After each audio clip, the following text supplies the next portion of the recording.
Thank you for coming to Then Radio. Please like, subscribe, or click the link below to join our Patreon. Thanks again. Get this and get it straight. Crime is a sucker's road, and those who travel it wind up in the gut of the prison of the grave. This one began with a bedlam and got worse as I bumped into a burglar, a bookie, a Boswell, and a body, and a big shot named B. And before it was all over, everyone had lost his head because the Headless Peacock had moved. From the pen of Raymond Chandler, outstanding author of mystery, comes his most famous character and crime's most deadly enemy as we present The Adventures of Philip Marlowe.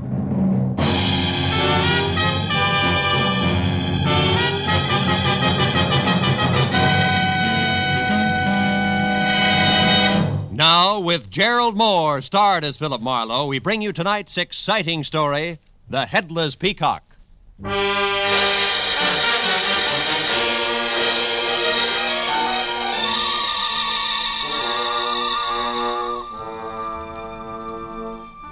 The day had been 8 noisy hours of international complications, local vintage.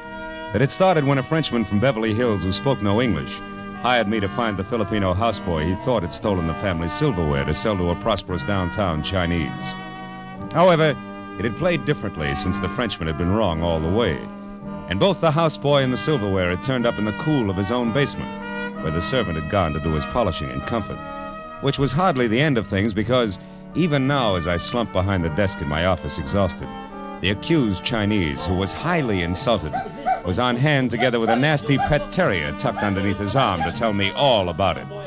And just to top that off, the door was suddenly flung open and bedlam really set in, because the new arrival, who was maybe 28 with green eyes that sparkled in an almost pretty face, was also a redhead with demeanor to match.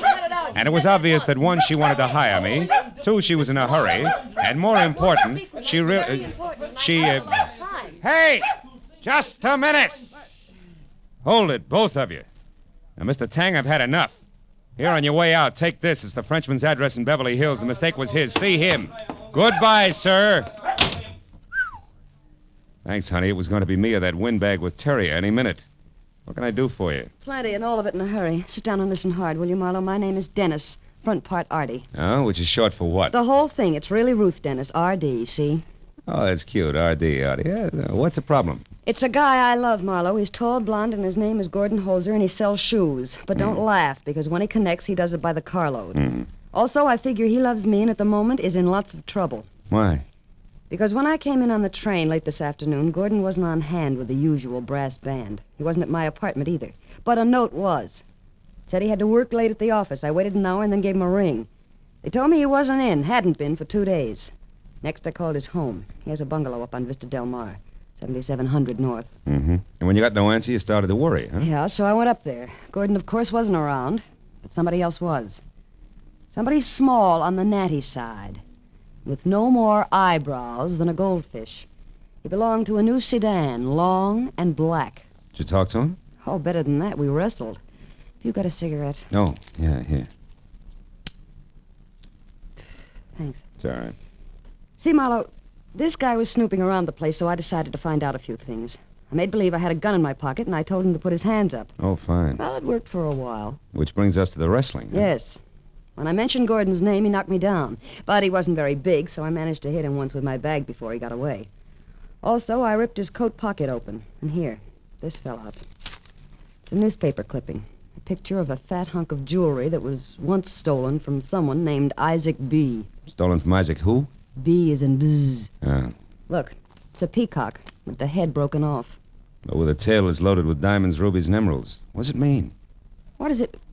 Marlowe, that's the reason I'm here. I don't know. Hmm. If you'll turn the clipping over, you'll see that the theft must have happened quite a while ago because the ad on the back features a Christmas special. Tell me, you figure that Gordon stole this from Mr. B? Well, no, I don't. Well, then why'd you come to me instead of the police? Well... You what?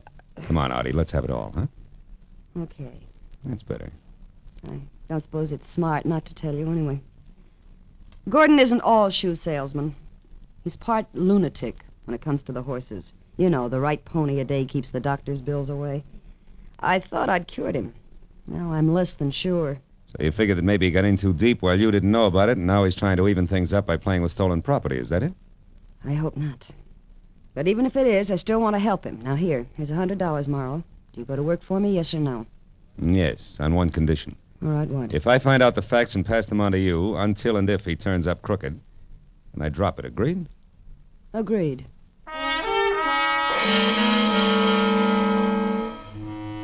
The lady left, and in that hour that followed, I was on my own in the files of the Hollywood Times. I learned that Isaac B. was a 70-year-old eccentric with curly hair, a bulbous nose, no chin, $1 million, and a mansion on West Adams Boulevard. He had a Napoleonic complex and was a great philanthropist, as long as the grant in question would perpetuate the name of Isaac B. About the Headless Peacock, I learned little except that it had never been recovered and that the gems in the tail were of an unusual cut and would be hard to peddle. So it was 8:30 when I finally dropped the oversized bronze knocker monogrammed IB, after which a man about 40 with a sallow complexion and a voice as delicate as spun glass opened the door, halfway. Yes, sir? I'd like to see Mr. Isaac B., please. Name's Marlowe. And your business? Personal. I'm a private detective. And you? Me? Why, I'm Everett Ransom. I'm Mr. B's biographer, but also, Mr. Marlowe, I act as his aide. Now, if it's about money for some cause, you'll have to follow the usual channels and write to Mr. B. You can stop right there, Boswell. I'm not after money, just information. About what? A piece of jewelry that was stolen from Mr. B., a headless peacock. The peacock? You know of its whereabouts. I didn't say that. Now, do I see Mr. B. or no? You young man, open up, Ransom. Let's him in. Yes, sir. We'll sit over here in the foyer. How cozy. Thank you, Ransom. Mr. B., my name is Philip Marlowe. Yes, I heard. A private detective, the peacock and all that. Well, what do you have to say? Not very much. I understand the peacock was stolen from you some months ago. Why, huh? yes. Yes, shortly before Christmas. It was one of Mr. B's favorites, priceless as both a museum piece and for the $100,000 worth of jewels We in the all know that, Ransom. Yes, sir. Shall I go now, sir? No. That bust of me for the Young People's Club. I want you to take it with you before you leave tonight. I'll show you the inscription change I want made the first thing in the morning. You can keep it in your apartment until then. Yes, sir. Yes. Now, Marlowe, get to the point. Quickly, please. All right. Mr. B., a client of mine... Whose name is what? Miss Ruth Dennis, if it matters, is worried about a boyfriend. Which concerns Peacock in what way? I don't know. Unless you can tell me something about a natty little man who's short on eyebrows. Eh?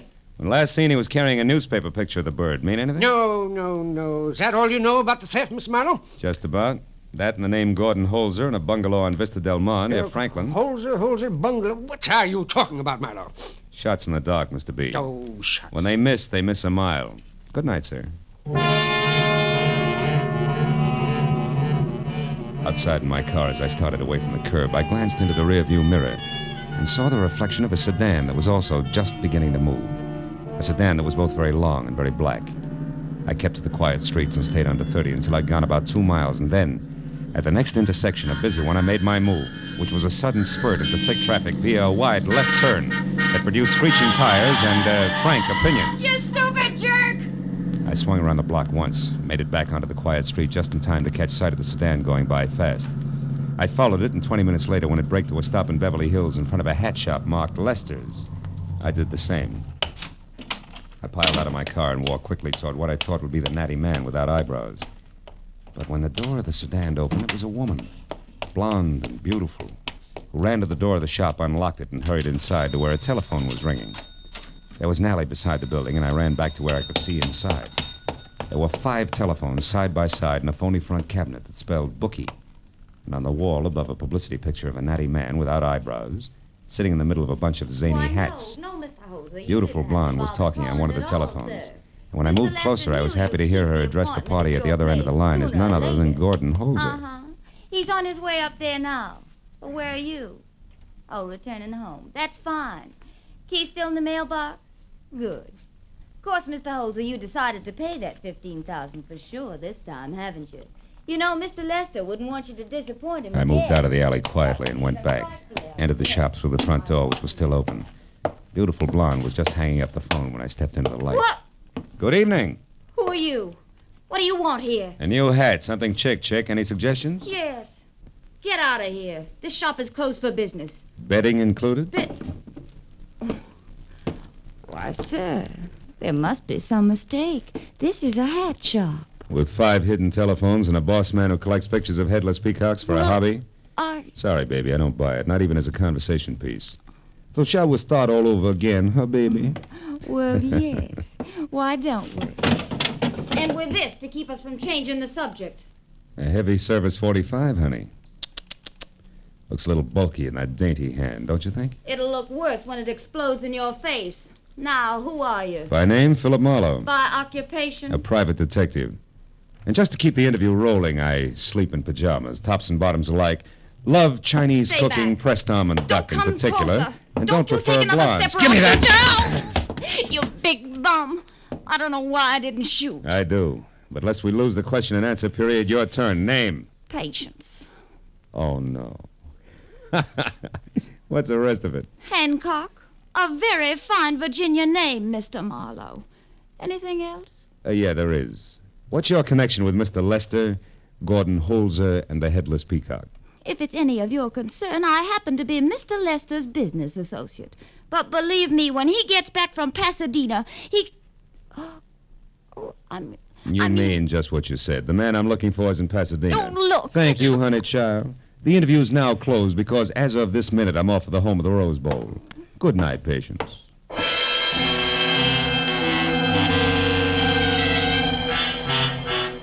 I was going to Pasadena like Patience Hancock was going to join the Campfire Girls. But as long as the little Virginian wanted it that way, I couldn't see any reason not to play ball. So after I called my client and brought her up to date, blow by blow, I headed for 7700 North Vista Del Mar in what I figured was a business transaction, Headless Peacock included. I parked away from the place, which was cedar shingles under healthy ivy, and a single lamp at work in the living room. Then I walked up to where I could see that a man, blond, tall, and alone, in hat, coat, and frightened face, was about to leave.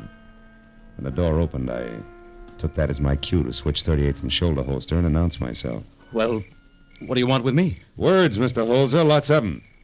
You see, I work for Mr. Holzer, that man on the floor there behind you, that natty little man without eyebrows. Seems quite still, isn't shot to death. He is. But I didn't do it. Honest, I didn't. Now, let me out of here. I gotta go. Start running? Come on, Holzer, I'm not all chump. Get back inside. All right. But I can explain this. Oh, sure. It's easy. Like one, you lost too much money playing the horses through this dead bookie here who used to double as a milliner. Boy. And 2, to square yourself with him, you got mixed up with $100,000 worth of Headless Peacock. Oh, and 3, Mr. Holzer, as of just now, you had an appointment with said milliner, which Buddy on the floor here says got out of hand. And do you care to add anything? Like how you got the Peacock away from Isaac B. and what took you so long getting around to peddling it? I don't know any Isaac B., nor did I. Or did you what? Outside the window. Somebody's moving. Yeah, somebody with a gun. Duck Holzer. It's going to be lights Watch out! out! He's going to shoot!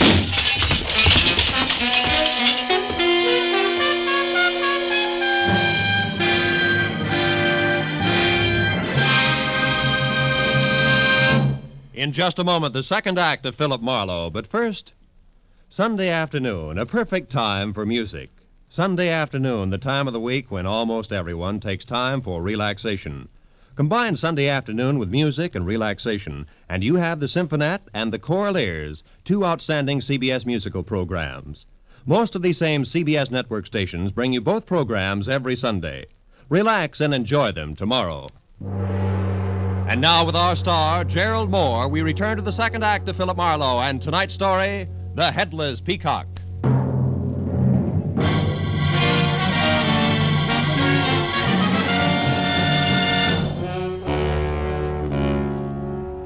It had come 1, 2, 3.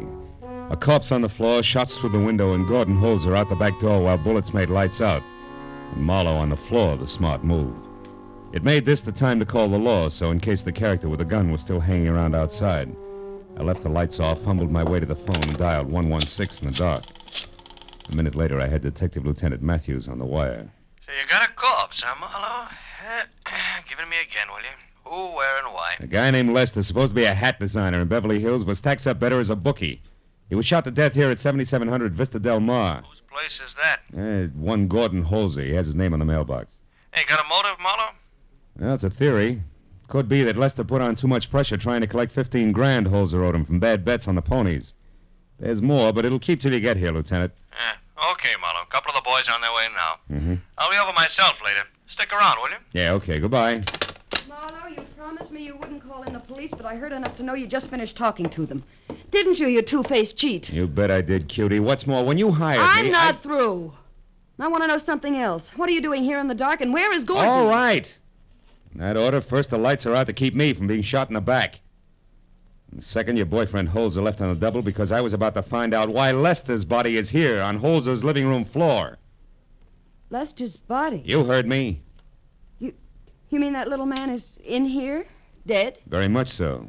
And don't burn yourself out on that shock surprise routine. Marlowe, I swear Okay, turn on a light and show me. Where is this corpse, if any? Baby, don't forget the last time lights were on in here, the room felt like the receiving end of a shooting gallery. I didn't see any firing line when I came in. Yeah, that's a point. But there are two ways of looking at it. Will you turn on a light, or will I? Okay. We'll play it your way. Yeah, take a good look. Oh, Marlowe, it's him, all right. Same little man. Artie, you knew I was coming over here. You knew the setup, and I was close to winning an argument with Holzer when somebody broke it up by shooting through that window, straight enough not to hit anything, even though Holzer was a perfect target. Add it up for yourself, baby. Oh, it wasn't me, Marlowe. Please believe me. You do, don't you? Let's look in this bag of yours first, Give Artie. me that. In a minute. Well, that's one thing in your favor, no gun. Could have dropped it in the shrubbery on your way to the door, of course. Here's what I really want anyway. My keys? What do you want them for? I'll tell you later. Well, that's the boys in blue, and just in time. Yeah, you louse. In time for what? To hold on to you as a material witness. But... I've got work to do, and I want to get it done without you screaming at me all the way. Oh, I wish I'd never hired you. I wish I'd never heard of you. And another thing, if you're playing me for a patsy, kid, that's only the beginning. You'll need a deep well full of wishes before it's over, so come on, behave yourself. I told the two prowl car cops no more than I'd already told Lieutenant Matthews, except that Artie should be held because she was Holzer's girl. That plus the small lie that I'd cleared with the lieutenant to leave as soon as help showed, and I was out the door, into my own car and pointed toward Artie's place, which was on Tamarin. I figured there was a good chance Holzer would head there first, and if I moved fast, I might catch up with him before the police did. Artie's place was dark, which could mean anything under the circumstances, so I dug in my pocket for the keys I'd taken from a purse and started for a door when footsteps behind me changed my mind. Oh, Marlowe. Mr. Marlowe, say this is a stroke of good luck finding you here. That depends. How'd you manage it, Mr. Ransom? Why, Mr. B has had me trying to locate you since about an hour after your interview this evening. I checked everywhere and finally looked up your client's name in the phone book, got this address, and, well, here you are. Yes, I know. Why have you been after me? What's all the excitement? And make it fast. I'm in a hurry. Yes. You see, your call this evening intrigued Mr. B and me very much, and after you left, we naturally began discussing the theft of the Peacock again. Naturally. Look, Ransom, get to some point, will you? I got things to do. Well, certainly, Mr. Marlowe. Well, sir, the point is that in going over in our minds the days preceding the theft, we both recalled a man named Holzer or Holter or something very close to that. Mm-hmm. He came to the house one day claiming to represent a certain philanthropy. He was a fake, of course, and we never saw him again, but it was less than a week later that we discovered the Peacock was gone. Stolen. What'd this man look like, you remember? Well, I most assuredly do. He was bald, about 50, and fat. No, it couldn't possibly be the same man.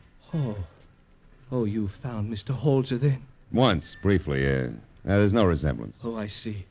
Well, I don't know how I'm going to break the news to Mr. B. He's upset all over again. I can't tell you how much that Headless Peacock means to him. Try saying $100,000. And Mr. Marlowe, have you run across anything else tonight other than that newspaper clipping that would seem to be connected with the pin in any way? I can arrange a reward, you know. No, nothing. I'm sorry. Well, good night, Mr. Ransom. If anything comes up about Headless Peacocks, I'll call you as soon as... Well, what is it? What did you find? A note stuck in the door. Oh, maybe I should take No, it to Miss... No, I can handle it, really. Dearest Artie, I didn't realize how fast things got out of hand. I must have lost my mind.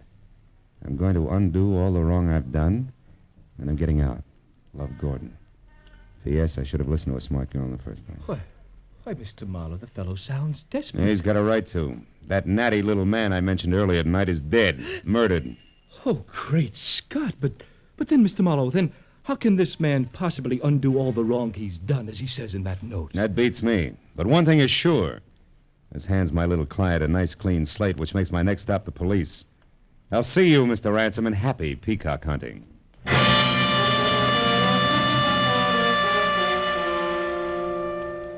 I got in my car and drove back the way I'd come to Gordon Holzer's house on Vista Del Mar. The prowl car was gone, but Lieutenant Matthews' sedan was angled in against the curb, the red spotlight still on. I parked and went in. The lieutenant, his hands jammed down in his pocket, stood with 2 other plainclothesmen near the shattered window, while a photographer worked over the corpse on the floor. Artie was nowhere in sight.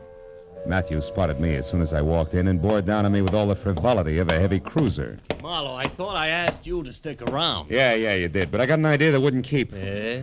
Did it prove anything? Not for sure. Where's the girl? Which one? You mean there's more? Oh, yeah.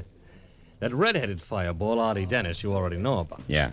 The other one is a Southern belle named Patience Hancock. Oh, yeah. Yeah, belonged to Lester. Yeah. Caught her snooping around outside trying to find out what had happened to him, and when we gave her the word, she blew her top. Mm-hmm. I got both of them locked up. Good. Say, did you get any facts out of Patience? Yeah, plenty. No? Oh, your bookie theory was right, Marlowe. Thank you. Yeah. All we got to do now is find Holzer, wrap this up. Yeah, I'm not sure it's as simple as that, Lieutenant, listen, but it's the Mark. next step anyway. Come on, let's take a look out back, huh? When he left here, that's the way he ran. I already looked. It's a blank. Oh, really? It's a door that leads out to the alley. Yeah, this way. All right. And you see? Nothing. Must have beat it through here and out to the street. You wouldn't happen to know where... Now, what's the matter, Marlowe? What are you staring at? Oh, that window there in the house right across the alley. Yeah. See the one with the lights on and the shade drawn? Oh, yeah. Some old geezer sitting in there. So what about it? The silhouette of his head on the shade, Matthews. Yeah? I won't forget that profile as long as I live. Corduroy hair and a light bulb nose. That is Isaac B. in that room, or... Holy smoke, wait a minute. Hey, what are you doing? Put the gun away! What's the idea? You crazy? You shot down on the ground. Yeah, and the old guy in there didn't bat an eye. Didn't even turn his head at the sound. That gives me a big idea, and we're going to check something fast. Come on.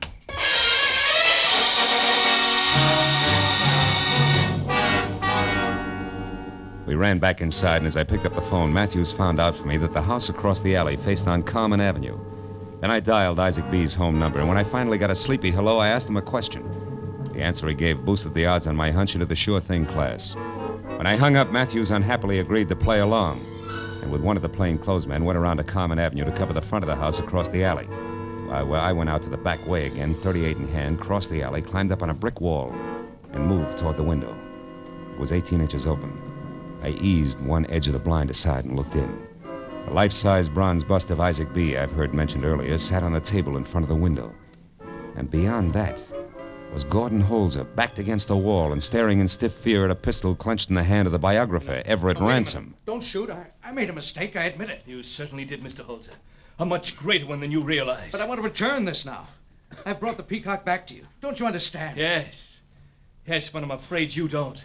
I got careless a few weeks ago and left the shade up one night when I took the Peacock out of hiding to admire it. And you watched the whole thing from your dark bedroom window, which is directly across the alley, didn't you? Yes, I knew it must be valuable. When I got in a jam yesterday, I broke in here and stole it. But I'm sorry, and that's why I brought it back. And now... Don't move. Don't move, Mr. Holzer. You see, 2 facts must never be revealed. 1, that I stole the Headless Peacock from Isaac B. a year ago. And 2, a little matter of murder. You killed Lester? Yes, I killed Lester. I waited for you to come home, and when that Lester showed up and went into your house, I mistook him for you. He was a very nosy little man. I had to kill him. You shot through my window so I could get away from Marlowe, because you couldn't afford to let me talk to him. In fact, you can't let me talk to anybody. Ever. That's right, Mr. Holzer. Luckily, I found out you'd be coming here to my place to return the Peacock, because I was with Marlowe when he found your note to that girl. He knows a lot about this, Marlowe does. But by the time I'm through, neither he nor anyone else will be able to figure out what really happened. I'll go away. No, Mr. Holzer, it's too late. This way, I'll have to restore that gorgeous thing to Mr. B. But I'll be something of a hero for catching the thief and the murderer. I'm sorry, Mr. Holzer, but after all, you did bring this on yourself. You're quite a moralist, aren't you, Ransom? Marlowe! How did you... Marlowe! Get him! Get back! Holzer, get out of the way! Drop it, Ransom! Turn loose of the gun! No use, Ransom! Come on! Drop it! Nice going, Holzer. He's out. And I've got his gun, Marlowe. Yeah. Here it is. I'm going to stand real still. Talk real quietly from now on out. Good enough, Marlowe? Not quite, but it'll help. From what I've seen of Artie Dennis, brother, you're going to be a lifer anyway, but not with the state. Hey, Hey, it's cold out here. Come on, give me a hand.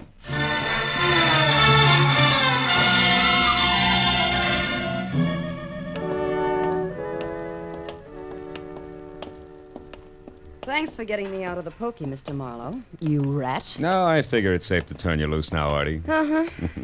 Gordon's going to have to stay in here a while, I guess. That's right. But that won't be so bad. At least he'll be where no horses or women can bother him, till I can get to him again. Won't be for long. It's got a lot in his favor, you know. I hope so.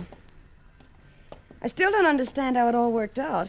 I was in jail, remember? How did you pay ransom? Well, I saw the profile of Isaac B. on a window blind. Didn't move even when I fired a shot. That convinced me that it was a bust of the old boy. So I called him up at his home, and he told me that Ransom had a house on Carmen Avenue, which put it right across the alley from Holzer's. From there, it all fit.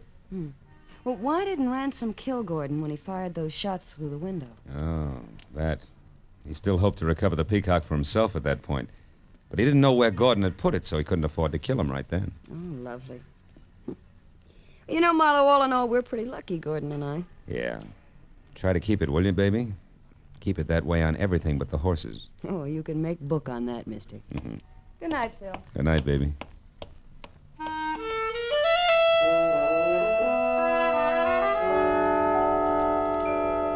I watched her as she walked away. She looked up at the barred windows where a very willing guy was learning a lesson he needed badly. Tossed him an okay with the fingers of one hand. You know, it made me feel good because I was sure she meant it. Was the kind of a kid who could make it stick. Then I drove home, and all the way I thought about the crazy assortment of people that had become involved because of the ponies and a headless peacock.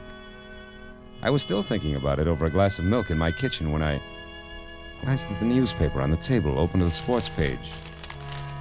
Oh, it was like magic.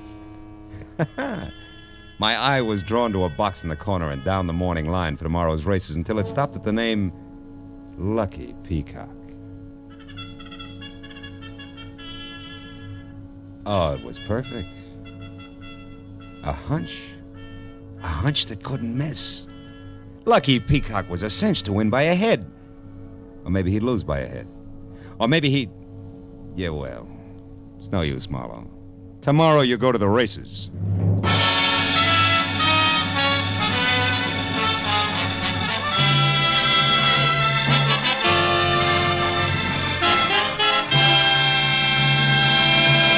The Adventures of Philip Marlowe, bringing you Raymond Chandler's most famous character and crime's most deadly enemy, star Gerald Moore, and are produced and directed by Norman MacDonald. Script is by Mel Donnelly, Robert Mitchell, and Gene Levitt. Featured in the cast were Joan Banks, Howard McNear, Eve McVeigh, Jack Moyles, and Peter Leeds.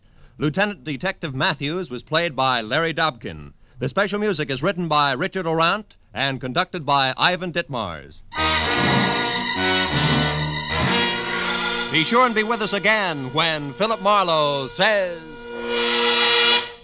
This time I took a beating and gave one. The man who lived in the dark was afraid. Someone I never got to meet was murdered and a knife-wielding crab was destroyed. All because a girl who hated the water took a boat ride in old Mexico.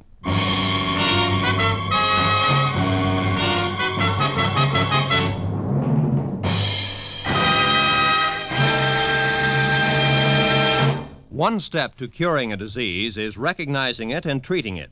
Hate is a disease, recognized by those who refuse to spread the doctrine of hate by speaking against a fellow American because of his color, race, or religious creed. The treatment to cure the disease of hate is to accept or reject people on their individual worth and to speak up wherever you are against prejudice and for understanding, to do your part to build a truly united America. This is Roy Rowan speaking. Now, stay tuned for Gangbusters, which follows immediately over most of these same stations.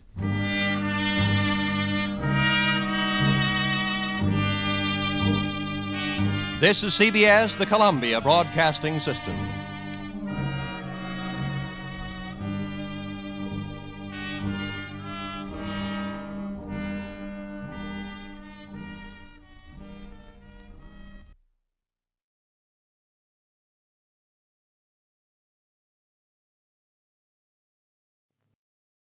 Get this and get it straight. Crime is a sucker's road, and those who travel it wind up in the gut of the prison or the grave. This time I took a beating and gave one. The man who lived in the dark was afraid. Someone I never got to meet was murdered and a knife-wielding crab was destroyed. All because a girl who hated the water took a boat ride in old Mexico. From the pen of Raymond Chandler, outstanding author of mystery, comes his most famous character and crime's most deadly enemy as we present The Adventures of Philip Marlowe.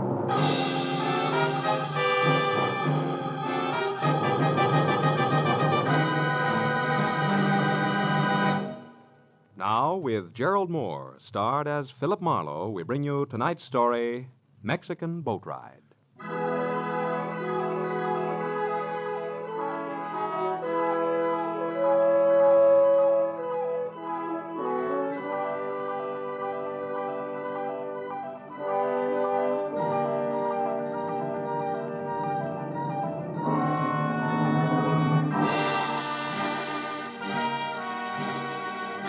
It was a rare morning, clear and clean. You know the kind that knocks 10 years off your age and makes you taste the sunshine in your orange juice? It was a day to be spent on an open road to someplace new and exciting. But a phone call I'd received had reduced my open road to Carmelita Avenue, and nothing more exciting than Beverly Hills. The house I stopped at was one of those you entered through a tunnel of dank, overhanging foliage on a flagstone path grown green with damp moss. A low, thick-walled affair with tiny barred windows hidden from the sidewalk. I pressed the bell, and a moment later a sallow housekeeper opened the door with what seemed to be her last ounce of strength. She squinted at my card and beckoned me inside. I followed her down a dusky corridor to a heavy closed door, where she signaled me to wait. The air in the house smelled thick and stale. When she came out again, she held the door open for me and motioned me into a room full of darkness. It became nearly complete when the door clicked shut behind me. All I could see was the vague form of a man in smoked glasses propped up on a bed across the room. There's a chair beside you, Marlowe, if you care to sit. Oh, thanks. I'm Carl Estabrook, importer. You may have heard of me. No, I don't think so. Well, no matter. Marlowe, I have a peculiar problem. I want to know why my wife, Ona, was on a boat day before yesterday off the coast of Mexico. Think you could find out? Well, if that's all you got to go on, I doubt it. No, there's a little more. Huh? Ona and I planned to take vacation together. But when I was confined with this illness, we decided she should go on alone. Oh, then your illness is the reason for the midsummer blackout, huh? Yes. If I expose my eyes to light at any time in the next few weeks, the doctors promised me plenty of pain and virtual blindness. Oh. It's temporary, but tedious to mend. That's why I need a capable man with sharp eyes. To look into what specifically? The paradox of my wife aboard a boat. Mm-hmm. She has a phobia about them. The mere thought of being on a boat makes her panicky. She drove to Ensenada, Mexico earlier this week, but believe me, her plans did not include boat rides. Well, tell me, how'd you find out she was on one? She right? No, she hasn't written me at all, but that's not unusual for her. A friend of mine got back yesterday from a fishing trip down there. The day before, his boat passed another with a girl aboard. He got a good look at her and was so sure that it was Ona that he hailed her. The girl turned and ran inside. It bothered him to the extent that when he got home here, he called me to find out if Ona was in Ensenada. Is that all? That's all. He didn't get the name of the boat. Look, you want me to go all the way down there just to find out if the girl he saw was Mrs. Estabrook? Right. What is your fee, Marlowe? $50 a day plus expenses. That's the minimum if I take the job. I don't think I will. When business gets so bad I have to do divorce work, I'll quit and write my memoirs. No, I'm sorry, but that's the way it is. No. Sit down, Marlowe. Ona and I have had our share of difficulties, true. She's quite a few years younger than I and used to be a dancer. But generally speaking, we're happy. Specifically what? I'm worried about her. Here. There's money in this envelope and a recent photograph of my wife. And there's more of both if the need arises. Incidentally, what kind of a day is it outside? Gorgeous. Well, then you can drive. It's only 250 miles. Yeah. By the way, how has the importing business been lately, legitimately speaking? You do have a suspicious mind, don't you? Only when the situation calls for it, and this does. However, I can understand an imagination working overtime here in the dark, Mr. Estabrook. So I'll take your money and go on down to Ensenada and see if anything's wrong. But look, I'm giving you notice beforehand. If it turns out to be family laundry and nothing more, I drop it. You're a reputable man. Just see that I get my money's worth, Marlowe, and you can keep the change. I'll expect to hear from you.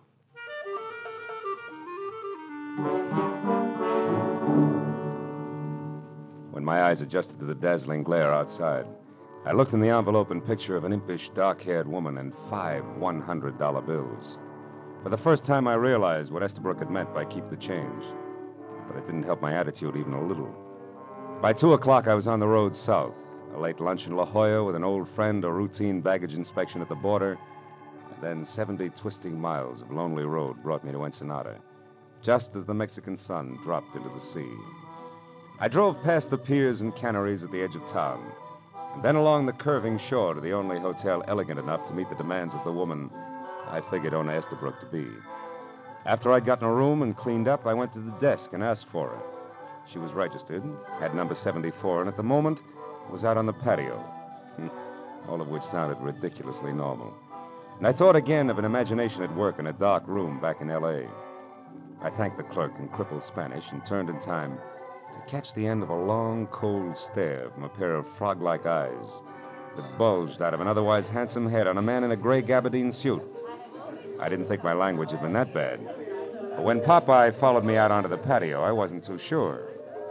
There was no mistaking Ona Estabrook. She sat alone at a table in the far corner, a tall, minted gin drink in front of her. So I put on my best tourist-type smile and walked over. Well, Ona Estabrook, is this a pleasure? Enjoying your visit? Why, yes, very much, but I don't think I... Know me? Oh, of course, you wouldn't remember. My name's Marlowe, Philip Marlowe. No, I'm sorry, Mr. Marlowe, but You were a dancer, weren't you? Before your marriage, I mean? Well, yes, I was a dancer, but you'll have to excuse me now. I'm expecting a friend. I hope you don't mind. Oh, well, just one thing then, Mrs. Estabrook. Would you mind telling me why you were out on a boat day before yesterday? A boat? Mm-hmm. Why do you ask that? Because you hate boats. You have a phobia about them. And yet you were seen aboard one just 2 days ago. How come? Well, how clumsy of me. I've spilled the drink all over my skirt. Excuse me. I'll have to change. That maneuver was as subtle as a bulldozer at work. When she spilled her drink, it was done desperately, and fear sent her running for the exit. I turned to follow her as she left the lighted patio and headed down a dark arcade. But a gray gabardine suit and a pair of Popeyes slid out of a chair and beat me to it. I waited until their footsteps faded, which said they turned a corner. Then I started after them. It was strictly follow the leader, but I didn't realize how many were playing the game until a knife point stung at the skin at the soft part of the back, about kidney high. Stop, senor, and don't cry out. Don't even say ouch. I turned and saw a mottled red face, ugly on a squat, long-arm body. The ivory-handled knife in his hand could have clipped my spine in one easy thrust. You got a car here, senor? Come on, I speak English good. You got a car? Yeah, I got a car. What's it to you? I am Haiba, the crab. It's lots to me. What's Let's your pitch, Buster? Come on, tell me. Martinez says for me to keep a sharp eye on things, to be sure something is not wrong. It looks to me like something is wrong with you, senor. Who's Martinez? You going to play possum, senor? This one is your car, huh? All right. Yeah. Okay. I take first your one. Now, please to get in. You gonna drive. Believe it or not, you're making a big mistake, Krabby. Besides, what if I don't want to drive? Oh, you better want to drive, gringo. Or I kill you right here. Go on, drive. Ándale.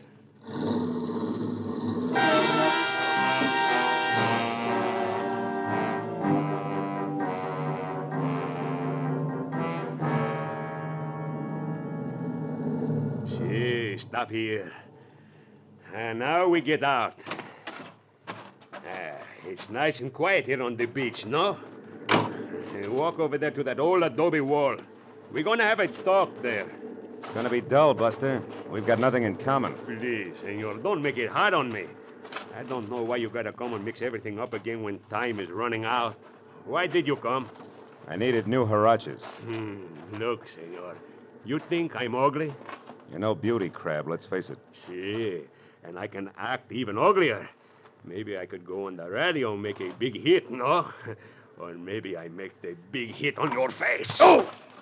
Don't try something, senor. or I kill you with your own gun. Now, the truth. You spoke to the senora about the boat. Why? I forget. Oh! Who are you, senor? Private detective named Marlowe. Oh, a private detective.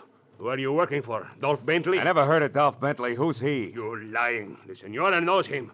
I heard her say Dolph Bentley won't make it tonight. Yeah, he's lucky. See, I tell you something else. He better not make it. Martinez is going to do business with one man only tonight. Now, you want to say something? No? Then I'll say it. You take what's going to be left of your face back to Senor Bentley until I get out of Ensenada and don't come back. Understand? Oh! Hey.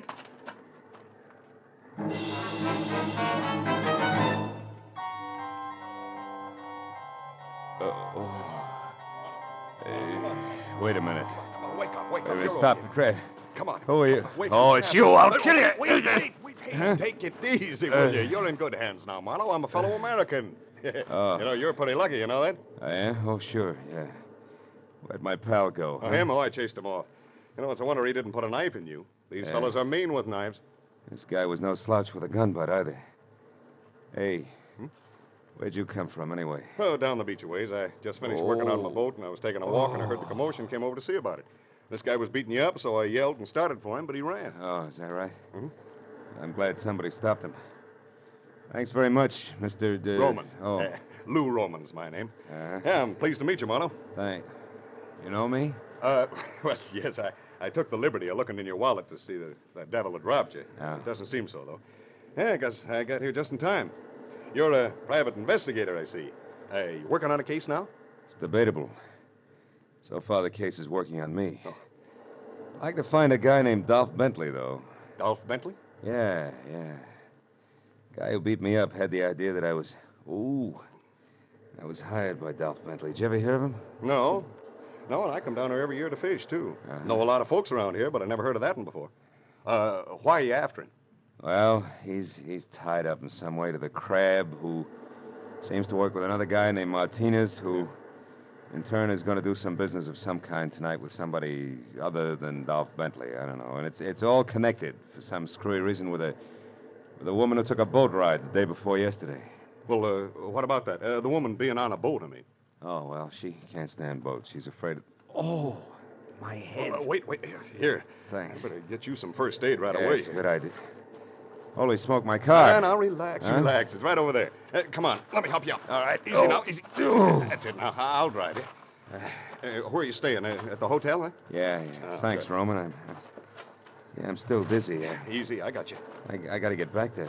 I got to find that girl, because she's up to her hairdo in a very nasty mess. Listen, Marlowe. Huh? If I can help in any way, let me know, will you?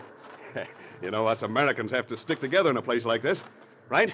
That's it. Come on, let's go. Oh. Easy now.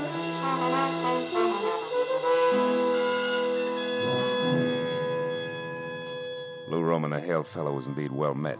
He found my gun and drove me back to the hotel. A long hour had gone by since Owen Estabrook had run from the patio, followed by the pop-eyed character in the gabardine suit. I tried our room, checked with the desk again, and from there spent 30 minutes peering into corners and balconies and getting nothing but indignant glares from Mexican lovers. So I left the building and started through the grounds. I worked my way from the stables up into a secluded garden deserted by all but a marble statue of Montezuma, who, when I passed him, groaned. In the dark at my feet lay Haiba, the crab, his mottled face twisted into a tortured grin of agony. And sticking straight up just above his belt buckle was the white ivory handle of his own knife. Crab, who was it? Who got you? Oh, senor, I am sorry what I did. Never mind that. Who did this? Do you know? Oh, sí. Dolph Bentley. I'll get a doctor. No, yo, senor. I tell Martinez that Dolph Bentley is... Crab. Yeah.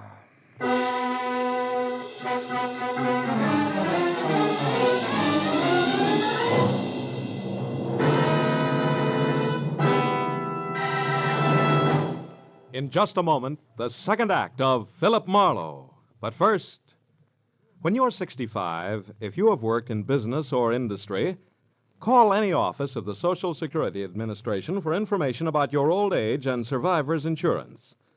The account number that appears on the Social Security card identifies your wage account. The amount of retirement and family insurance that may be payable is set by this account. Now, with our star, Gerald Moore, we'll return to the second act of Philip Marlowe and tonight's story, The Mexican Boat Ride.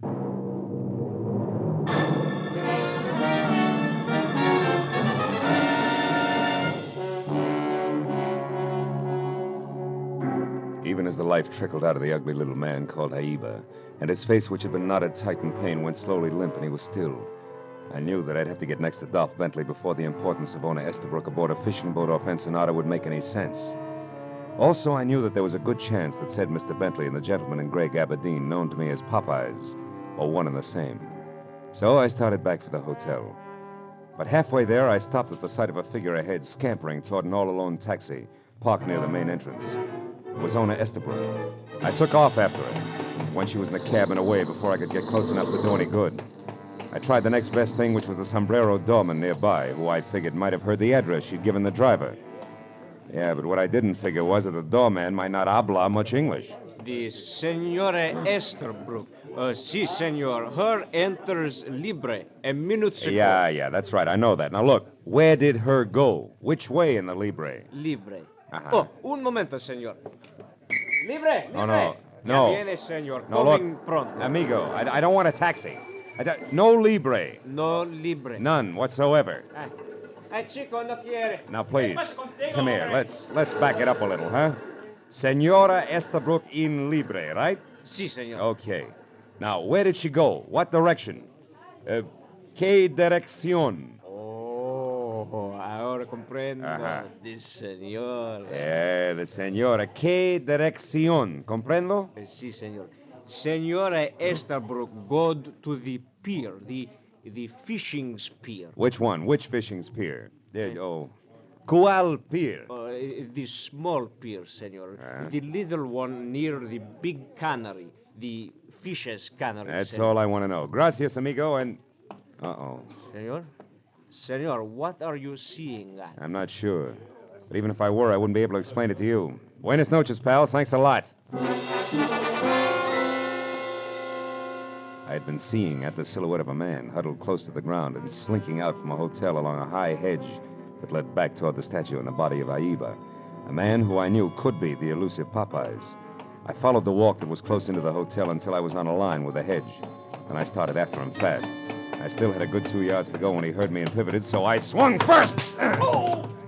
Why, you dirty... Roman, wait a minute. Hold it. Gee, it's me, Marlowe. I'm sorry. Oh. Holy smoke, I thought you were someone else. Oh, Gargantua, maybe? Oh, brother. Oh, I'm sorry. What'd you hit me with, Marlowe? Everything I had. I figured you were Dolph Bentley, and such, Roman, I didn't want you to get away with murder, literally. Murder? Hey, not that girl you mentioned, Marlowe. Ona Estabrook? Huh? No. The corpse is that item you sigged away from me over in those ruins.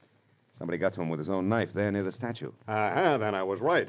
I did see someone move over near there. Well, yeah, a couple of minutes ago, Marlowe. I was on the balcony outside of my room. It faces the garden here, you see. And when I saw you run for the main entrance, I had a feeling that you might be in trouble again, so I came on down here. Well, then what happened? Well, I was about to call out to you when I heard some noise over there near the statue.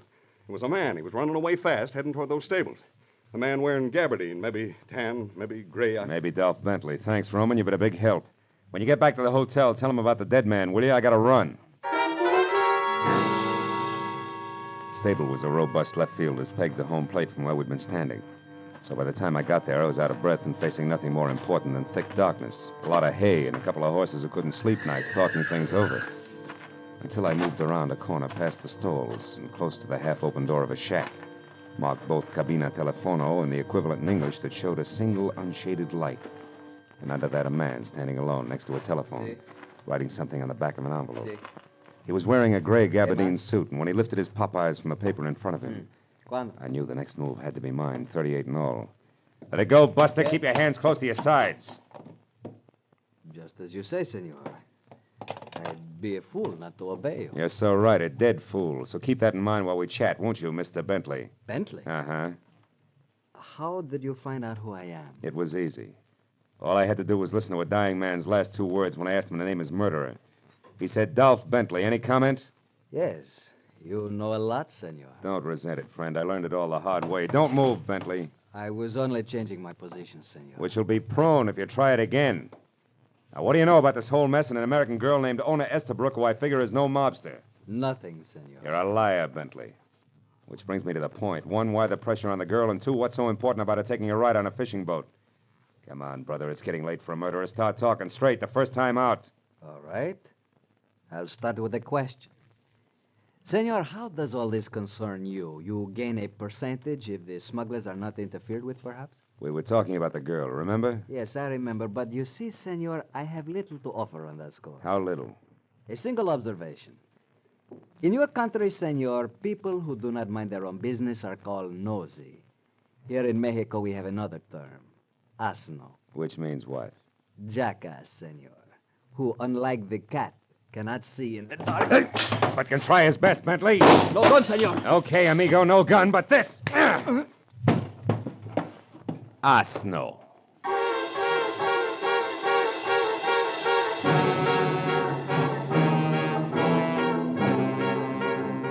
When Bentley met the floor and went out cold, I sagged to one knee. Stayed that way until the air rushing into my lungs quit sounding like sandpaper over a drumhead. And I got back to my feet and turned on a bracket lamp on the other side of the room. I opened Bentley's jacket, slipped his .32 automatic out of its shoulder holster, emptied the clip, and stopped dead at the shimmer of light dancing on polished silver that I hadn't expected. It was a badge. Below his shoulder holster and pinned to his vest. Republic of Mexico, Department of Customs, Captain. I made a dive for the envelope near the telephone. On the back there was writing in thick pencil, which I finally figured to mean fishing pier near Cannery, 2 a.m. Inside, nothing. On the front, further proof that I'd never met Mr. Dolph Bentley at all, but instead it tangled hard-like with one Captain Juan Descartos, Intelligence Section, Custom Building, Mexico City, Mexico. While trying to revive Captain Descartos, the truth rammed into my mind. Ona Estabrook had rushed off for the pier near the Cannery. Captain Descartos had noted is a good place to be at 2 o'clock in the morning, which was less than 20 minutes away, and a great time for me to get to my car and the pier.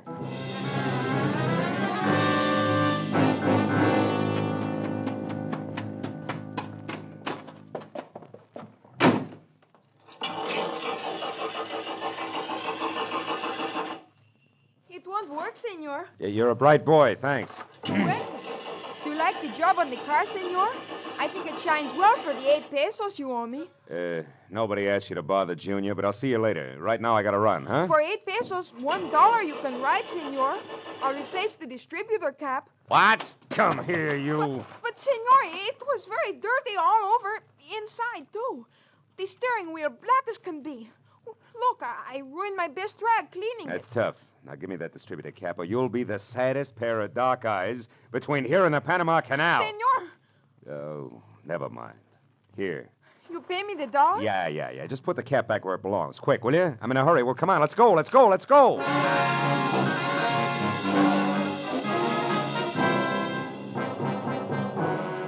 The precious 60 seconds ticked off before I was out of the parking lot and driving fast toward the fishing pier near the Cannery, where I knew I was finally going to get next to Dolph Bentley and, if I made it in time, prevent another murder.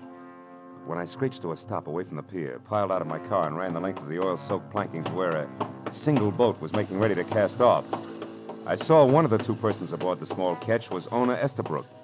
The other was Lou Roman, hearty American fisherman. When I stepped aboard, our hunch hit me right between the eyes. I pulled my gun and pointed it an inch above his waist. What are you doing here, Marlowe? I might ask you the same question, Roman, or do I call you Bentley from here on out? Marlowe, you know, now he can't kill me. Now I don't have to be afraid of him anymore. Oh, Marlowe, thank goodness you got here in time. Yeah, hooray. The Marines have landed in the form of a private eye. Cut it out, Bentley, and don't move. Ona, what do you mean about being afraid? What's your connection with this fisherman here? Well, it was an accident, Marlowe. A mix-up in our baggage. Lou Roman and I both happened to stop for customs inspection at the border at the same time, and our suitcases were switched. I didn't notice it at the time, but when I got to the hotel, I discovered the mistake and went to Roman's room to correct it. But instead, you found Bentley here posing as Roman, right? Yes. He killed him, Marlowe. He told me he did. That's a dirty lie. Roman's all right. He's in Chicago. No, he's not. He's dead. You killed him. Someplace between here and Tijuana, Marlowe. He said I'd get the same treatment if I opened my mouth. Then he's the one who forced you to go out on that boat yesterday. Well, Stay listen, back, Bentley. Yes.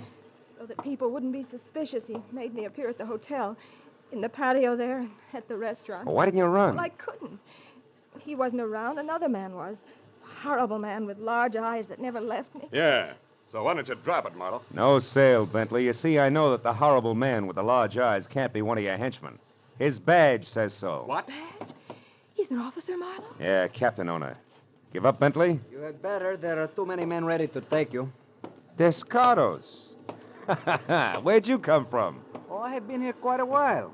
But your story was so interesting, I just couldn't interrupt.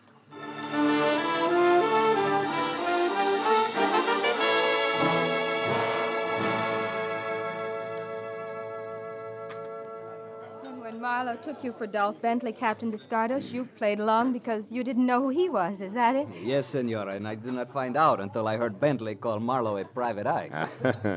You're not mad at me, Captain, huh? Even though I bungled your plan to capture Martinez, and not to mention our little meeting at the stables. Senor, do not say that you bungled the job of catching Martinez. It was more a matter of priority. Por favor, senora, the tacos. Of course, here you are. Gracias. You see, Senor Marlowe, I am certain that one day I will catch Martinez, but not at the cost of letting a murderer kill again. But, Senor Marlowe, there is one thing that puzzles me. The murder of the one known as Jaiba. Oh, Martinez' henchman. Well, you see, Captain, he knew that a man named Dolph Bentley was mixed up in this because he'd overheard Ona and her keeper then call Lou Roman talking about him. He wanted to know more. Also, he couldn't figure who I was. So he beat you up? Correct.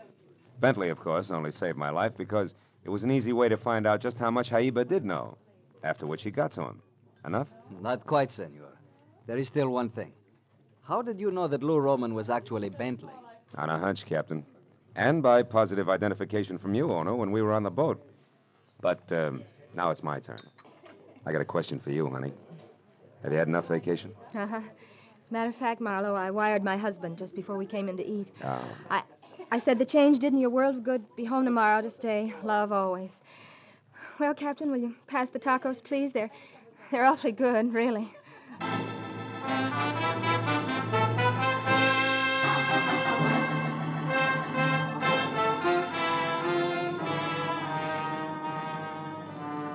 It was late the next afternoon, and Ona Estabrook was already gone when I checked out of the hotel, said goodbye to Captain Dos Gatos, Adios, amigo.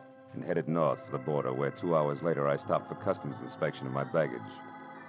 It was dark, and I was only 50 miles from Los Angeles before I realized exactly what that inspection had meant, because it was then, for the first time, that I noticed the little cowhide suitcase on the seat next to me, which should have been mine, was tagged differently.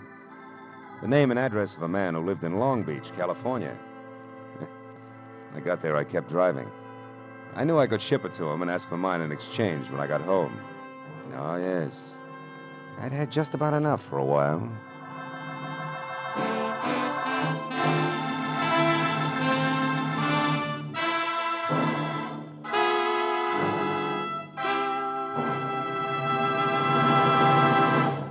The Adventures of Philip Marlowe, bringing you Raymond Chandler's most famous character and crime's most deadly enemy, star Gerald Moore, and are produced and directed by Norman MacDonald.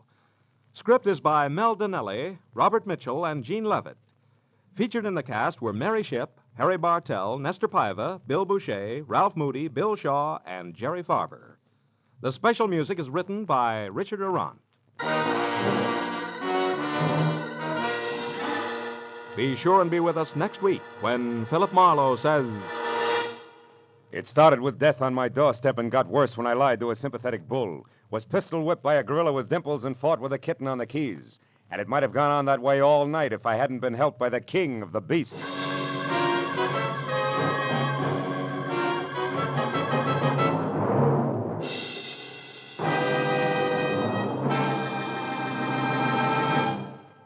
This is CBS, the Columbia Broadcasting System.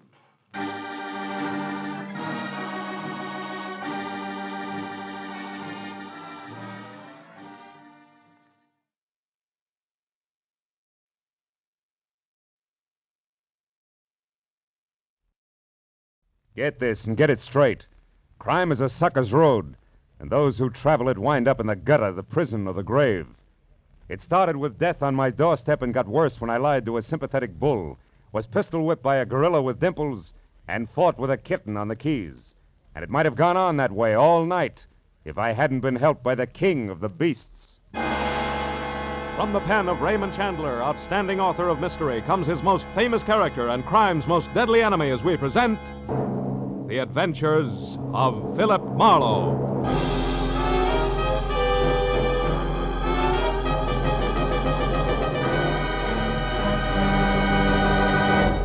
Now, with Gerald Moore, starred as Philip Marlowe, we bring you tonight's exciting story, The August Lion.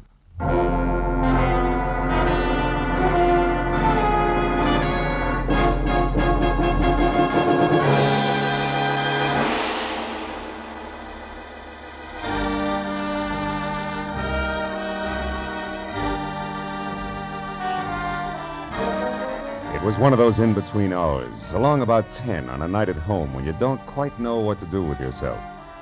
Then all of a sudden it's 11, and then 11:30, and you're in slippers and a robe and have done nothing, which is exactly where I was, except that I'd already decided on one, and only one, very dry martini, a quiet cigarette, and bed, when it came loud, insistent, and unwelcome. No improvement when I opened up. I saw less than 5 feet of excited cab driver jumping up and down. Mister, you Doc Marlowe? Yeah, I'm Doc Marlowe. That's right. Here he comes with a Doc. You better make room. Is the sofa there okay? I'll clear it off. Oh, wait a minute, Jack. Who comes? Who? Okay, mister. Bring her on in. The Doc's here, all right. Hey, Doc, she's stiff. She's out like a light. Who? The babe. Who do you think? Sure too bad some people can't drink, huh, Doc? Yeah, it's real tough. Now tell me, do you... Hello, Phil. Judson Angel. I'm sorry to bust in on you this way. Is the sofa all right? No, it's stuffed with granite. Put her in the bedroom. Okay, will you take care of the driver, please? Yeah. How much, friend? Well, only 80 cents on the meter, Doc. A couple of bucks ought to cover it here. Good night. Good night, Diamond Jim. Well, Phil, I guess I'd better explain all this. Uh-huh. Here, I haven't seen you in 6 months, and when I do... Never mind the details, Judd boy. Let's talk about the problem. Who's the girl? Her name's Voss. Eileen Voss. She's kind of a stockbroker. Maybe speculator's a better term. You know, takes big chances with other people's money. I was in love with her, Phil, until tonight. When what happened? When I found out I was just one of many, it threw me, Phil. I really lost my temper. I swore I'd kill her on sight. Yeah, most guys do at a time like that, Judd. And by the way, while we're talking, I'll put on some coffee, huh? No, don't, Phil. Why not? Because it can't help. She had a shot too many, all right, only this one's a bullet in her head. She's dead. Oh, fine. Now, Phil, listen, please. You've got to help me. I've got to find out who did it. Phil, it started a couple of hours ago when I found out she'd been playing me for a sucker. I went to her place the first time in a week, boiling mad. The door was open. Judson Angel's eyes never left my face as he told the story from the beginning. A girl's body on the couch when he walked in, a neat hole in the back of her head. The gun he knew she owned shoved under a pillow. Then in the next second, before he could even look in the other rooms, the arrival of the cabbie somebody'd called who thought Eileen was just another drunk who had to be shown the way to go home. How he seized on that as an opportunity to keep from being placed at the scene of the murder he had every reason to commit. How minutes after he was in the cab, he realized he was near my place. How to avoid suspicion, he said I was a doctor. Everything except why, specifically, he was so afraid of the police. I knew that was going to be next. Now, Phil, I suppose you want to know why I couldn't possibly call the police. Yeah, that's right. Why? Because I'd surely be booked and fingerprinted. And that'd ruin me. You see, a long time ago, I served time in the state penitentiary in Illinois. What? Yes, so I've kept it quiet.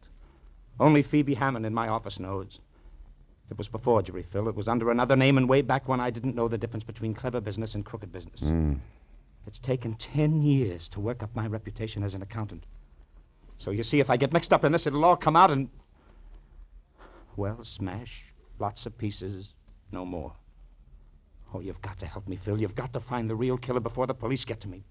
Please, Phil. I can't, Judd. It'd be smashing just as many little pieces for me, too, if I tried to pull anything like this on homicide. No, I'm sorry, Judd. I've got to report this body. But, Phil, look, what if you do report the body, but you say that you don't know anything about it, that you're going out to find what you can? What about that, Phil? Oh, please. Please, Phil. Okay. What's the girl's address? 91 Hollycrest Drive. 91 Hollycrest. Yeah, the door wasn't locked, Phil. Mm-hmm. Your phone number, Judd? Gladstone 3926. I won't move out of my place until I hear from you. Now, make sure you don't, Judd. Because if I can't find the real killer, I've got to tell what I know about you. You understand that, don't you?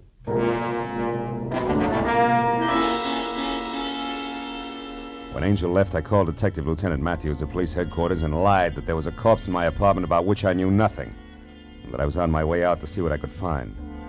Then I hung up fast, not feeling very good. 20 minutes later, when I was in the plush living room at 91 Hollycrest Drive, I had 0 to go on. Until I got to the bedroom where, caught in the folds of lace at the bottom of a petticoated vanity, I found a piece of male jewelry that stood out against that backdrop like Argyle socks on a turtle. It was a gold tie clasp ornamented with the figure of a lion, a little more majestic than most. I dropped it into my pocket and then moved out into a long hall that led to the kitchen. I was about to start toward it when he spoke. Don't move, buddy. Like the voice, he was thick and soft, especially in the middle where he was girdled in double-breasted gray flannel. So I couldn't tell whether he was plus or minus a tie clasp. Also, he had no hair and a pair of deep dimples that danced when he talked. The gun in his hand didn't. Okay, turn around. Let's go back to the living room, buddy. I want to ask you a few questions. Like why you're taking inventory here. Well, it's my job. You see, I'm an auctioneer. The lady of the house won't need this stuff anymore. She's not Shut going up. Now stop where you are, and don't turn around. Okay, where's the girl? Come on, where is she? Out. And only if you'll tell me why you want to know will I tell you where. You see, that way I come out even. Maybe. Well, Eileen Voss owes me money, buddy, and I want it now before she's flat broke. Now you, where is she? On her way to the morgue, like you don't know. Oh, what do you mean by that? I didn't kill her? Honest, Injun? Listen, you. Get this straight. I came into this place just now for one reason only. To check on the Voss girl and make sure she wasn't on her way out of town, bag and baggage in hand, and my 50 grand. Now, don't forget that. I'll try not to. And don't move. Hello. No, she's not here. Judy? Yeah, it's me, honey. No, she's out. Yeah. Well, I'll tell you about it later at the club. Yeah. Right, Judy. So long. Now, where were we, buddy? In the middle of a big fat lie, your reason for being here. Oh, yeah. That's where we were.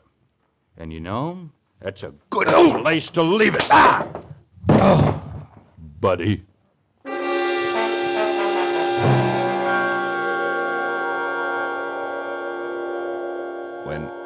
When the twin telephones, lamps, and end tables next to me got back to being one of each again, I saw the note next to the phone that said, "Call Monday at the garden room," which didn't add to much until I realized that Monday was spelled not as the day in the week, but M-U-N-D-Y.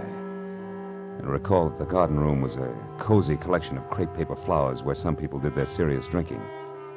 That plus dancing dimples telling a girl named Judy, who had called for Eileen in the first place, that he'd meet her at the club was a little better than the 0 plus tie clasp I'd been working with.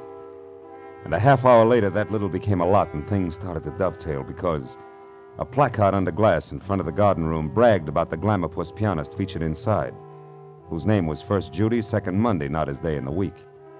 I blessed my good luck, exchanged smiles only with a head-check girl in the lobby, and found a table for one inside, not more than a half a dozen octaves away from Miss Monday's left hand. I'd ordered a drink and had a cigarette going before she paid any attention to me. I'll play anything you want. It's a rule of the house. Just name it, or hum it, or whistle. But don't croon. That's also a rule of the house. What'll it be? How about the number you always play for that fat friend of yours? You know, the one with the deep dimples? Bill Effie? Sure. It's kind of corny. Remember it? Yeah. You a friend of his? Not exactly. I didn't think so. He'd crown you if he heard you say dimples. He's sensitive. You're new here, aren't you? I've been in once or twice. Mutual friend of ours used to speak well of you. Eileen Voss. What made her change her mind? She was murdered tonight. Any idea who did it? I said I heard you. No, mister, I haven't got the slightest idea. There, that's the end of your request. Sorry, but I'm only allowed one to a customer. It's a rule of the house, I know, yeah. I'll see you, Judy.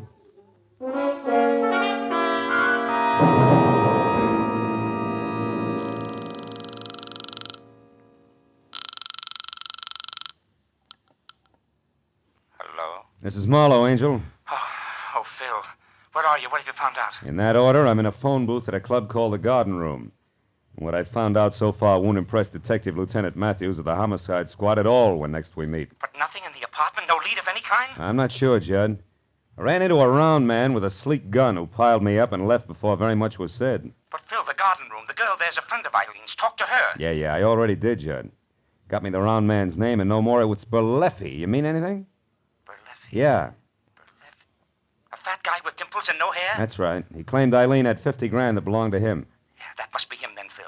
Oh? Yes, he's a gray marketeer, comes from San Francisco. I've never seen him, but the girl in my office, Phoebe Hammond, can help us. Mm-hmm. She once did some auditing work for Berleffi when she found out how crooked he was. She told me about him. I'll call her and have her meet you there, Phil. All right, but look, I'll be at a corner table facing the door, and tell her to hurry, will you? I'll call you back later. Goodbye.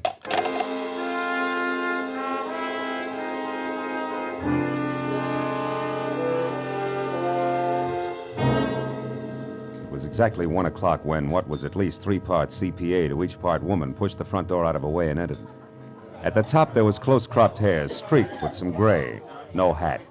At the bottom, dark brown stockings running into darker brown shoes, no heels. In between, severely tailored tweed, closed tight at the neckline. It took all of 15 efficient seconds to decide that I was her man, and less than that again to introduce herself, ask for a cigarette, and name her drink. When it was my turn to talk, I brought her up to date, Eileen Voss's murder included. It's too bad, Marlowe. Judd's a great guy. Yeah.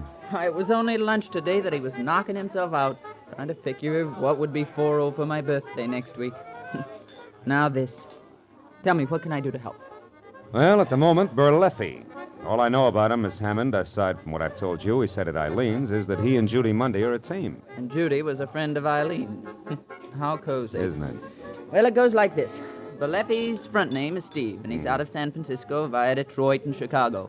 And in each case, only a length of a subpoena ahead of the law. Oh? Back in the 30s, he was a mobster. The numbers game, protection racket, that kind of stuff. But after the war, he cashed in all his chips and went into a more or less legitimate business, with, of course, absolutely no change in tactics. Know what you mean. Now, look, can you tell me where he lives? No, but I'll bet my bottom dollar that the kitten on the keys here can. Only be careful. Berleffi has a reputation for shooting first and talking later. I only hope he isn't after Judd, too. You know, there might be some connection between them that goes back to the days when Judd was Francis Lyon and Berleffi Phoebe, was did you just say Francis Lyon? That's right. Lyon. Uh-huh. Judson Angel is the name he took when he came out here. Why, what does that mean? I don't know. Here, look at this tie clasp. Oh? The ornament. It's also a lion. I found it in the bedroom at Eileen's place, and yet Judd told me that he hadn't gone past the living room. But Marlowe, that doesn't prove that Judd lied. Why, it might not be his at all. Have you ever seen it before? No, I haven't. Besides, I never knew Judd to wear a tie clasp. Okay, could belong to Berleffi. But it's still worth checking after we get Judd out of his apartment. Look, where's your place, Phoebe? Mulholland Drive, 361 North. 361. About a mile up into the hills. I'll let you do the trick. Honey, you go home and stay close to the fireside. I'll get a hold of Judd and tell him to get over there fast. And then maybe we can... Maybe we can what? What is it, Marlowe? Outside, Phoebe. It's a man coming this way. Berleffi? Worse. Goodbye, baby. I'll see you later at your place. I've been afraid of this all night. But who is it? What's his name? Detective Lieutenant Matthews. He's a police officer, Phoebe. First, last, and always. So long.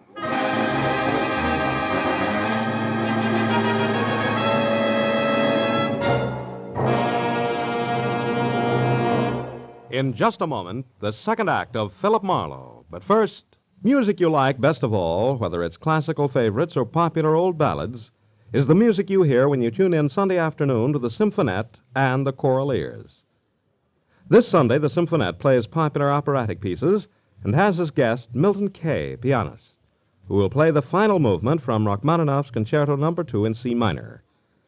The male choir and Lenny Stokes, featured baritone of the Choral Ears, will bring you Pale Moon, The Wizard of Oz, Alice Blue Gown, Make Believe, and other favorites. Yes, it's the music you like when you tune in the Symphonette and the Choral Ears every Sunday over most of these same CBS stations. Now, with our star, Gerald Moore, we return to the second act of Philip Marlowe and tonight's story, The August Lion.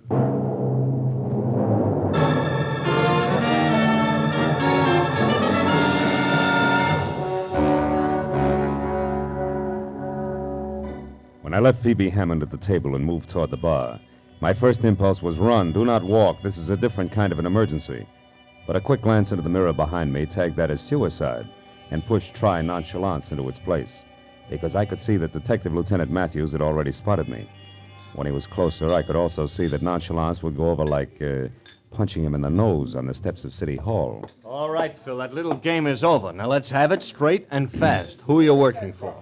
And don't bother with the pitch on professional ethics, or we'll try this all over again down in headquarters. His name, what is it, Phil? Judson Angel, he's a friend. Yeah. Who is what to the corpse? He was in love with her, but he didn't kill her. Oh. Now look, Matthews, I've never held out on you before, have I? Which means you want to start now, huh? What are you getting at, Phil? My client's in a jam, Lieutenant. He didn't kill the girl, but unless I can find out who did, he's an eyebrow deep in a mess that doesn't even concern him. Which has what to do with you playing bashful tipster on the phone with the body being in your bedroom and Marlowe starring like a one-man police force? Will you listen? Come on, Phil. I've been an hour and a half just finding you. Now level. Why is this Judson Angel in a jam if he didn't do it? Okay, we'll try it honest-like. He once did time in another state, under another name, way back when he had less sense. Ah. If he's booked and fingerprinted, it'll be splashed all over the papers. He'll be ruined. Why? What's his business? Well, today it's accountancy, and then it was forgery. Oh. You can see that side by side they don't make a very handsome couple. Now, come on, Matthews, give the guy a break. Will you? Take my word, he deserves it. What do you want me to do? Give me some time. If I don't have the answers, I'm out of luck, and so is Judson Angel. Please, Matthews. All right, Phil, all right. 60 minutes. And if I don't hear from you by 10 after 2, we start all over again down in headquarters, your client included. I'll be waiting for your call, Phil. Good night.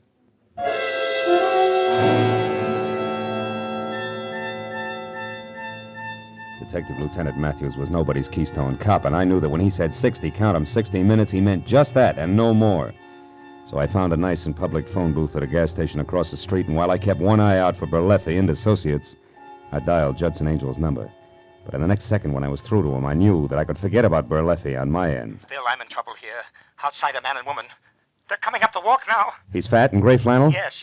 She just pulled up in a cab, but he's been out there 20 minutes watching the place. Berleffi, listen, Judd, get out the back way. Get over to Phoebe's place. He's out the door now, Phil. He's kicking it in. Phil, get up here. 21 South Orange Lane. Judd, do as I say, will you? Get out. Get to Phoebe's place on Mulholland Drive. I'll see you there. Hurry. All right, Marlowe. All right. Marlowe, he's in! Judd! Put that phone down, Angel, or I'll kill you. Now!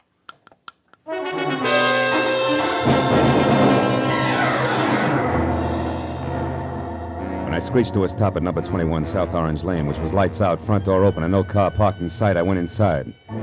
Just visible in the moonlight was the huddled figure I'd been afraid I'd find.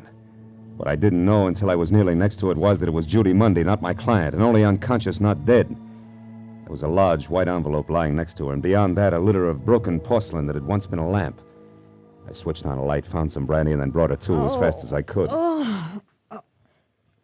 Marlowe. Yeah, and with a brand new request.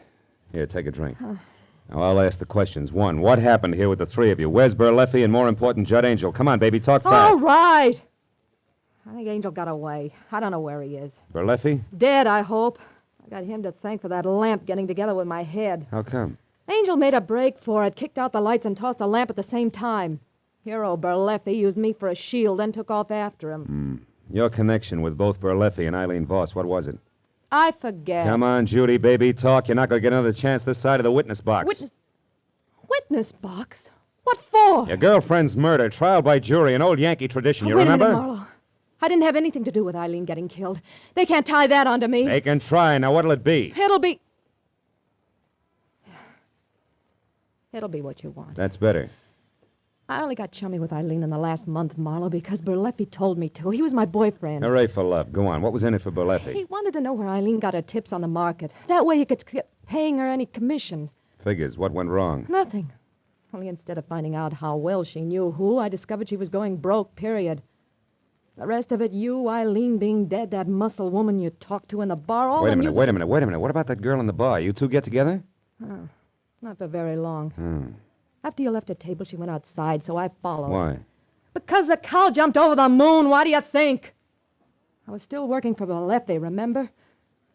I thought it would help if he knew where she fit in. What'd it get you? A slap in the face that said she was raised on barbells. And this envelope here that fell out of her pocket. Oh? Don't get excited about it. It's only one of those horoscope charts. What do? Collect them as a hobby? When there are notes on the back, yeah.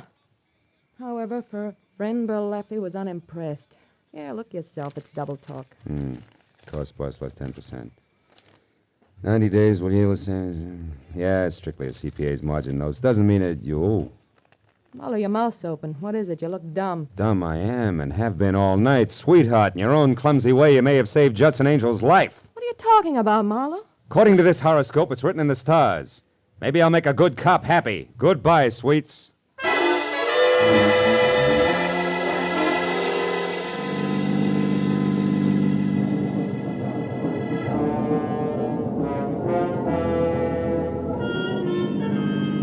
Mulholland Drive is a fancy collection of hairpin turns and deceptive curves along the top of a mountain that separates Hollywood and Beverly Hills from the San Fernando Valley. But when I was on it and burning up good rubber at each bend as I headed for number 361 North, gas pedal on the floor, driving conditions were the least of my worries. And it wasn't until I had parked away from the bungalow that perched on the edge of a cliff and was out of my car, 38 in hand and close to a half-open French window, that I breathed a long, long sigh of relief. Because then I could clearly see that Judson Angel was still alive. I swallowed the sigh fast when I could also see Angel's face. It said there was nothing permanent about his good health, because on the other side of the room, and only visible to me via a corner mirror, was the reason why. Holding on tight to a short, ugly revolver was the one the horoscope had said could be Eileen Voss's killer, the CPA known as Phoebe Hammond. While she talked, I moved around to where I'd be able to take aim in one straight line. About everything. I didn't want to kill Eileen in the first place. It was an accident. I don't believe you. Doesn't matter now. You see, I'd invested some money with her, Judd. Money that wasn't mine. When I found out she was going broke, I went up to see her and demanded it back. She laughed at me. I got mad. I hit her. She took out a gun and said she'd call the police if I didn't leave. I grabbed it away from her. Then I shot her. Then you were there when I came in? Yes. And when I saw you and that cab driver she'd called earlier take the body out, I didn't know what to do. Until later, when I met with Marlowe on your behalf and learned all about Berleffi and the tie clasp he'd found. The tie clasp with the lion on it that you'd recognize as mine if Marlowe ever got the chance to show it to you. But he won't, Judd. I can't let him. Phoebe, you're crazy. You're crazy. You'll never get away with Oh, this. yes, I will, Judd. It'll be Berleffi they'll blame. He entered your room with a gun in his hand. I know. I saw him and that girl. Also, Judd, I'm the reason you got away from him. I rammed into his car when he started after you. It's too bad, Judd. Worse than that, Phoebe, it's a crying shame. Marlowe! The lights, duck, Phil. She can see your silhouette. I can follow her footsteps. We're even. Phil, the terrace. She's trying to get away. There she is outside. She tripped, Phil. The rail!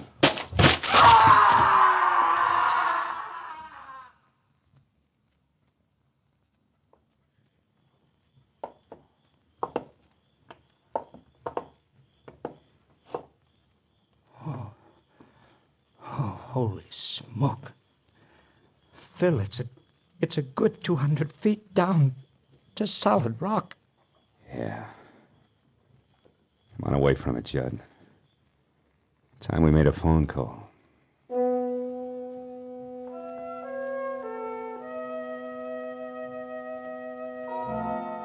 It was 4 o'clock in the morning. We were still on top of the mountain before the police had found the broken body of Phoebe Hammond. And Berleffi had been picked up and in lieu of anything better booked for breaking and entering Eileen Voss's place. When the parade of law, press, and just curious who always show up at the scene of a murder had finally left, it made it just me and Judd and a cop named Matthews. Well, let me see if I got this straight for the records, Phil. First, you thought it was a tough called Berleffi. And second, you were afraid you'd been a sucker and it was really your client. And finally, you figured it had to be a woman who all the way looked like she was no more than along for the ride. Huh? What? You mean you really believe I could have done it, Phil? Well, yeah, it looked that way for a while, Judd. You know, you said you hadn't been past the living room up at Eileen's, and yet I found a tie clasp in the bedroom there ornamented with a lion. And then I found out your real name was also Lion. It almost added. Yeah, but since you didn't have a chance to find out whether or not Berleffi was missing a tie clasp, you still considered that was only circumstantial evidence, am I right? Right, yeah. Till I ran into the switch, which was an envelope that had belonged to Phoebe Hammond. There was a horoscope chart inside. Which meant what? Well, it only meant that she went in for that stuff no more, until I remembered her mentioning that her birthday was next week, which is early August. And that, no doubt, puts her under the sign of the zodiac run by one Leo the Lion. Uh-huh. Yes. Yes, and the mannish, tight-necked suit she always wore could have meant a shirt and tie underneath, minus clasp. Exactly, gentlemen. That's it. Now, me, Lieutenant. What? Look, when you get back down to headquarters and, you start the paperwork. Yeah. Do you have to mention a guy named Judson Angel? A guy named what? Judson Angel. Nothing. I was just thinking out loud. Yeah, that's a bad practice, Phil, It's kind of like only telling a policeman half of what you know can get you in trouble. Unless you're lucky. Oh, give you a lift, Mr. Mister. You already have. Thanks, Lieutenant. And Phil, Good night, Judd.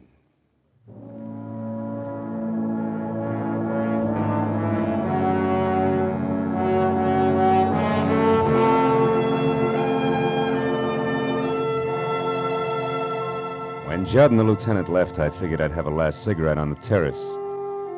Think a little about the desperate people I'd met on a night that had started out to be quiet. I found myself not smoking, not watching the early sun brighten the valley below, and not thinking about much of anything except the overturned stone flower pot that was lying next to the splintered rail where Phoebe Hammond had tripped and taken her final plunge. It was an ordinary square flower pot with an ordinary flower in it. The figure in relief on the side was a lion resting on its haunches. And as I looked at it, I thought it was a little more majestic than most.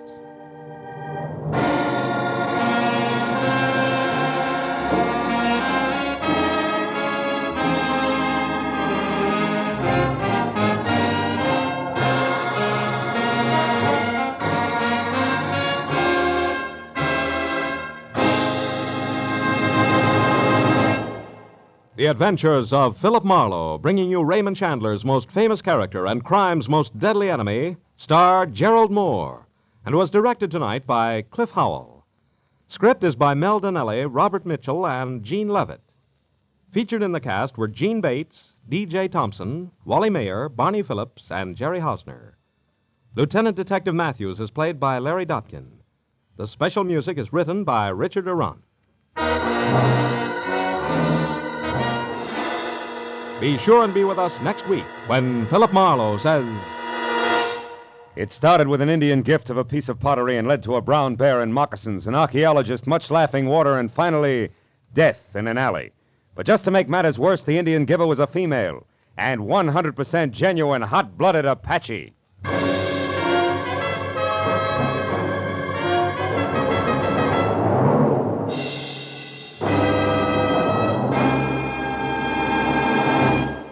They cracked the phantom voice question on Sing It Again last Saturday, so the jackpot is down to minimum, only $50,000. Although, looking at it optimistically, $50,000 is still the largest jackpot in radio. You get other nice prizes just for solving those gay little riddle songs, and it's one of the most entertaining hours you'll find all week. So if you like fun and riddles and good tunes, even if you don't care about $50,000, here's Sing It Again tonight on most of these same CBS stations. This is Joe Walter speaking. Stay tuned now for Gangbusters, which follows immediately over most of these same stations. This is CBS, the Columbia Broadcasting System.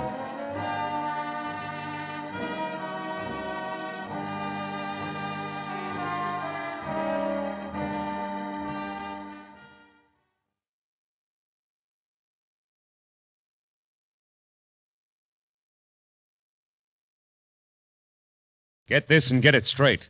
Crime is a sucker's road, and those who travel it wind up in the gutter, the prison, or the grave. It started with an Indian gift of a piece of pottery and led to a brown bear in moccasins, an archaeologist, much laughing water, and finally, death in an alley.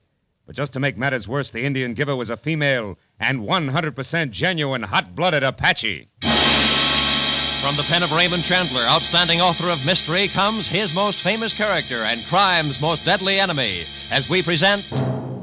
The Adventures of Philip Marlowe.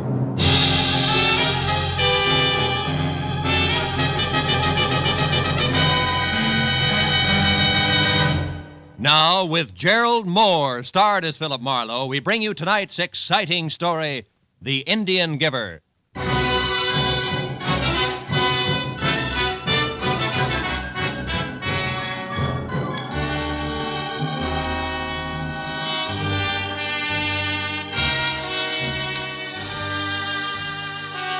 By day, the industrial heart of any city is just so much steel and stone streets, jammed full with the raucous sounds of 1,001 different machines.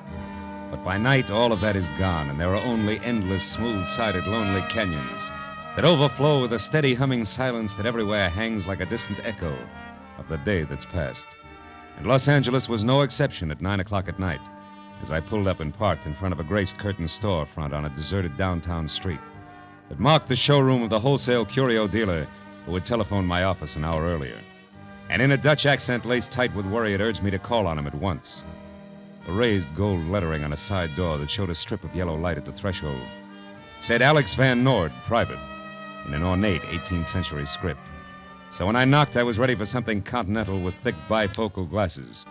When the door swung open, my jaw dropped to my chest, and I couldn't help gaping because the huge V of a man in front of me, in cheap, snug clothes who had dark hair, dark skin, and darker eyes, had to be no less than a full-blooded American Indian.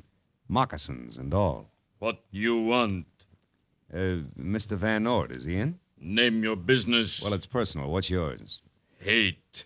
For those who would destroy our culture. Oh!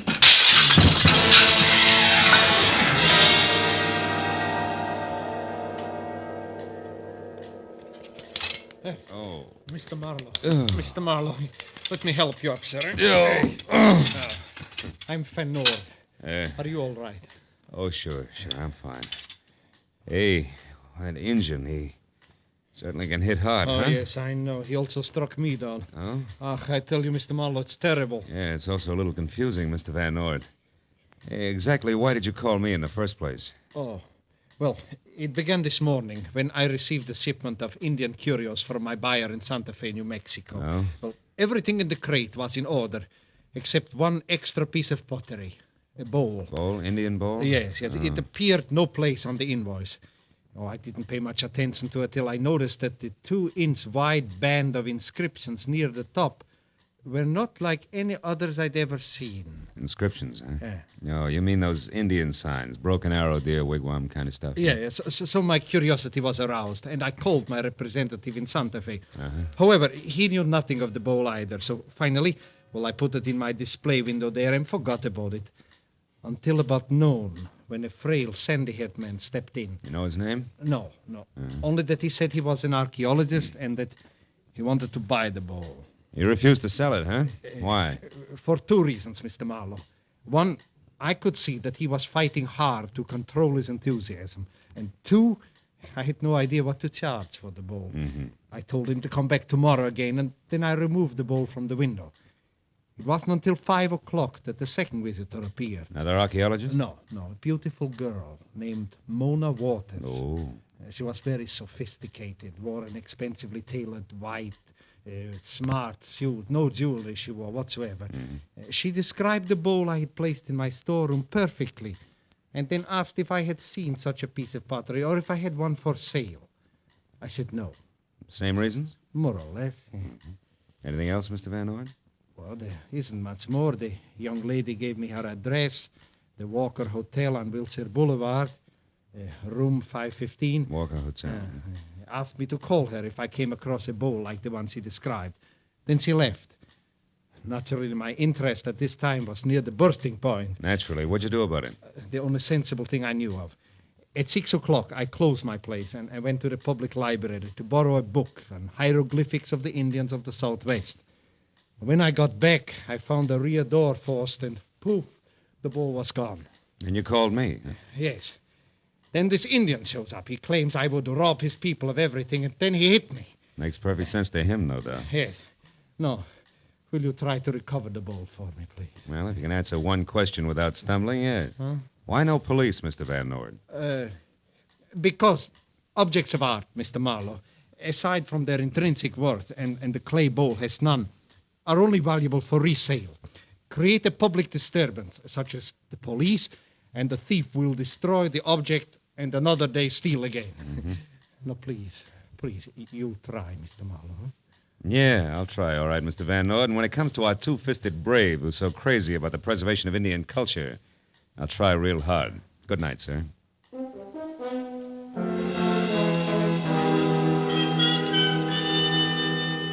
Van Nord's enthusiasm and the $100 he pressed into my hand before I left were encouraging, and I drove straight to the Walker Hotel on Wilshire Boulevard, where a moment after I entered the plush lobby, encouragement came once more. Because gliding from a travel agency booth toward a cocktail lounge was what my client had described as beautiful girl, expensively tailored, smart white suit, no jewelry whatsoever. But when we were both inside and at adjoining stools at the bar, where the soft lights accented her high cheekbones and jet black hair, I knew that Mr. Van Nord had skipped something important. Because in spite of a full mouth, neatly rouged, eyebrows penciled come hither, and a coiffure shingled vintage 1949, Mona Waters could also be full-blooded American Indian, which is what I was working on when she turned, blew a smoke signal in my face, and spoke with an accent that was about as Apache as Vassar. Don't let me make you lose your place, but do you mind telling me why you're staring? I collect the reasons for a hobby. You know, like some people save stamps. Uh-huh. And others pottery. Who are you? A ceramics fiend named Smith. Now, Mona, let's talk about you, huh? Why? Because I've already been offered $10,000 for the bowl. What? Good enough? You have the bowl where? Well, not in my pocket, honey. It's too bulky. I've got it tucked safely away outside in my car. Oh? Yeah, you know, you didn't hide it very well after you stole it from Van Nord. You've been in my room. Could be. Now, do we talk business, yes or no? Yes. What do you want to know? Well, for one thing, what's the bowl to you? Everything. It's mine. All mine, via primogeniture. Which is Apache for what? Listen, Mr. Smith. I'm an Indian, all right, and an Apache at that. But I was born in a duplex, not a teepee. I drink martinis, not firewater, and I've got a Mills College diploma and an IQ that'll probably make yours look sick, so let's clear the air in a hurry. Yeah, well, that's clear enough. Yeah. Now, smart boy. My late Uncle George Waters, also known as Chief Laughing Waters, giggle if you want to, owned the bowl you want $10,000 for. So? So a long time ago, he willed it to my father. However, my father died a year ago, leaving only me as heir apparent. Hence, that bowl is mine. All mine, via primogeniture, which brings us right back to where we were. Except you haven't mentioned why the bowl means so much to you. And I won't. No, will you pay the $10,000, huh? I didn't say that. And I won't say anything more until I see that bowl. Now, I've got to make a couple of calls. Should take about 20 minutes. After that, I'll be in my room. Please call before you come up. And if you don't have the bowl, don't come up. Okay, baby, fair enough. So long.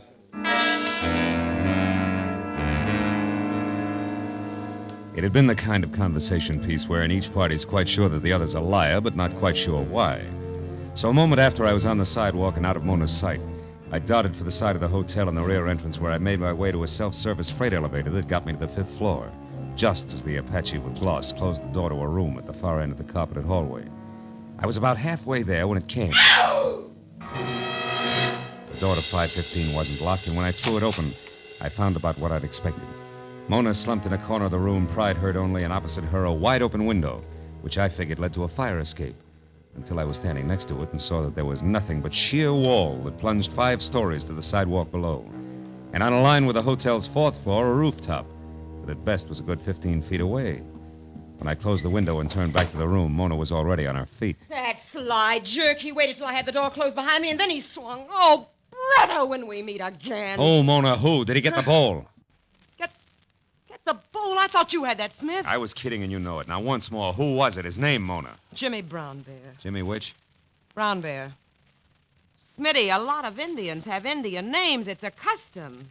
Try not to fall apart every time you hear one. I will if you'll stop being persecuted. I think Indians are all good Americans. Now tell me about the big brown bear. Okay. All right. He's absolutely stole the bowl's a priceless tribal heirloom the white man's trying to steal. He's plain nuts. Who else would try a jump like that from a 5th-story window? Yeah, it's quite a hop. If he actually made it. What do you mean if? Nobody fell. No, maybe nobody jumped either. Maybe you make up heap big story, baby. Hide bowl here in closet, then fall on floor. Tell Wild Tail or Screwball Apache. That'd be smart. Yeah, heap.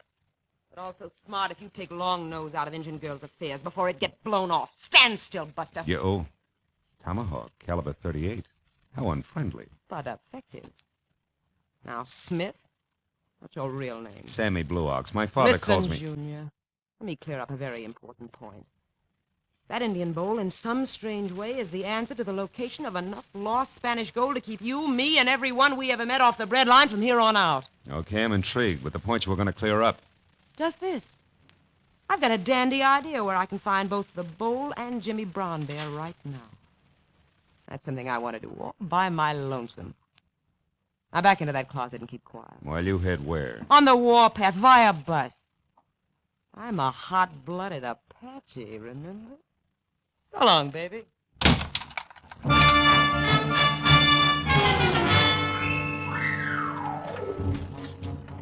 There are times when things look black enough without staying put in a dark closet. So I kicked at the lock, spun in the casing, and walked out in room 515 just in time to hear a timid knock on a hall door.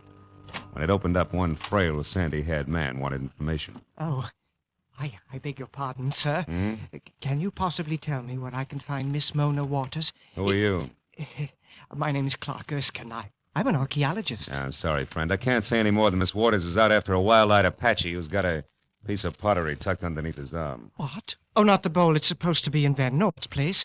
Not Jimmy Brown Bear. Yeah, right on both counts, Mr. Erskine, but what makes the name Brown Bear ring a bell? You two met before? Well, we certainly have.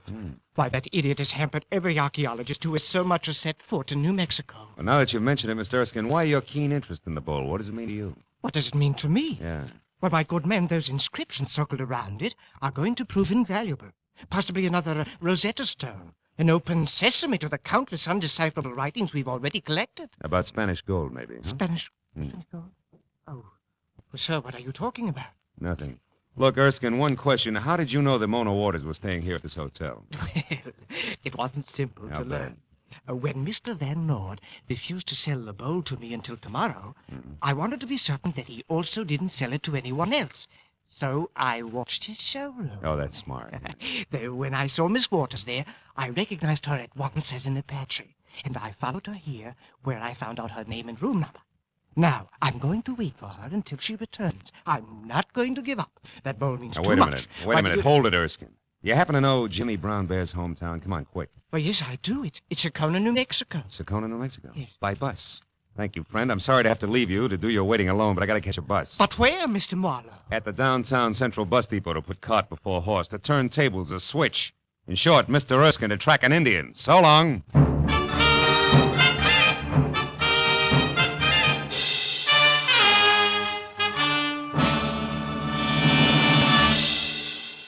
In just a moment, the second act of Philip Marlowe. But first, you meet many an old friend from the wide field of music every Sunday afternoon when the Choraleers and the Symphonette are heard on most of these same CBS stations. This Sunday, the fine voices of the Choraleers will recall such old favorites as I've Been Working on the Railroad, The Best Things in Life Are Free, and Janine, I Dream of Lilac Time. The Symphonette will bring you the Overture from the Bohemian Girl, a Strauss composition, and a stirring march, among others. Be sure to hear the Symphonette and the Choraleers to find your old friends and favorites every Sunday. Now, with our star, Gerald Moore, we return to the second act of Philip Marlowe and tonight's story, The Indian Giver.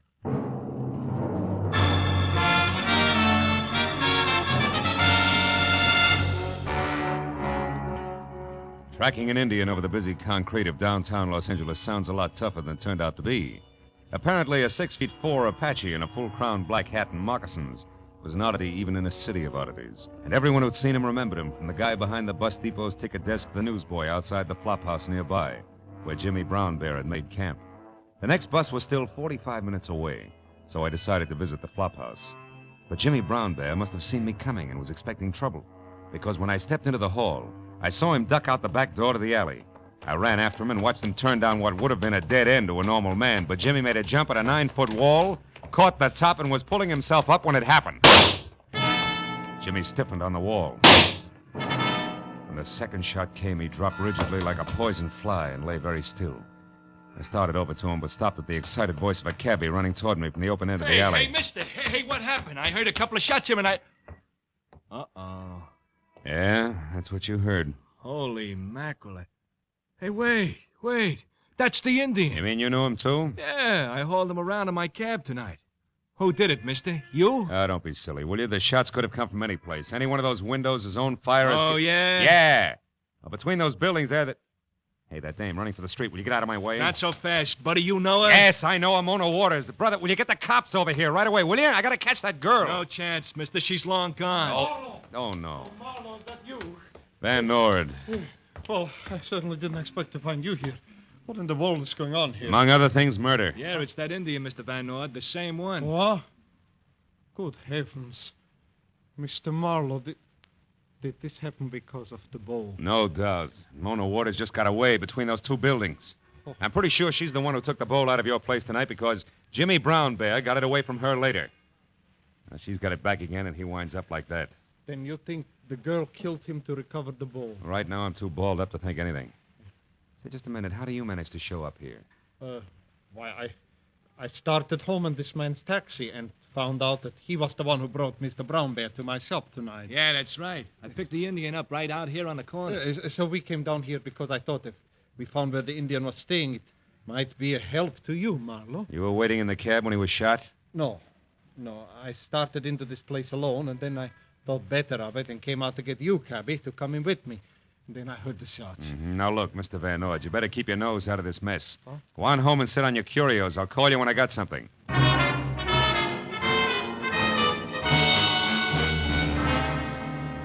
Assuming that my client's story was true and that he did have the cabbie to back him up, I got in my car and headed back to the Walker House.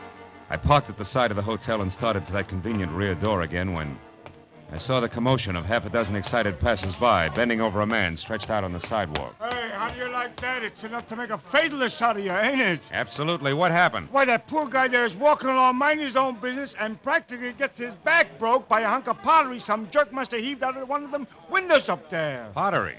You mean a bowl, maybe? A bowl? I don't know. It broke all the smithereens. It was plenty heavy, though. It was about... Hey, look. Here's a chunk of it. Let me see that. Oh, sure. Brown clay with symbols carved on it. Indian symbols. Listen, buddy, what window did that come out of? Anybody see? Anybody? No. They're all dark up there. We can't figure it out. Hey, what's the matter? Where you going?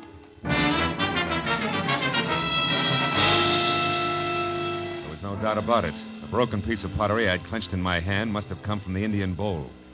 I ran inside, rode the elevator up to the 5th floor again, and beat it down the hall to 515. Sprawled out on the floor inside was Clark Erskine, the archaeologist, making a valiant but wobbly effort to get back on his feet. I dropped the chunk of bowl in my pocket and gave him a hand. Come on, fella. Up you go. Come on. Was it? All right, take it easy. Now sit over here and tell me what happened to you. Where am I? Oh, who are you? Marlowe. Remember, you're in room 515 of the Walker House. When I left, you were waiting for Mona Waters, but I came back to find you spread out on the floor, as flat as that puddle of ink there on the desk blotter. Now, you take it. How come all this? Oh, yes, I remember now. I was struck. Yeah. But, Marlowe, the lights are out. And they're better left that way unless you want the room full of irate citizens. Who struck you? I have no idea. I was sitting at the desk there writing Miss Waters a note because I decided not to wait any longer when I was hit from behind. That explains the spilled ink. What about the open window? It was closed when I left. Open window? Where? Why, that's strange. Strange? It's screwy. Nuts. What do you mean? Mr. Marlowe, just what is your position in this business? I'm a private detective working for Mr. Van Nord, and I'll tell you something else. Whoever slugged you opened that window and sailed the precious Indian bowl right out into thin air, 5 stories high. Oh. Smashed down there on the sidewalk. Oh, the bowl is gone? Destroyed? Mm-hmm. Oh, no. Oh, yes. Why, that's hideous. The markings on that bowl were priceless. Why, Marlowe, great Scott, why was it destroyed? That's what I mean. See, it's screwy. Oh, wait a minute, I'll get it. Hello? Miss Mona Waters, please. It's urgent. Interstate Airlines calling. She's out. I'll take the message. Oh, thank heavens. We want to rectify a perfectly ghastly mistake.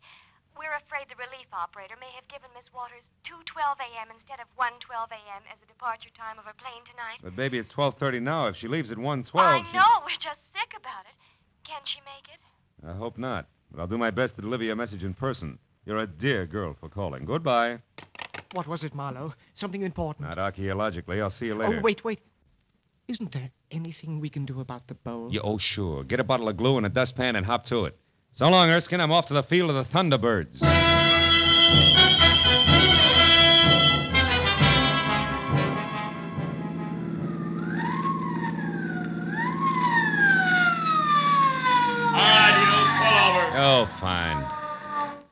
Now, look, officer, Never I was mind, just... Never mind. Well, Mac, you're batting 1,000. You pulled out of the hotel driveway 2 blocks back, ran 1 full stop and a red signal getting this far. That's great. So what's your story? Been drinking? Not a drop, believe me. Now, look, I've got to get to the airport in a hurry. Why? Yeah, to catch an Indian girl. A guy named Jimmy Brown Bear was murdered tonight because a bowl was stolen. Wait a minute, hold it. Who was murdered? Oh, I know. What's the use? There's no use in going into it. Officer, my name is Marlowe. I'm a private detective working on a case, and I got to get to the airport. Private eye, huh? Let's see your papers. Oh, sure. Here, they're all here. Yeah. Mm-hmm. Philip Marlowe, license number. Hey, what's eating you? What are you staring at? Blue black lines on the palm of my hand. They look just like... Holy smoke, they are. That's the answer. I got to get back to that hotel. It's a matter of life and death. Now, just Please, a minute. give me a ticket. Give me 3 tickets. Only let me get back to the Walker House right now, will you? Life depends on it. You better be right, Marlowe. Wait till I stop the traffic, then make a U-turn. Now, go ahead.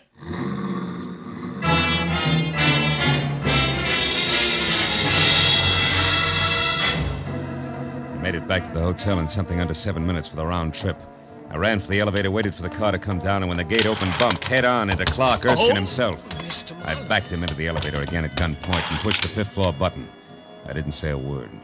By the time the elevator stopped and the gate slid open, he was beginning to sweat. Marlowe, I just don't understand this.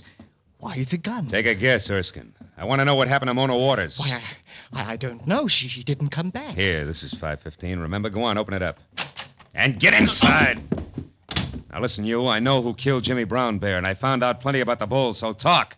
Where's Mona? Behind you with a gun in my hand, so don't move. Oh, great. Well, at least you're okay. Except for a headache, yes. I just woke up in the bedroom with a heap big lump on my scalp, and I know a pale face who's going to pay for that. Drop your gun, Marlowe. Drop it. Now, who's this character here, and where's the bowl? Marlowe hit it, Miss Waters. I saw him hit you and take it. I tried to stop him, but he hit me, too. My name is Erskine. I'm an archaeologist. I only wanted to make a scientific study of the bowl, but this vandal here has destroyed it. Destroyed it. Marlowe! Pipe down, Red Wing, and listen. Before you start shooting, there's a lot of wampum at stake, if nothing else. Now keep that in mind. Okay, Big Wind, start blowing. Speak your piece and keep it straight. He's a treacherous liar, Miss Waters. I know I'm braced for that. Oh, you sweetheart, you. All right. The inscriptions on that bowl were the key to the treasure, which is probably no news to you two.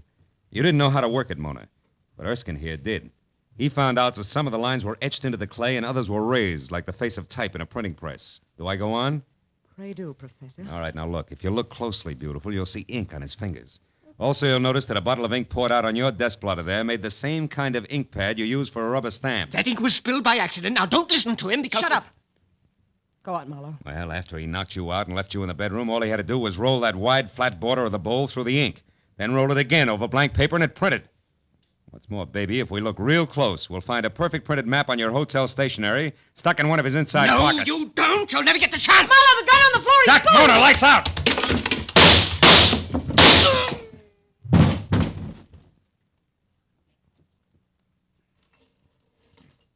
Marlowe? Marlowe, are you all right? Yeah, I'm okay. Oh. Then I did shoot the right man.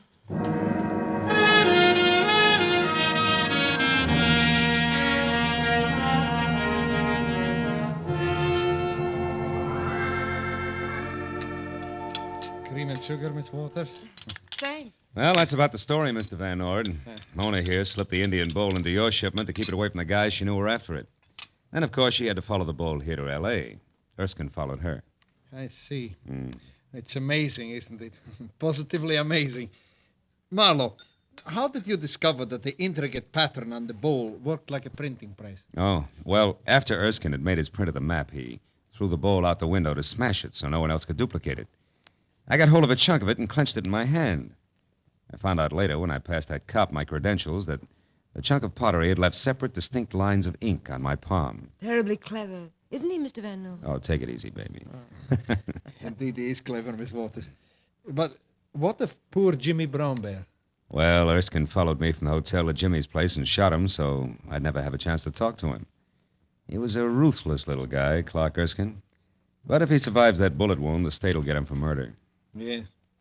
Oh, Miss Waters, you'll have to hurry and finish your breakfast so that you can catch your plane. But before you go, I have a little gift for you. Excuse me, I'll get it. And Marlowe, speaking of gifts, I have one for you. Come here. Yo, baby, that's nice. Is it for keeps? Of course not, silly. I'm an Indian giver, remember? When I come to town again, I'll be rich and reckless and loaded with all that old Spanish gold. That's when I'll take my gift back again. With interest. So long, Philface.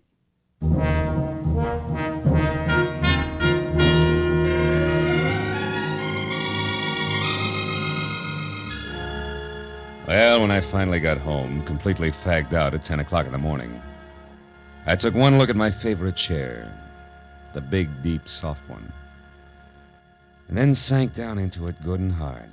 Ow! Ooh, something that felt like a broken beer bottle stabbed me. I reached for it, and it turned out to be the jagged chunk of the Indian bowl I dropped in my pocket earlier. For the first time, I really looked at the hieroglyphics on it. There were 3 Indian figures. The first was breaking sticks into uneven lengths. The second was holding a small fish, and the third was running away with all the wampum. It took me a long time, but I finally got it, I think. The Indian picture message could only be translated one way. It had to mean, never give a sucker an even break. And right then and there, I thought about Mona and what she'd said. That's when I'll take my gift back again. With interest. So long, Philface. So long, baby.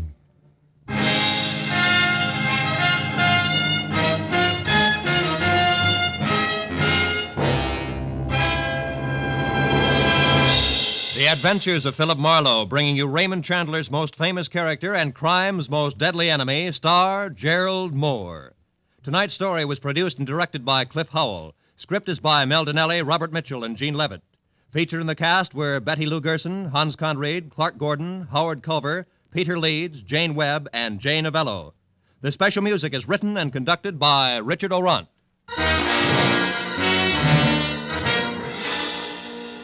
Be sure and be with us again next week when Philip Marlowe says... Inside of 2 hours, a lavish mansion seethed with suspicion. A sealed cabin filled with gas and an artist's retreat had a corpse on the floor. All because one man was too good-looking to be true to anyone.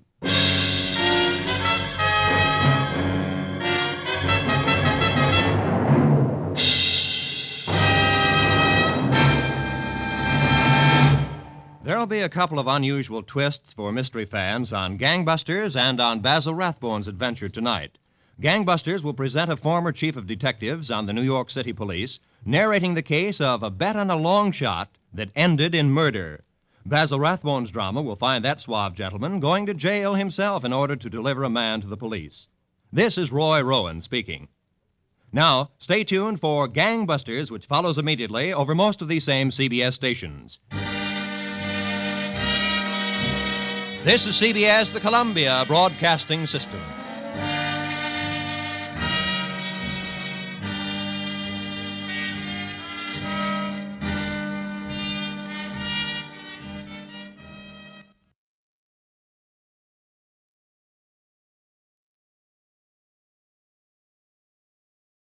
Get this and get it straight. Crime is a sucker's road, and those who travel it wind up in the gutter, the prison, or the grave. This time, inside of 2 hours, a lavish mansion seethed with suspicion, a sealed cabin filled with gas, and an artist's retreat had a corpse on the floor. All because one man was too good-looking to be true to anyone. From the pen of Raymond Chandler, outstanding author of mystery, comes his most famous character and crime's most deadly enemy, as we present The Adventures of Philip Marlowe.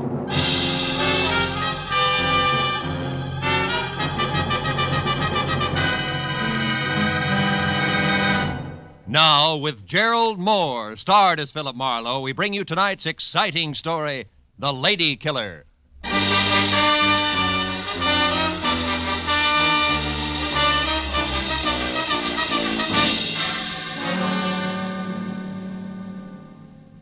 longer I sat in my office with my feet up on the desk and thought about it, the more convinced I became. Paul Niles was unquestionably the handsomest man I'd ever seen. He had a face that belonged on a Greek god, only his features were better, more finely chiseled. They looked as though they'd been molded out of alabaster from a blueprint by some inspired genius. And the classic side view he presented made the great profile show up like a bowl full of shredded wheat. In fact, the guy was much too good to be true in more ways than one, which had been my original impression of Niles when I'd first met him, just 2 hours ago at the corner of Sunset and Cahuenga, and at his insistence had driven him around the quieter streets of Hollywood in my car while he tried to hire me. He was scared stiff, but that was all he would admit to, and as he talked, I wondered what it would be like to have a face like that. Must become quite a problem. Women cluttering up your life. Marlowe, you're not listening to me. Unless you help me, I'm going to be killed. Soon, tomorrow, tonight, maybe in the next 10 minutes. I must have protection. From what? Who's after you? A girl. Her name is Nora Kirby. She's threatened my life, and now she's here in town. She actually intends to go through with it. I found out where she's staying. I went there to talk to her, but she was out. Why is killing you so important to her? Well, I don't even know for sure.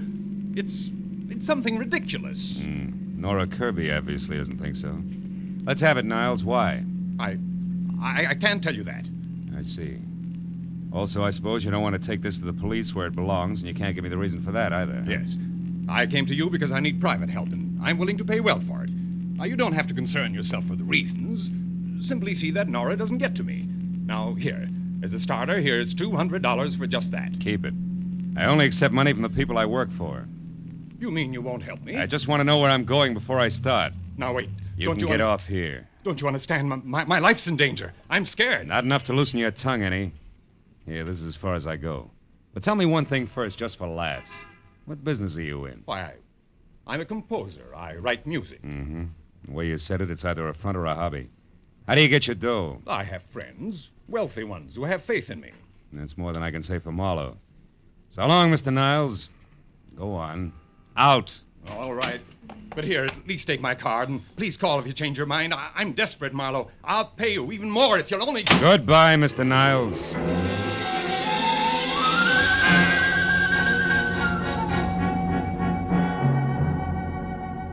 That was the way I'd left it 2 hours ago at 8. And I'd spent the time in between trying to referee a tug-of-war in progress with the feeling I had that I'd been stuffy on one end and my undernourished bank account on the other, and was slowly but surely getting no place. So when the break came, I grabbed at it. Hello, Marlowe speaking. Marlowe, this is Paul Niles again. Oh? I've thought it over. I'll tell you everything if that's the only way, because I've got to have help before it's too late. That's better. Where are you? In my studio, 3893 Avenida del Sol. 3893. That's off Coldwater Canyon, isn't it? Yes. Now get over here right away, will you? Wait a minute, Marlowe. There's someone here. Somebody just came in now. What? Niles? Who's there? Who is it? Nora, is that you? Oh! Niles! Oh! Niles!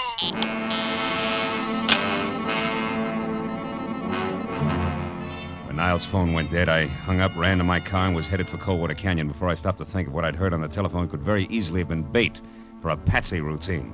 Because I had nothing more to go on now than before except Niles' promise to tell all, and that had got no further than gunshots. But I was already well on one easy way to find out, so I corkscrewed my way over the mountains to Avenida del Sol and followed it to number 3893, which was a straight-up driveway edged narrowly into the hill face that ended on a gravel shelf just big enough for the redwood and glass studio, a generous helping of imported jungle for landscaping in a circular parking space. As my headlights slashed across the tangle of overhanging trees in the center, they trapped the figure of a woman running. She stopped, crouched, and looked back into the glare like a cat does, then darted for the darkness again. But I caught her at the corner of the house. Just a minute, baby, not so fast on the curves. Let me go. Let me go. Not until we've been properly introduced and had a chance to talk a lot of things over, Nora. Nora. Yeah, Nora Kirby, girl with murder on her mind. Oh, no, you got the wrong person. My name's not Nora, it's Lynn. I don't know anyone like that. Lynn what? Lynn Horton. Lynn Horton. Mm-hmm. Okay, Lynn Horton. What's inside that got you so panicky you can hardly stand up? Is it Paul Niles? Yes. I gotta get away from here. And it actually happened, huh? He was shot. Is he dead? I don't know. I think so. But how did you know about it? Who are you? Name's Marlowe. Come on, Lynn Horton. Let's take another look. No, I couldn't bear it. Can't see him through the window. Means you must have been inside. Inside? No, I wasn't. Now, look, baby, you're too jittery to try to lie. Let's have the key. Come on, give. It's better. All right. After you. Go on, inside. Now, where is it?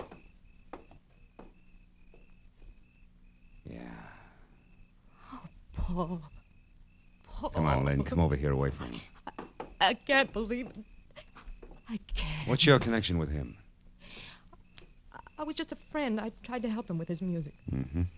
The price on the merchandise you're wearing, you must be one of those mentioned. What do you mean? But you got dough and it shows. We'll skip that. Assuming you didn't kill him, you must have had some reason for showing up here tonight. What was it? Well, I only wanted to... Did you hear that? Someone's outside. Yeah, get the light. There. On the terrace. Something moved down there. I'm going out to see who it is. And listen, there's no such thing as welcome visitor just now, baby, so you stay here, understand? And don't budge. I felt my way out the door, down the stone steps toward where we'd seen the movement, and along the wall to the far end of the terrace. But there was no sound. Nothing moved. Whoever had made the noise had gotten away clean. So I headed back for the house, and that's when I heard it. I started after her, but my shin against the first rock garden stopped me cold. Ooh. Instead, I listened to her drive away. Called myself a few unpleasant names and concluded that Lynn Horton, or whatever her real name was, had been quite as scared as she acted. After I limped inside, turned on the light, and reached for the phone, I stopped at the word Nora above a pretty girl's picture on a newspaper clipping sticking out of Paul Niles' pocket. It carried a New York dateline and said that Nora Kirby, convicted of manslaughter in a traffic accident, had been released after serving 3 years. At the bottom of the story, scrawled in ink, was the message: 3 years for something I didn't do, to get something I couldn't have. It's not fair, Paul. I'll be seeing you. It was signed Nora. I picked up the phone again, and a few minutes later, Detective Lieutenant Matthews at Homicide was up to date. Okay, I'll be right out. Did you say this girl, Nora Kirby, did it, Marlowe? I said Paul Niles was expecting her to, and it looks like she did. Say, look, there's another angle, though. The woman who just beat it away from here. The one who called herself Lynn Barton? Yeah. That's somebody else who was snooping around outside, too. Who also got away from you. You're doing real well, Marlowe. Oh, now, wait a minute. Wait till you see this joint, you'll understand. Besides, I'm in this for curiosity only now. My paycheck got murdered, remember? And furthermore, I never have matches when I want them. What'd you say? I said I'm looking for some matches. No. Here's some. These are the strangest matches I've ever seen. Well, what about them? They got a velvet cover on them. So what? A velvet book of matches. Hey, Matthews, did you ever hear the name Negrotto? Negrotto? Yeah. Sure. Abel Negrotto. Yeah? He's a big name in the music publishing business. Made most of his fortune on records. Lives in Beverly Hills. You know, I got a dandy hunch. I'm going to go have a talk with Mr. Negrotto, Lieutenant, okay? On one condition. Be careful what you say, Marlowe. And keep in touch.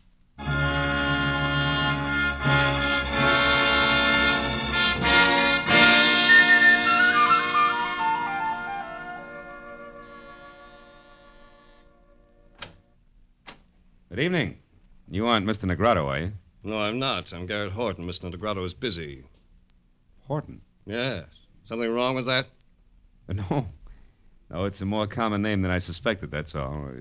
Will you tell Mr. Negrotto I'd like to see him for a few minutes on an urgent matter named Marlowe? Perhaps you didn't understand me. Mr. Negrotto and I are in the middle of a business conference. We can't be disturbed. No, you can't be disturbed. Well, No. look, Mr. Horton, a man was murdered tonight, and one trail leads from the co-op straight to this front door. Either Negrotto talks to me here now or later at police headquarters. You decide. Well, if that's where you feel, come in. You an officer? Not exactly. I'm a private detective. I see. Well, follow me.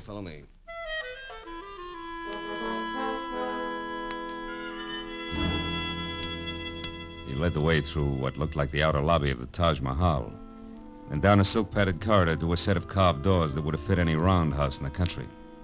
When we walked in, a man glanced up from a stack of papers, and with a pair of eyes that belonged on a shark, did his best to look a hole through me. Horton introduced us. This is Mr. Marlowe, private detective. Mr. Negrotto, I'm looking for a girl named Nora Kirby in connection with the murder of one Paul Niles tonight. She either committed the murder or knows who did because she was there and saw it. And what exactly brings you to my house? Well, I found this book of matches near the door of the dead man's studio. I think it's yours. It is. Go on. Any idea how it got there? None whatever. And until you mentioned their names, I'd never heard of either Nora Kirby or Paul Niles. How about you, Mr. Horton? No, I'm afraid not. Oh, there's my wife. Oh? I'm sure you'll want to give her the third degree, too. Now, just a moment. Lynn. Lynn, darling. Come in here, please. Lynn, this is Mr. Marlowe. How do you do, Mr. Marlowe? I'm glad to know you, I'm sure. Thanks. I'm pleased to meet you, Mrs. Negrotto. Your brother and I have been trying to convince Marlowe here that we didn't commit murder tonight, but he thinks we did because he found this book of our matches near the corpse. Can you explain it, my dear? Why, no. I can't imagine. The man's name was Niles, Lynn. Paul Niles. Mean anything? No, nothing. How about Nora Kirby? I don't think I've ever heard the name before. Well, Marlowe, that would seem to take care of the book of matches. Not completely. It was found at the house of the dead man, remember? We've had hundreds of these made up. Passed them out freely. I think you've taken up quite enough of our time with this absurd business, Marlowe. So now I'll ask you to leave. I'll show you out. Don't bother. Now listen, Negrado, and listen closely. I've been taking it easy so far, but somebody in this room is absolutely certain how those matches got out there. I know that for a fact. And I'm a private detective, don't forget. So if you suddenly remember something that needs talking over, I'll be in my office for 1 hour, but not 1 single minute longer. Good night, all.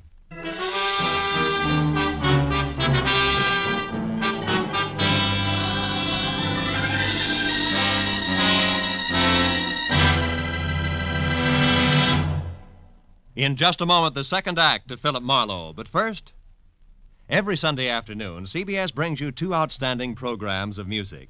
Gems from the great composers, played by the Symphonette, and the sweet, memorable songs of the outstanding modern composers and semi-classicists, sung by the Choraleers.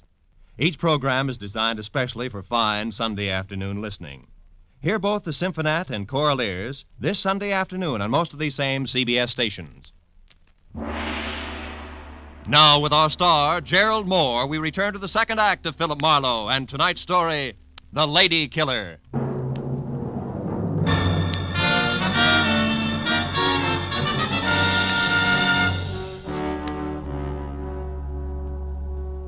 When I started back from my office on Cahuenga, I figured that there was an even chance that the double talk I'd left in my wake might stack up in the center of the Negrado living room floor like so much dynamite, which, if touched off by the book of matches, could cause an explosion that would jar loose a few facts about the lives and loves of the late Paul Niles. Facts that would make finding Nora Kirby and clearly understanding her motives something less than impossible. And 20 minutes later, when I was slouched behind my desk and listening to the staccato report of a pair of high heels clicking sharply toward my door, I had a hunch that my theory of violent detonation was not just wishful thinking. When the door opened without the formality of the knock, that hunch turned a sure thing, because the visitor was the not-quite-lady called Lynn. Mr. Marlowe, And before she could speak her piece, the phone rang, and sure thing graduated to cinch. It was another Negrado, the one named Abel. Marlowe, I suppose it's stupid of me to make this call, but frankly, your visit here has left me curious. You have a minute? Yeah, I think so. Hold the wire, will you? I need a light. Be with you in a second, Mrs. Negrado. All right, but what I have to say is important, Marlowe, so make it fast, will you? Just as fast as I can. I don't think your husband has much to say to me. Husband? Mm-hmm.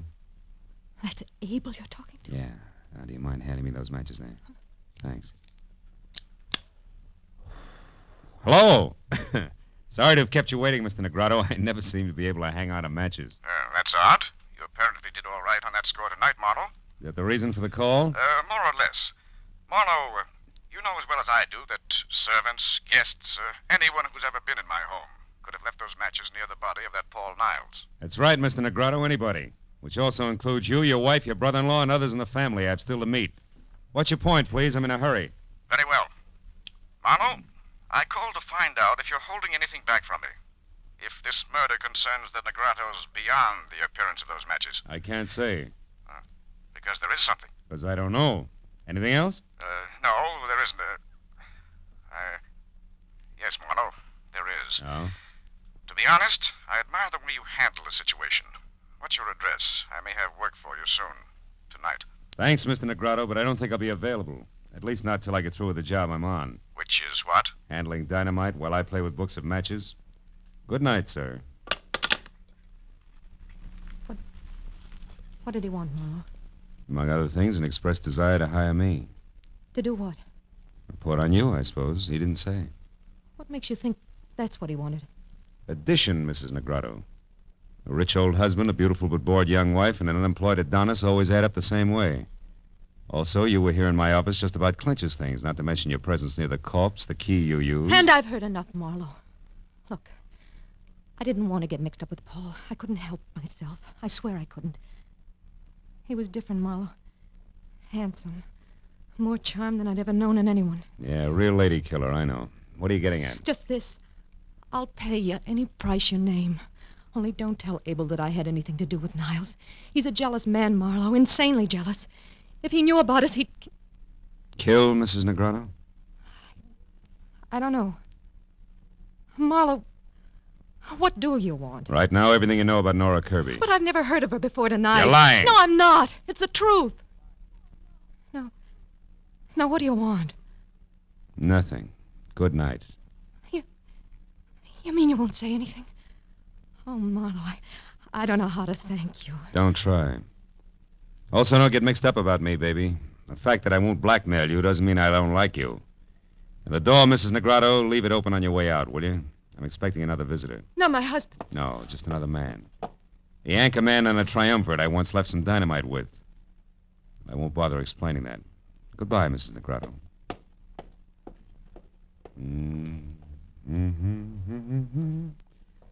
You great, big, beautiful dog.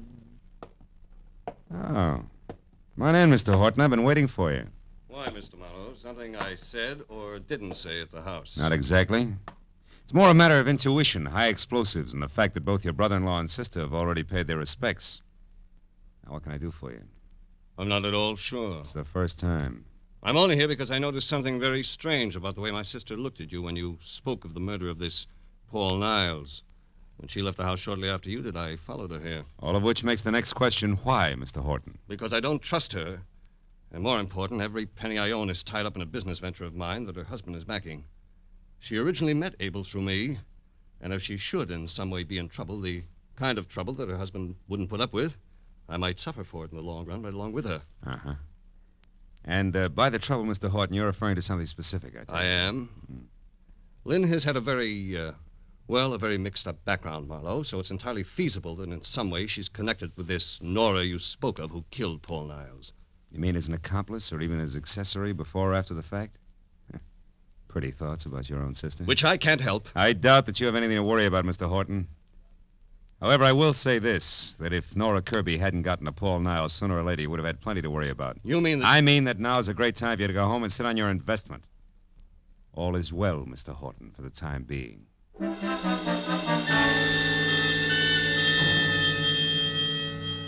A moment after Horton left the office, I came to the hollow conclusion that although my little bombshell had exploded on schedule, damages had been light and had jarred loose neither fact nor fancy about the late Paul Niles, and much less about the elusive Miss Nora Kirby. So my next move had to be a second trip to Avenida del Sol and a report to Detective Lieutenant Matthews, which is what I was about to do when it came from someplace outside, long and loud.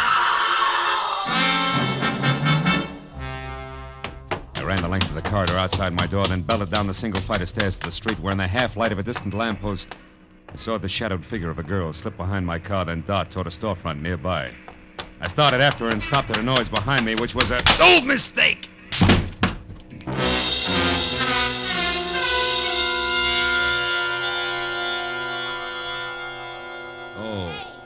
Hey, Junior, hey, come on, honey. Pull yourself together. Oh. Let's go, Philip. Come on. Oh, it's you. You're the one who screamed? Screamed. Honey, you have got it bad. Listen, this is just silly. Hello, Sally. Relax, honey. You're lucky a cop didn't come along first. Being drunk is one thing. The DTs is something else, I know. Last year I was in the same shape, and it took me 3 months Now, wait a minute. Hold it, will you? Look, I was slugged, not slipped a Mickey. Slugged? Honest?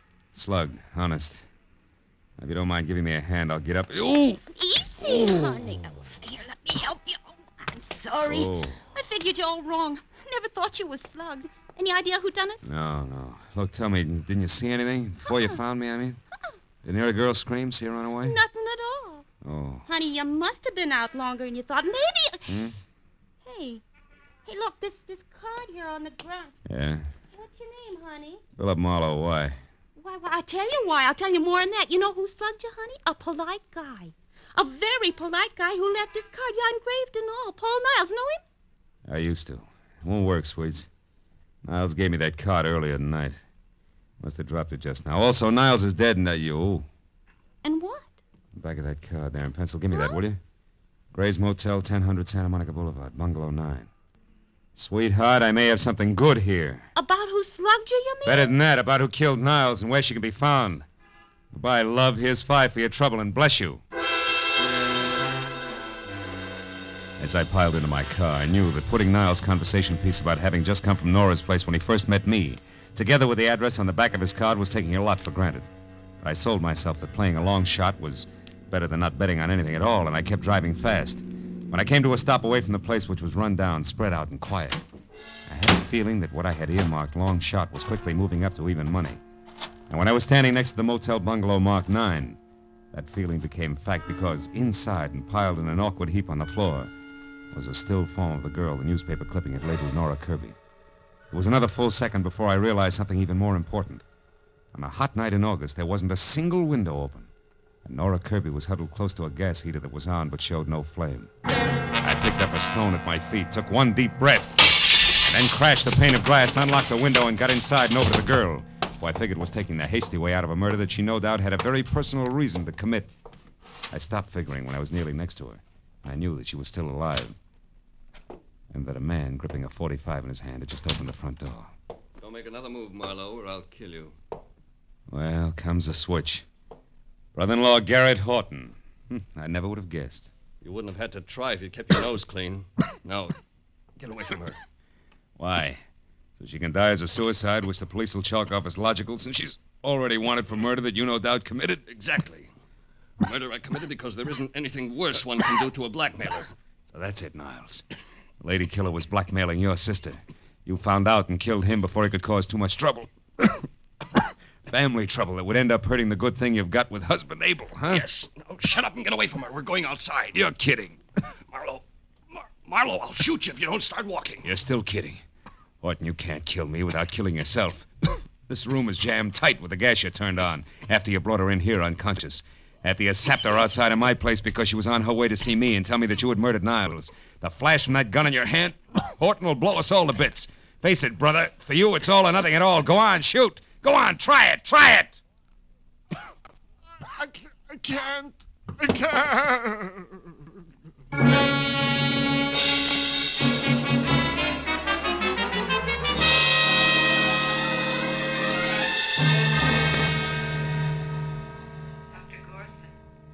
Dr. Gorson, please report to Ward You 21. can see Miss Kirby now, Mr. Marlowe. She's going to be all right, but hold her down to a few minutes, will you? All right, Doctor, just a few minutes. Hello, Nora. Been a long time getting together, huh? Yeah, but not through any fault of mine, Mr. Marlowe. I followed you from the moment you left Paul's place. But I wanted to see you alone, so I kept waiting for my chance. Which was canceled out when Horton spotted you after he left my office. You ought to learn to run faster, honey. He had to take time to knock me out, and still he caught up with you. So did you, I'm very glad to say. Even though you probably weren't trying to save me at the time, were you? Frankly, honey, until Horton stepped back into that bungalow to keep me from interfering with things, I figured you were it. That might have been Marlowe. If Paul hadn't been killed just before I got to him, at least I'd have hit him with something hard. I had motive, you know. Yeah, I read all about it. 3 years in prison for something you didn't do. But tell me, if Niles framed you and you knew it, why didn't you go to the police? He couldn't have been that irresistible. But he was, Marlowe. And more. As a matter of fact, he didn't frame me in the first place. It was my own idea. You see, Paul was driving the car when we had that accident 3 years ago. Not me. You switched places with him? Mm-hmm. Why? He'd already had his license revoked for reckless driving. They'd have sent him away for 10 years at least, as against my 3. Believe it or not, at the time I couldn't think of waiting that long for him. No? Hello, Marlowe. Hello, Matthews. We checked her story. It's true enough, even if it's the kind of thing we're not supposed to be able to understand. Of course. Paul was strictly a lady killer, remember? Yeah, so he was. Well, I guess that ties everything in, huh? Not quite, Phil. I've just finished taking a statement from Horton. There's one more question. Whatever made you so sure that in a room half filled with gas, a gun exploding would blow everything up? Oh, well, that's simple. You what? Well, I figured, you see. I thought that... Yes, well, good night, Miss Kirby. Good night, Mr. Marlowe. So long, Lieutenant. So long. Lucky.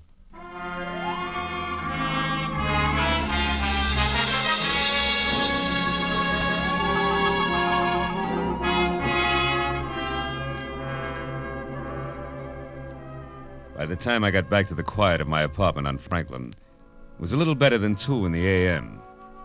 As I sank into an easy chair without bothering to turn on the lights, I realized that for the moment I was tired. Tired of people. Their troubles, their petty little jealousies. Lady killing. What makes one man a lady killer and another... Oh, well. I lit a last cigarette, and I thought about the mountain of trouble a classic Grecian profile had built for Paul Niles. I stopped thinking when the flare of the match in my hand showed in a mirror opposite me.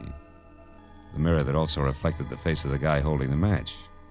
He was a long way from being an Adonis. In fact, he was slightly on the mud fence side. And at the moment, glad of it.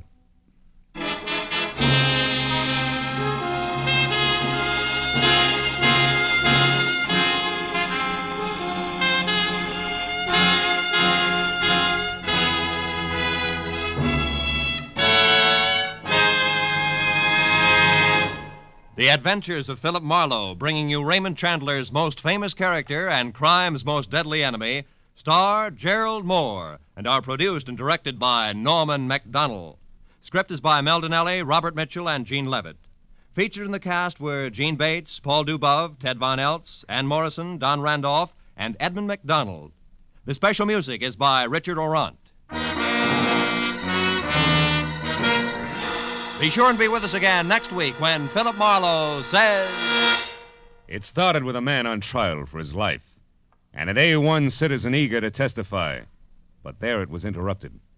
And it wasn't until I found a corpse in a bubbling bath, gunplay in the woods, and lots of blackmail that the real eager witness had a chance to talk.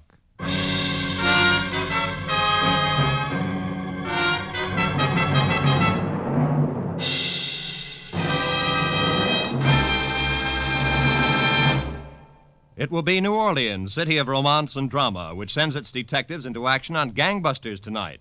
The superintendent of the New Orleans Police Department himself will narrate Gangbusters' amazing story, The Case of the Sledgehammer Sigh. You'll also find Basil Rathbone engaged in another of his exciting exotic mysteries. So be sure to hear them on most of these same CBS stations.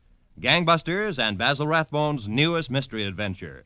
In fact, stay tuned right now for the Gangbusters program. Yes, it follows immediately on most of these same stations. This is Roy Rowan speaking. This is CBS, the Columbia Broadcasting System.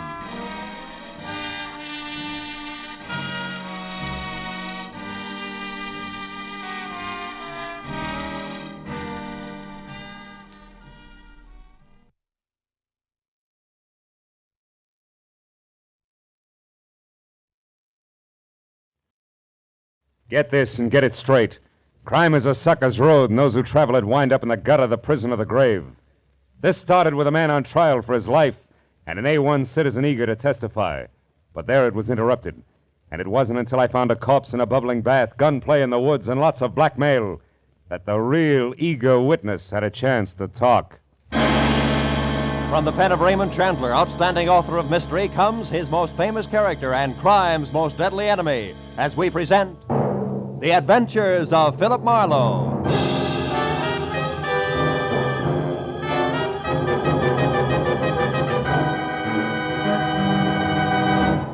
Now, with Gerald Moore, starred as Philip Marlowe, we bring you tonight's exciting story, The Eager Witness.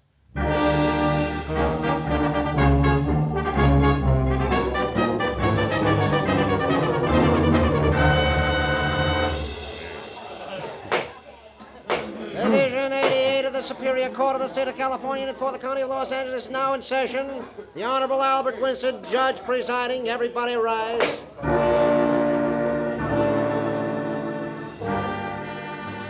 It was the case of the people versus the oft-arrested, never-convicted, smooth Earl Jernigan, sometimes bookie, charged in the first degree with a month-old killing of a kindly, gray-haired horse trainer named Kurt Harper, who had once almost been my client. It was the afternoon of the fourth day of the trial, and the prosecutor for the state had already built an almost airtight case against the alleged gambler when my turn finally came. To further substantiate the state's claim, that Earl Jernigan did willfully and with malice aforethought take the life of the deceased Kurt Harper. Will Mr. Philip Marlowe take the stand?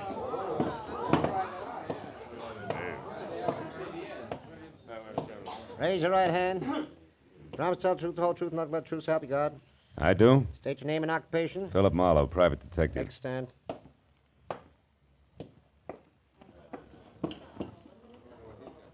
Mr. Marlowe, on the morning of the 30th day of July last, the day on which the late Kurt Harper was murdered, were you hired as a private detective by the said Mr. Harper?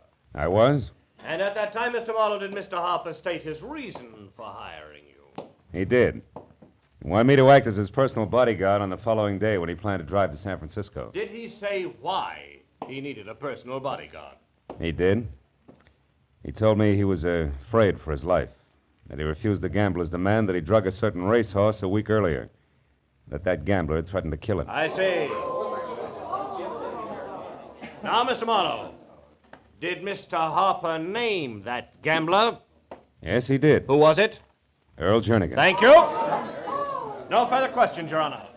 Counsel for the defense? Counsel for the defense waives cross-examination, Your Honor. The witness is excused. Didn't make sense. No cross-examination. Because from the opening adjective, the counsel for the defense, a dapper item named Calder, who always appeared in French cuffs, gray gabardine, and a cocky, uninviting smile, had raved, ranted, and practically spit at each witness the state had presented. So the courtroom was left with a tingling impression that Earl Jernigan's attorney had something of a surprise waiting up his legal sleeve. Later, when Calder was on his feet and addressing the jury, that something started out fast. Now that the state has taken the trouble to offer so much circumstantial evidence, so much hearsay, rumor, conjecture, now will I smash all of that with the testimony of one man known to all of you as an outstanding citizen of this city, a prominent real estate broker, an unimpeachable witness eager to testify, Mr. Leonard Gaines. It worked. Landed in each and every lap like a live grenade and exploded all the way around at once. And when the eminent Mr. Gaines, gray at the temples, maybe 45, and neat and expensive midnight blue flannel with giant stickpin to match, took the stand, and in his own meeting of the board tone of voice told the court that Earl Jernigan had spent the entire day and night of July 30th last with him at his Malibu Beach home, the prosecuting attorney's jaw dropped to his chest and he stared dumb. Day or night did Mr. Jernigan ever leave my home. And as for the hour of the murder, 8 o'clock in the evening, we were having dinner. After that, we played gin rummy until midnight. Are you sure of that, Mr. Gaines? The hour of your dinner, I mean. I am positive, Mr. Calder. No, you can't be. You're lying. Quiet in the court. Order, Miss Harper. Order in the court, please. No, I won't be quiet. I won't anymore. Miss Harper. Quiet. Order. This court is adjourned until tomorrow morning at 10 o'clock.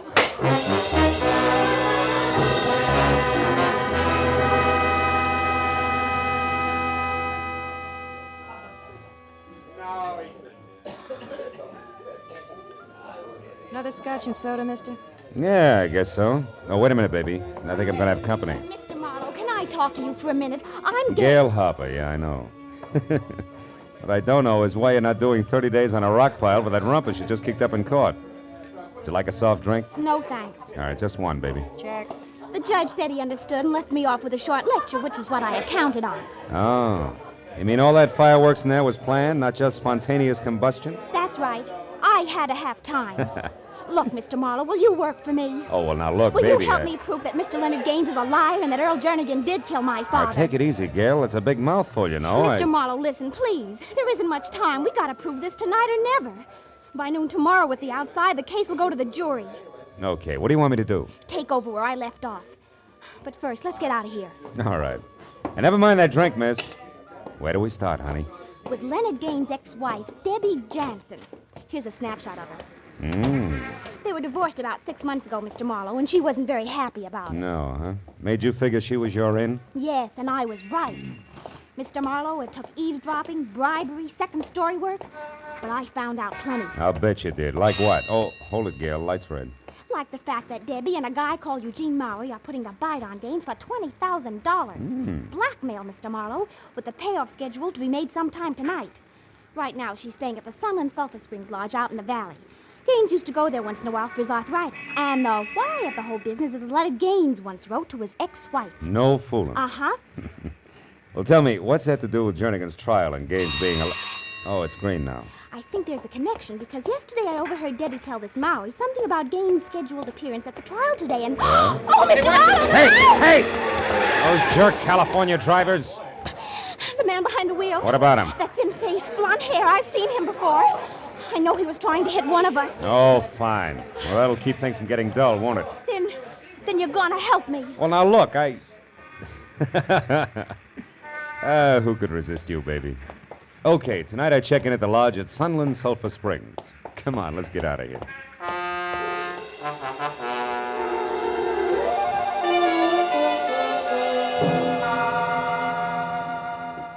It was 8 o'clock and almost dark when I reached the foothills of the mountain range that separates the San Fernando Valley from L.A. proper, and turned off onto a narrow dirt road that ran through a twisting gorge, past a moon-faced watchman who asked no questions as he slowly opened a sagging wooden gate, faintly labeled Sunland Sulphur Springs, where Mother Nature's remedies bubbled from the earth private.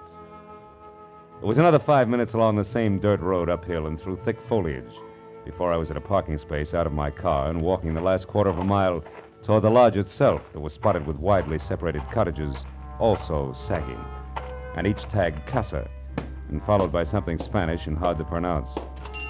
Inside the place was cheap porch furniture and occasional threadbare rugs over scarred pine and deserted, except for a sleepy old guy with thick-lidded eyes and an accordion-wrinkled face who was slouched in a heap behind a sign on the reservation desk that read Maynard Sharp, no less, night manager.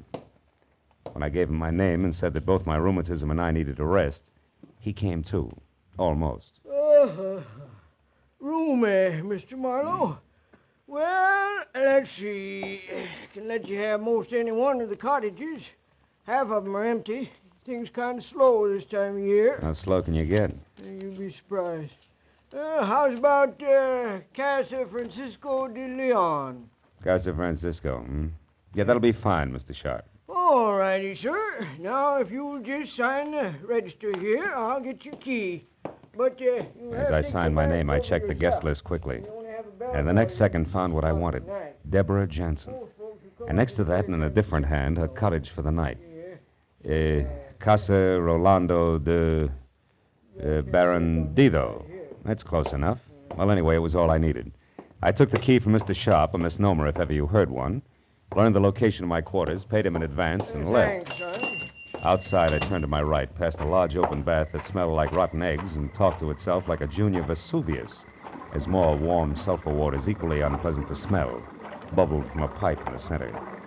Beyond that was the first cottage, another casa I couldn't pronounce, and it stayed like that all the way down the line, until I reached the second one that showed light.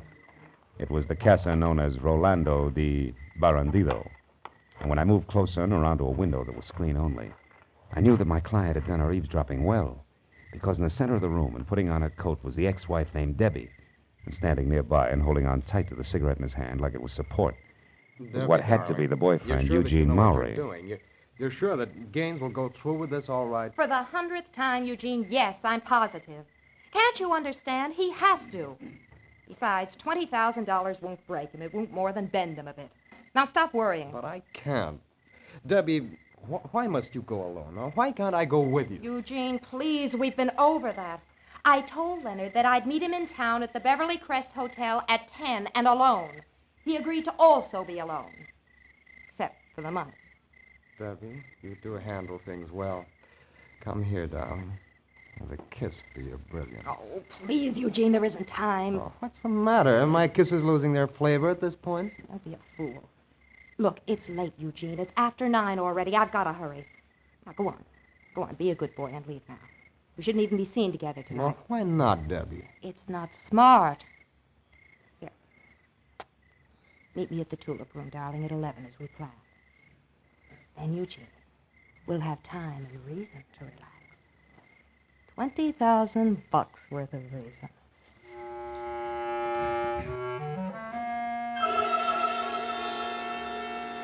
As Mowry oozed toward the door, I slid away from the cottage and into the shadow of a clump of trees nearby.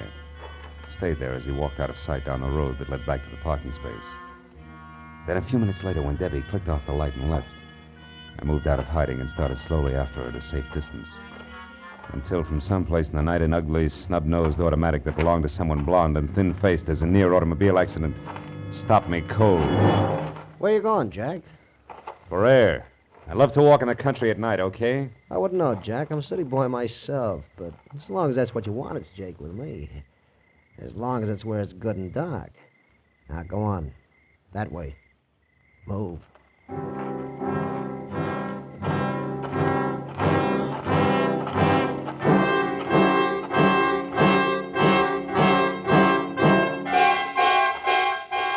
Jack, that's far enough. Hold it.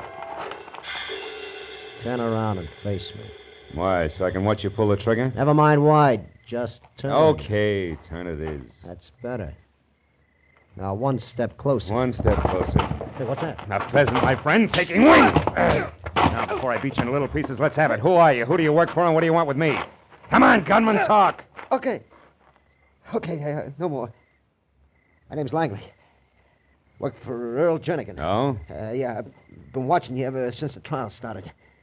Jernigan didn't want you moving in, man. Which is why you tried to pick me off with a car when I was with Gail Harper this afternoon, huh? Come on! Yeah, that's why. Now what are you going to do with me?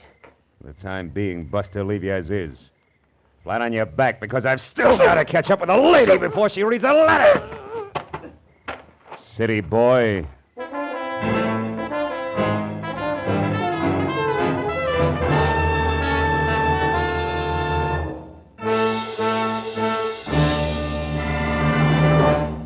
In just a moment, the second act of Philip Marlowe. But first, because of the sharp rise in America's birth rate during the war, we face a very serious educational crisis. Many communities will find that their schools lack sufficient teachers, classrooms, and facilities. Citizens must get together and work for better schools, more teachers. If we want all of our children to have a chance for a good education, we must take action now. Now, with our star, Gerald Moore, we return to the second act of Philip Marlowe and tonight's story, The Eager Witness.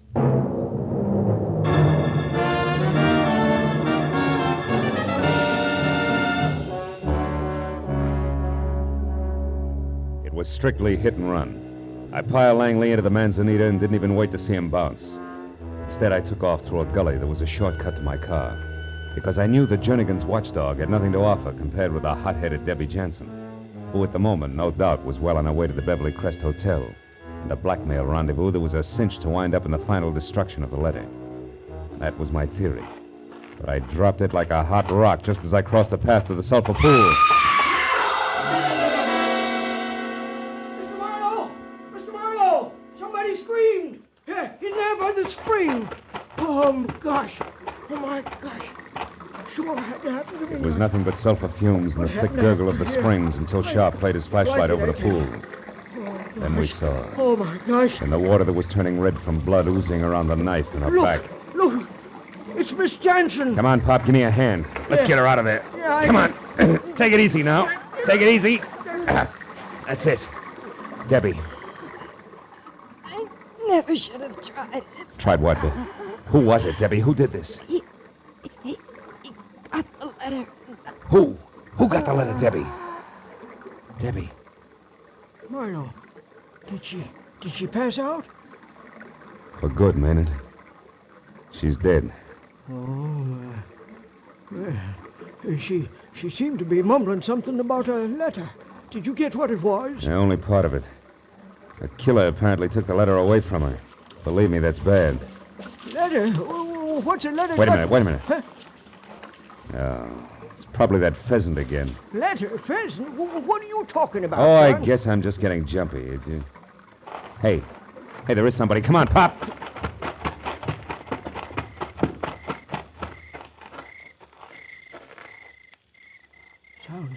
Sounds like he's over there, Marlowe. Yeah, I can hear him.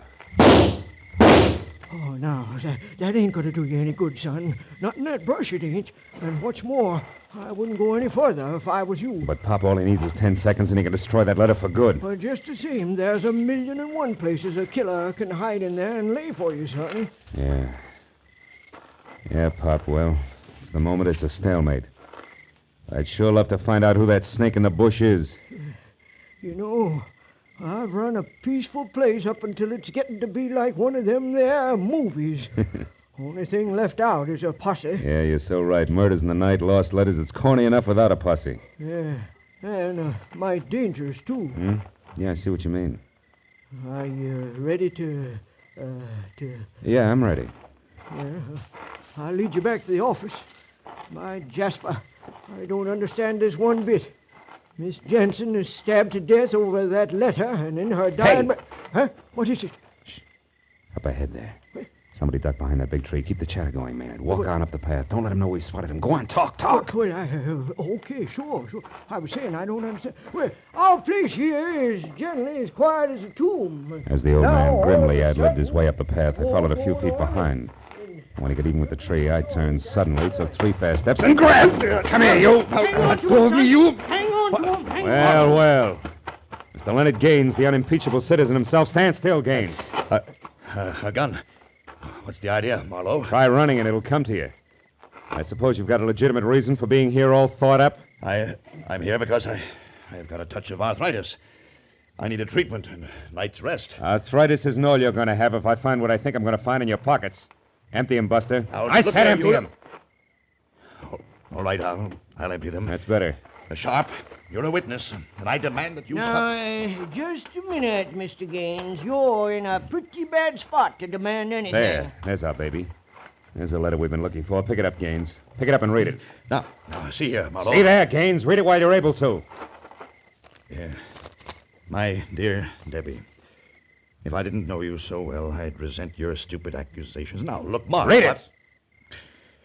We've already made our property settlement, as you're well aware, and you'll be a long time finding a court that says otherwise. Now you know where you can go, so why not get started as ever, Leonard? Oh, fine. That's about as incriminating as a lecture on the family meat bill. Sharp, whose jurisdiction are we under here? County Sheriff's Office. All right, call him. Also, call your man out on the highway and have him lock that main gate. Main gate? Yeah. Say, now, that's a good idea. I'll do it right now. Now, wait a minute. Have you got a gun? Yep, got a rifle. Been in the family for years. Can you use it? Well, yeah, I reckon I can. Where are you going? Out to round up Langley. He'll be pushing hard to give his boss a star witness here a big helping hand. I want to be in shape to push back. And remember, Pop, keep your eye on Gaines and not on the phone when you make those calls. I'll see you.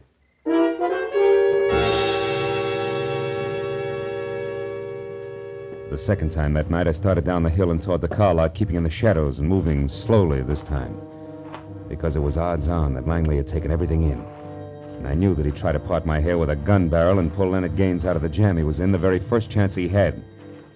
So I stayed off the paths long enough to have both socks full of burrs when it happened. But not what I expected. It was the Sharp family blunderbuss that had exploded with a blast like a small howitzer. So also for the second time, I turned and ran back up the hill, this time to the office. I got there just as Maynard, climbing hand over hand up a smoking rifle barrel, made it to his feet. Maynard, what happened? Where's Gaines? Well, I don't know. It got away, I guess. Well, the shot, what about that? It went up there, through the roof. Oh, fine. Well, gosh, I didn't suspect a thing. He just said he wanted to smoke. But he didn't happen to have a match, I know. So you hung your rifle over your arm, stuck both hands in your pockets to find one for him, and that's when he took you. Yeah, that's exactly what happened. Well, how'd you know? Never mind, Pop. Well, I made a grab for him, though. Ripped his coat about halfway off. Oh, that's great. That's great. Yeah, but I'm sure sorry he got away, Mark. All right, don't worry about it. Can't get far with the gate locked. Well, I got bad news there, too. Oh, the gate's locked, all right. But there's a back road. There's a back what? Back road. Right, yeah, well, go ahead. It ain't much. It's rough and rocky, but it's passable. And anybody's been up here as often as Mr. Gaines has sure know about it. Oh, great. Look, Pop, can't you understand that there was a murder committed here tonight and we had the murderer? Yeah, no buts! Fell for the oldest gag in the world. But I was a sucker to turn him over to you. And will you stop waving that envelope? I just think you ought to see this. All right, what is it? Oh. Where'd you get all that loot? Gaines dropped it when I ripped his coat. 20 grand, it says here on the wrapper. There's something else written here, too. Casa Rolando de Barandito at 10. Casa. Pop, that's it. That's the answer. Come on, we gotta get down that back road in a hurry.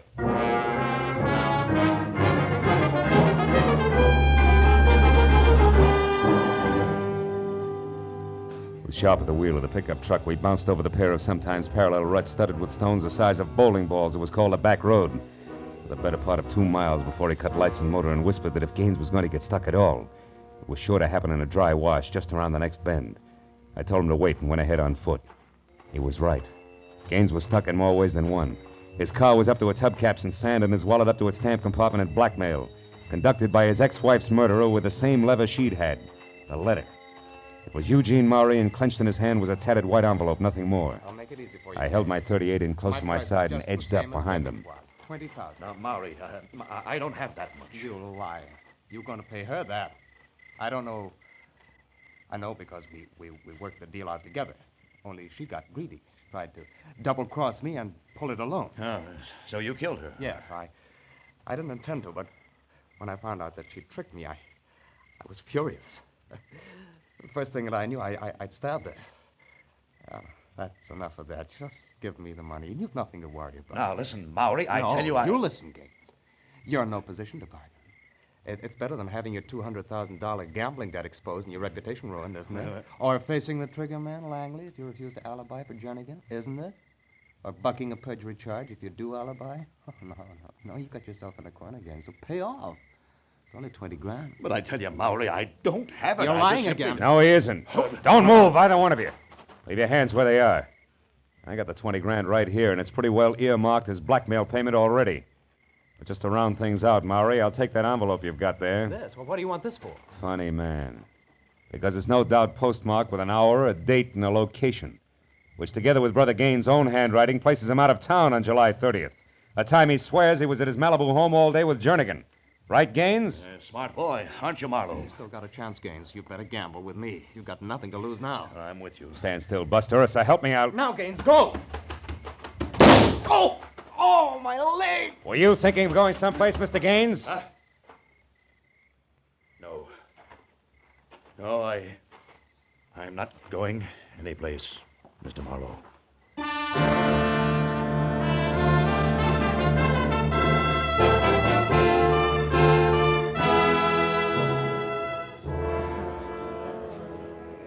Well, Gail, the big show's about to start. Court will be in session in a few minutes. I know. And different from yesterday. Yeah. Oh, you did a swell job, Mr. Marlowe. Gee, I don't know how to thank you. Save it, baby. If that scale Lady Justice holds in her hands is in better balance today, it was your hunch and old Maynard's blunderbuss that did as much to put it there as my running around through the brush at Sulphur Springs. But all I knew was that Gaines was lying.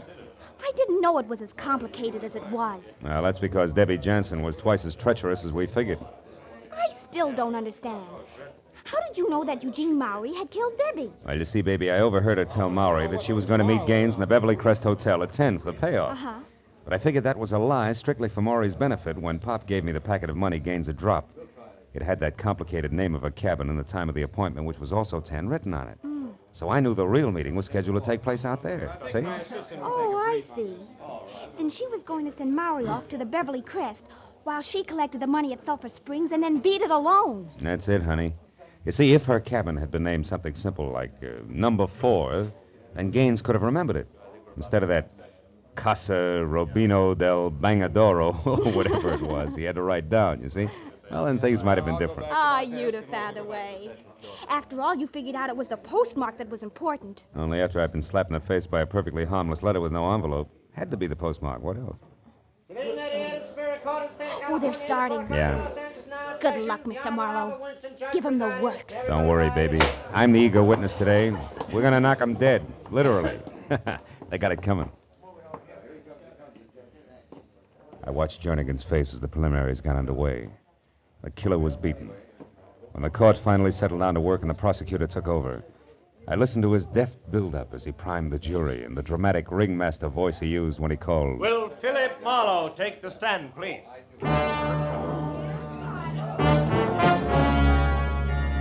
Now, Mr. Marlowe, you told us yesterday that you are a private investigator. Now will you tell the court in your own words what happened to you last night? I sat there looking into the cold, baleful eyes of the prosecutor and thought of a paraphrase on that wonderful quote from Oliver Wendell Holmes. It's not enough to ask for justice. One must also hope for mercy. Mr. Marlowe. Oh, yes. I'm sorry. Well, it began here in this room yesterday afternoon at about 3:30 when the counsel for defense called a witness, Mr. Leonard Gaines, to the stand.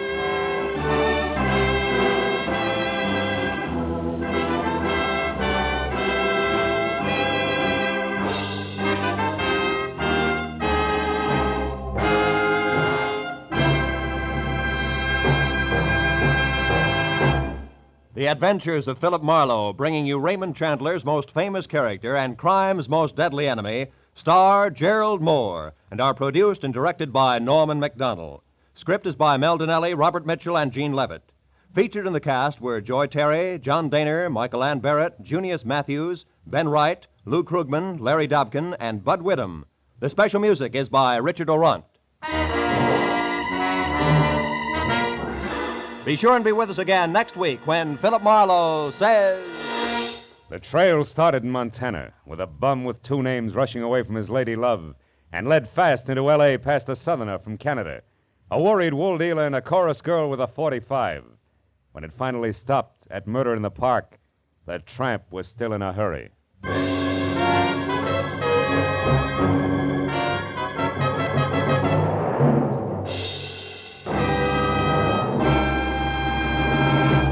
You and I have a friend coming to call next Monday night. She's my friend Irma.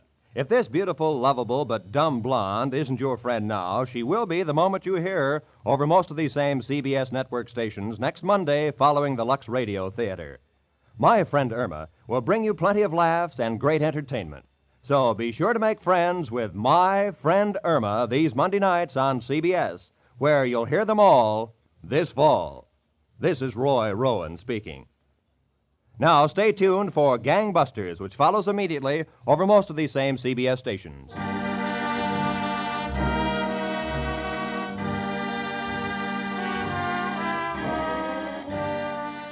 This is CBS, where Arthur Godfrey's Talent Scouts are heard Mondays, the Columbia Broadcasting System.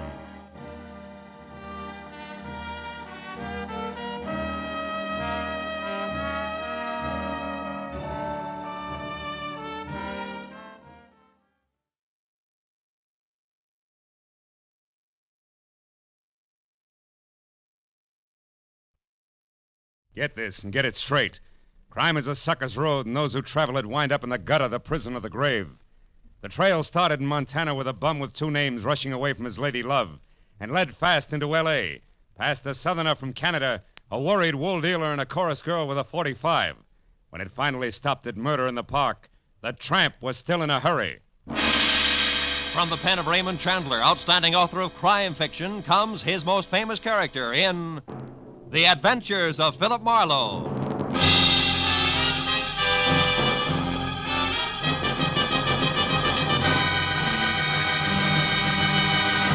Now, with Gerald Moore, starred as Philip Marlowe, we bring you tonight's exciting story, The Bum's Rush.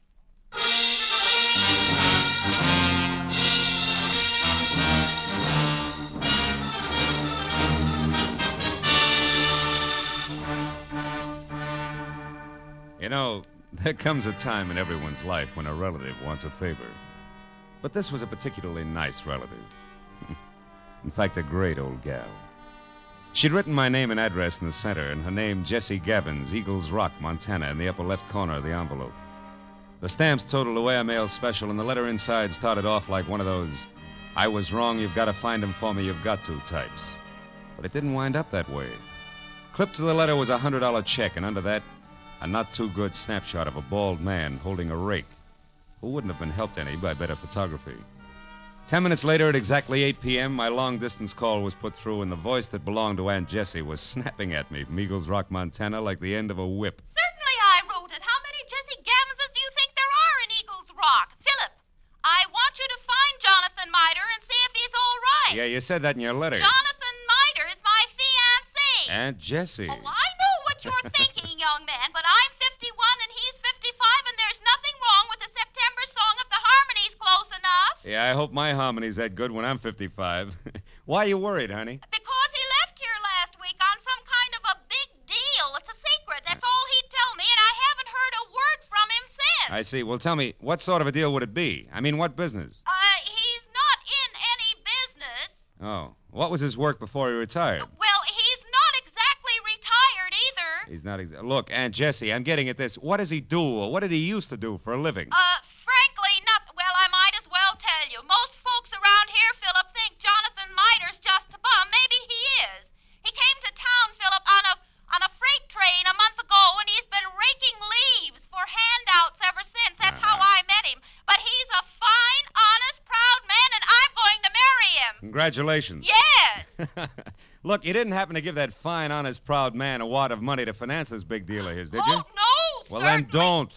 Because I'll be frank. Sounds to me like a broken-down con man warming up a new routine. Then I'll gladly pay to find that out, Philip. But I think you're wrong. Jonathan told me that he had to prove himself by making some money of his own before he'd marry me.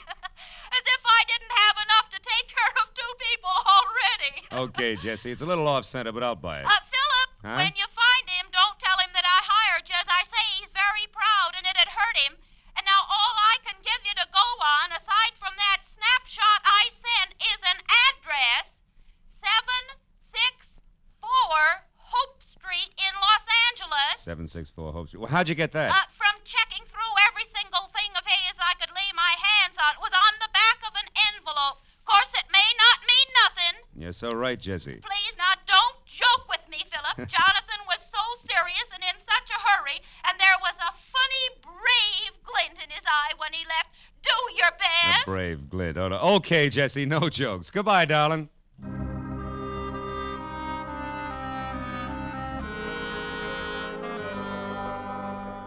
I felt a little sorry for my Aunt Jessie Gavins because the concept of a knight of the road rushing off on a secret quest to prove himself worthy of marriage held up like a celluloid shovel. And it got no help when I pulled to a stop in front of 764 Hope Street. It was a cramped combination warehouse and office of corrugated iron and glass brick, respectively, with a shy red and black sign reading Hirsch Woolens over a door that looked like, well, it looked like it handled about as much business recently as a repair shop for spinning wheels. It was half open, however, so I went in just in time to catch the last round of what must have been a healthy spat going on behind a frosted glass door marked private. Well, I'll tell you something, Mr. Eldon Hirsch. Keep your eyes more on wool and less on nylon, and you'll be better off. All right, all right. For heaven's sake, Martha, this is no time to quibble. We've got more important things to do. Unless, of course, you want to keep that chorus job at the Plumes forever. Well? Okay. But you just watch your step. Goodbye, Eldon. Stand aside, stupid. This is a hallway, not an art gallery. Yeah, there's a petty girl if ever I've seen one. Well, what do you want? Oh, Mr. Hirsch. Yes? Yeah, well, I'm Ned Johnson. I'm looking for a job. What kind? Oh, salesman. Wool's my line. I see. And how long have you been waiting out here? Oh, I just stepped in. Come inside. Thanks. Sit down. Now, what is your specialty? Woolens, worsteds, or felts? Well, I've handled them all. We confine ourselves largely to a very high-grade merino woolen, Mr. Johnson, Ned Johnson. I've worked with merino. Well, and what about the others? Lester, perhaps? Lincoln? Oh, sure. Lester, Lincoln. Certainly, I find it all a fascinating business. So do I. A very romantic background. Yeah. By the way, what do you think of Lanatal as against merino? Lanatal. Well, not good. No, you see, I've watched the Lanatals from the range right through shearing and on up to weaving. It just doesn't compare with... what's the matter? What are you really after? I slipped, huh? You fell on your face. Lanatal is synthetic wool made from milk. Now, who are you? Okay. I'm from the Sequoia Credit Association. We're investigating you. Just a periodic routine thing. It's strictly confidential. Get out of here and stay out if I ever catch you. All right, take it easy. I was clumsy, that's all. Don't start a riot about it. Look, you pry into my affairs That's quite again. a temper you got there. Better watch it, Hirsch. It'll get you in trouble. So long.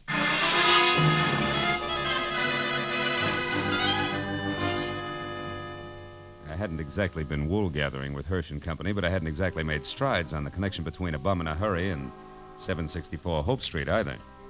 However, I couldn't help wondering what Hirsch had meant when I'd overheard him speak to the girl in the office about more important things to do.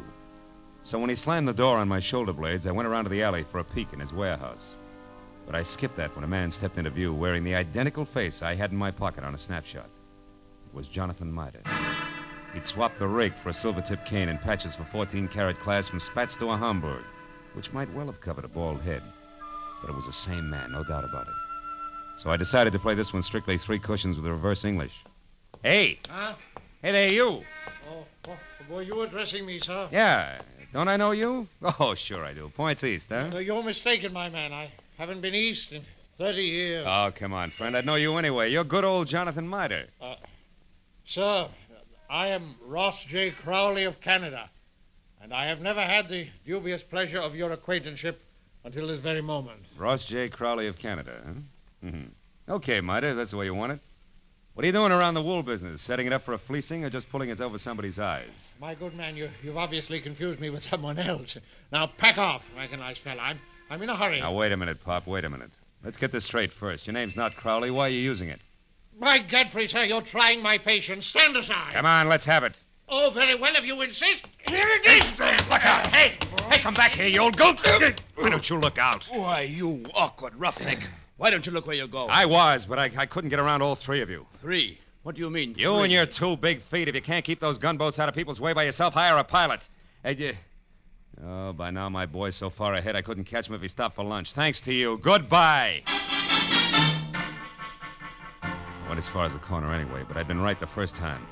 Jonathan Mitre, alias Ross J. Crowley of Canada, was long gone, and I had no idea where. This left me with one slim, lovely lead, a lady named Marcia. If I'd eavesdropped correctly, she would shortly be making with the legs in the chorus of the Plumes Theater restaurant. It was 7:30 when I entered the platinum-plated tourist trap on Hollywood Boulevard that featured small portions of bad food under glass and large helpings of good skin under lights. Cost me $10 and a fast ad-lib backstage, but it would have been worse out front, so when the chorus high kicked its way out into the wings, I nailed Marcia as she went by. She narrowed a half a pound of mascara at me and let a footlight smile drop, which left very little else. Yeah, my name's Marcia. What do you want? Make it snappy. I gotta change. Change what, your hairdo? This won't take a minute, baby.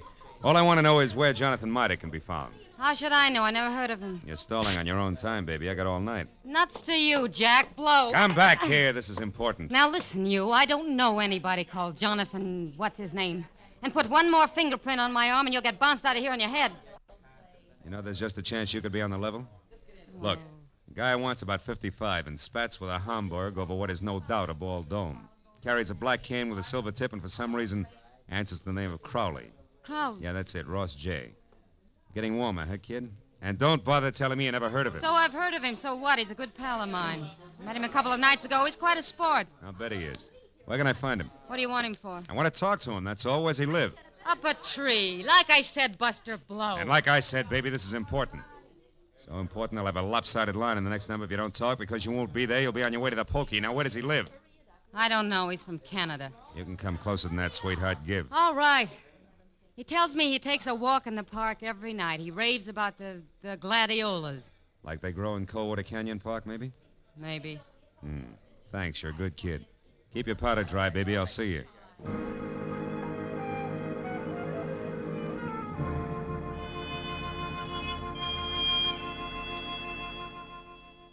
That park looked deserted when a half hour later I drove by it to the far end, turned down a side street, and stopped. But as I started in on foot, I saw him, Spats, Hamburg, cane, and alias, ambling slowly away from me along a back path. I started after him quietly, and when he got near a corner, I was close enough to hail him, and then grab. But I didn't get the chance. Stand still and keep your mouth shut. I turned slowly. It was the gentleman with the big feet, and he wasn't much uglier, just a little flabbier than the automatic wrapped up in his fist. You seem to be falling over my feet every time I turn around. I noticed that. But I figured the first time was coincidence. What do you figure now? That our gay dog, Mr. Crowley, who just turned that corner there, is wagging 2 tails. But you hold the gavel, Chairman. And don't you forget it either. So he gave you the name Crowley, did he? Mm-hmm. Why, you think he's got another one? Stop that. We both know he's lying. What I don't know is why he took that name or why you're interested. It's a hobby. I collect old geezers with more than one name. You're going to handle hard, huh? You won't tell me? Well, I don't know your angle either. We might work out a trade, huh? No. I'm not wasting any more time either. He's not going to get away from me again. And that means you'd better stay right here. Oh!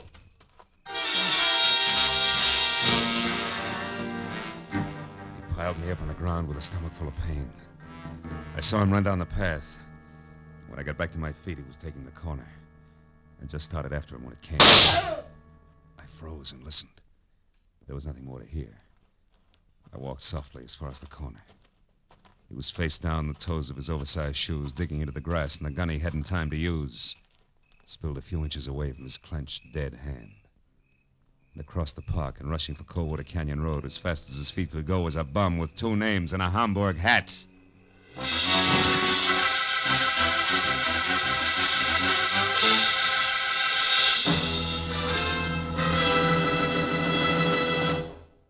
In just a moment, the second act of Philip Marlowe. But first, 30 minutes packed full of talent, music, and fun. That's the Horace Heidt Original Youth Opportunity Show, coming your way every Sunday evening on CBS. Yes, this fall you'll hear them all on CBS.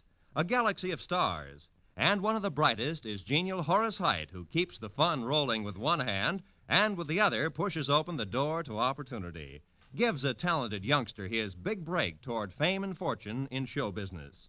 Remember, Sunday night, it's Horace Heidt and his original youth opportunity program. Listen every Sunday, starting this Sunday, over most of these same CBS stations. Tune in this fall for the shows that you love best of all. Listen carefully. Here's the address. It's CBS, CBS. Now, with our star, Gerald Moore, we return to the second act of Philip Marlowe and tonight's story, The Bum's Rush.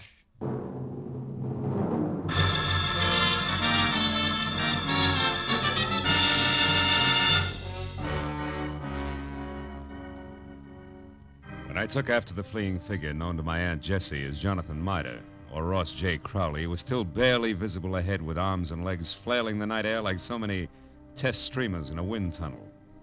I didn't know any more about his double identity than I had before, but I did know that what might have started as only a confidence game of sorts had now mushroomed into murder with the aforesaid gentleman very much involved. And a moment later, when I saw him, breathless and afraid, duck into a sagging, deserted wooden shack that showed a single red light and was labeled Department of Parks, Fire Equipment Private, I figured the right time and place had come to talk it all over. When I finally carefully stepped inside and announced both myself and 38 in hand in definite stentorian tones, he agreed wholeheartedly. All right. I'll come out just as you say, sir, with my hands up. After all, I've no reason to hide. Other than murder, no. What murder? That noise I heard, that's what it was. Somebody was shot. No, somebody was run over by a bullet rolling downhill at a terrific rate of speed. Now shut up and turn around, Pop. Hands still high. Time we got cautious. Are you searching for a gun on me, sir? Young man, you must be out of your mind. First you insist that I'm a Mr. Mitre. Well, somebody I never heard of. And you're convinced that I'm a murderer. I don't understand you. There. No gun? Now, you satisfied? No, intrigued. Where'd you throw it? I didn't. I never had one. Anything else? Yeah, the name Crowley, Ross J. Why do you use it? Because it's mine. And that young man is a very common customer. Now, do you mind if I leave? I do. Now, look, old-timer. I'm only going to be nice about this for a little while because, first of all, there's a fresh corpse outside, and where I stand, you could be responsible for it. And second of all? Second of all, there's my angle, where I fit, who I work for, facts, and I don't want to reveal them unless I have to. Now, from the top. You and the dead guy, the connection, what is it? I haven't the slightest idea what you're talking about. You haven't, huh? Okay, Pop, we play it straight all the way. Now, listen. My name's Philip Marlowe. I'm a private detective, and I know when it's time to blow a whistle. Don't move, Marlowe, or you never will again. Oh, fine. Marcia. That's right, Marcia. And all loaded down with a nasty old .45 automatic that makes her look and feel very unladylike. Drop it, Marlowe. Come on! That's better. Now, Mr. Crowley, without waiting for Marlowe to apologize, go on. Go, but where? To the hotel. It's important, so hurry. Oh, yes, very well. I won't waste a second. The key. You won't need the key. Somebody's waiting for you. Goodbye, Mr. Crowley. Goodbye. I hope I never meet you again, Mr. Maitland. Good night. It's cute, isn't he? Uh-huh, darling. The moment unimportant. Right now, you're my only concern, Marlowe. Oh, that's nice, Marcia. It's cozy, just the three of us. You and that giant U.S. pistol, caliber 45. Say, baby, that's not your gun, is it? No. You feel slighted? Oh, no, sweet. Happy. Stay back, Marlowe. Why? I'll shoot. Oh, no, you won't. You I can't. warn you, Marlowe. No. You see, baby, take another step, of you're the through. 3 safety devices I on that mean- army gun, that doohickey Marlowe, there on I'm the gonna side shoot is you. one. It won't Stay work back. unless it's in the Go forward on, position. You big jerk. Let go of When me. school's out, I will. Now, the Go first ahead. question, teacher. Come on, You let and go. Grandpa, alias Jonathan Miter, also alias Ross J. Crowley. What's the game you two are playing? I don't know. Where does Hirsch fit in? Oh. Come on, it's getting late. The I don't star know. pupil wants an answer. He's anxious to get to the head of the class. Talk. What is it? I don't remember, and I won't, so don't bother getting masculine or polishing apples, pupil. When I forget for a long, long time. Is that clear? Yeah, it is. And since I can't wait, since I want to go out and play, we'll Well, put you in right the on. safekeeping. Yeah. Hey, honey, you don't mind if I go through your bag, do you? I didn't think you would. Oh, here's a key that says in what room I'll find the team of Crowley and Miter. Oh, my, such a temper. After I'd picked up my .38, which the lady, who no longer sounded like one, had made me drop, and had checked the hotel key that read Villa 12, Wilshire Gardens, Beverly Hills, I ran outside and back toward my car in what I figured should be a big hurry. But when I was halfway there, I had a premonition that speed was not to be. A premonition that was a head dressed in blue, carrying a club, wearing a badge, and leaning on my right front fender. And it wasn't until I was next to him that I quit worrying about a long, involved delay.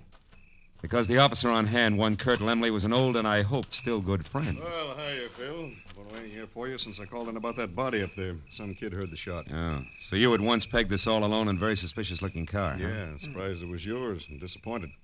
I'd hoped the name of the owner's tag was going to be Raleigh Newcomb. Hey, You wait a see, I minute, had wait a minute. You know his name? Don't you? No, we were on different sides when he got shot. No, he's from Canada. What? Yeah, Vancouver. He had a business up there with a guy named Ross J. Crowley. Crowley? Mm-hmm. Hey, Kurt, how'd you find all this out? I found a clipping in his wallet. It's got a picture on it. Oh, wait, right here. Wait a second, I'll put a light on it. Yeah, hurry up, will you? All right, see? See, 2 guys in front of a building. That's Raleigh right. Newcomb and Ross J. Crowley officiated the Kurt. opening of the... What's the matter? Sure, it's what I figured. The guy's a liar. I've already met a guy who insists that that's his name and he's bald like the Crowley in the picture. Yeah, but there's a similarity ends, even though the picture's anything but clear. What guy you talking about, Phil? Jonathan Miter, an old geezer I was hired to find. Hmm? Bum who's pulling something fancy that incidentally ties in real tight with that murder over there. You know where he is, Phil? Sure I know. That's where I was heading when I ran into you. Oh, Ran into what, Phil? What is it? the picture. What? Kurt. Yeah? Move your thumb up a little, will you? The way you just had it. My thumb? Yeah, move it. That's it, like that. Oh, brother, have I got a hunch. How about what? Another murder, a neat one that's scheduled to come off any minute at the Wilshire Gardens Hotel. I'll see you later. Goodbye.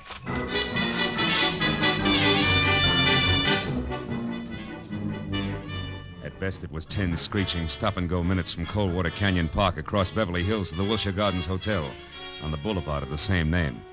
And all the way, I kept hoping, over time, that one of two things was so. Either my hunch was wrong and nobody else was going to get hurt for a while, or it was right and I was still on time. But when I was there, parked and running toward the Villa number 10, which was a silent stucco square, choking to death under ivy, and showing only a single light in the living room, I was almost sure that it was going to play still another way. Me right and too late to do any good. When I tried the door and found it open, and inside saw at once the letter propped up against a lamp on an end table that I'd been afraid I'd find, there was no longer any doubt. And even as I crossed the room, I knew that I was going to read a suicide note addressed to the police, telling them that the undersigned Ross J. Crowley had taken his own life, as well as that of the partner he'd been stealing from, Raleigh Newcomb, who had currently been pursuing him. But I didn't know until I reached for the letter to make sure that I'd figured right was the last line, just before the signature. It read, "Also, rather than face the humility of being dragged through the courts for killing Newcomb, I have taken the life of a man who would have caught me. A private detective named Philip Marlowe." You read well, Marlowe. What? Especially when it's your own obituary. No, don't move. Well, Mr. Hirsch, huh? Or do I call you Crowley now? Doesn't matter, Marlowe. Suit yourself. What does matter is that you're not quite the boy genius you think you are. Meaning what? Meaning Marcia. You talked to her at the Plumes, then she talked to me.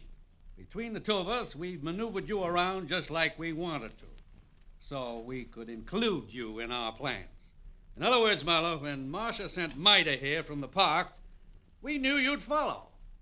Marcia's reliable. Yeah, all year round, I'll bet. Okay, Crowley, so the one with two heads isn't Jonathan Miter, it's you. You is Eldon Hirsch here in L.A. Is Ross J. Crowley, Newcomb's partner up in Canada. A crooked partner, Crowley, who, when he knew he was going to be caught, decided to kill himself, but with another guy's body. Jonathan Midas, so it wouldn't hurt. Exactly. Also, Marlowe, nobody will bother to look past what will pass as Crowley's buddy, or the murderer of Newcomb, who I didn't expect on the scene. I think you'll admit it's all accounted for in that letter there in Crowley's, my handwriting. Bravo, you've skipped nothing. Now, what about me? Yes, you. You must go before Jonathan Mida, you know. Otherwise, a coroner might find something wrong with the sequence of deaths. So it's you first, then Mida. Who no doubt is unconscious in the bedroom right now? No, Mr. Marlowe, who no doubt is standing right here listening carefully. Mida, you crazy fool. Stay where you are. No, Mr. Crowley, I won't. That way I die. This way, at least I have a chance. Yo, Crowley! My shoulder. Mighty, you all right? Yeah, I think so. Just winged. Oh, you got him, didn't you, Mr. Marlowe? Yeah. No. No, Jonathan, you got him. That rush did it, you big... Bum, Mr. Marlowe? Yeah, bum.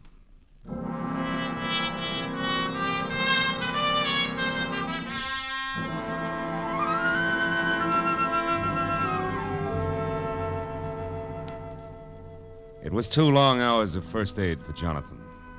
Arrest on the charge of murder for both Crowley and the accomplice before and after the fact, Martha. And questions and answers in triplicate for the police before Mida and I were finally alone and back in my office waiting for a call we'd put through to, of course, Eagles Rock, Montana. But even then, the gentleman vagabond couldn't quite get over things. Then, in other words, Mr. Marlowe, this Crowley, who introduced himself to me as Hirsch, had his fiendish plan already formulated. And on one of his trips down from Canada, saw me when his train stopped at Eagles Rock. I was raking leaves around the depot. And he saw me, and he hired me on the spot because he needed someone to fit the part of his corpse. That's it. And you'll admit you were well qualified for the job, alone in the world. Except for Jesse. Which you didn't happen to mention. And the fact that you were bald. That's too true, Mr. Don't be sensitive. You see, Crowley or Hirsch was also bald. What? All that hair of his a wig? That's right. Toupee, every bit of it. And incidentally, you see, the reason I caught on to things, Johnny, a policeman found a newspaper picture of Newcomb and Crowley in Newcomb's wallet. Which told you that I couldn't be Crowley. That's right. It also told me more. When the policeman accidentally put his thumb over the bald part of Crowley's head, it gave me a different picture. Then I only paid attention to what I could see, features blurred though they were. Which you then knew were Herschel's. Uh-huh. Well, Miss Jessie. Yeah, Miss wait a minute, Jessie, wait a minute. I know. Hello. Mr. Philip Marlowe, please. This is Marlowe speaking. On your call to Miss Jessie Gavins in Eagles Rock, Montana. One moment, please, sir. Here, take it, Jonathan. Me? Yeah, go ahead, speak. All right. Hello, Jessie. Jessica. Yeah, this is Johnny. Yeah, Cuddles. Yeah, it's me, all right. I'm in Los Angeles with Mr. Marlowe. Cuddles, you don't have to shout so loud, you know. She's clean up there, the Eagles. I know, but she can hear you. Just talk. Jessica, you guess what happened now. Now, I'll tell you. Yeah. A man hired me to work for him. To impersonate a Mr. Ross J. Crowley, because he said he had to be free to investigate some crooked people who would try and contact me. Yeah. And since he offered good money right on the spot there, Jessica, I took the job. I thought you'd be proud of me making extra money. No, wait a minute, Jessica. Mr. Marlowe, I better cut this short, hadn't I? It's long distance. It's cost money. Don't worry about it, Johnny. There's no hurry. Take your time. Oh, thank you. Jessica. Now, what this man really wanted, you there, Jessica? Was to use me as a corpse. That's right, a body. No, his. I feel fine. You see, he was going to put his rings on me, another identification, then knock me unconscious and get me to the river and...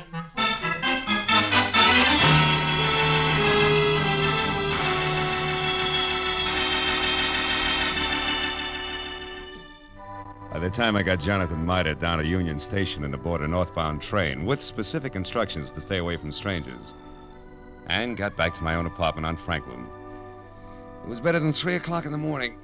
Oh, and I was tired as I emptied out my pockets and started to undress. But I forgot about that when my eye fell on the picture that Jessie Gavins had sent me in her original letter. The picture of Jonathan. Well, now Aunt Jessie was going to be happy. But I wondered for how long. Somehow the portrait of the man with the hoe with the solid look of the ages didn't fit the spare frame of Jesse's Night of the Road. A lonesome train whistle would blow in the night, and Jonathan Mida would be gone.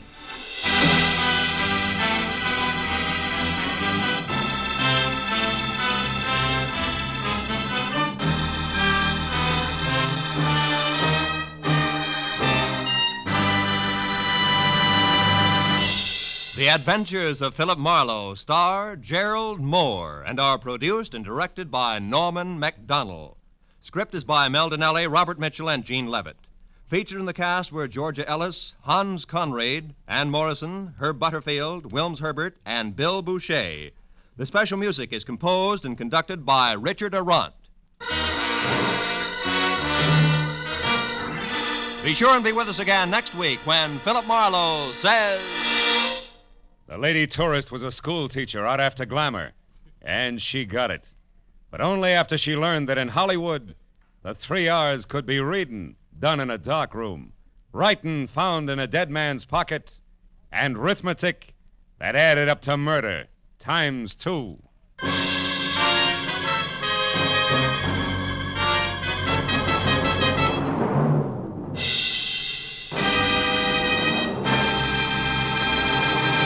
If you think you've got troubles, you should be married to Liz Cooper. She can scare up more trouble than a tropical hurricane, but it's always the kind of trouble you can laugh at because it's all part of My Favorite Husband, starring Lucille Ball. My Favorite Husband is part of CBS's great laugh lineup for Friday nights. You won't want to miss a single minute of My Favorite Husband. And you'll want to be around, too, to hear the Goldbergs, Leave It to Joan, and Breakfast with Burroughs. They'll all be broadcast on Friday nights over most of these CBS stations starting next Friday. This is Roy Rowan speaking. Now, stay tuned for Gangbusters, which follows immediately over most of these same stations.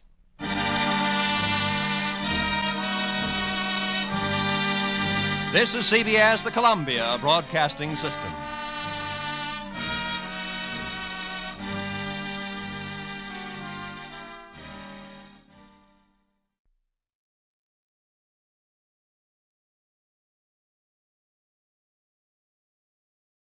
Get this and get it straight.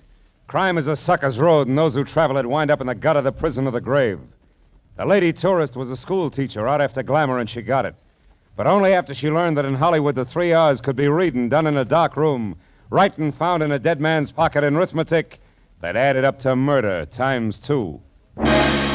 From the pen of Raymond Chandler, outstanding author of crime fiction, comes his most famous character in The Adventures of Philip Marlowe.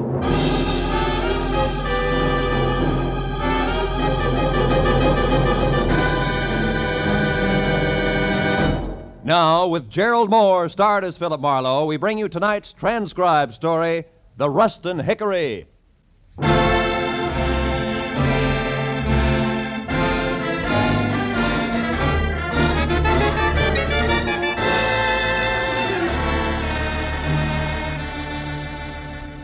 It was hot in my apartment, even at 10 o'clock at night.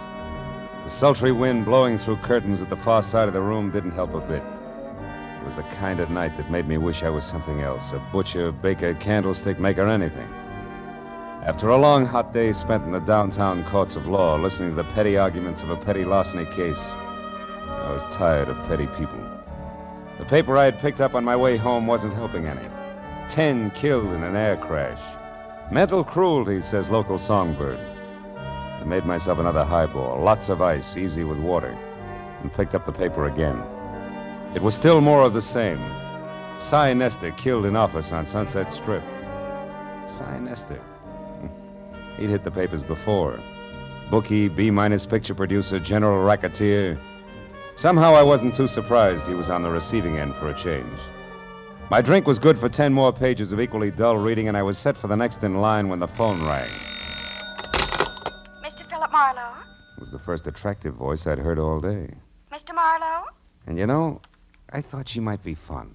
My name is Joan Rustin, and I'm only here in Hollywood from Ferndale, Nebraska on a vacation, and I wanted to have some fun. You know, see the nightclubs and the stars hey. and that sort of thing. Hey, wait a minute, I Joan. didn't want trouble, Mr. Hold Marlowe, it. at least of all. Teacher, hey. Yes? Let's back up a little, huh? Your name is Joan Rustin. You're from Ferndale, Nebraska, which you're right, I've never heard of. Also, you're a school teacher. That much I got. But the rest about the sights, the last part, the trouble Oh, but with... don't you see? They're the one and the same. Oh? I wanted to step out. Nightclubs, movie stars, glamour. But it didn't end up like that because he was shot, and then I didn't Who know what was to shot? do. And his name's Aubrey Nickel. He's the man who took me out to show me the clubs. Anyhow, after it happened, I ran. Why? Why? The publicity, of course. Mr. Marlowe, I'd lose my job. You see, I'm a school teacher. Yeah, you said that, honey. Now, look, where are you, Joan? The Tulip Room. It's a bar on Sunset and La Cienega Boulevard. You'll come right over, huh? Huh? Yeah, I'll come right over, huh? Goodbye, Joan. Hey,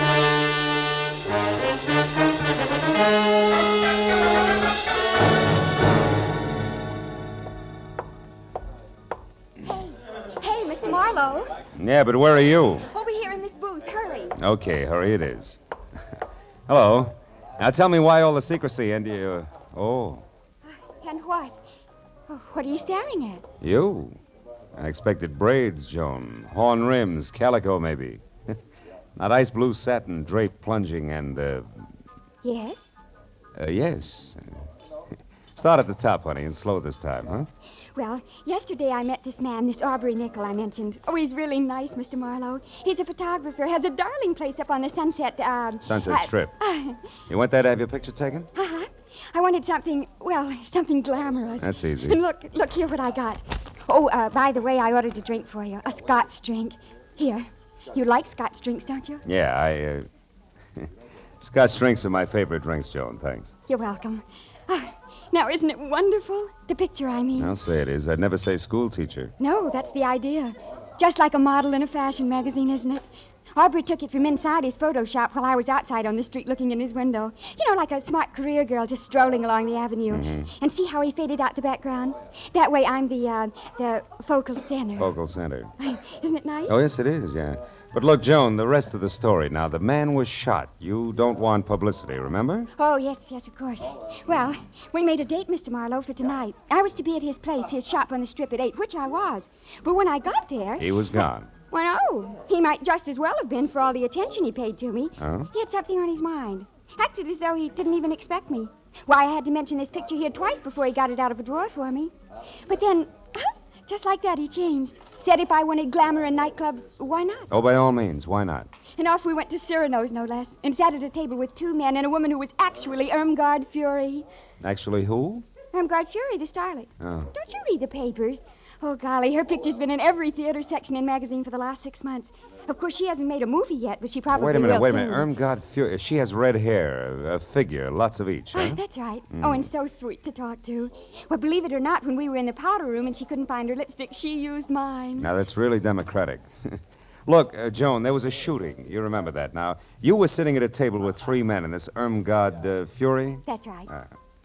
Well, go on. What happened next? Well, when Miss Fury and I got back to the table, Mr. Lacey and his friend were gone. And then a minute later, Aubrey excused himself to make a phone call. And then? And then a waiter brought me a note from Aubrey which said I should go back to my hotel and wait there till I heard from him. Then it happened. Look, Joan, if I'm going to help you on this, you got to tell the whole coherent story. Well, suddenly there were some shots, maybe from outside, and people were yelling. It was terrible. I was scared to death. And I ran outside. People were crowded around someone. It was Aubrey. He was dead. What'd you do then? I took the first taxi I could get to my hotel, the Beverly Crest. I started for my bungalow, but didn't go inside because there was a man hanging around. I'd seen him before someplace, and I didn't like his looks and turned away, and he called to me. Oh, he was awful, Mr. Marlowe. Awful looking like a frog, maybe? Sloping shoulders, bulging eyes? Yes, and when... Mr. Marlowe, how do you know what he looked like? Promise not to tell. Promise not to... Oh, Mr. Marlowe, he's here, isn't he? Mm-hmm. Been watching us for quite a while. Oh, holy smokes, then I didn't get away from him. Oh, Mr. Marlowe, I had nothing to do with his shooting. What can I do? I simply can't be mixed up in this terrible business. Oh, please, Mr. Marlowe, I'll pay you anything, only get me out of this, please. We'll talk about that later, Joni. Now, look, when we get up, keep talking and don't look away from me. Then when we're outside and around the taxi stand there, duck away from me fast and get in close to the building and stay there till the frogman is gone. And head for your hotel bungalow and wait there till you hear from me. Now, you got that? Oh, yes, but I don't understand why he's going to leave us. You will, if our little coup works. Come on.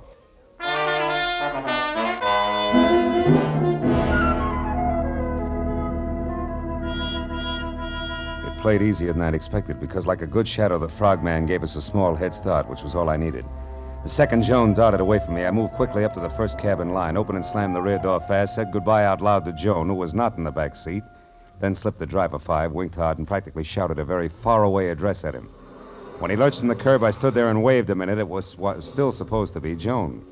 Then, even as I saw the frogman dart across the street, pile into his own car and take off after the cab, I walked slowly back into the bar where I had another Scotch drink and did some fast checking on the current location of Aubrey Nichols, which was the Dawson Memorial Hospital. Then I started outside for my car after stopping en route at the booth where Joan and I had been sitting to pick up a pair of gloves and glamour portrait my new little client had left on the seat. The school mom had been upset indeed.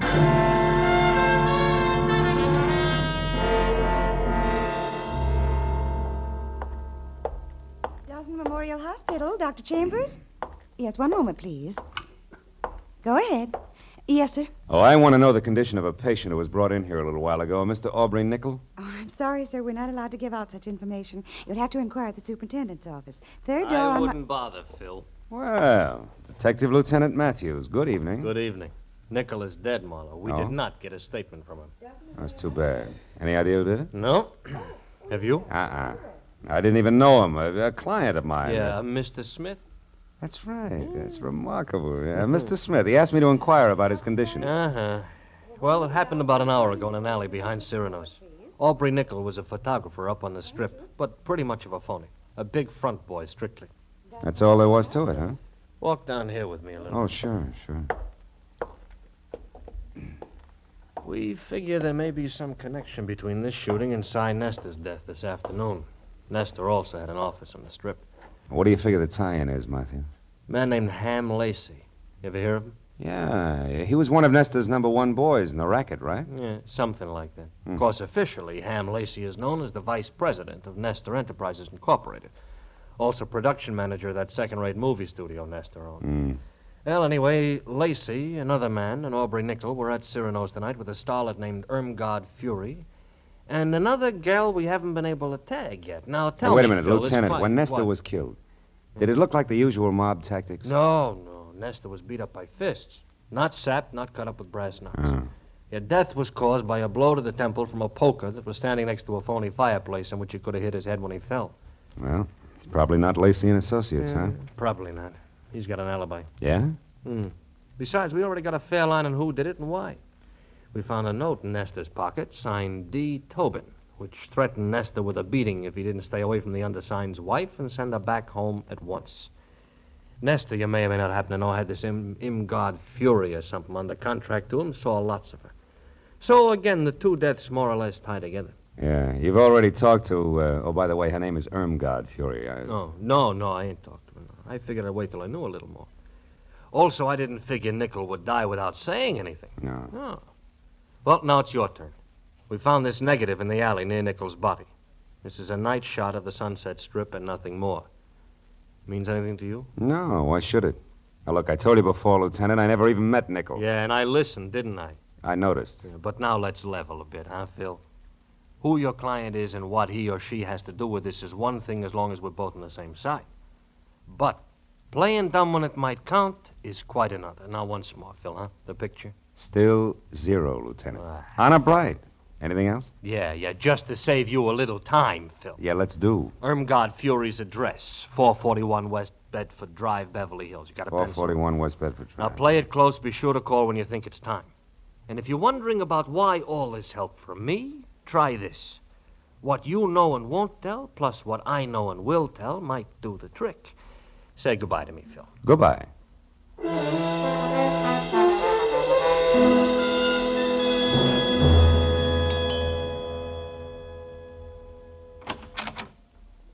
Yes?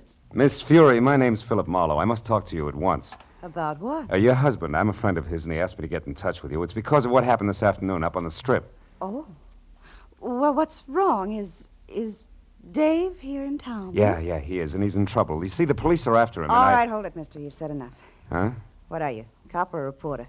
Oh, now, wait a minute, Miss Fury. I've already told you I'm a friend of Dave's. Whose name happens to be Douglas. Mr. Douglas Tobin. Keep that in mind when you try this next time. Good night. Not so fast, baby. The mistake was mine, but I still want to talk to you. So do a lot of men. I'll bet. Now beat it before... God? Before I forget myself. What's the trouble, God? Oh, no trouble, Hamilton, darling. This gentleman was just leaving. He had the wrong address. He made a mistake, didn't you, Mr. Marlowe? Yes, a blunder. 1,000 apologies, and good night, Mrs. Tobin. What it was worth, it worked. At the mention of the name Tobin, Ham Lacey spun around like he was built on a pivot, and his eyes that were narrow slits with all the come-hither look of a cobra's never left me, as I slowly walked away from him and past the yellow convertible he'd just driven up in. License number 6969X, California. And on out to the street.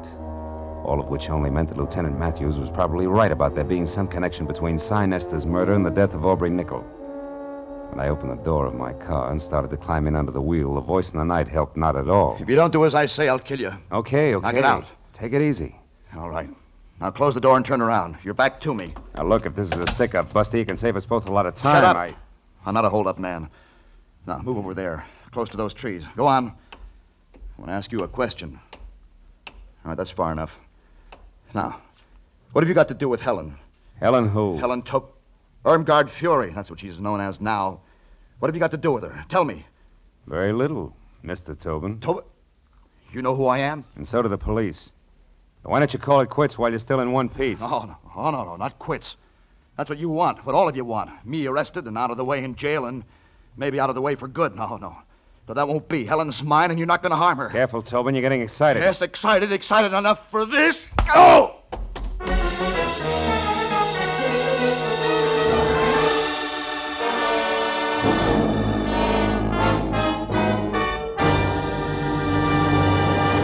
In just a moment, the second act of Philip Marlowe. But first, a thrill-a-minute, high-tension suspense from the word go. Dramatic excitement that builds and builds until it explodes in a smashing climax. That's Inner Sanctum, the great mystery show that's another of CBS's top-notch Monday night programs. You'll find Inner Sanctum one of the most entertaining spots in your Monday night listening schedule. And remember, Lux Radio Theater is back for its 15th year of great dramatic presentations. Inner Sanctum and Lux Radio Theater every Monday night over most of these same CBS stations. Now, with our star, Gerald Moore, we return to the second act of Philip Marlowe and tonight's story, The Rustin Hickory.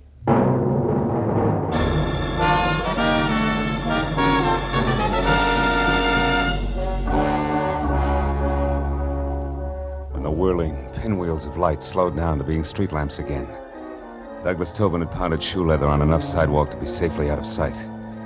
But it took a full minute of rubbing the bruise where his pistol had glanced off my head before I finally remembered that it was a good time to call Joan. I looked back at Irmgard Fury's house first and saw the lights still on, the cream-colored convertible still parked in front, and all apparently quiet inside. So I limped as far as the phone booth on the corner. I warned my client that the trick we'd pulled on the frog wouldn't hold up forever. But instead, I found out just how far this side of forever it had collapsed. Yeah, hello. Hello? Hey, what number is this? Well, the Shamus. You got the right number, Shamus. What are you doing there? Where's Joan Rustin? Oh, the babe's here, but she ain't in much of a mood to talk. Incidentally, thanks for giving me this free time, Dippy. What are you talking about? That fast shuffle you tossed me, Dippy. That now you see her, now you don't gag with the taxi. For an old shell game operator like me, that one was as tough to see through as a glass-bottom boat. All right. You get your diploma in the morning. But listen, you, if anything happens to Miss Rustin, I'll break it. Skip it, Dippy. You're wasting your breath. It's already happened. I'll see you around. So long.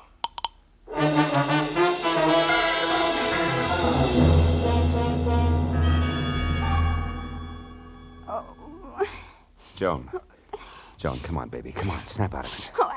Stay away from me. Hey. Get out of here, you Hey, hold it. It's me, Joni, Marlowe. Marlowe. Yeah. Oh, Marlowe. Come on, honey. What happened? Are you hurt, Joan? That man, the one with the gruff voice. Yeah? He forced his way in here, Marlowe. He was looking for something. I tried to stop him. I was going to scream, but I guess that's when he put the bite on me. That's slug, baby. Well, anyway, he hit me hard. And I've never been treated that way before in my whole life. You've never been buddies with murder before, either. Come on, honey. Get up off the floor, huh? Easy now. There. Hey, he turned your place inside out, too, didn't he? What was he after, Joni? Oh, I don't know. He just told me to quit stalling and hand it over. I didn't know what he meant, so he shoved me. Then he pulled out all the books there, tore up the rugs. He was looking for something small and flat like a... Wait a minute, sure. The cops found a negative near Aubrey Nickel tonight, but it was worthless.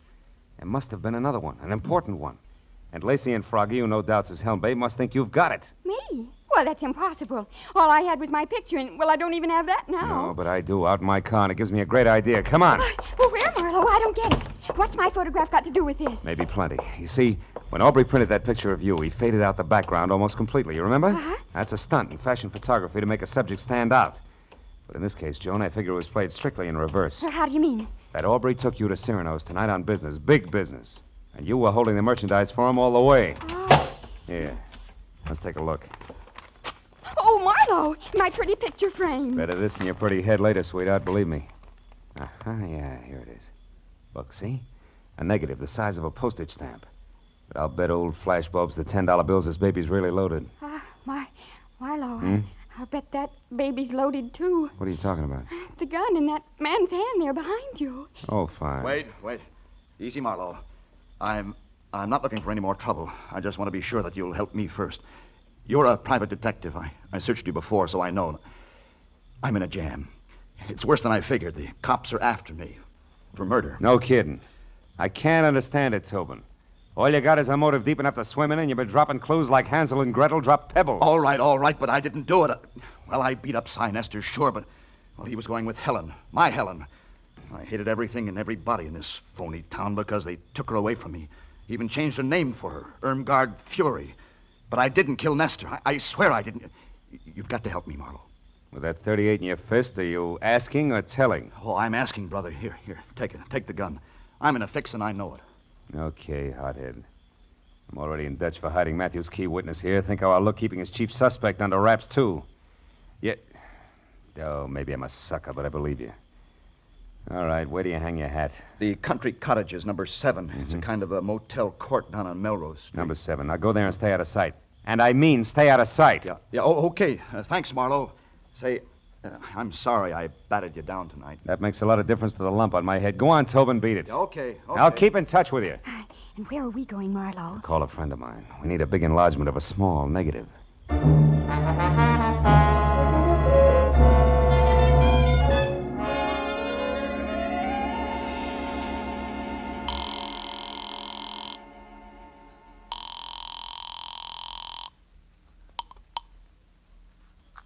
Chronicle Photo Lab, Sherman speaking. Hiya, Shermy. This is Phil Marlowe. No kidding. Gee, how's business, Phil? Long time no see. Yeah, I know. Now, look, are you busy? I got a job that's right down your alley, Sherman. It's important. What is it, Marlowe? Well, it's a 35mm negative. I want it blown up to about half as big as a house. Okay, bring it in. I can't. I've got to check a couple of other things at the same time.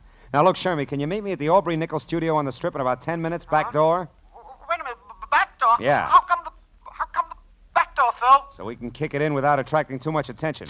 Shermy, I'll see you in 10 minutes.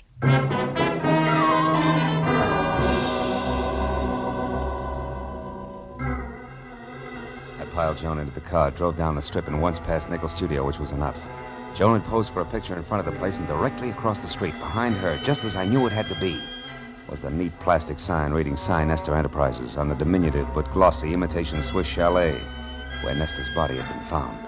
We turned, doubled back through the alley, and found Sherman bobbing up and down like a nervous gopher. 5 minutes of not-so-subtle persuasion got us past the lock and inside Aubrey's studio where something else checked. The walls were practically papered with pictures of Irmgard Fury, taken from every conceivable angle, including some that were not. Things were beginning to make a lot of sense. Marlowe, is this all right? Coming in here, I mean, sort of uninvited and all. It's breaking and entering, lady. You can get 5 years for it. I sure hope you know what you're doing, Phil. Yeah, this must be the dark room. Yeah. Now, here's the negative, Shermy. Do your stuff. What do you really expect to find on the film, Marlowe? A murderer, baby. It's got to go one of two ways. Douglas Tobin for jealousy or Ham Lacey for ambition. Aubrey Nickel caught one of the two in the background when he took your picture. And he was familiar enough with all parties concerned over there to think he could put the screws on somebody. How's it coming, Shermy? Be out in a minute. Mm-hmm. 15 by 20, okay? Yeah, it's good. If there isn't a man in the background, I'll eat it. Better get the salt and pepper, pal, because it's nothing but a car. See? It can't be. Oh, brother, that's more than a car, Shermy. It's a yellow convertible that belongs to Ham Lacey. Look, you can even see the license, 6969X. 696. Oh, now how do you suppose... What's the matter, Marlowe? I just thought of something. Without this picture, both Tobin and Lacey are suspects. But with it, we have proof Lacey is implicated. That means Lacey thinks he has Tobin sitting in the perfect frame, right where he wants him. Oh, Marlowe, listen. Now, look, you two get out of here. Go back to the paper. I've got to get to Tobin fast and let him know. Oh, Phil, listen, Look, I baby, you're no doubt terrific in the 3rd grade. But some things they don't even teach in college are going to pop any minute, so I'll take it from here, huh? Stick with Shermie, honey. I'll call you. Oh, but Marlowe, wait, listen.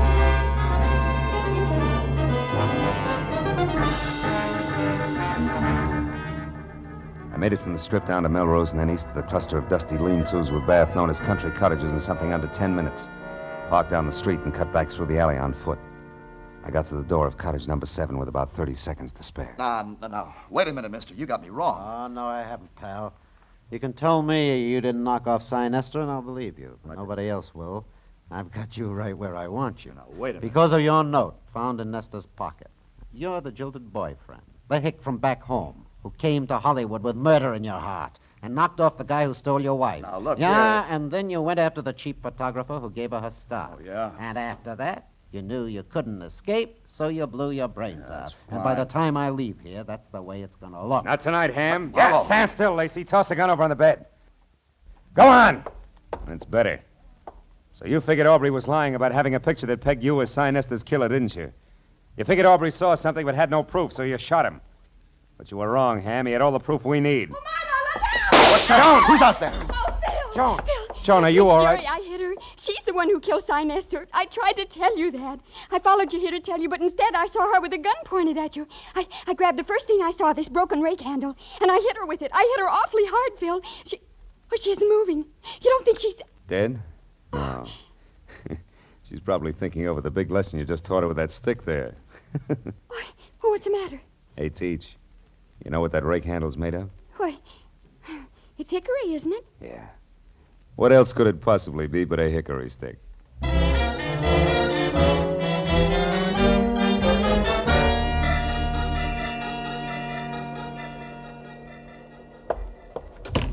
All right, Marlowe, all right. Nobody can hear us. Now, what is it? Well, it's that Miss Rustin here is a school teacher, Matthews, and it's imperative that we keep her name out of this. Oh, well, we can arrange that. Oh, good.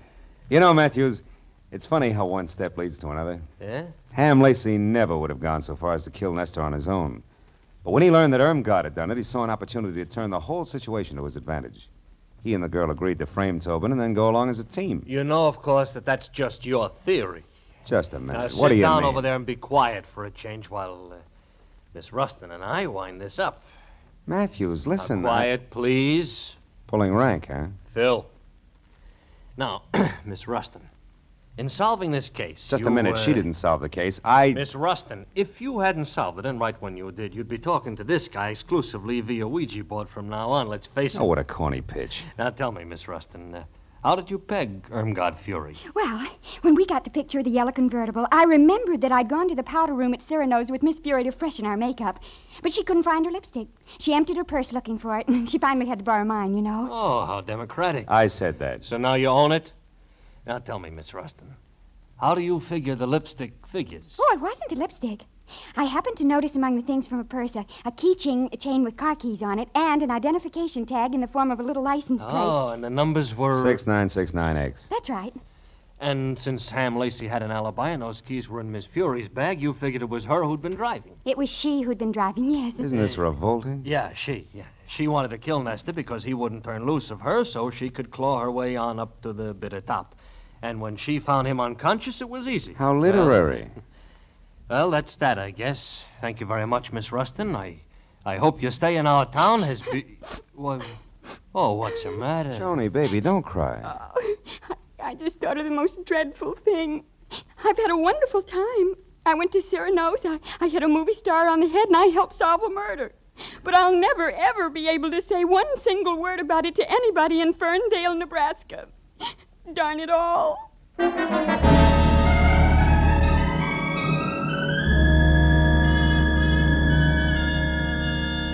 It took a few minutes to put on a new touch of mascara and get the pink off her nose, but she was smiling again when we said goodnight to Matthews and stood on the steps at headquarters and looked at the glittering lights of Hollywood. There was still plenty of time for supper and even a dance or two, and she wanted to go. But suddenly, from somewhere, there was a smell of autumn in the air, of dry leaves on the ground and ripe red apples for the teacher. She shook her head wistfully and spoke of an appointment she had bright and early next Monday morning. It's a very important appointment, Phil. So, I took her to a hotel and said goodbye. All the way home, for some reason, I kept wondering, whatever happened to Skinny McDonald? The only kid in school who could shoot a better spitball than Marlowe. Has it really been that long ago?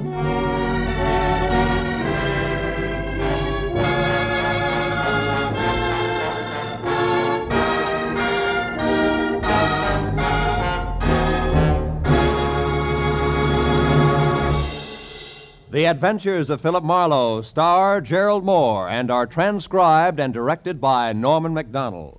Script is by Mel Donnelly, Robert Mitchell, and Gene Levitt. The special music is composed and conducted by Richard Arant. Be sure and be with us again next week when Philip Marlowe says... There was a tapestry found under a tomb. They were all after it. The worried importer, the man with half a face, the Englishman in an L.A. slum, and the lady wearing a green veil. But before it was over, none of them had it, and 2 of the 4 were dead.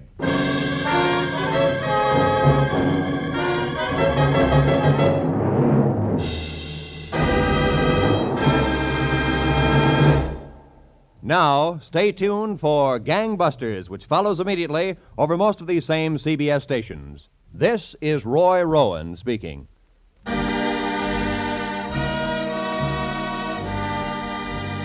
This is CBS, the Columbia Broadcasting System.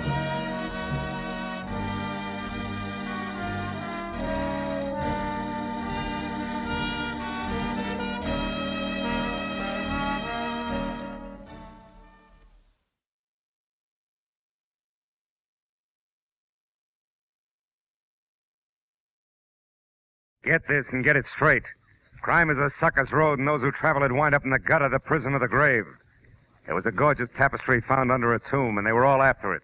The worried importer, the man with half a face, the Englishman in an L.A. slum, and the lady wearing a green veil. But before it was over, none of them had it, and 2 of the 4 were dead. From the pen of Raymond Chandler, outstanding author of crime fiction, comes his most famous character in The Adventures of Philip Marlowe.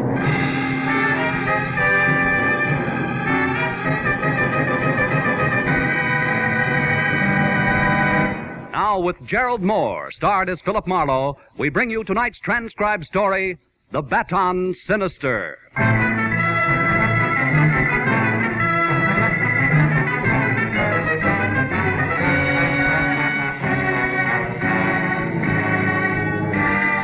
I'd watched the blood-red sun set behind an ugly purple storm out on the ocean, and the weird afterglow that crept into the canyons of the Hollywood Hills made me uneasy.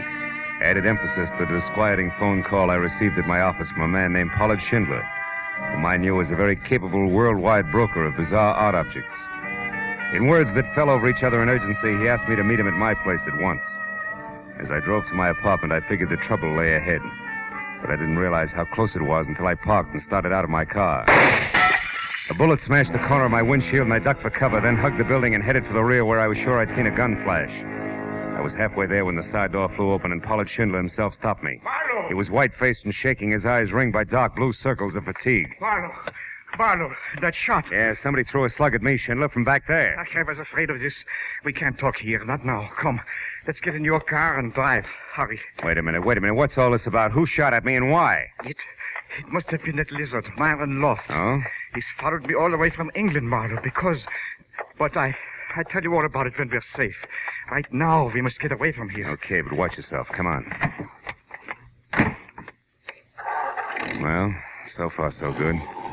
You see that hole in the windshield? It's lucky it's not in my head. Are we being followed? Not yet, anyway. Well, Pollard, last time it was a cloak of Kamehameha and a trip to Honolulu. What is it this time? It's worse. A tapestry, Marlowe, 15th century, and exquisite. Worth $20,000 as a museum piece alone. Hey, that's a lot of money for a chunk of cloth. It's nothing. I'm getting better than $80,000 for it from a man named Arthur Merritt in Seattle. 80 grand. Yes, correct. You see, this Merritt claims to be a direct descendant from Edward, 2nd Duke of York, who fell at Agincourt. Really? Yeah.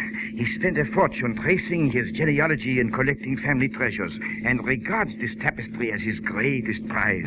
Oh, it's a gorgeous thing, Marlowe. Depicts the Duke on a gold horse, riding to battle beside the king. On such colors. Reds, blues, greens. Breathtaking. I'll bet. But I'm so tired. I don't think I've slept in weeks. For $80,000, you can afford to be tired, Schindler. But how does the guy with the itchy trigger finger fit into all this? Loft, that scum. He was after the tapestry, too. He got wind of the fact that someone was willing to pay $80,000 for it. But he doesn't know who. I see. You found it first, Yes. Huh? It's in a sealed tomb under the ruins of a castle in Wales, just minutes ahead of Loft. Where's the tapestry now? At this moment, it's in a cheap suitcase checked in a public locker at the Karenga Boulevard bus depot. Now, I want you to pick it up and get it safely to Arthur Merritt. Here's the locker key, a ticket on a plane leaving in 3 hours, and your money. 5 $100 bills. Enough? Enough.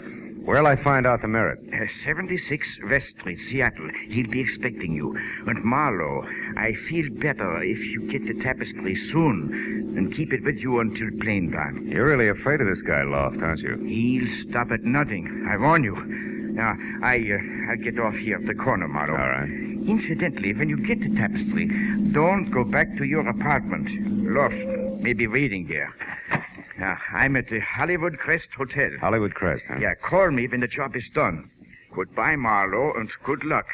You'll need it.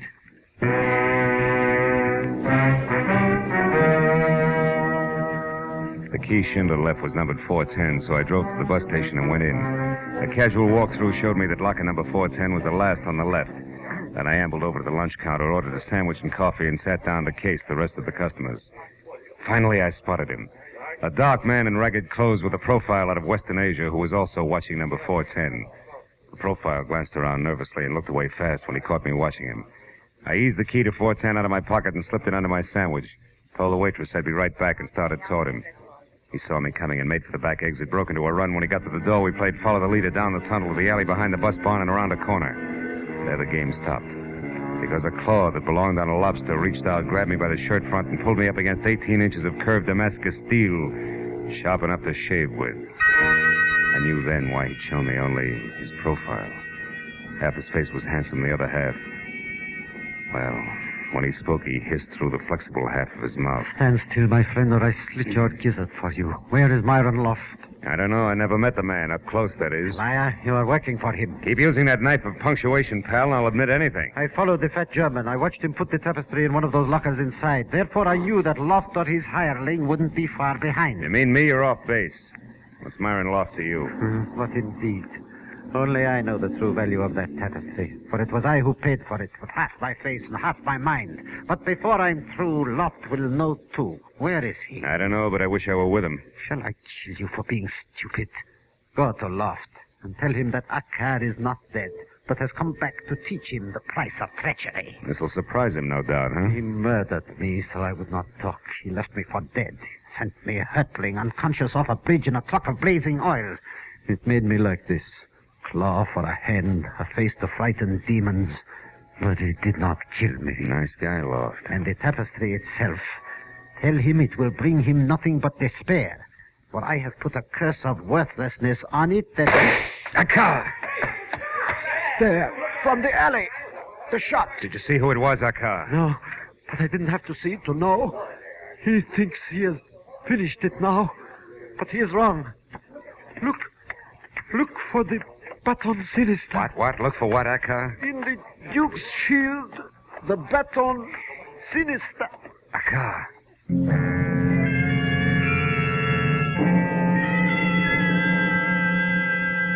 The words Baton Sinister, whatever that meant, on his twisted lips. The twisted little man died. I walked back carefully the way I'd come, but life in the bus depot was going on as usual. The waitress gave me a hard eye when I sat down at the lunch counter again, and the mirror over the back bar told me why. I was pasty green from eyes to mouth. The thought that death in an alley still did that to me was strangely gratifying. I got the key from under the sandwich, dropped a buck on the counter, and then went to locker 410 and opened it. Schindler's tattered suitcase was there. I picked it up, took it over to a stall phone, and sat on it while I put in a call to Lieutenant Matthews at Homicide. Oh, say that again, Marlowe. I don't think I heard you right. Yes, you did, Matthews. I said a man with half a face named Akar was shot in the alley back of Coenga Bus Depot. Probably because he knew too much about a tapestry. Yeah, that's what you said the first time. So who did it? You got any ideas? Well, it could be a guy named Myron Loft. That's all I know about him, just a name. Okay, I'll send somebody. Stick around, will you, Phil? Hey, Lieutenant. Yeah. You happen to know what a Baton Sinister is? Spell that for me, will you, Phil? Never mind, Matthews. I'll call you again before I leave.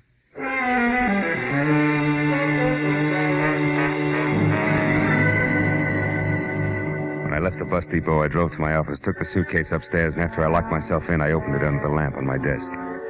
Folds of dazzling cloth spilled out. I remembered Schindler saying Duke was riding a gold horse, so I looked for that. Yeah, it was easy to spot. And from there, I located his shield. It was deep blue with 3 white roses on one side and a red lion on the other, and in the center, pointing diagonally from upper right to lower left, was a thin line of still deeper blue. That was all I had a chance to see. Because a hand in a rubber glove clamped a wet cloth over my face, and the sickly, sweet odor went through me. Like warm oil through a paper bag.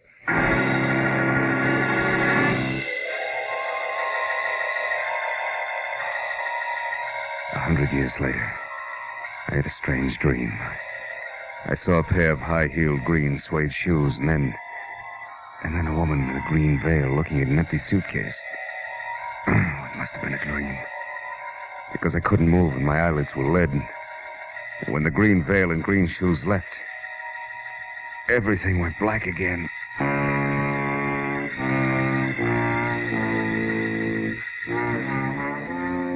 Next time, it was no dream. I was face down on my office carpet alone and very sick to my stomach.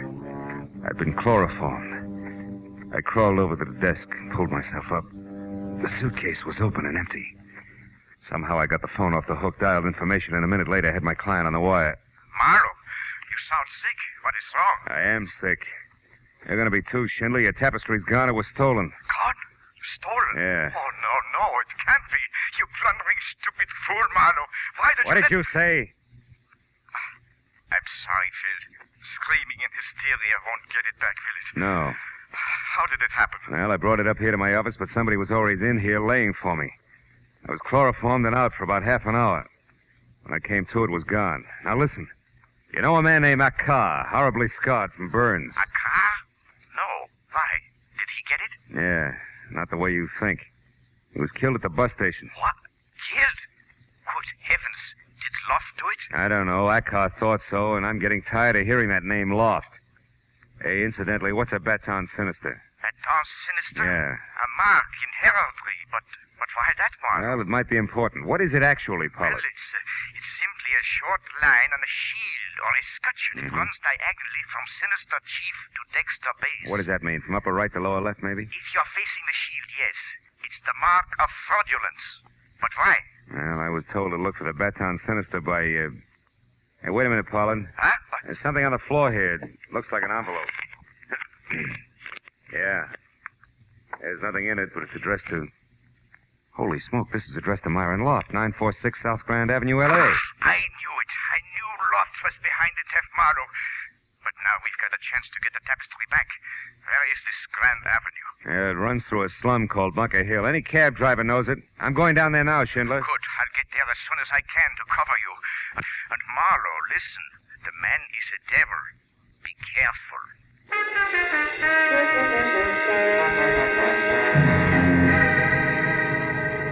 Bunker Hill stuck up above downtown L.A. like a wart on a debutante's hand. The big street that had tunneled under it or bypassed it years ago left it nothing more than a dingy, isolated attic, where the city's worn-out cast-offs finally end up to die. And the big hotels that open on the swank street below had all carefully turned their backs on the hill. I parked near Angel's Flight and walked on the odd-number side of the street until I spotted 946, a crumbling, yellow stucco rooming house that clung to the hill face from habit only. And I gave the windows a lot of attention to be sure no one was watching. And I went out to the corner, crossed, and came back. An anemic nightlight was on at the end of the hall. So I pushed my way through the smells toward a door with a grimy card that said office. I was about to knock when a voice purred from the landing on the stairs behind me. When you turn round, do it slowly, understand? Perfectly. I dare say you're Pollard Schindler's man. Could be. Which makes you Myron Loft, Yes, huh? I've been up on the roof watching you. I expected you'd come before long. I suppose you want the tapestry. Now, how'd you guess that? Then what price has Schindler decided to offer me? Price? You're kidding. Hardly. I don't enjoy humor. Perhaps you don't know much about the tapestry, hmm? Not much. I know more than I used to. I had quite a chat with our car. A car? That's impossible. My ex-assistant is dead. I know. But he lived long enough to tell me about the Baton Sinister and the Duke's shield. That's a lie, my fine fellow. There's no Baton Sinister on that shield, and it's... Oh, of course. That sly idiot. Akar would try something like a Baton Sinister.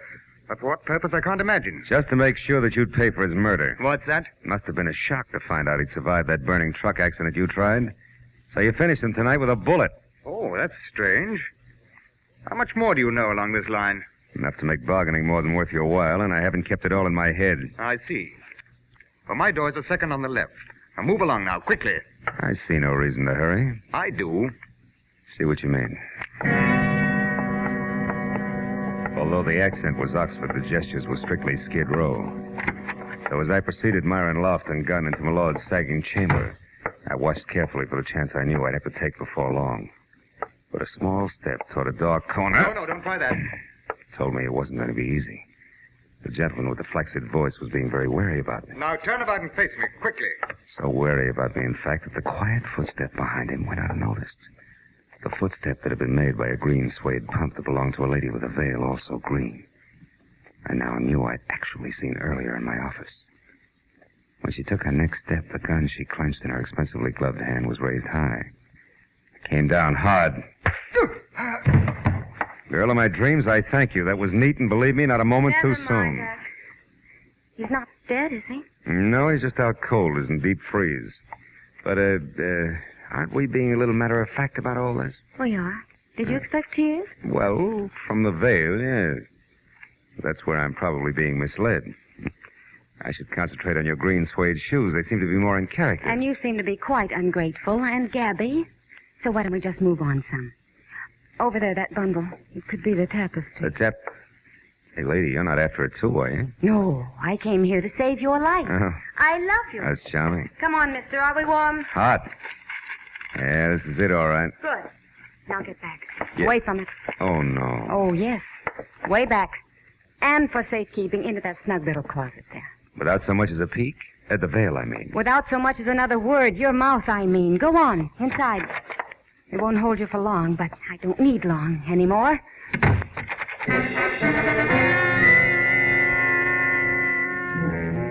She was so right. Didn't hold me for long. Because even a misplaced hiccup could jar loose most any given segment of Bunker Hill construction. However, by the time I got to the street, it was lady with veil and bundle tucked underneath her arm climbing into a cab. And only a tail light skidding out of sight around a corner. So I played the only bet left. She departed in a cab. Maybe she'd arrived in one. And maybe that one was still in line at the hack stand across the street at the back of the hotel. At number 4, I connected. Yeah, sure. The doll with the veil. I brought her here. Why? What's it mean to you? Everything. She's my long-lost sister. Where'd you pick her up? I can't remember. Okay. Here's 5. Now try it. Sure. It was the Sunset Gardens Hotel, Villa 12. Witches around on the side. But you know what else? No, what else? I'll bet this 5 she ain't really your sister at all. I'll bet she's really your wife. Oh, you're so wrong. She's really Typhoid Mary, Jack. You better fumigate fast, both inside and out. Huh? Goodbye.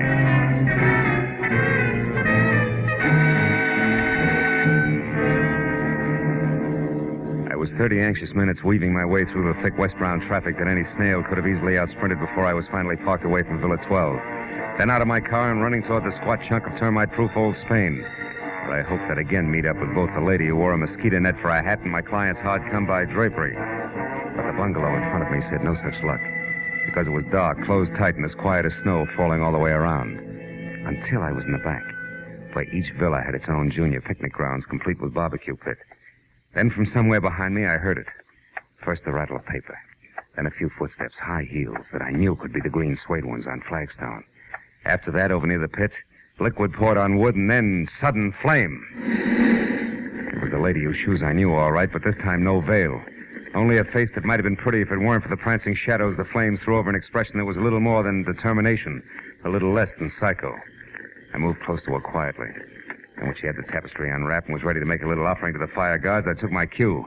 Marshmallows will taste better, baby, honest. You. Yeah, little me and 38 not so little. So stand very still, honey. Priceless heirloom included. Oh, no, I won't. It's going to fire where it belongs. That's a matter of opinion. Ow, let go my arm, you big hate. Drop it. Let it go, baby. Better we dirty it than singe it. Come on, let go. There, that's better. Now, come on, Firebug. Who are you? Who? Naomi Marchant. Cut it out. Okay. Now tell me where you fit in the tapestry, or do we shake some more? No, thanks. I'll tell you what you want to know. Who are you? Name's Philip Marlowe. Cop? No, a private detective hired to babysit with the tapestry. Let's not change the subject. Okay. Getting there. I'm Arthur Merritt's niece, Anne Solaire. The guy in Seattle who's waiting for me to deliver this item is your uncle? Uh-huh. My uncle's a jerk. Now, wait a minute. Let me get this straight. You steal the tapestry, risk your life, play with guns, and with people who only play for keeps. Also, you can get a chance to burn $80,000 worth of fancy needlework. Listen, my uncle has been throwing away his money on antiques, and all he's got left of $500,000 is $100,000. I don't want 4/5 of that used for this stinking substitute for wallpaper. Anything else? Yeah. How long you been working on this project, this Operation Arson? A week.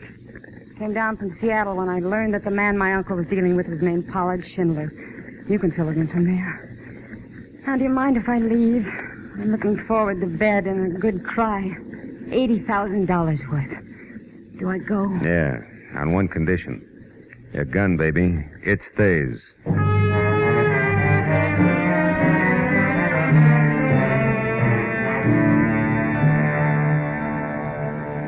I watched her until she was around to the front of the bungalow and out of sight. And I grabbed up the tapestry, started to fold it when a sudden flare from the fire threw a crazy spurt of light over the material on my arm. And I saw that on the shield that the Duke of Kent carried, there was no Baton Sinister. This was not the same tapestry I'd examined in my office. And right then, just to make things all the merrier, I once again heard from Naomi Marchant. On the even chance that this was a trap, Naomi playing possum with healthy lungs, I ditched the tapestry in a nearby clump of trees, then gun in hand ran for the front door of Villa 12. I got there just as a gray convertible lights out roared off and Naomi was climbing back onto her feet. What took you so long? Now listen, you, the real tapestry, where is it? Oh, no, you're kidding. Baby, that number you just tried to burn is not the one I started out with tonight. It's minus Baton Sinister. Minus who? What are you talking about? Just this. Maybe you still have the tapestry and the routine with the flames was done with a phony and strictly for my benefit. And maybe you're nuts. Now you listen. What I told you before was the truth, nothing but. However, if it happens to work out that I walked off with a phony and you did likewise, I'm sorry. I'll bet. For the time being, I'll buy it that way. Now tell me what went on here. I was about to unlock the door when it happened. A hand with a rubber glove grabbed me. Wait a minute. Rubber glove? Rubber glove? Do we say everything twice? Whoever it was obviously didn't want to leave fingerprints. Oh, the smell of chloroform on his hands. Hey, come to think of it, I did get a whiff of something funny. How do you know about that? In my office when the tapestry was... Wait a minute, you were there. Didn't you get a look at him? No, there was only a single light on, and you were already out cold when I got there. Yeah, but you must have seen something. Sure, stars. After he took the tapestry, then laid an envelope of some kind next to you, I told him to reach way up. Got me piled into a heap on your office floor. The envelope He made ran. next to me. I followed, but I lost it. Hey, hold it. Back up, Naomi. What? Did you say he placed that envelope there next to me? That's what I said. See what I mean? We Cut it out, here. baby. I've got an idea, a thought. About a Baton Sinister and what's really going on. Also, it just occurred to me that Myron Loft might not remain unconscious forever. And that my client was going to cover me at Loft's place on Bunker Hill. Wait, where are you going, Marlowe? Once I pick up the tapestry I just hid, which may not be a phony, back to Bunker Hill. So long, kid.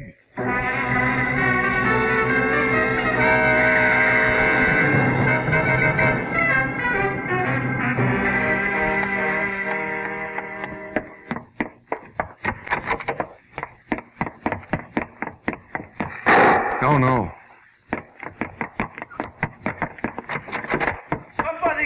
Somebody call the police. Marlowe! Oh, Marlowe, thank goodness you're here. I just shot Myron Loft. You did what, Schindler? Yes. Gott im Himmel. Dead Marlowe. Hey, for the love of Pete, what's going on in this joint? Nothing you can help, sweetheart. Okay, Bright Eyes, but try to hold it down, will you? It was terrible, Marlowe. I came to this place after I didn't hear from you and found out which room Loft had. When I went in, he was on the floor, unconscious. So I started to look around for the tapestry. In the meantime, Loft came to, got hold of a gun and rushed you. Is that it? Yes, we struggled, and then the gun went off. Oh, Marlowe, what should we do now? Call the police? Yeah, I'll take care of it. You go back into the room there and don't touch anything and see that nobody else does. All right, Marlowe. But you have the tapestry? Yeah, I got it, Schindler. Safe and sound. Your worries are over.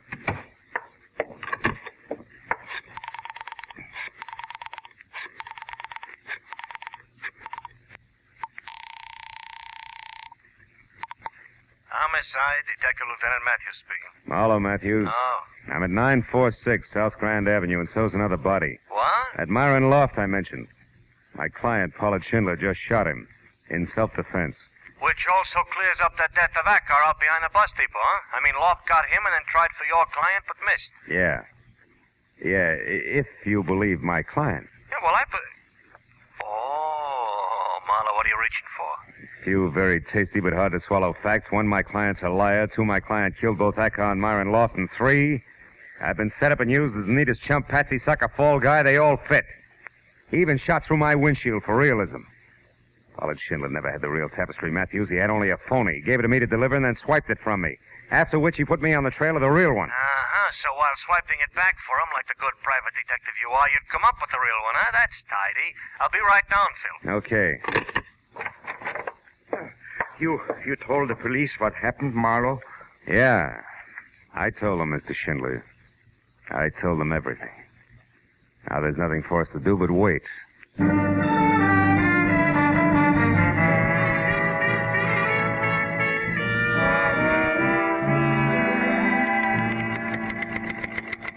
Well, that does it, Lieutenant. 7 full pages of confession from Mr. Pollard Schindler, a very crafty bird. Yeah, thanks, Mooney. Oh, bring that girl in a couple of minutes, will you? All right, Lieutenant.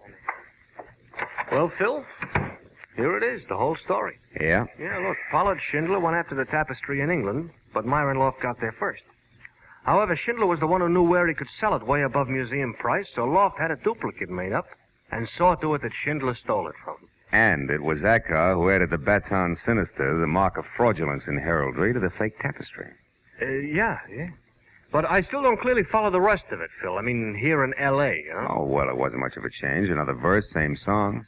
Loft stayed close to Schindler all the way back from England. Yeah. And he watched and he waited until he figured that Schindler was ready to close his deal, you see. Yeah. Then he stepped forward and announced that the tapestry Schindler had was a phony. Oh. And that he'd given the real one for a healthy cut of the sale price. Uh-huh. And Loft couldn't go to Merritt direct because he didn't know who Merritt was. Sure. Oh. And from there it was me, the patsy, with the best of references. Oh. That do it for you? Yeah, just about. Schindler killed Acker, and we didn't expect him to see, and Loft, who he did, so neither one could spill to you. That's right. Now, yeah, come in. Now, when did you... Oh, just a minute, Miss Marchand, please. When did all this come across to you, Phil? When I got mixed up with the lovely lady here. She told me that the man who had chloroformed me in my office had carefully placed an envelope on the floor next to me. An envelope I later took as a clue. From that switch, I started to look around for others. Oh, great. Hooray for Campfire Girl me. What kind of a medal do I get? Yeah, you get a pretty nice one, Miss Marchand, thanks to Marlowe. You get freedom. You know, we could prefer charges against you. Like what? Like what? Like assault and battery for slugging Loft, grand larceny for the theft of the tapestry from Loft's place, attempted destruction of private property. Okay. I forgot about those things. Yeah. Thanks, Marlowe. Thanks, Marlowe. Is that your official statement? No more? Not even I'm sorry before you go? Well, yes. I'm sorry, all right. Real sorry that I missed. Goodbye.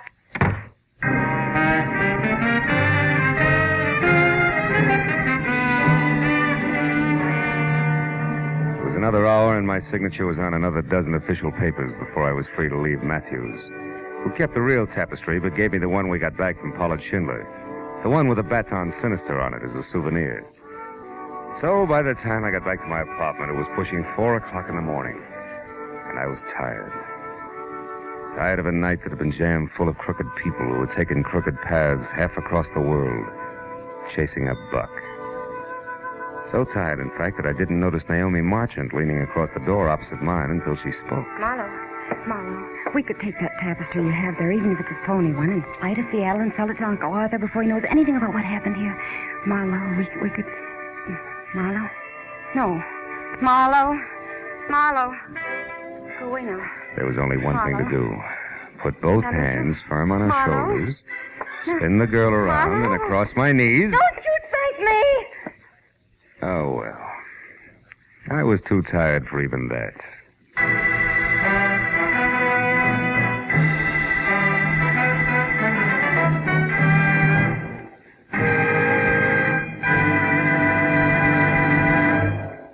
The Adventures of Philip Marlowe, bringing you Raymond Chandler's most famous character and crime's most deadly enemy, star Gerald Moore and are produced and transcribed by Norman MacDonald. Script is by Mel Donnelly, Robert Mitchell, and Gene Levitt. The special music is composed and conducted by Richard Orant. Be sure and be with us next week when Philip Marlowe says... Rain slashing a glass roof, an old man's curiosity, and an imaginary imp out of place. They all became important when two people died violently, so a third could make a killing.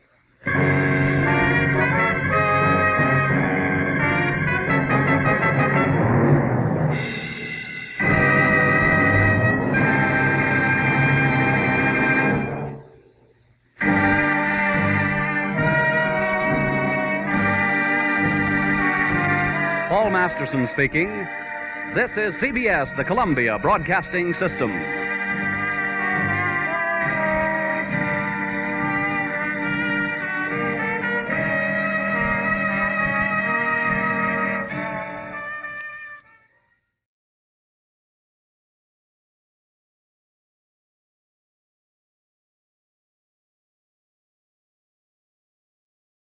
Get this and get it straight. Crime is a sucker's road, and those who travel it wind up in the gut of the prison of the grave. This time, rain slashing a glass roof, an old man's curiosity, and an imaginary imp out of place. They all became important when two people died violently, so a third could make a killing. From the pen of Raymond Chandler, outstanding author of crime fiction, comes his most famous character in The Adventures of Philip Marlowe.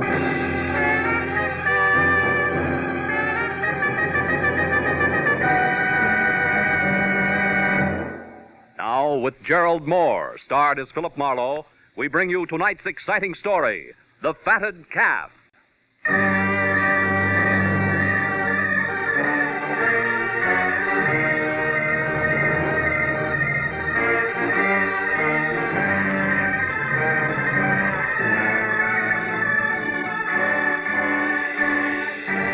The first storm of the season came as a surprise. It always does in L.A., where somehow or other people are never ready for it. It's funny in a town where people are ready for anything. Where every year the opening slash of lightning stands nerves on edge and cracks composure like it was so much Dresden china. And by 5 o'clock in an afternoon of driving rain and thick gray sky, I was no exception. I wasn't helped any by the arrival of a special delivery letter. A $100 bill enclosed which dragged me out of my suddenly cozy office, into my car and over to Studio City in the San Fernando Valley, where, according to the letter, Junius Poppy, the veteran cartoonist and creator of the impish Peter Pageant comic strip, wanted to see me at once. But as I wound up the spiral of macadam called Sunswept Drive toward number 3840, I forgot about the storm around me and wondered instead about the man I was going to meet.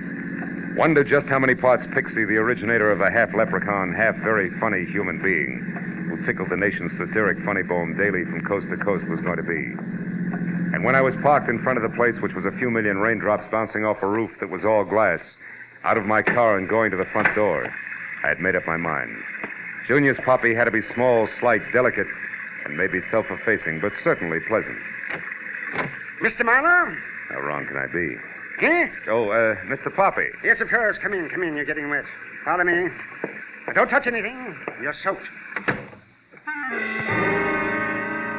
Junius Poppy was tall, heavy-set, gruff, and a crab.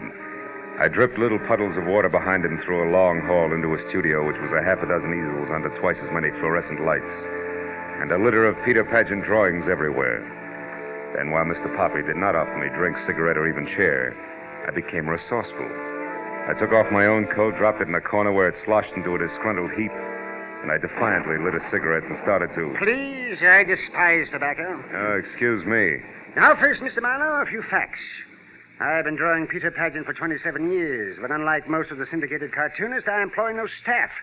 We use no material, allow nothing to be published that I haven't created personally, down to the last stroke of the pen. However, I do have an assistant who serves two purposes. One, he inks in the balloon. What? The circle is where the words go. Oh. And two, and more important, he watches me work daily so that when I'm gone, yes, even cartoonists die, you know, Peter Pageant will continue uninterrupted. My assistant is named Sid Kagan. And he, to be more exact, his wife, Louise, is the reason I'm hiring you. Twice I And opened so now my listen mouth carefully. to ask a question, but Kagan twice is he a very waved the capable question man, aside. He's earnest. So liking him less by the minute, I listened to him tell me what for the past week Kagan had been. First preoccupied, then upset, and finally rebellious. Poppy, a bachelor who didn't want to lose a good man because of anything as trivial as a marital problem, had investigated and learned that Louise Kagan had spent a week in San Francisco recently.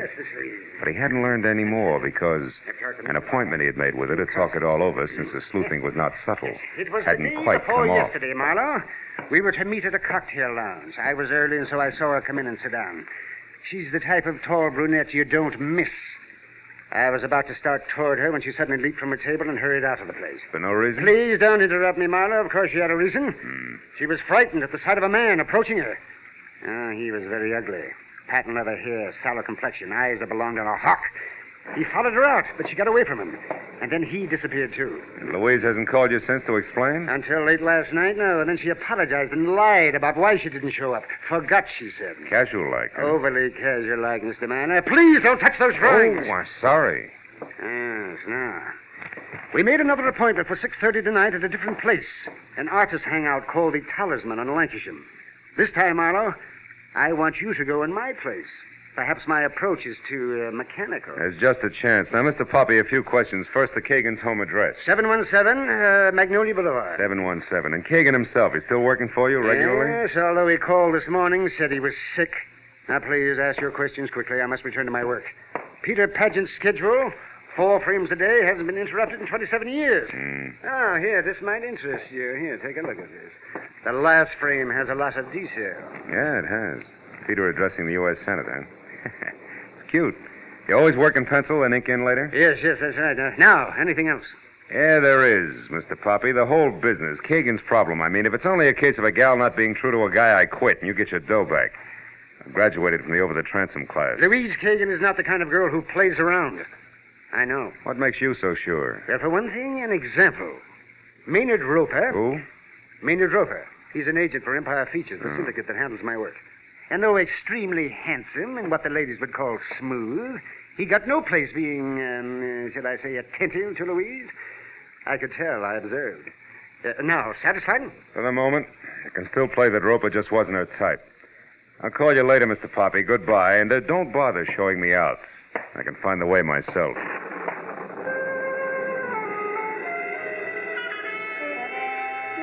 Impulse number 1 said nuts to the funny on paper only, Mr. Poppy. But impulse number 2 said, quiet, Marlowe. It's the storm that's making you jumpy, and there's a $100 bill in your pocket. So I got into my car and drove the 1.5 miles to 717 Magnolia Boulevard, where I figured I'd look over the Kagan home grounds before it was time for me to show at the Talisman. As I drove past the place, I saw there was a light in the living room.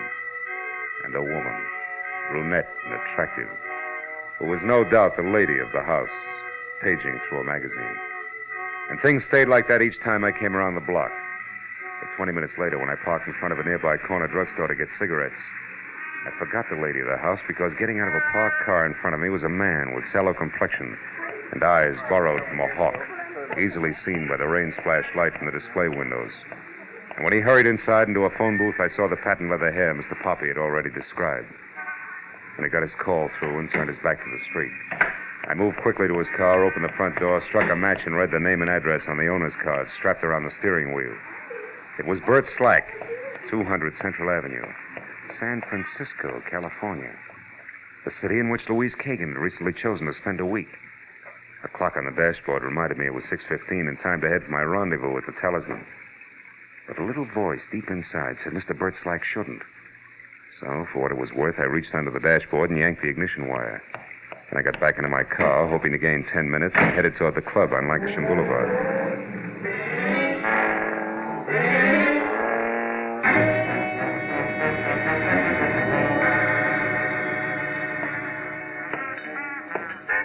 Another scotch and soda, sir? Keep the rain from soaking all the way through, you know. Yeah, all right. Another scotch and soda. Hey, wait a minute. That lady there, the one in the blue cape just came in. Oh, yes, yes. Ask her to come over to Mr. Poppy's table, will you? We'll order then. All right, sir, in a jiffy. Keep the rain from soaking all the way through. Isn't that awful? Sir, I'm awfully sorry I'm late, Junior. Oh, excuse me. Waiter, you've made a mistake. No, Mrs. Kagan. The mistake was mine on purpose. You wouldn't have known me by name. Which is what? Philip Marlowe. I'm a friend of Junius's. He was tied up with his work tonight and asked me to keep this date for him. Like a drink? No, thanks. I haven't got the time. But why didn't Junius call me or leave a message here? I don't know. Perhaps he forgot or... Perhaps you're a liar. Perhaps he called my place after I left, then called here. Waiter. Yes, ma'am? Will you please check with the captain and see if anyone left a message for Mrs. Kagan, please? Yes, ma'am. And on your way back, 2 scotch and sodas, huh? Yes, Now, just a minute, Mr. Marlowe. I've already said no. As long as we're playing things back, you already said I was a liar. Why? Because Junius told me that my meeting with him would be personal. And since he's gone far enough out of his way to even call me on the telephone about it, it must also be important to him. It is. As important to him as, say, San Francisco is to you. So you're not really a friend of Junius Poppy? Not buddy-buddy, no.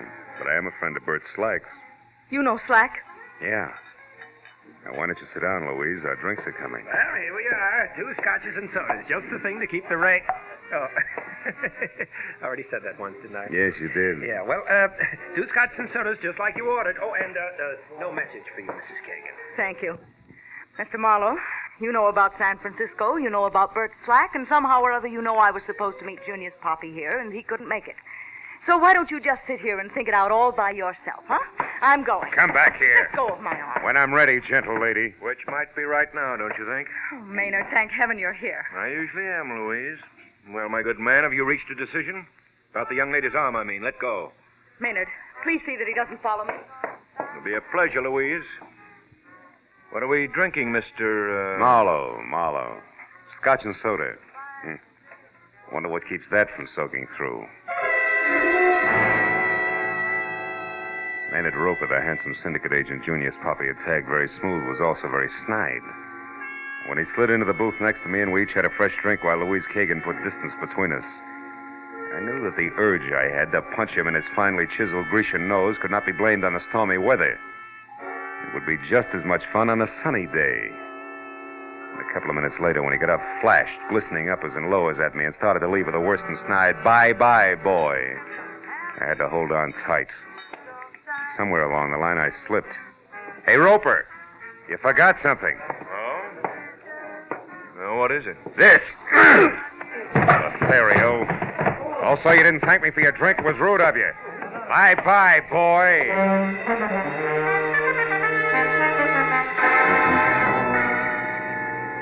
Outside, I felt better.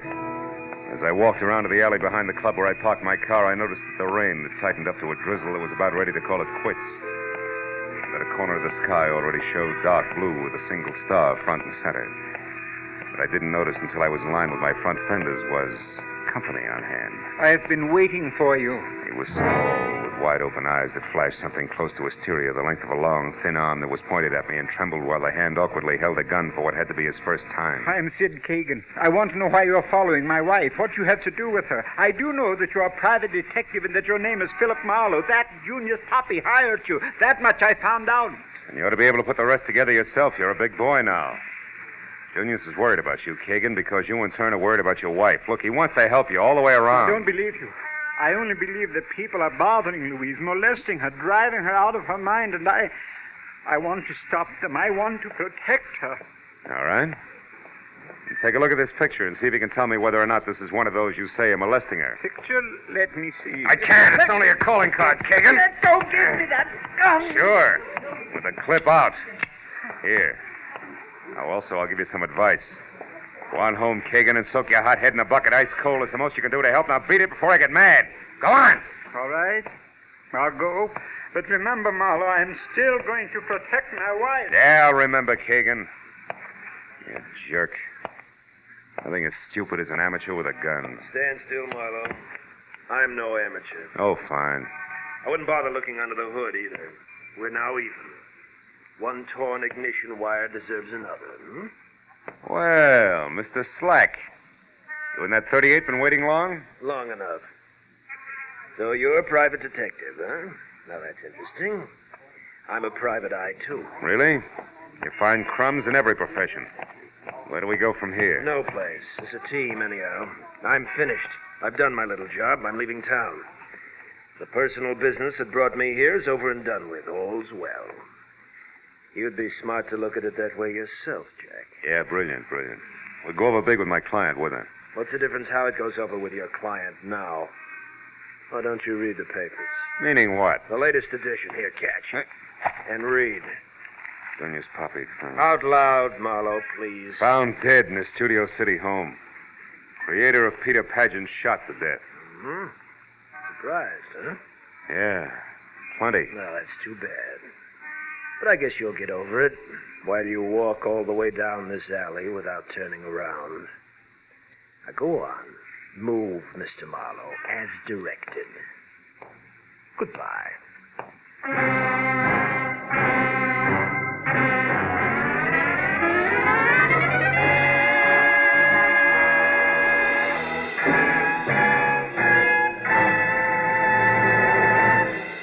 In a moment, the second act of Philip Marlowe.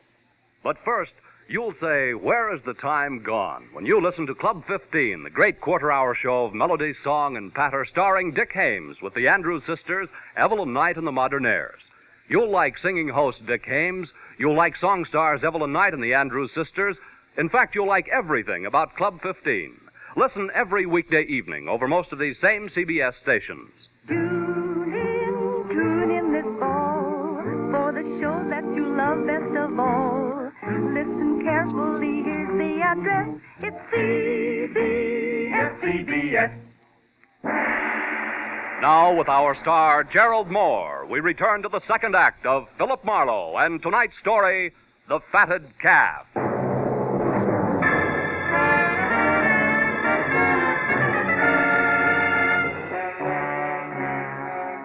When the man named Slack with a code of ethics to match said walk, I walked.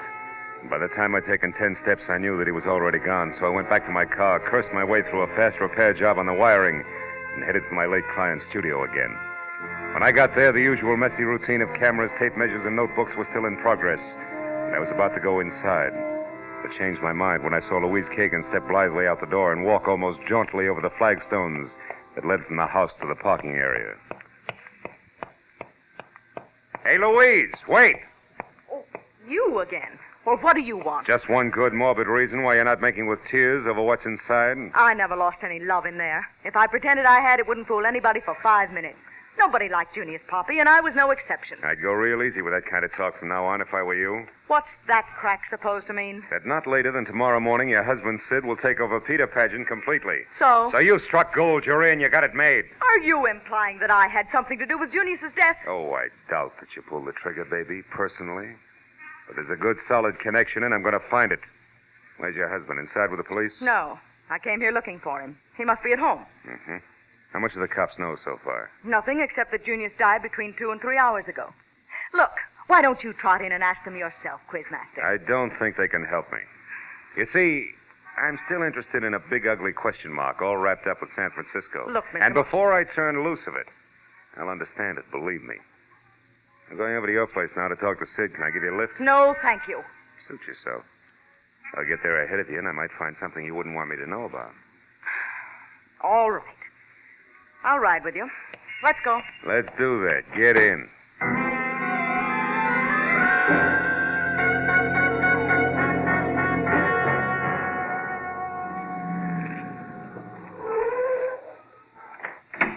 Thanks so much for the ride. You know, I wouldn't have enjoyed it a bit more in a hearse. You can drop the acid routine, Louise. I got a thick skin. Let's go inside. Now, look, Marlowe. Sid isn't home. I can see from here the lights are out. Only proves somebody turned a switch. Come on, open up. All right. Come on. That's better. And since you're making yourself so at home, you might as well make yourself a drink. Hey, it's a good idea. Nice little bar you got here, honey. Always easier to talk with a drink in your... Hey, Louise, these papers on the table. Ever seen them before? What are they? Contracts, I'd say. Yeah, all filled out. Just waiting for Kagan's signature. So your husband is now a full-fledged, big-time cartoonist. What do you know? Pretty fast work, huh? Just what do you... Creator of Peter Pageant's been dead not more than 3 hours, and already his successor's contracts are drawn up. No wonder Junius was bitter. Maynard Roper had those drawn up beforehand, just in case. Yeah, just in case somebody's patience ran out. Could be your husband's. I want to talk to him. You're out of your mind. He's been here, baby, and not long ago either. Here's his trench coat on the chair. What? Maybe he left again and maybe he didn't. Now, you take a look through the rest of the house, and if you find him, tell him to come on out. There's still time to talk. Well, go on. She gave me a glare that said she'd like to run my head through a garbage disposal unit and walk past me into the hall. As I held the trench coat, I saw an interesting smudge on the elbow of the right sleeve. It was an imprint of the little cartoon character, Peter Pageant, in the exact pose I'd seen earlier. Peter Pageant addressing the United States Senate. It could only mean one thing. The right sleeve of the coat I was holding had been jammed down into wet ink on Junius Poppy's drawing board shortly after I'd left his studio at night. I was still looking at the coat when Louise came back. She started to say something, but the doorbell interrupted and kept on interrupting, and finally, she walked over and answered it. It was Bert Slack, the man from San Francisco. His face, green and waxy, would have worn the same look if he'd been falling out of a 10-story window and knew he couldn't hold on. He gripped the door casing with both hands, like a slow-motion fireman sliding down a pole. Suddenly, he jerked up one hand and pointed at Louise. He turned his eyes at me and tried to speak. Then he took 5 sliding, stumbling steps into the room and pitched headlong to the floor. The handle of a knife, ringed by a patch of drying blood, stuck out of his back between his shoulder blades. Oh, Sid, you Sid? couldn't have... You think Sid did it? Why, Louise? What's the reason? No, I didn't mean that. Oh, get away, get out of here. Not yet. Slack was a chief private eye from San Francisco, and you just got back from there. What happened up there, Louise? Why do you think your husband had to kill this guy? No, I won't tell you. I don't know anything. Oh, leave me alone. Get away from All right. Get hold of yourself. You're hysterical. Now listen to me. Where does Roper live? Come on. Maynard Roper, his address. 94 Addison Avenue. Why? Because your husband might be there, and I want to talk to him now more than ever. You're on your own, baby. Get good and hysterical if you want to. I'll see you.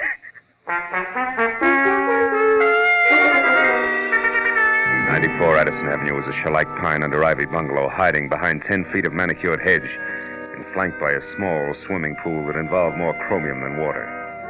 When the door opened in response to a deep-toned gown, I saw several $1,000s worth of Chinese modern doodads behind the quilted silk smoking jacket wrapped around Maynard Roper, who first glared a helping of hate at me and then changed his mind and smiled. Well, hello, Mono. You seen our hot-tempered Louise lately? Yeah, I just left her. She had the temper scared out of her when a guy died on a living room floor. How horrible. Yeah. This one had a knife in his back. He'd been carrying it for some time. Made it as far as Kagan's because he had something important to say, but he couldn't get it out. His name was Slack from San Francisco. Ever hear of him? Slack? Why, no. Hey, tell me, have you seen Sid Kagan recently? I mean, within the last hour? Yes, twice. Once when I took his new contracts to his place, and again when he came here to talk them over. He left a few minutes ago. Say where he was going? No. Wait. He did say he intended to stop at a drugstore. He had a headache. Which drugstore? Well, the one down the street about a block. Mm-hmm. Oh, but look, Marlowe, surely you don't really believe that Sid killed this man? He had a motive. Do you realize what you're saying? What have you got to go on, actually? A slip his wife made, and a Peter Pageant that turned up out of place. Oh, Louise was no doubt hysterical. Under those circumstances, I'd be, too. And as for Peter Pageant, don't forget that Sid's been practicing him for 6 years. He probably combs Peter Pageant's out of his hair at night. Not this one. It was on a trench coat sleeve. I found it in Sid Kagan's living room. It was picked up from wet ink on Junius Poppy's drawing board tonight.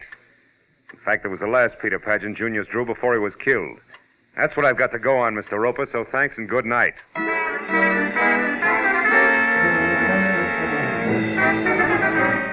I got in my car and drove fast till I found the drugstore and then pulled up across the street from the place and watched. A cab was waiting out in front. When the door opened in the store, I started to get out, but stopped again as Sid Kagan, the collar of his trench coat turned up high, and both hands thrust deep in his pocket, shouldered his way out. Got in a cab and drove away. I sat there for a few minutes until the crazy logic of the crazy pattern finally sank in. And I turned and drove back toward 94 Addison. A few houses down the street, I parked, got out, and after dropping my gun in my pocket, I left my hand curled around it and walked in past the chromium swimming pool up to the pine and ivy house and looked in.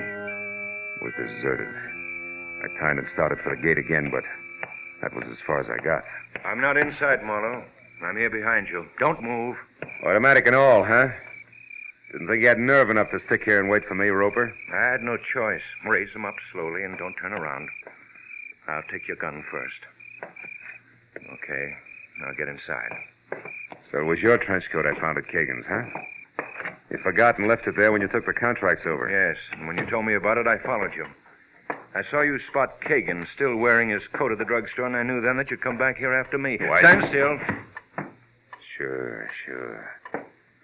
You know, you might have gotten away with old Junius Poppy's murder because you were the only one with no motive, apparently. But you cluttered it up by killing your partner, Slack, too. Slack was stupid and loud-mouthed. He'd have double-crossed me or let the cat out of the bag the first time he got drunk. Blackmailers have to keep their secrets or they go out of business fast. With you, it's obvious that I have no choice. It's you or me. Yeah. You're a smart boy, Roper.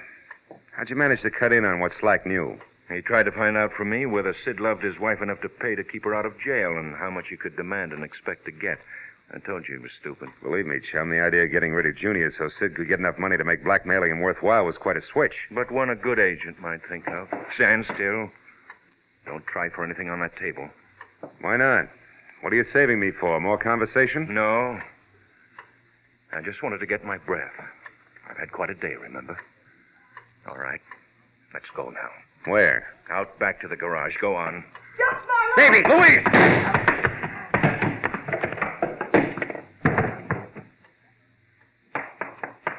Marlowe, is he dead? I don't know. I don't think so. You sure picked a sweet time to show up, baby. How'd you manage it? I was out there a long time listening. When I realized what was happening, I came in. Yeah. Save my thick skin or kill a blackmailer. Well, once I killed a man, unintentionally. I didn't want to do it again, even him. But tonight, when I thought Sid had stabbed Bert Slack because of it, I couldn't stand it any longer. I came over to find you and turned myself in. The big question mark on San Francisco? Oh, there was a brawl. I got mixed up in it. A man had a gun, and in the struggle, it went off and killed him. I was scared silly. I ran away, but Slack had seen the whole thing. He even got the gun with my fingerprints all over it. And, well, that's that. Let's go, Marlowe. Yeah. Okay, baby. Let's go.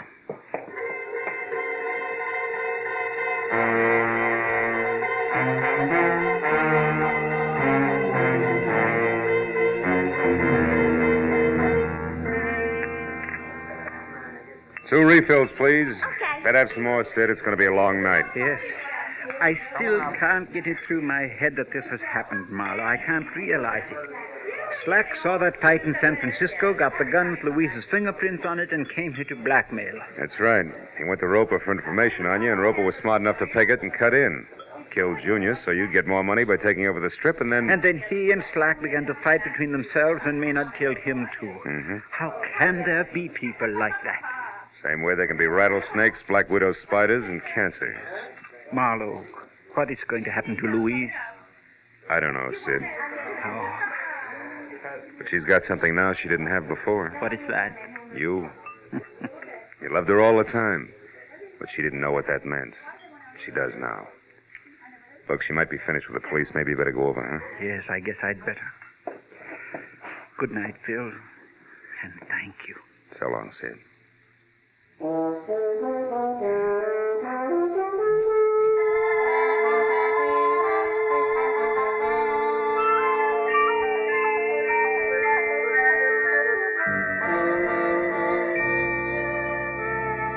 As he crossed the street and went into police headquarters, I turned back to my coffee and thought about Peter Pageant.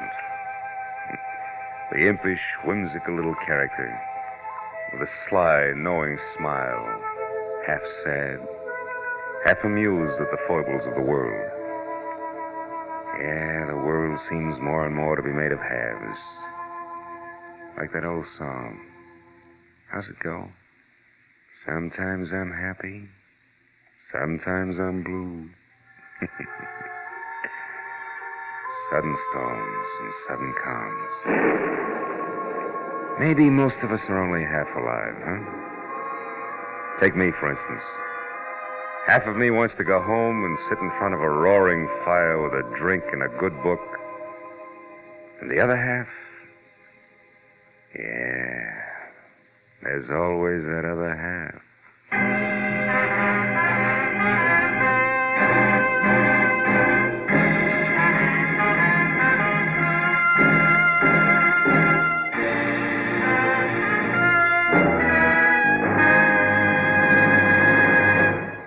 The Adventures of Philip Marlowe, bringing you Raymond Chandler's most famous character and crime's most deadly enemy, star Gerald Moore, and are produced and directed by Norman McDonald. Script is by Mel Donnelly, Robert Mitchell, and Gene Levitt. Featured in the cast were Vivi Janis, Howard McNear, Parley Bear, Bill Johnstone, and David Ellis. The special music is composed and conducted by Richard Orant. Be sure and be with us next week when Philip Marlowe says... It started with a wreck and went from there to double murder over $75,000 worth of glitter that nobody got in the end. Because I found out just in time what was fishy about the tale of the mermaid.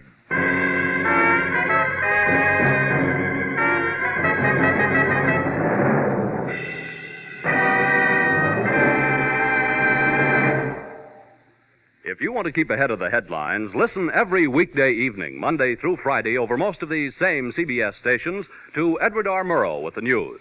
Mr. Murrow is radio's most distinguished reporter. His informal but informed manner of presenting the news has earned him more awards than any other newscaster on the air. This is Paul Masterson speaking. Now stay tuned for Gangbusters, which follows immediately over most of these same CBS stations. This is CBS, the Columbia Broadcasting System.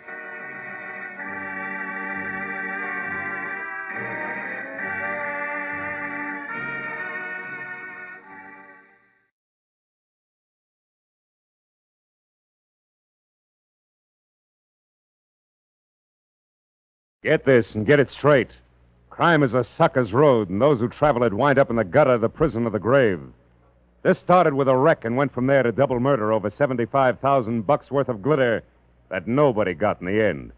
Because I found out just in time what was fishy about the tale of the mermaid. From the pen of Raymond Chandler, outstanding author of crime fiction, comes his most famous character in The Adventures of Philip Marlowe.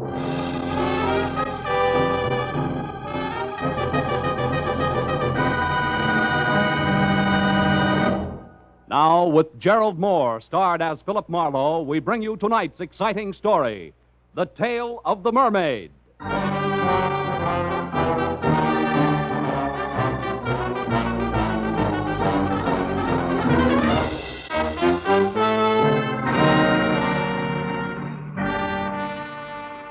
9:30, I was still in my office, tucking in the loose ends on a report, while I listened with half an ear to the fabric of city sounds rising from the street below. Fabric ripped suddenly by tires clawing concrete. The shattering crash that followed brought me to my feet. It was a traffic accident, and a bad one. I ran to the window, but it had happened around the corner out of sight from my office. So I watched others run for it and remembered grimly that every 30 seconds, somewhere in the country, a thing like that happened. And 1 out of every 16 minutes was fatal. I wondered who had been chewed up in a chromium meat grinder this time as I listened to first the police, then the emergency ambulance, and finally, the scavenger truck cleaned the wreck off the street. After that, I went back to my report again and tried to forget about it. But an hour later, that same accident came back into my office. Mr. Marlowe, Yeah? this is Corey Riggs. Yes, Miss Riggs? I'm a nurse at the Warwick Emergency Hospital. Uh-huh. About an hour ago, a man named Stanley Ott was brought in, and he's been calling for you. For me? He was badly injured in an automobile accident on Cahuenga on his way to your office. Wait a minute, who did you say this was? I'm the nurse assigned to Mr. Ott at the hospital. I just got off duty, and I had to wait until I was relieved before I could call you. I see. Well, look, Miss Riggs, I'd like to help in any way I can, but it's 9:30. Mr. Marlowe, Mr. Ott gave me $250 and told me to call you. Yeah, I know, but And you... he said that I should give you $200 and keep the $50 for myself. Oh, fine. Now I get clients by proxy. I beg your pardon? Nothing. I'll be right over, Miss Riggs.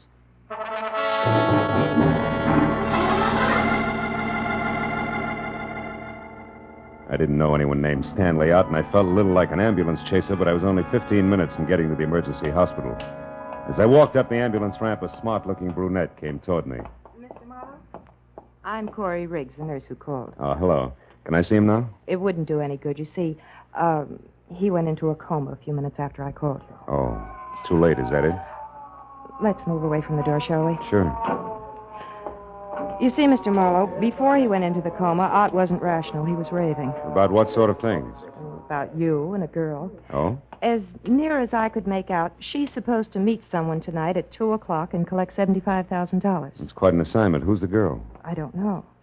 All Art said was something about a plaid coat as identification. Plaid coat, huh? Any idea what he wanted me to do? Chaperone, maybe? No, he kept pleading, stop her, she can't do it. So I'm sure that he wanted you to prevent this girl from keeping that appointment. For some reason that seems absolutely imperative to him. Where was this 2 o'clock meeting supposed to take place? I have no idea. Oh, fine. So it boils down to this. A girl we don't know in a plaid coat is meeting someone we don't know at a place we don't know at 2 a.m. The man who wants me to prevent it is in a coma and can't talk. Didn't he say anything else, Miss Riggs? He just kept saying, you've got to help me, Marlowe. It's life and death. You know, we can stir up an awful hornet's nest poking our noses into $75,000 worth of business we know nothing about. I doubt that we can do any good anyway, because we don't have enough to go on. If he said anything else to even point in the right... Marlowe. What? Oh, wait a minute. He mumbled something once about a Constantine. Constantine? Yes, at some pier. What is it, a boat? I don't know. But at least it's a lead, isn't it? Anything else? No. Okay, where can I reach you? I'll be at my quarters, Crestview 5781. 5781. And keep track of Stanley Out's condition, will you? If he comes out of it, talk to him. We've only got 3 short hours. I'll call you, Corey.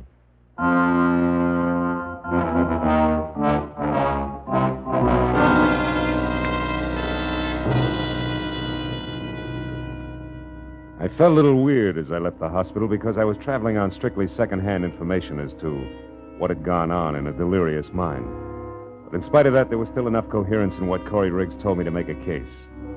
My first stop was a phone booth and a call to the police, where I found out from the accident report that Stanley Out was 30, unmarried, small-time lawyer, and an L.A. resident with a clean police record. My next call was the harbor master's office in San Pedro. Constantine? No, don't remember no vessel by that name, sonny.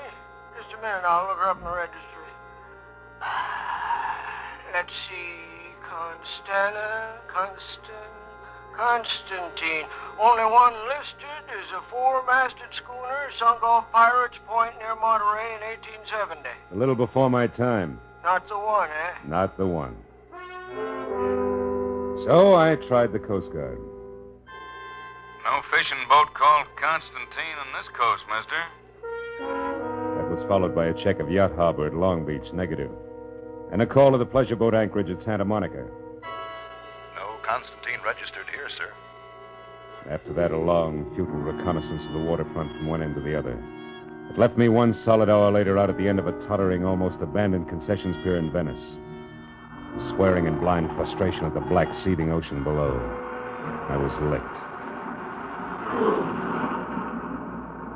You ain't thinking of jumping in, are you, pal? Hey, you look like you lost your best friend. I did, Buster. Me. I was sunk with a Constantine in 1870. Constantine? You know him, too, huh? Him? Yeah. You mean Constantine's a guy? Sure, pal. There's a shack there. Wait till the beacon light comes around again. You see? See that? Well, I'll be. Prince Constantine Chevnov. Occultist, palmist, and medium. Personal consultant by appointment only. Yeah, but that's a fake. No fooling. All them guys. He owes everybody around, even to Ziggy, me. For $1, and that's something. But he's a genuine Russian prince. Hey, where you going? Have a look. Prince Constantine Chevnov could be my boy. He wouldn't want you nosing around here, pal. That's too bad. Does he live here? Yeah, in the back. He runs his pitch in the front where all them green curtains are. Uh-huh. Yeah. I suppose he always leaves his door unlocked, huh? Why? No. Hey, that's kind of funny. Yeah, I'll bet. There'll be a light switch here someplace. Oh, yeah. Now let's see what... Oh. Holy cats. Goodbye, mister. Goodbye.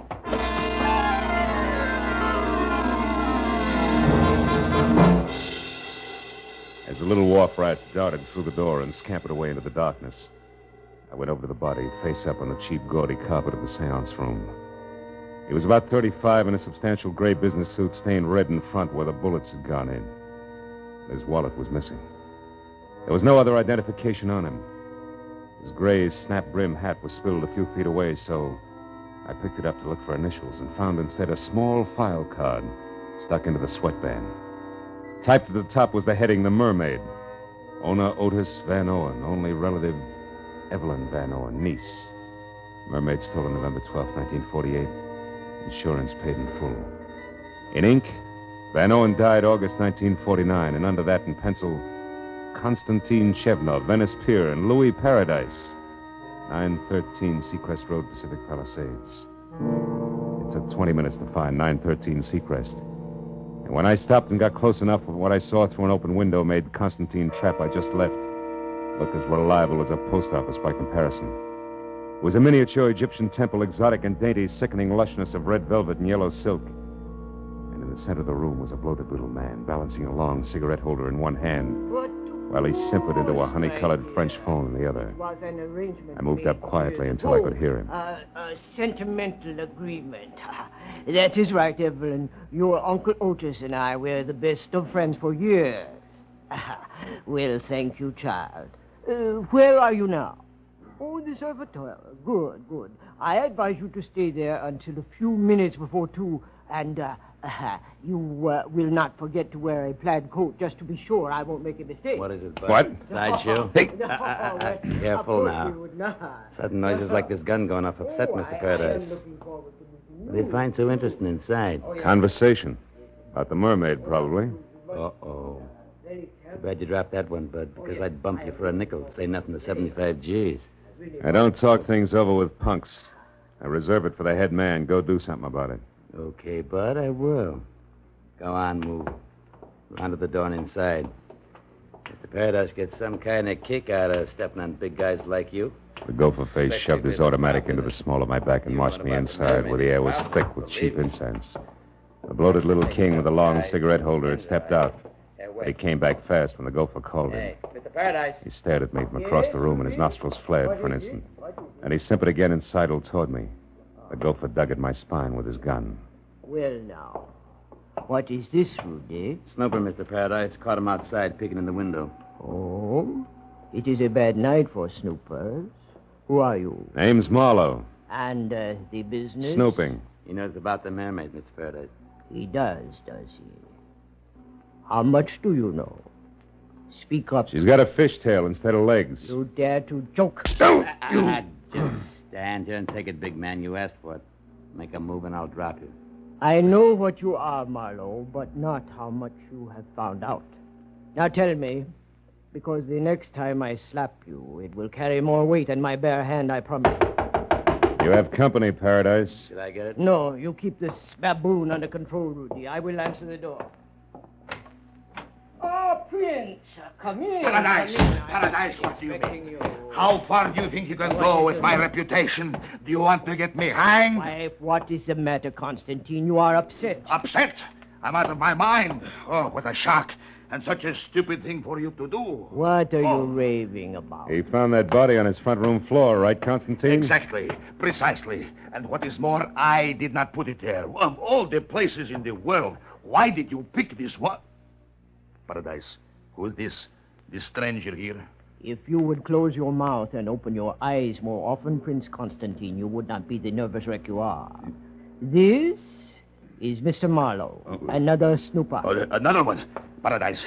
Paradise, listen to me. It's better if we quit. It's better if we don't try it tonight. It's out of hand. I don't like it now. We should get away and come back next year and do it. You jellyfish, there is nothing to worry about now.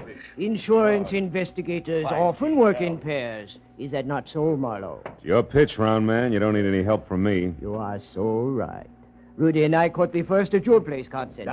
Now we have the second one here. That is all there are. The danger is over. It's clear sailing from now on. But what about that cadaver you had the audacity to leave lying in my seance room? What about that? Forgive me, Constantine. That was a necessity. I am sorry. Now listen. Hey, Rudy. Does this go on all the time? Yeah. Ain't it awful? And think of all the champagne, caviar, and buffalo stroganoff you can buy with the Mermaid. I don't care. Just a bracelet, but at the same time it is $75,000 worth of diamonds and platinum. Oh, Dada. Oh, okay, Paradise. I trust you. Now, we go, huh? My, Gnazdo. Huh? Yes, My Gnazdo. Princess, the Gnazdo it is. And Hey, Mr. Paradise. What should I do with the big boy here? Yeah, you're kind of leaving a loose end around, aren't you, Fatty? if I had the time, Marlowe, I would beat the arrogance out of you a little chunk at a time. Rudy. Yeah? You've got no initiative, but you do have imagination. So use it. Goodbye, Marlowe.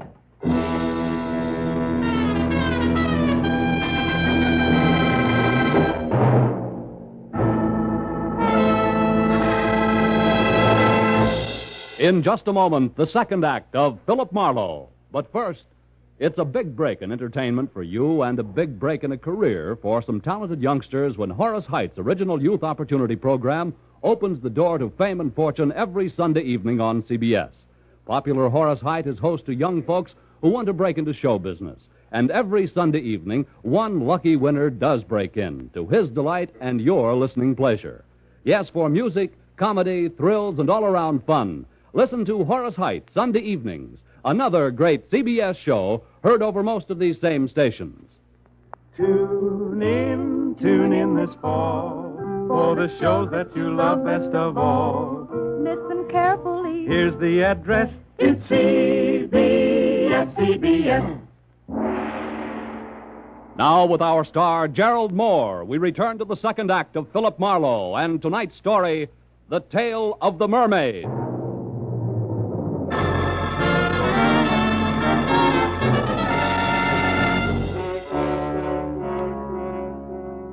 When Louis Paradise hesitated at the door, snarled the suggestion that this henchman use his imagination in disposing of me, and left in lockstep with the white Russian screwball, I got the point. But even if I'd missed it entirely, one look into Brother Rudy's eyes would have done the trick. There were no pupils, just slits of lethal viciousness. Windows to his warped little mind where I could practically see the montage going on. That ran from ancient thumbscrews by candlelight up to a generous beating by street lamp with brass knucks. I felt a cold knot grow in the pit of my stomach. As Rudy, with a cannon in his hand, pointed at my head, started toward me. And from someplace outside, I got a break. Two romantic cats. Rudy spun toward the sound. One chance to a customer, Rudy, and you missed. Killed you, Marlowe. I'll blow your head off. Not tonight, gentle soul. Give it to me. I don't want you to hurt yourself until we've had a chance to talk. That's it. Now, lie down. I knew there was some reason why I like cats, their voices. Okay, Rudy, you've had enough rest. Now let's get back to business. Now, wait a minute. Come on, get up. We're going to talk. Wait, hold it, please. No reason for any more rough stuff. I'll cooperate. That's better. Where did Paradise and His Highness head for? The Gnazdo, where is it? I don't know. Come on, you said there was no reason for rough stuff, remember? Ow! Yeah, I remember. That Gnazdo, that's something I never heard of. An unhappy coincidence, Rudy. It's one thing I'm interested in. Hey, wait. Must be something else you want to know. Something else I could tell you that... Hey, what are you going to do? You mean you can't tell, Rudy? That's Keep funny. away. All it takes is a little imagination.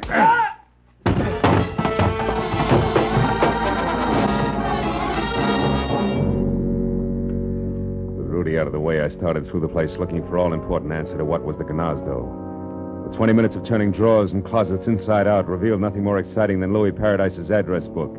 First names only. And a picture of a girl named Toodles who belonged to the Roaring Twenties, and by this time should have caught a death of cold.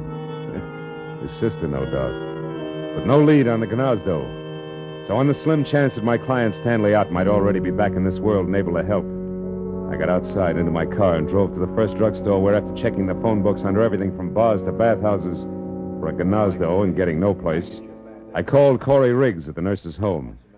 No, Marlowe. Stanley Ott's still unconscious. I just talked to the night nurse on his floor. They expect him to come out of it soon. Why? What happened? Well, it's too much to explain now, Corey, but that girl, the one in the plaid coat, I found out that her name's Evelyn Van Owen, and she's staying at the Surf Hotel.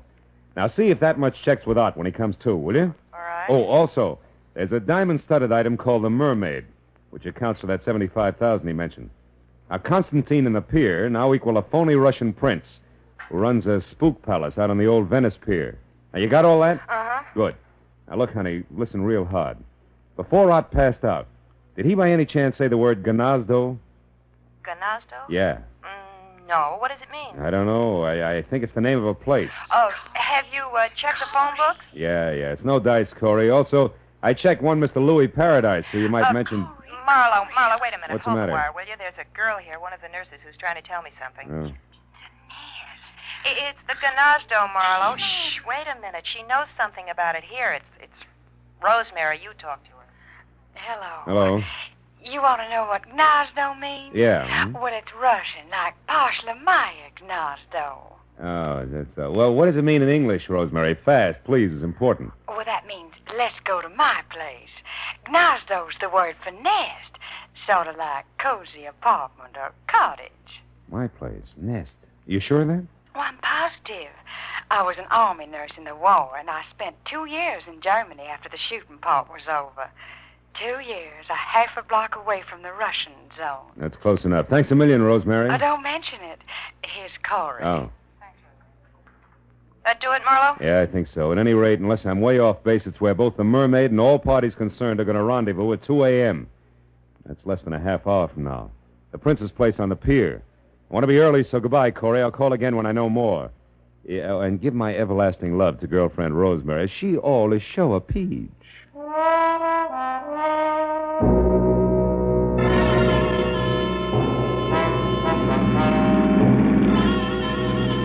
There was still a few parts missing, the way there always are.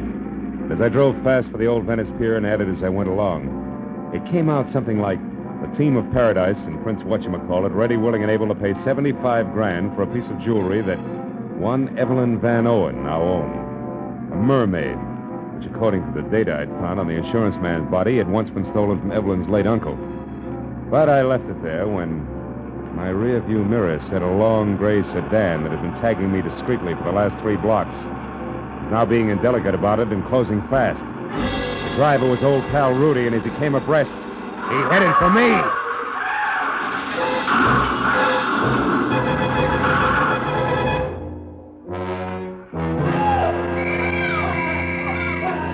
All right. You're okay, Mac. Don't you worry about a thing. We'll have you out of there in a minute. Hey, can't you knock out that horn?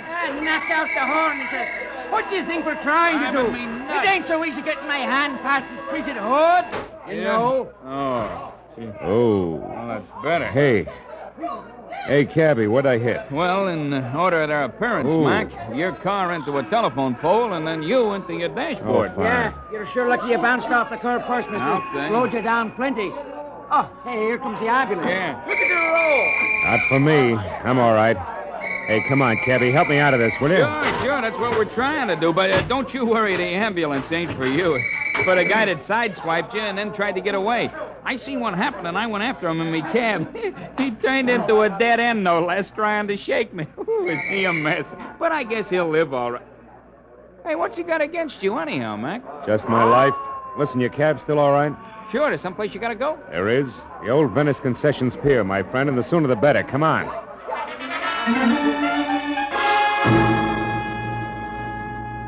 Maybe my head against the dashboard was exactly what I needed. Because right then and there, the method of Rudy's handiwork made me think of an angle that I'd neglected almost completely. My unconscious client had not wanted me to get the Mermaid or the $75,000, but to stop Evelyn from keeping her rendezvous, which at this point I figured could mean but one thing. It was exactly 2 o'clock when the cab slammed to a stop near the pier. And I piled out and ran onto the empty, fog-dampened planking that led to Prince Constantine's shack. Nothing but mist moved over the pier. No unusual sound broke the pattern of waterfront noises. And I thought momentarily that I was still in time to prevent what Stanley Out somehow knew was going to happen. That Louis Paradise and his eccentric sidekick intended to get the Mermaid from Evelyn, but pay off in only one way.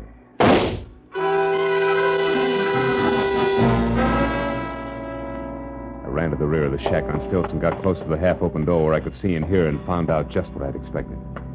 In the storeroom, spread out and very still on the oil-soaked planks, there were a makeshift floor with the lifeless form of a girl, who, according to the plaid coat she wore, was the late Evelyn Van Owen. And kneeling close to a gun in one hand, the sparkling mermaid in the other, was her executioner, Louis Paradise. Next to him is number one boy, Prince Constantine Chevnov. Paradise, Not very happy. A fool to shoot her was stupid. Yes. 75 grand, stupid. Or would you have preferred that I pay Miss Van Owen in cash? I had to kill her. Yes, Paradise, but the gun, so much noise. We can't afford to attract attention. With 2 corpses on hand, I should say not, Princey. Don't try it, Louis. Oh, the mermaid. The space between the boards. The mermaid. Oh. It's in the water, Chevnov. Shame. Yeah. Yes, it's a shame. We did so much. Worked so hard. Yeah. Killed so often. Gonna run for it, Your Highness? Run? Nah. No, Paradise is dead there. Without Paradise, I am not so brave. I will do as you say. Keep quiet. Don't make a sound, Chevnov. We got company. Rudy, Quiet! Pardon me. Can you please tell me where Louis Paradise can be It's Louis Paradise there. Who are you? Evelyn Van Owen. What? Van Owen? The woman who was supposed to sell the Mermaid to Paradise? That's right. But on my way over here, just after I left my hotel, somebody struck me, knocked me out. Took my coat there and my purse and ran. Your purse with the Mermaid, no doubt. Yes. And that, Miss Van Owen, makes this angle shooter here. Yeah. The very dead nurse, Corey Riggs. Let's get out of here.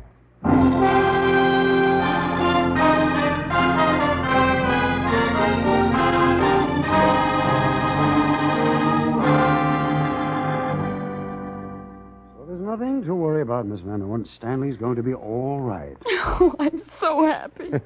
Why is it women always cry when they're so happy? Huh? I don't know, but it's effective. Well, I'll run along now. Goodbye. Bye, Doctor. You know, Mr. Marlowe, when I was in Stanley's room with the doctor, Stan said he didn't lose control of his car at all when he had that accident in front of your place. He was run off the road By a gray sedan, I know. Because I had the same treatment. It's one of Louis Paradise's henchmen, Rudy. Where's your car, honey? I'll walk you out. just outside the front door. Mm-hmm. Tell me, did I tell you why Rudy roughed him up? Yes, in a way. You see, I told Stanley about the deal with the Mermaid, and he thought it all sounded a little phony. Can't understand why. He's a lawyer, you know. Our legal type mind, yeah. He said meeting anyone at 2 a.m. was ridiculous, so he investigated as much as he could because he was worried about me. We're engaged, you know. I never would have guessed. And he found out that Mr. Paradise was a fence. And Stan said that probably he never intended to give me the $75,000 for the Mermaid at all. That they intended to kill me. Here we are. Tell me, why did you get in touch with Paradise in the first place? I was just following Uncle Otis's instructions. He gave me the Mermaid when he was dying. And he told me if I wanted money to sell it only to a Mr. Paradise, but not to mention it to anyone. Your uncle faked the robbery, collected the insurance money, and then let you sell the Mermaid to a fence, huh? Just lucky for you that Nurse Corey Riggs was clever. She put together just enough of Otis's gibberish to know that there was something good to be had, and then got me to unravel it for her. And she got killed taking my place. When she tried to collect your $75,000. Yeah. Oh, here's my car. Well, Evelyn, for a little while, you were a rich woman. Now it's all gone. How do you feel? Well, I'm alive. And in love. Yes, well, that answers my question. Good night, baby.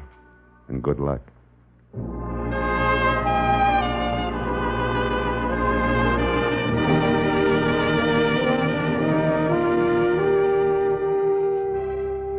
When I left the hospital, I wandered back to the old Venice Pier in Prince Constantine's Gnazdo.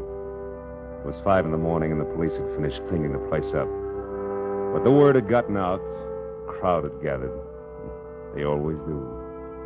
Curious, restless, sordid crowd, equipped with everything from grappling hooks to homemade diving helmets, all climbing over each other for a chance to fish for the Mermaid. She who had brought death to 3 people, injury to 2 others in the course of one night. And suppose they found her. What then? A lot of glittering pieces of white coal set in a metal frame we call precious. Look at the suckers grab. That's all, Marlowe. Home and to bed.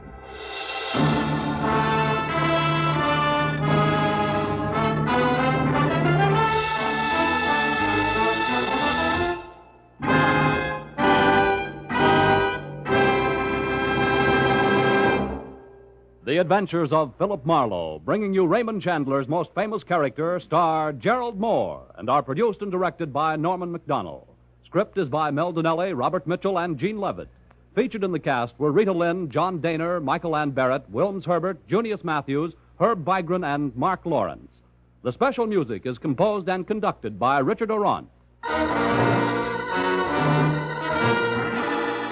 Be sure and be with us next week when Philip Marlowe says... It started with a terrified woman lost in a maze of memories she couldn't explain. And waiting for her outside an open window was death.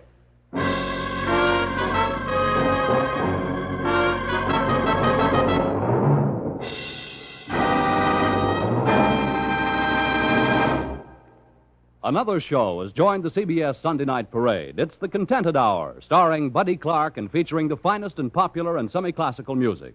It comes to you on most of these CBS stations for the first time tomorrow night, making its debut on CBS the same night as Red Skelton and Edgar Bergen and Charles McCarthy. Yes, this fall, you hear them all on CBS. This is Paul Masterson speaking. Now, stay tuned for Gangbusters, which follows immediately over most of these same CBS stations. This is CBS, the Columbia Broadcasting System.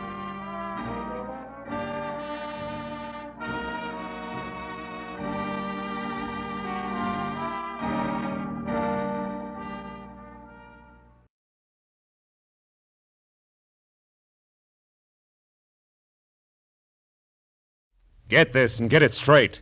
Crime is a sucker's road, and those who travel it wind up in the gutter, the prison, or the grave. This started with a terrified woman lost in a maze of memories she couldn't explain. And waiting for her outside an open window was death. From the pen of Raymond Chandler, outstanding author of crime fiction, comes his most famous character in The Adventures of Philip Marlowe.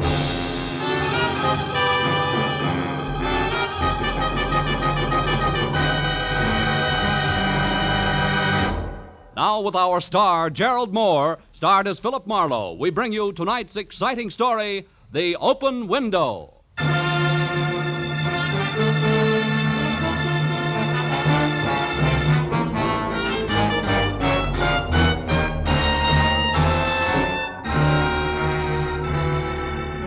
California's a year-round kind of place, where each day blends into the next with a sort of sunny indifference.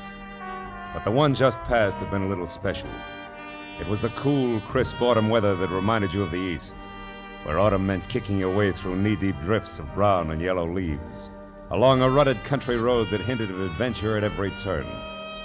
Yeah, that's the kind of a day it had been.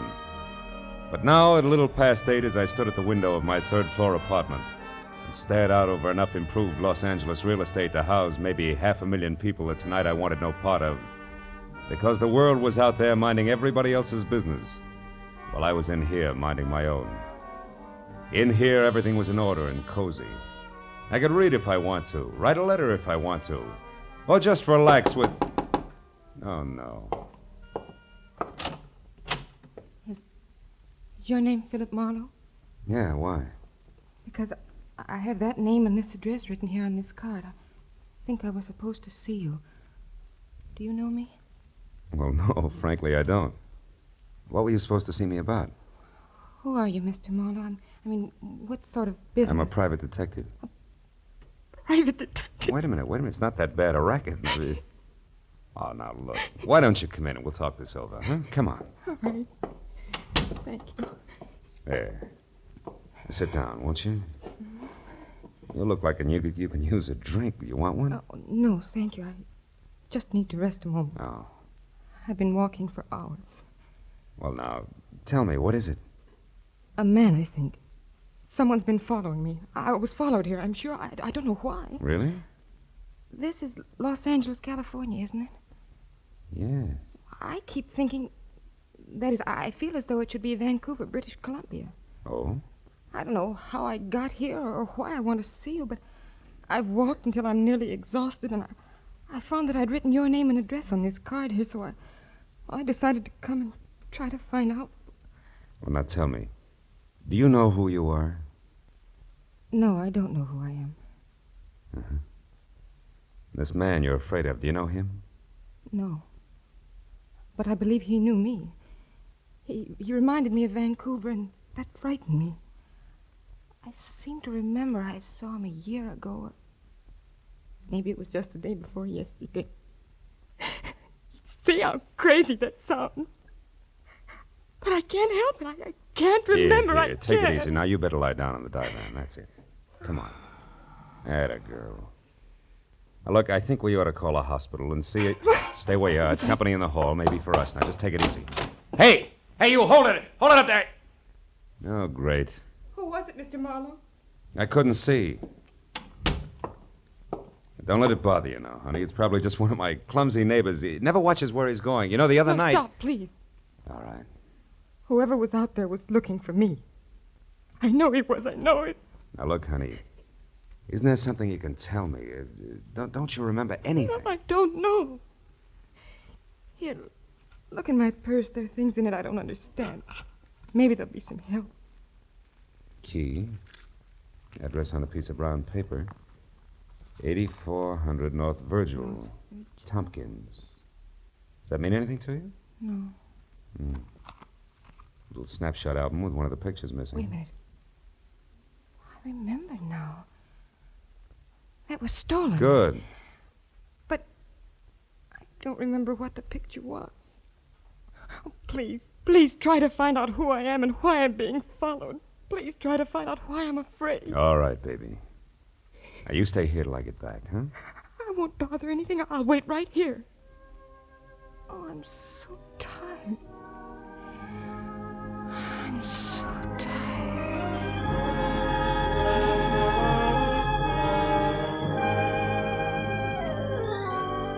I figured what she needed most was rest, and she was getting that fast, so I dropped the items from her purse into my pocket, snapped the lock on my apartment door, and left. My first stop was the phone downstairs in the lobby, where I found out that the Missing Persons Bureau had no one on file answering her description. My next stop was 8400 North Virgil. A half hour later, I found it. A crumbling stucco rooming house in a welter of knobby hills, huddled with other ramshackle houses that years ago had abandoned any hope of beauty in the face of the leaky, bobbing oil wells that had invaded the neighborhood like a horde of huge, greasy grasshoppers. I walked past one of the creaking monsters in the front yard, then down a grimy hall to a door marked Manager, Jacob Philpotts, below which some neighborhood wag had penciled Stinks. It wasn't funny. But neither was Jake Philpotts. Yeah. What is this? Speak up, Sporty. I'm very busy killing a soldier. What's on your mind beside your hat? Okay, comic, I want to see Tompkins. Oh, you want to see Tompkins? That's what I said. Well, you're too late, Sporty. He's gone. Blue. Flew the coop. Took the 500 berries and shoved off 2 hours ago. For where? Well, for his hometown, I guess. Vancouver. It's way up in Canada. Which is a long walk, Sporty, so you better get started. Bye. Wait a minute, Jake. Huh? Where did Tompkins get the 500? Where'd he get? Well, some classy guy gave it to him. Classy guy. Why? Well, to get out of town and stay out. So he does. But first he pays back all his back rent and buys me a bottle besides. Wasn't that sweet of him? That stuff over there? Yeah. He must have hated you. Who was the classy guy? Why do you want Tompkins out of town? Why do you want Tompkins? Well, how do I know? What am I, an encyclopedia? Hey, look, Nosy, my whiskey's getting cold, so why don't you run along? I want to know who the guy was, and I want it now. Oh, so you're going to start pushing, huh? You want to fight, huh? Okay, put him up. Come on. Take it easy, Buster. Take it easy. You'll beat yourself to death. Now, let's negotiate. Huh? Prop up against the wall, and I'll talk to you. What about a price for another bottle of that stuff? I wouldn't. I just another bottle? That's what I said. Oh, well, that's different. That's really nice of you, Sporty. Not really, kid. I'm trying to poison you. Now, what was Tompkins' racket? Oh, gardener, carpenter, handyman. Nothing much. What else? Who was the classy guy that bought him off? Let's see. I had his name right on the tip of my tongue a minute ago. It was red-headed, flashy dress, so it had a sort of a... Palmer. Atta boy. Yeah, that's it. Palmerly. Very good. Now, one more. Where can I find him? Well, he said something about running the pearls. You got it? Yeah, it's a dive on Highland. Thanks, Phil Potts. Oh, but don't thank me, Sporty. You bought it, remember? This brand comes to $7.50 with tax. Don't kid an old kid or Jake. You can squeeze that junk out of sour potatoes. Here's Sour a spin. potatoes? And have a happy hangover.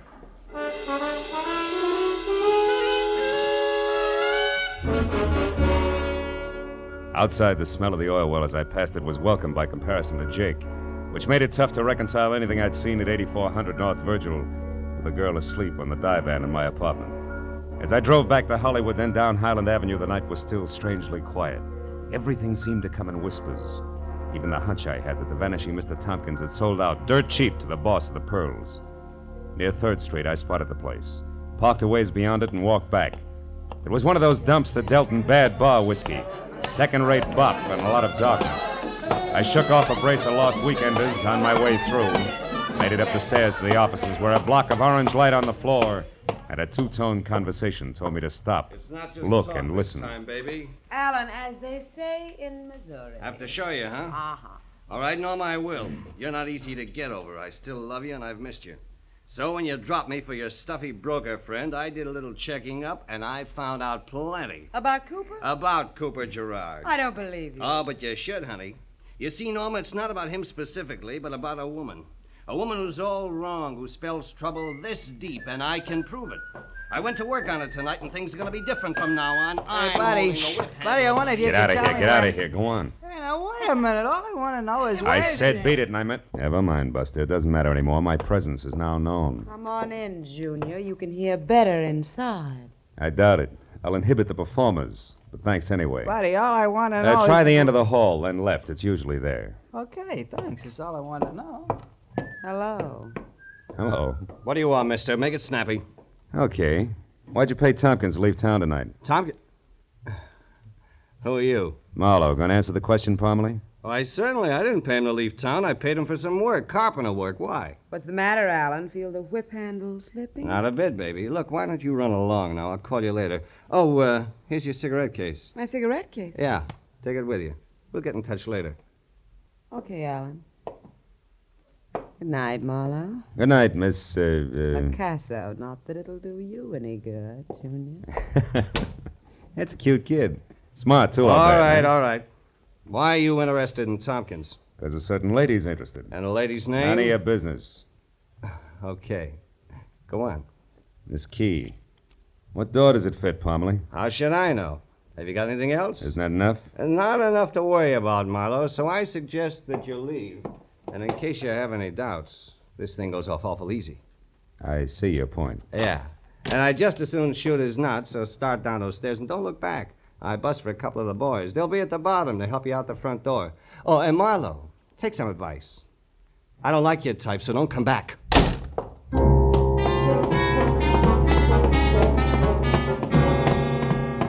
The boys escorted me politely as far as the sidewalk and gave me a send-off that piled me into the gutter.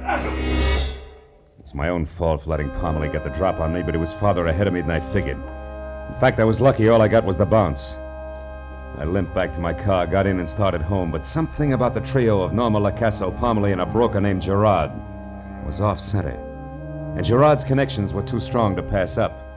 So I decided to let the pale woman asleep in my apartment go right on sleeping while I stopped at a phone booth. Found only one Cooper Gerard listed, and he at 8112 North Orange Drive. It was a lonely house up in the Hollywood Hills. I tried the bell and got no answer, but I knew he was there.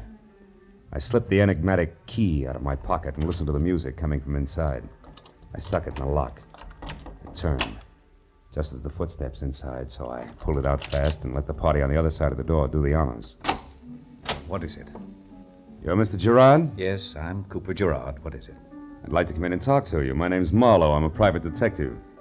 I've got a key that fits your front door, plus a little photo album full of a girl. Here. Why, that's Margaret's album and her key. You found her. Where is she? What's happened to her? She's safe. Come in the upper room. Right. So her name's Margaret, huh? Margaret what? Vesey. Margaret Vesey. But where is she? I've been frantic. I just called the police. She left the house this morning and didn't come back. It's late now, and in her condition, I'm afraid that What is something... Margaret's condition, Mr. Gerard? She was injured in an auto accident a year ago last July, up near Vancouver. It affected her mind. Oh, but please, where is she? Just a minute. There are some questions that I'd like answered first. Exactly what is Margaret Vesey to you? Well, until July 9th, 1948, when that horrible accident happened, nothing. Merely a hitchhiker. My wife and I were motoring back from a vacation in Canada. We picked Miss Vesey up on the road. In the accident, Grace, my wife, was killed. Miss Vesey seriously injured. All I knew about her was that she was alone in the world, so there was no one to help her. And, well, since I was driving the car, I assumed that responsibility. It was the least I could do. I stayed with her in Vancouver until she partially recovered and then brought her here. She's been with me ever since. Now, will you please take me to her? But the story doesn't end there. What do you mean? Margaret Vesey's in trouble and she's scared. What do you know about a man named Tompkins, for instance? Why, nothing. I don't know any Tompkins. You do know a Norma Lacasso, don't you? Norma? Of course. Miss Lacasso and I are quite good friends. Mm-hmm. What about Alan Parmalee? I've heard of him. He runs a nightclub, I believe. That's right. Now tell me, can you tell me why a third picture is missing in the album? What's that? Let me see. This is very strange. Margaret cherishes every picture in this album. She thinks that one was stolen. Any idea what the picture was? No. I can't imagine why it was stolen. All the pictures were simple, harmless snapshots. I can't remember the one that's missing, but... Marlowe, what does all this mean? What's it all about? Well, as near as I can tell, there's some kind of nasty shakedown brewing. I don't know how or why, but Alan Parmalee's behind it, and Margaret Vesey's caught in the middle, so it involves you, too. Come on, let's go get her. She's asleep in my place. You didn't leave her alone. Oh, yes, I did. Oh, you shouldn't have done that. Couldn't you tell from her mental state that she isn't responsible? For 2 days she's been moody. She's been talking about suicide. She might... Marlowe, if anything's happened... Come on, Gerard, let's travel.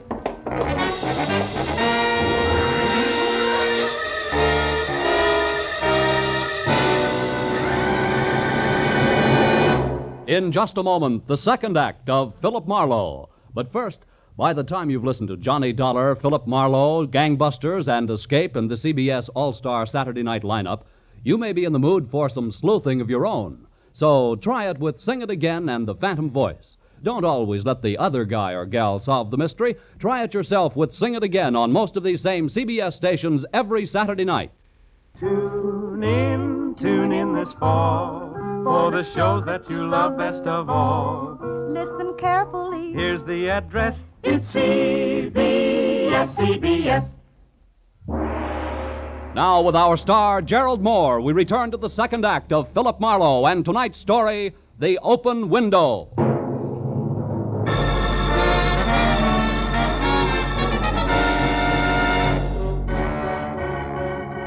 It took 10 minutes to get from Gerard's house to my place. I knew because he reminded me of each one as it passed. But when we turned onto Franklin where we could see my apartment house, the word hurry stuck in his throat. An ambulance was pulling away from a tight knot of people standing on the concrete driveway beside the building. And 3 floors above them, glowing like a single ugly unblinking eye, was the window of my own apartment wide open. Even before I could stop the car, Gerard was out and running toward the crowd. Who was in that ambulance? Some woman, mister. It was terrible. She fell out of that open window up there. Did you see it? No, nobody saw it happen. Yeah, it's bad, brother. They say she'd been laying here on the concrete for at least a half hour before anybody got to her. It's been so quiet around here tonight. I'm surprised. Wait, tell me, was she dead? Just about. They don't give her a chance. Come on, Gerard, let's go upstairs. The police are up there now. They're trying to find out just what...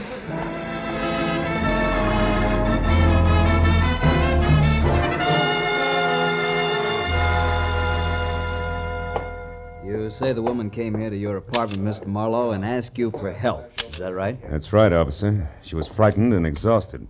When I left, she was asleep on the divan there. Was the door locked, Marlowe? Yeah, it's got a nightlight, Gerard. I snapped it myself. And you left her alone, right? Mm-hmm. Well, take a look around, will you? See if you can find anything to indicate that an outsider came in while you were gone. What makes you think there was an outsider here? Because I don't think she fell.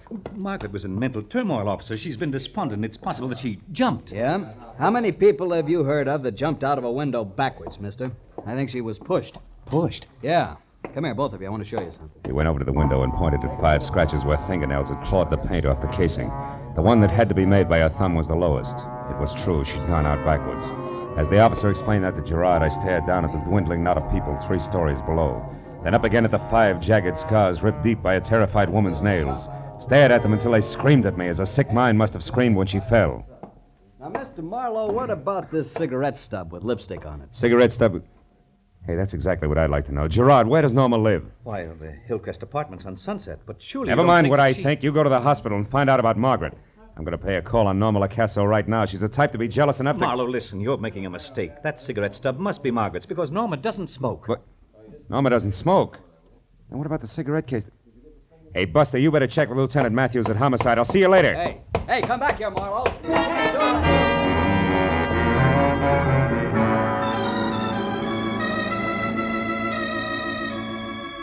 The Hillcrest apartments fit Norma Lacasso to a T.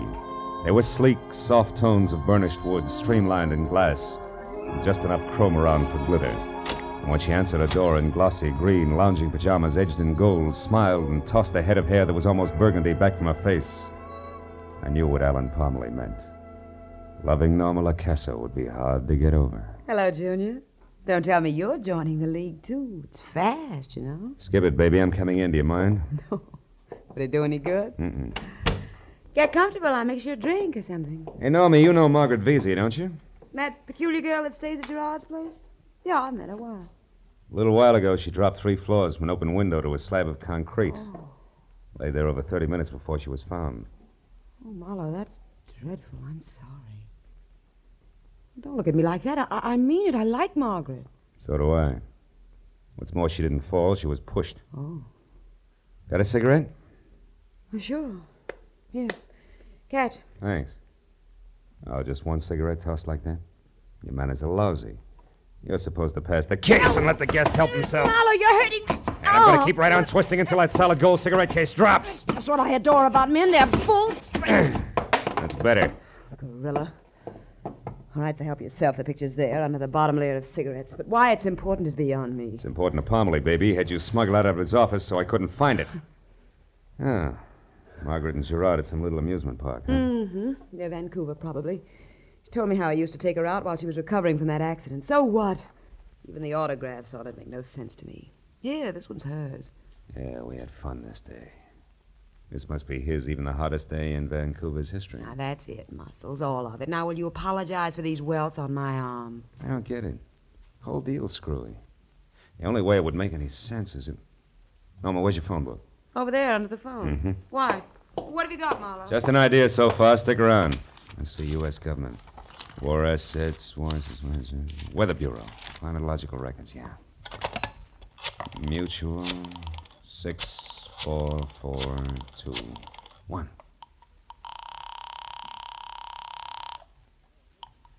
Weather Bureau records. Hello, listen, can you tell me what the hottest day on record in Vancouver has been? I mean the date. Do you have that information? British Columbia? Yeah. Yes, we've got it here, I'm pretty sure. Just a minute. What's that supposed to prove, Bob? I'm not sure yet. Yes, we've got it.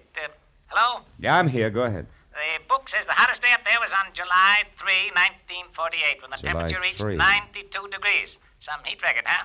That's a nice place, Vancouver. I was up there one year. Yeah, thanks, friend. The Weather Bureau has just lifted a cloud from a lady's mind. I hope you did it in time. So long. You found out something big, didn't you? No works. Well, aren't you going to pull a gun? They always do about here. Not me. I've got concealed weapons.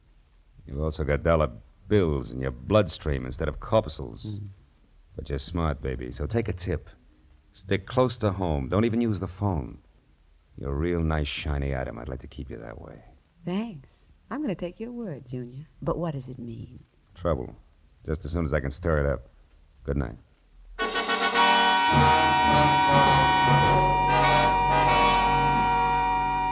From Norma's and the time that had gone by, I figured my best bet was Gerard's place, but I was wrong. It was deserted, so I took the next best, which was Alan Parmalee's The Pearls. It was well after 2 o'clock when I got there, and the club was closed, but the lights were on, the offices upstairs. I parked, slipped around to the back and up a flight of iron stairs to a metal door at the top. I pressed my weight against it and very gently turned the knob, then tugged softly, and it swung open without a sound. Voices in the same square of orange light on the floor said that Parmalee's office was open again. So I eased my gun into my hand and moved until I could see him. A pair of jackals coming to terms over Since the I know carcass your of a little fawn. secret, Mr. Gerard, the proposition I'm offering you is perfectly fair. What is it? First, that you stop saying Norma Lacasso. And I mean stop. Go on. Second, that you deliver $5,000 here to me by the end of the week. You must have got a lot of insurance on your wife, Gerard. Double indemnity, too. Am I asking too much? Blackmail leaves me no alternative. You're so right. How did you find out that she's not Margaret Vesey? Ha! A beautiful break.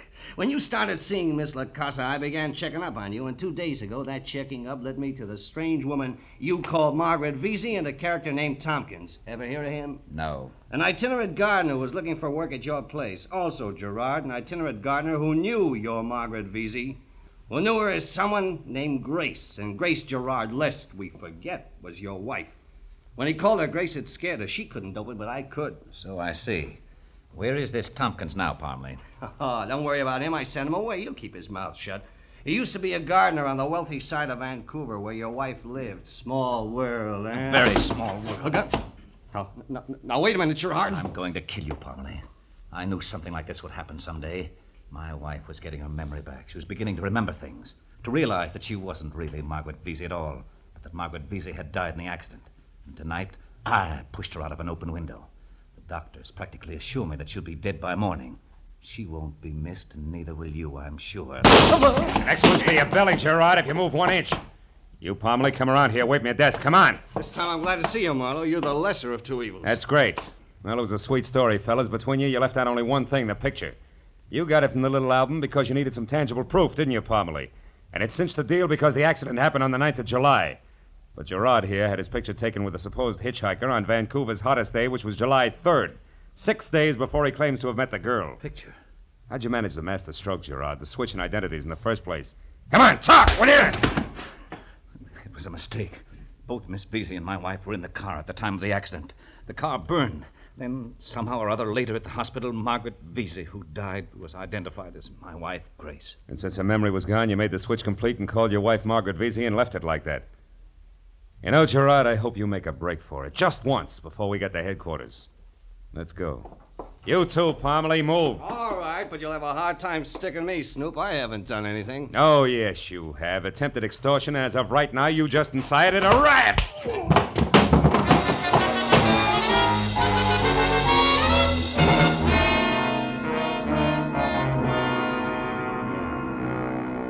Dr. Gray to receiving ward, please. Dr. Gray. She's in here, Mr. Marlowe. Sure it's all right if I see her now, Doctor? After what you've just told me, I think it's a good idea. Her condition has changed somewhat. She's responded better than I expected, but she can use some fighting spirit, some spunk. Maybe you can give her that. We can't. I hope so.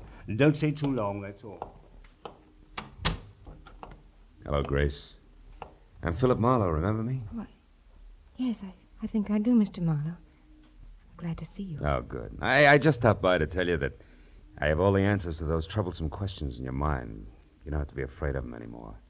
You've got nothing to worry about now except getting well. Thank you. It's all hazy back there. I can't remember where I've been. Well, you've been away, Grace, for a long time. But now you'll be going home soon to your friends. Believe that. I'll run along now and come back tomorrow when you're feeling better. We'll have a long talk then. Wait. Who is Margaret Vesey? Girl you knew once, briefly. And one I'll never forget. I went to sleep one night on my divan. I don't remember. You will. Don't think about it now.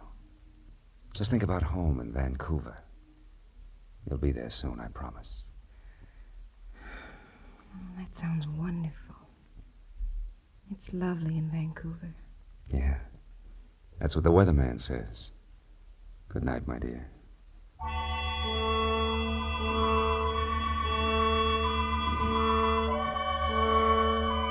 When I finally got home, the air in my apartment was thick, full of stagnant fear and stale tobacco smoke.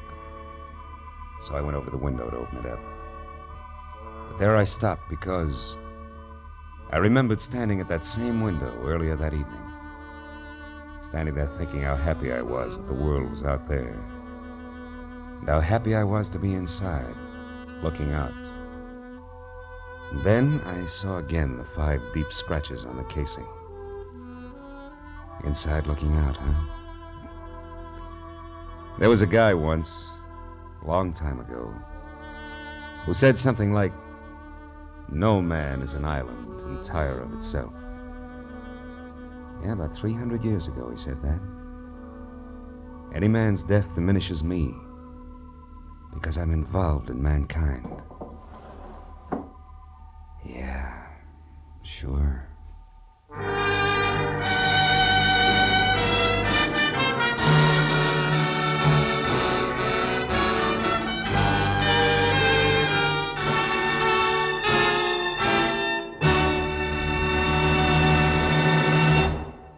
The Adventures of Philip Marlowe, bringing you Raymond Chandler's most famous character, star Gerald Moore, and are produced and directed by Norman McDonald. Script is by Robert Mitchell and Gene Levitt.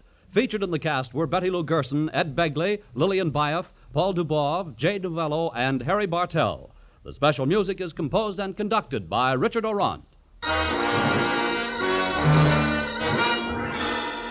Be sure and be with us next week when Philip Marlowe says... This time it was a wrestler on the skids, a quick change artist in an alley, and a girl with an eye for angles. All met destruction because 100,000 easy bucks caught him in a stranglehold, which none of them wanted to break.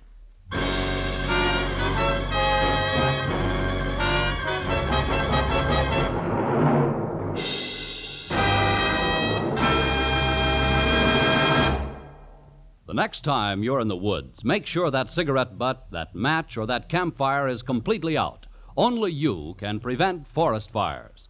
This is Paul Masterson speaking. Now, stay tuned for Gangbusters, which follows immediately over most of these same stations. This is CBS, the Columbia Broadcasting System.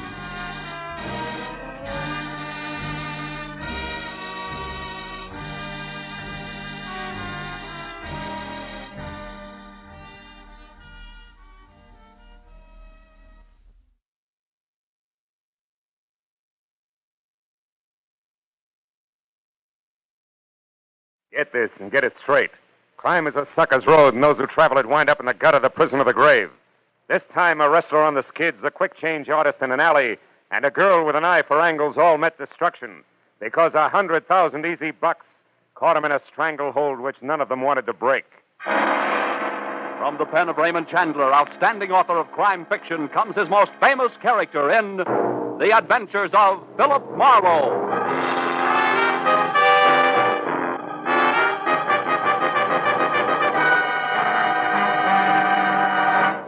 Now, with Gerald Moore, starred as Philip Marlowe, we bring you tonight's exciting story, The Strangle Hold.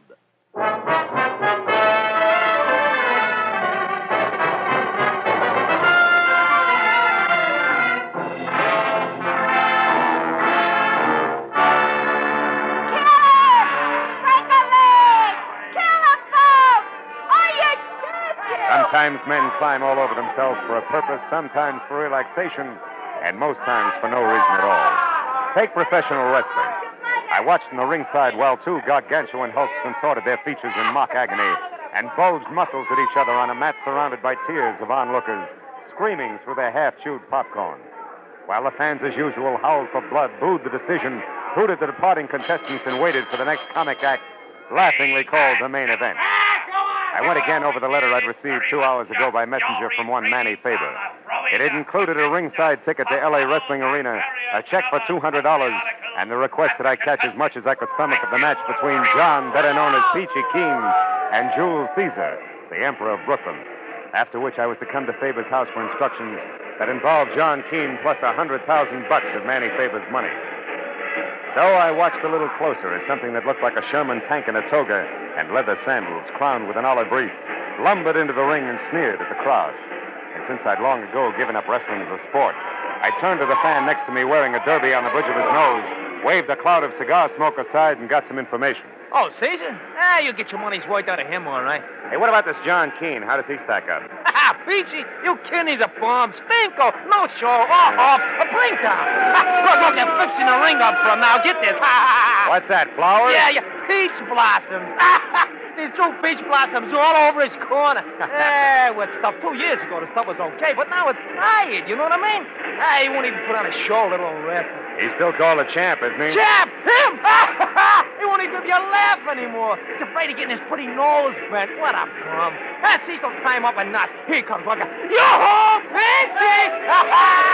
You bum! See what I mean with that profile? He ought to be a ribbon clerk instead of a wrestler. Yeah. Hey, what's that on the back of his robe? Are you kidding? That's a big peach, of course. Embroidered in gold on black silk. How do you like... Yeah. Go ahead. Hey, look, I hear them robes cost him $1,000 a piece. He thinks they make him hot stuff with the dame. Maybe they do. Who's the brunette in there talking with him? Should I know? There's always something like that. Look, pipe down, will you, Mac? You talk so much. Now, ladies and gentlemen, the feature event on tonight's program. A free fall, no limit contest of a wrestling. In this corner, at 278 pounds, the outstanding contender from the Atlantic Seaboard and Emperor of Brooklyn, Jules Caesar. And in this corner, at 225 pounds, the undisputed champion of the Western Hemisphere, John Peacock. As the match got underway and Peachy started out of his corner, the good-looking brunette shouted something at him that stopped him cold. He turned to glare at her, and Caesar slapped a hank on him that put Peachy flat on his back for fall number 1. 3 minutes later, with his head in a Gilligan, Peachy was well on his way to the mat again for fall number 2, which was enough for me, so I got up to leave. The brunette, I noticed, was leaving, too. And at the end of the exit tunnel, we came out side by side. You got a match? Huh? Oh, yeah, sure. Thank you. It's a mess, isn't it, huh? What's the mess? The way things are going inside there. Peachy ought to change his line of work, don't you think? Oh, what's it to you? A laugh so far. What's it to you? You said something to him that knocked him for a loop, baby. What was it? A personal matter. Oh, how personal? Oh, about like that. Thank you, and step down, Philip Marlowe. And you'd better step out, too, or I'll whistle for a gendarme. Nighty-night, Nosy. So saying, she flashed a couple of daggers at me from her snapping black eyes, spun on 4.5-inch red patent leather heel, and was gone. So I drove up to Hollywoodland and the house at 2000 Beechwood Drive, where I was to meet my client, Manny Faber. The house looked like a 2-room cottage from the street, but it ran for 3 stories down the backside of the hill. And all I did was touch the bell when the door flew open. You're Marlowe, am I right? Come on in, Marlowe. I'm Manny Faber, head of Faber Transcriptions Incorporated. Produce radio shows, you know. Yeah. So you saw him, eh? You saw that big, crooked, four-flushing, stupid, mat-pounding mastodon that calls himself Johnny Peach Keen, huh? Yeah, I saw him. Yeah. Oh, have a chair. Oh, thanks. Well, what do you think? You just summed it up.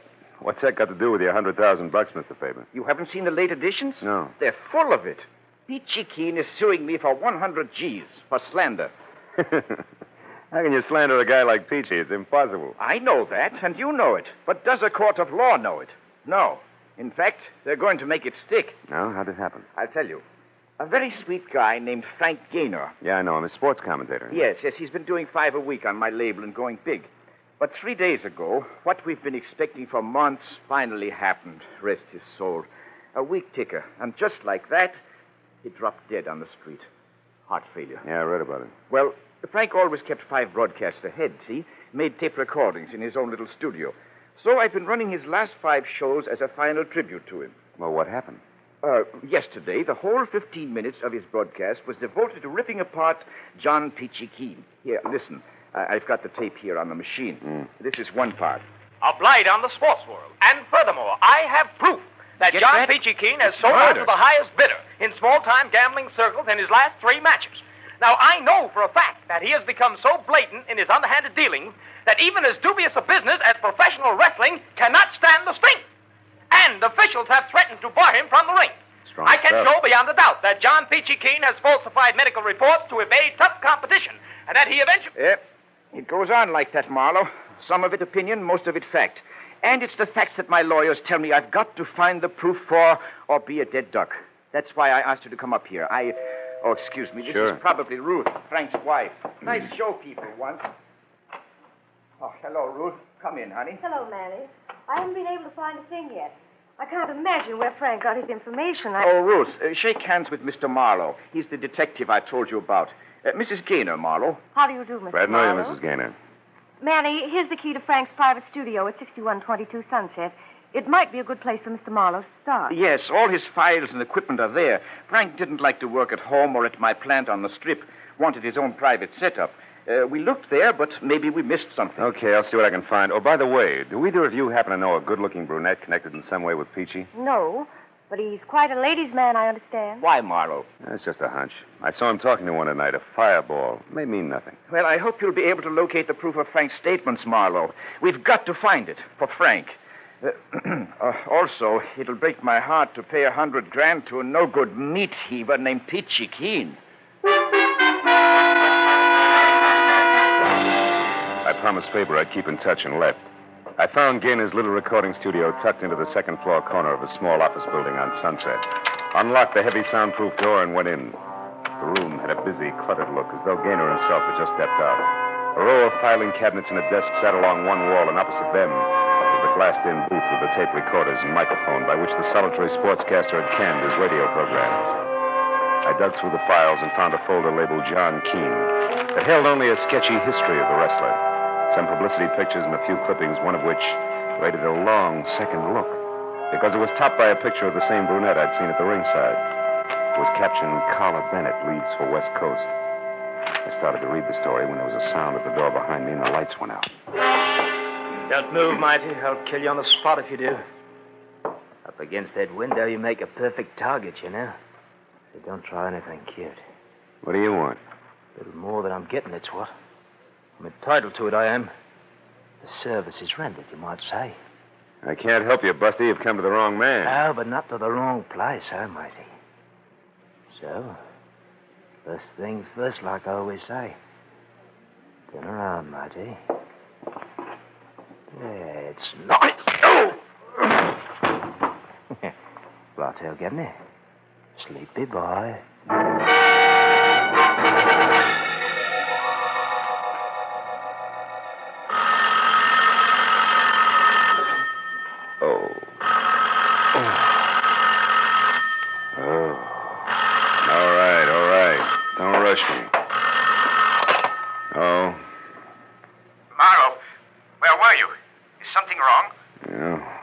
As a limey showing up here to put this... put the slug on me.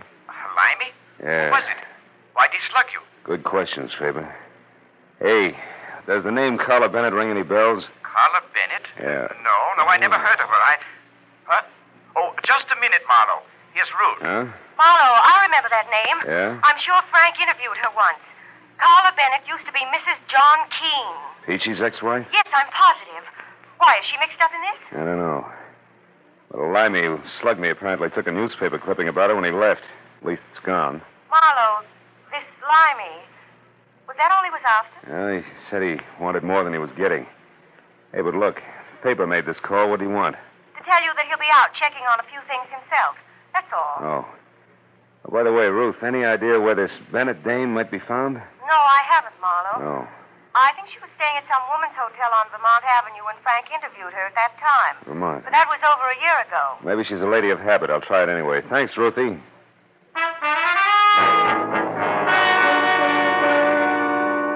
There were 3 exclusively female hotels on Vermont, and the second one I called had a Carla Bennett registered. So I went out to my car and babied my aching head down Vermont to the Victoria Plaza ladies-only hotel. The lobby was done in ivory and pink with desk clerk to match, whom the nameplate tagged as Mr. Seymour Pratt. I started over but stopped when I spotted about an acre of peach-colored suede coat wrapped around John Peachy Keene himself, lumbering up the stairs at the back of the lobby. Mr. Pratt saw him at the same time and darted from behind the desk like an angry canary after a rhinoceros. Just a minute, you. This is a ladies' hotel. So what? I gotta see the one in 212. Not this way, you don't. Why, it's after midnight. If Miss Bennett wishes to come down to the lobby, that's her affair. But no men are allowed upstairs after 10 p.m. Okay. How can I get in touch with her? Use the house phone, naturally. Over there in that booth. I'll go right back to the board and plug you in. I'll be with you in just a moment, sir. Ducky, I'll wait. A call for you, Miss Bennett.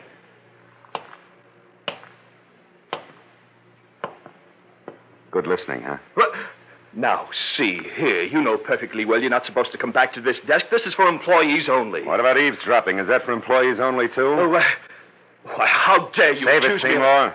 The guy in the booth there is a professional wrestler. If he finds out you're listening in, he'll tear your arm off and beat you to death with it. But let me take over. Here, give me the earphone. Now, wait Come a on, minute. give it to me. Okay. Now sit there like a good boy. Keep the key open and your trap shut. No surprise. Where are you now, John? In the lobby, in a phone booth. You better come down, Carla. No, John, I'm tired. Will you call me No, tomorrow? wait a minute. What do you mean by that crack you made tonight when I was in the ring? Just what I said. I want a nice big slice of that 100,000 you're getting from Manny Faber. Why, you're crazy. What makes you think I'd give you one lousy penny? You will, gladly. You see, John, I know all about those visits you made to the Lyceum Theater.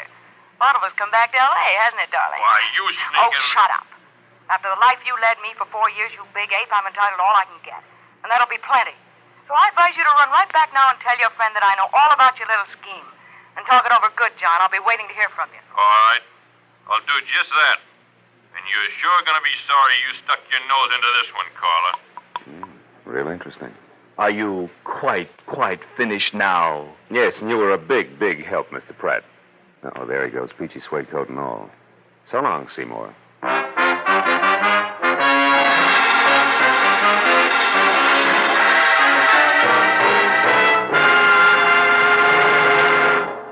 In just a moment, the second act of Philip Marlowe. But first, Horace Heidt and his famous Youth Opportunity Program have joined Charlie McCarthy and Edgar Bergen, Red Skelton, Jack Benny, and the other top-ranking entertainers who make CBS Sunday nights a must. Enjoy these 30 minutes when Horace Heidt takes over on most of these same stations Sunday night this fall. Tune in this fall for the shows that you love best of all. Listen carefully. Here's the address. It's CBS. Now, with our star, Gerald Moore, we return to the second act of Philip Marlowe and tonight's story, The Strangle Hold.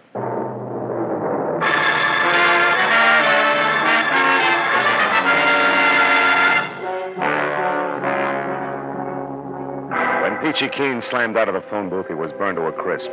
He stomped out of the woman's hotel via the back door that opened onto the parking lot. And when I got there, it was already out of sight. I stopped in the shadows to figure out which way he'd gone, but skipped that as the back door opened again. This time it was Carla Bennett. She ran across the lot, hopped into a new green convertible, and got as far as switching on the lights before still another character pranced into the headlight beams like a veteran ham making for upstage center. Miss Bennett! Hey, Miss Bennett, wait, I gotta talk to you! I couldn't tell where the first one came from. I only heard it. It brought the little man up on his toes and arched him like a drawn bow. I saw the flash of the second one. It came from the alley and crumpled it into a pile. A moment later, a more roared, and I ran to where I could see but a pair of taillights twisting onto the side street. It was all the good it did me. I went back to the body of the little man as Carla Bennett climbed out of her car. She was white from shock, and in the headlights, her makeup was garish. It belonged on a clown. The back alley harlequinade was suddenly very grim. He was shot, mister, right in front of me. Who's the little guy, Carla? I don't know. I never saw him before. You know my name? Yeah. We met at the wrestling arena earlier tonight, you remember? Marlowe, private detective. Now, come on, Carla, let's have it. What's his name? I don't know, I tell you. Okay, we'd better find out fast. Let's take a look at his wallet. No! It's none of my business. I'm getting out of here. Wait a minute. He wanted to talk to you pretty badly, baby. Very likely about $100,000. Huh? If I were you, I'd stick around. You've got awfully big ears, Mr. Marlowe. Yeah, better to hear phone conversations. What? This guy's an actor. He's got an equity card. Name is Seth Cameo. Mean anything? Not to me. Unless... Unless what? Unless he happens to work at the Lyceum Theater? As you said, Carla, vaudeville's back in town, and that brings up another point you better Hey, what's explain. going on out here anyway? I thought I heard shots. You did, Pratt. They came from the alley there. Oh, so it's you again. I might have... That man there on the ground. Good heavens, is he dead? Yeah, he's murdered. Oh, no. Help! Help me! Murder! Help! That jerk. I'm getting out of Not here. alone, you're not. I'm going with you. Listen, Big Ears, I can take care of myself. Will you beat it? That's not the point, sister. I still want to talk to you. Get in. Now go out that way to the street, not too fast. All right. Since you're running things, where are we going? The Lyceum Theater. On the way, you can tell me why your ex-husband Peachy's been hanging around there. I don't know why. Who's the friend he's been seeing? Was it Cameo? I don't know that either. Now, look, for Pete's sake, do I have to draw you a picture? A man was shot down right in front of you. Doesn't that convince you? You're bucking the same opposition, baby, and believe me, this is no time to hold out. Not in this league. I'm not. All right. Well, that stuff you overheard on the phone was pure bluff. I accidentally ran into John a couple of days ago near the stage door of the Lyceum. He acted funny like he was waiting for somebody and very nervous about it. You didn't see who it was? No. I waited until 3 girls and 2 men had come out one after another, but they were cagey. I couldn't tell which one John was waiting for. And then I heard about this slander suit of his, and I figured something was screwy. So you took a swing in the dark tonight and connected, huh? Good and solid. When I told him on the phone to go back to his friend, I knew he'd be just stupid enough to do it, and that's why I came out so fast. I wanted to follow him and find out who else is involved before I got in too far. You're already in too far, baby. You got more nerve than good sense, even for $100,000. You don't believe me? Ask Cameo. There's the theater. Park here. We'll walk over. Look, tell me something, Big Ears. Suppose Seth Cameo did work here. What's it going to prove? All depends on what we find to go with it. He was killed to keep him from upsetting the apple cart. One way he could have done that would be to have proof of what Frank Gaynor said in his broadcast about Peachy. Sure, but fitting a vaudeville actor at the Lyceum into that slot doesn't make sense. No, but... Yeah, there it is. Cameo's placket. We were right. Yeah. Seth Cameo, the one-man all-star cast. See Lionel Barrymore, Betty Davis, Harry Drucker, Humphrey Bogart, James Cagney, and many others. Denise Glenn played in a split-second changes by the world's most versatile one-man cast. Seth Sure, he was a mimic. A guy like that would have dialects, lots of them. So maybe Seth Cameo was the boy who slugged me in Gaynor's studio. He was careful to turn out the light first, then he threw that limey jive at me to toss me off the track. And what's more, he... Uh-oh, we got company. Where? There's a little geezer over there. What are you doing there? Theater's closed. Last show's been over for hours. I know, you're the night watchman. That's right. Now you better move along, kids. No loitering around theater. Just a minute, Pop. This Seth Cameo, does he have a limey number in his act? Why don't you come back tomorrow and ask him? Well, that's tougher than you think, mister. How about it? Does he do a limey? Limey? Well, now, let's see. Cockney, English. No, don't think so. Might have at one time, though. Been in the business for years. Good man, too. Best quick changer I ever seen. Has he got a scrapbook or something in his dressing room, do you know? Well, yes, he has. Got a box there with every bill he's ever played on in it. Most actors do. But the theater's all closed now, fella. Well, you've got a key, haven't you? Look, Pop, it's important. We got to find out right away. No, I'm sorry, Sonny. Can't do it. Look, it's real important. Take a good look. Very important. $10. Uh-huh. Yeah. Oh, I guess it wouldn't do any harm if you just want to look. The old man slid the 10 into his pocket like he wouldn't admit it even to himself. Then led us in the stage door, down the stairs, and with his flashlight along the dark hallway to Seth Cameo's dressing room. He unlocked it, reached in, and turned on a tired little lamp, and pointed out a box on a trunk near the back. We picked our way over to it through a jumble of costumes that had been period pieces at the turn of the century. The box was lined with sentimental posters, and inside was a man's life, and stacks of programs and playbills. It began with a crisp current appearance and then ran back through all of Seth Cameo's dusty yesterdays. Didn't take long. Maybe 5 minutes. Here. This is it, Marlowe. Exactly what you're after. Let's see that. Parthenon Theater, Kansas City, September 1940. Seth Cameo of London, in Piccadilly Circus, His Majesty Navy Limehouse. Sure! This is it, baby. Seth Cameo and Limey were one and the same. And where does that get you? Yeah, it gives me an idea. It gives me one, too. You found what you wanted. Now, let's put everything back like it was and get out of here. In a minute, Pop. I want to check something else. Now, look, Sonny, this is dead against all rules. I'm getting jittery. Wait a minute. Hold it. I heard something upstairs. Did you lock the outside door, Pop? Oh, come now, fella. Be a sport. That's an old stunt that just won't work. That door's got a snap latch. Shut up. I heard it, too, that time. There is somebody up there. Huh? Yeah, you're right. Gad, blame it, I was afraid of something like this. Now, look, you two. You stay right here and don't touch nothing till I get back. You hear? I'll go see what it was. Better switch off the lights, Carla. The bricks are going against us. What do you mean? Well, all this after-hours theater business can't be coincidence. Whoever came upstairs has trouble on his mind. Oh. You asked for a payoff, baby, and that's what you're going to get. Only the bank won't handle it. The morgue will. Hey, you. What you doing here? You the night watchman around here? Oh, Marlowe, it's John. How'd you get in Yeah, here? peachy keen. No pun intended. The girl that's in here. I want to see her. Hey, no girl Take it easy. Here. Now, you go on. Get out. Don't lie to me, Grandpa. Our car's parked across the street. You know Keep quiet. She could be. Now, where is she? Come on, I mean business. Now, listen here. Don't you give me none of your sass, son. You just clear out there. Oh, Marlowe. Crazy old fool. You got the watchman. You better clear out, Carla. He'll be down here in another minute. Now, look, go up that way and cross the stage. Go to 2000 Beechwood. It's the one place Peachy won't go. Manny Favors. And stay there till I call. You understand? Never mind. Beat it, will you? Go on. Be careful, Big Ears. Carla moved off into the darkness. I saw at the other end of the hall the inquisitive beam from the flashlight poking into dark corners as Keen eased down the stairs. I got my gun into my hand, plastered my shoulders against the wall beside the open door, and waited. I didn't have long to wait. I heard him stop in the hall outside, and then the beam of the flashlight crept over the floor and up to the wall, and then slowly, carefully circled the door frame. Carla? I heard him moving closer. Then the barrel of a snub-nosed revolver inched into the room. I know you're in here, Carla. I waited until I could see the big fist wrapped around the gun. Then I brought my .38 down hard. His gun flew to the floor, and I swung again for his head. Why, you? The rest only blinked and lunged for me. I'll kill you. Not tonight, Peachy. I may need it. I'll get my hands on you. That's your problem, big man. Fall down, will you? I'll get you. Go down and stay down. Wow. You gotta chop that guy down like a tree.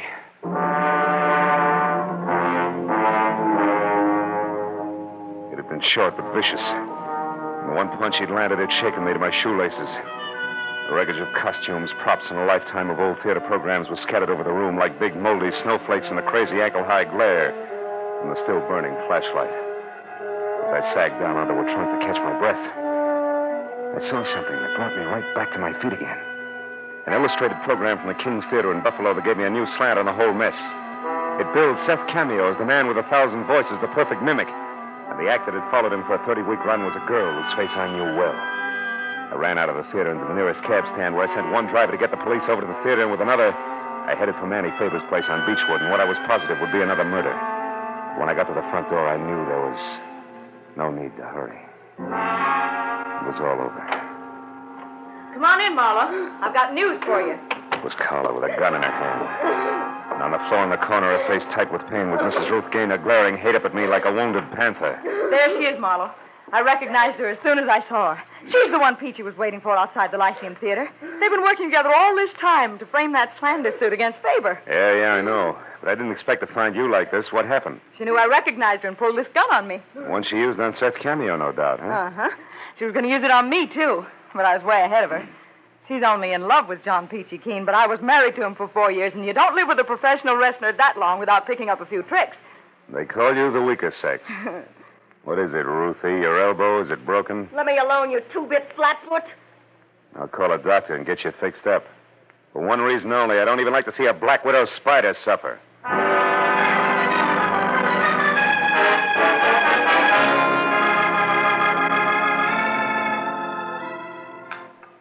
More coffee, Miss Bennett? No, thank you, Mr. Faber. Well, I don't blame you. I've got no appetite either. You know, Marlowe, I always liked Ruth, and I thought she liked me. As long as you represented a buck, she did. And I've got to admit that she and the wrestler were clever, though. That stunt almost worked. She was clever. John Keene is 225 pounds of solid jerk. Yeah, it was all her idea. She was in love with Peachy, and when Frank died, she saw a great opportunity. Especially with that mimic being in town. Sure, Seth Cameo is an old friend of hers. She and Peachy wrote a highly slanderous script. She got Cameo to record it on Frank's machine, imitating Frank's delivery. Yes, and I broadcast it and stabbed myself in the back. Exactly. And we'd never found out any of this if a couple of other characters hadn't tried to cut in. First, Cameo, who felt he'd been cheated when he learned the job he'd done was worth $100,000. Ruth had to shoot him to keep him quiet. Second, little Carla here. Hey, Marlowe, please. With me, it was just good, healthy spite. Spite, huh? What's stronger, baby, spite or dough? Well... See what I mean? Good night, Mr. Faber. Good night. Come on, Carla, let's go.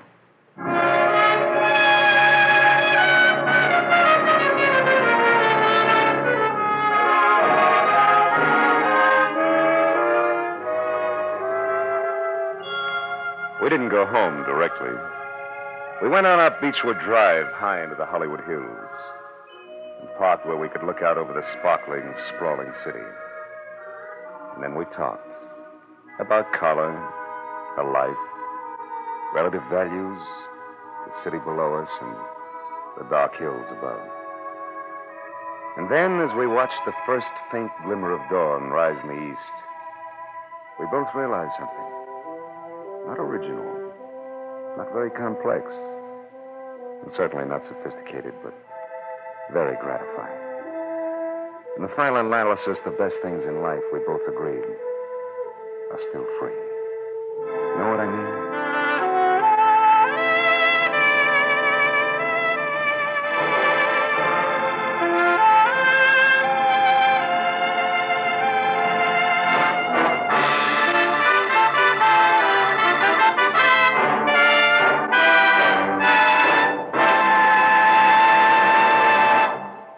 The Adventures of Philip Marlowe, bringing you Raymond Chandler's most famous character, star Gerald Moore, and are produced and directed by Norman McDonnell.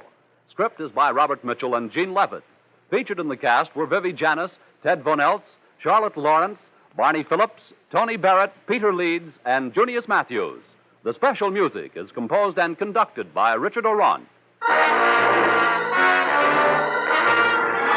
Be sure and be with us next week when Philip Marlowe says... I didn't know it, but I was caught in a smokeout that led from a search for a lady in black, past murder at a highway inn, to gunfire in a crumbling warehouse. And all for a girl already dead in the morgue.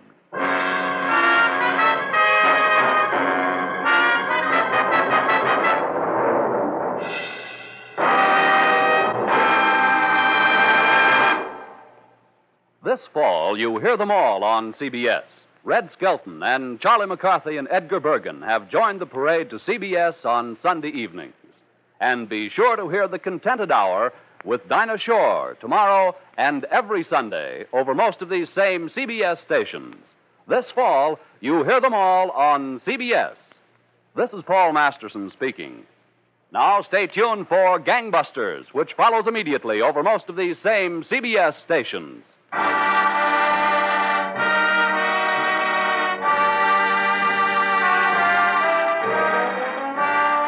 This is CBS, the Columbia Broadcasting System.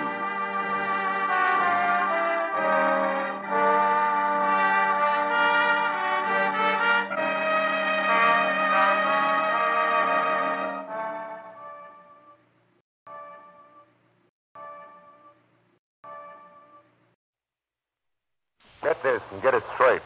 Crime is a sucker's road, and those who travel it wind up in the gutter, the prison, or the grave. I didn't know it, but I was caught in a smokeout that led from a search for a lady in black, past murder at a highway inn, to gunfire in a warehouse, for a girl already dead in the morgue. From the pen of Raymond Chandler, outstanding author of crime fiction, comes his most famous character in The Adventures of Philip Marlowe.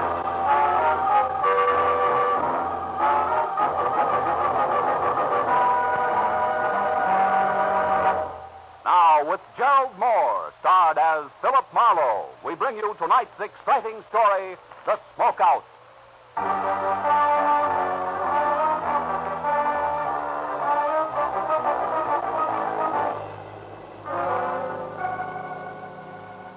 It never seems to fail.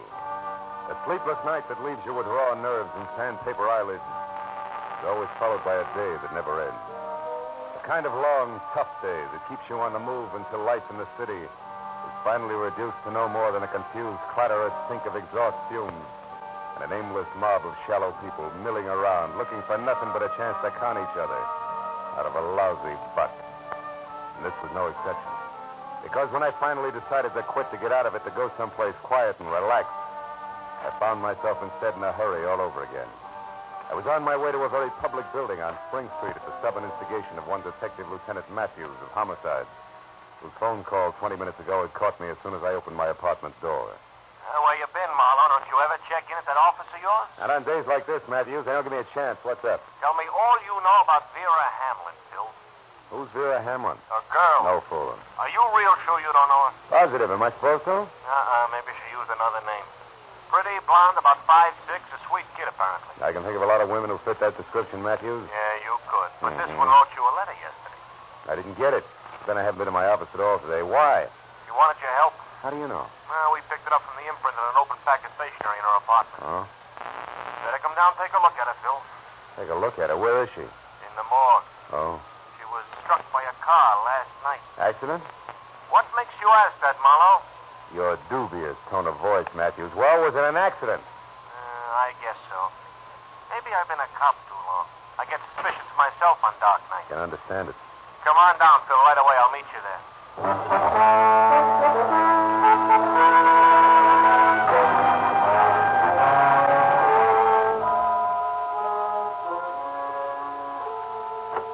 You better hold it a while. Oh, here he is now. Hello, Phil. Hi. Made good time. This is Mr. Connor, the morgue attendant. I'm certainly glad to know you, Mr. Marlowe. Is this your first visit? No, I've been here before, Connor. Well, Matthews, for what good you think this is going to do to the police department? Let's see her and get it over with. All right, let's go, Connor. Certainly. Step this way, please, gentlemen. Follow me. Happy fella, isn't he? Well, civil sense. Here to the right. Now, let's see. Egram, Flanagan. Now, here we are. Hamlin, Vera. There. Well, Marlowe?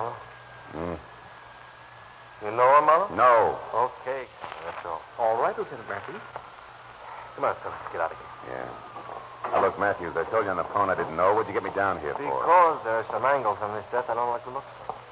That letter to you was one of them. Got the letter? No, I read the whole thing in from the lab and that imprint they worked on. She was worried. She wanted you to investigate something for her. You were supposed to call her today. Know anything about her? Yeah, she came to L.A. about 6 months ago from Omaha. Mm-hmm. She worked for a guy named Brasso's, a produce wholesaler, 77 Market Street. Lately, she was seeing a lot of him after office hours. What's wrong with that? Nothing. She was killed in front of Brasso's house at 2 a.m. and she was getting out of her car, and Brasso wasn't home at the time. Oh? He has a fair alibi, puts him out on Highway 101 north of Santa Monica when it happened. Excuse me, gentlemen. I'd better get the phone. Yeah, do it. What about the motives, Matthew? No motives. Well, then why are you so upset? Why was she so upset? What did she want you for? That's not enough for you to If I go had on. that one answered, I'd know where to go from there. I know, but you're pinning a murder rap on somebody. What do you mean murder rap? I'm not up to that. It's for you, Lieutenant. Lieutenant. All right, thank you. Excuse me a minute, still. Hello, this is Matthew. Yeah. A witness. Says it was murder. Phil, get a load of this. What? Yeah, give me that again. Yeah, a woman. Saw it happen, huh? Great. Who was it? The lady in black. Where'd you get that? It sounds corny. Where did you get that? It sounds... What? You mean there's a story about it out now in the L.A. Journal? Yeah, I'll be back there in 5 minutes. And listen, get a hold of the reporter who wrote that story and hang on to him. I want to talk to that wise punk. How do you like that? How do you like it? Yeah, Vera Hamlin murdered with an eyewitness to prove it. Only the police department is the last outfit in town to know. Come on, Phil. Where to this time? To buy a newspaper, find out what's going on.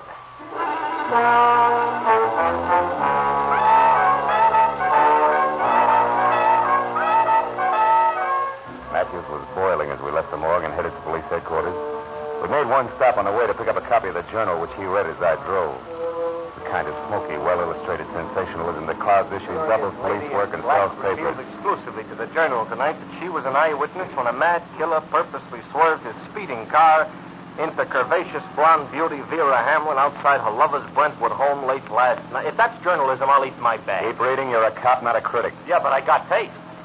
The lady in black will appear at police headquarters at 9 o'clock to reveal license number and description of the murder and the shocking death which police have already labeled accidental. Nuts. Come on, Marlowe. I felt a little sorry for Matthews because the way things were breaking, the Vera Hamlin deal was a cinch to become one of those involved screwball affairs.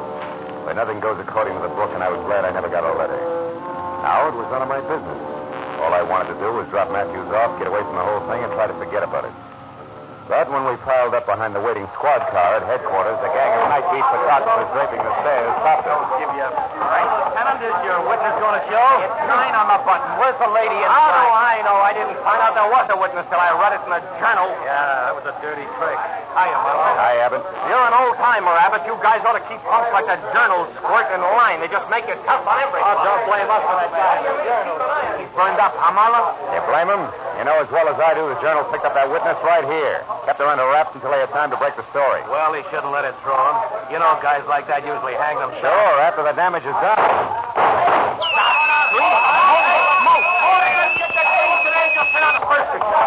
Now, I've had enough today, Matthews. Besides, nobody in City Hall signs my check. Good night.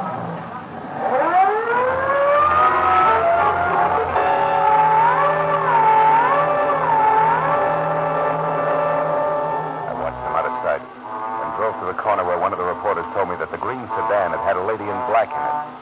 Whoever had fired the shots had gotten away clean. So, with that to think about, I drove back to Hollywood and tried a double scotch in a quiet bar. Yeah, it didn't work. Half hour later, I ended up in my office with Vera Hamlin's letter open on my desk. Enclosed were 5 $10 bills and a souvenir postcard from a place called Moon's Point on Highway 101. Penciled across the back with the words, "I think this place means trouble to Dave Brasso. I don't know why, Vera."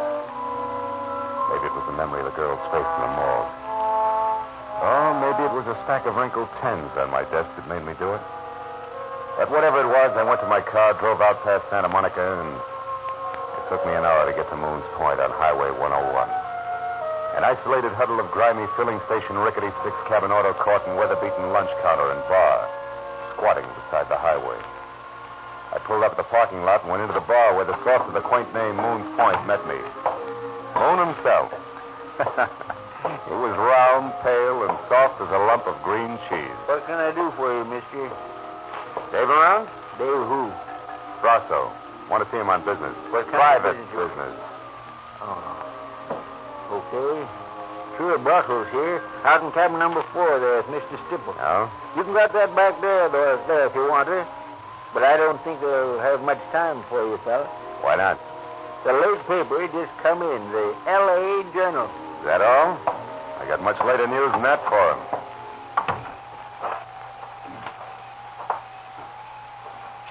Hey, you. Who's there? Pull it down, will you? My name's Baggett. I heard you inside asking for Dave Brasso. Well, I think you're a cop, and I might be able to do you a little favor. What do you got in mind, Baggett? Well, since there don't seem to be much love lost between you and Brasso, I'll tell you. I believe in an eye for an eye and a tooth for a tooth, see? I used to be a driver for Dave Brasso, only yesterday I got canned. Thrown out. Pulled off my truck and fired for no reason at all. So? Oh, so I've been sticking close to him, just waiting for a chance to pay him back. And I've been finding out things you might like to know. Give me a for instance. Well, for instance, he had a fight. A knockdown, drag-out argument with that Vera Hamlin girl last night, just an hour or so before she was run over. She claimed he was seeing another woman. What's that proof, Baggett? She was found dead in front of his house, Bud. You added up. And that's not all either. I know why he's hanging around out here. Also, why it ain't gonna do him one bit of good. I got plenty to tell him. Wait a minute. Hold it. Okay. Yeah. That's Monty Stipple who opened the door to number 4 here. I gotta get out of here. But I got plenty to tell, Bud, so when you're finished in there, come on over behind the grease rack at the filling station. I'll be waiting for you. I don't know how you feel, Dave. You're on edge. You got reason to be, but running back into town won't help you any. So they got a witness. She's already told it. Wait a minute. There's somebody outside here.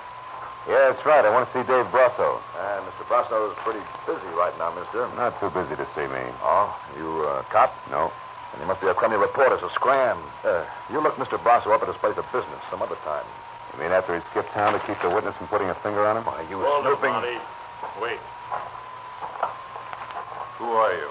What's your dive, soldier? Name's Marlowe, private detective. I'm here because Vera Hamlin wrote me a letter yesterday. Vera? Monty, get lost for a couple of minutes, will you? I want to talk to this guy. Don't you Go think you on, better go let me... on, beat it. Well, okay. All right, soldier. Come on in.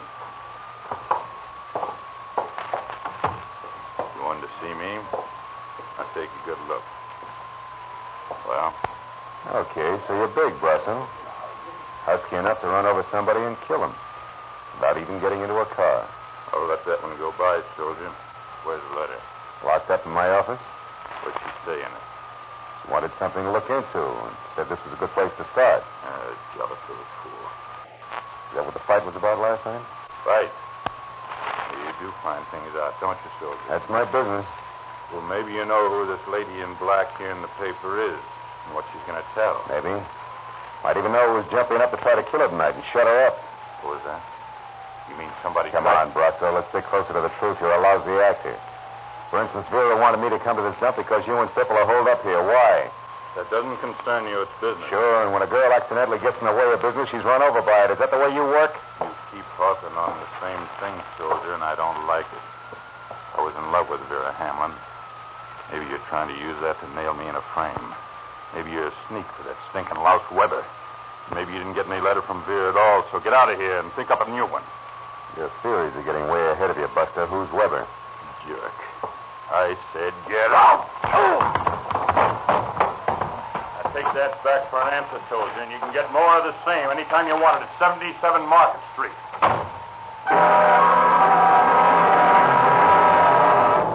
Brasso's hair trigger left with 200 pounds of shoulder behind it.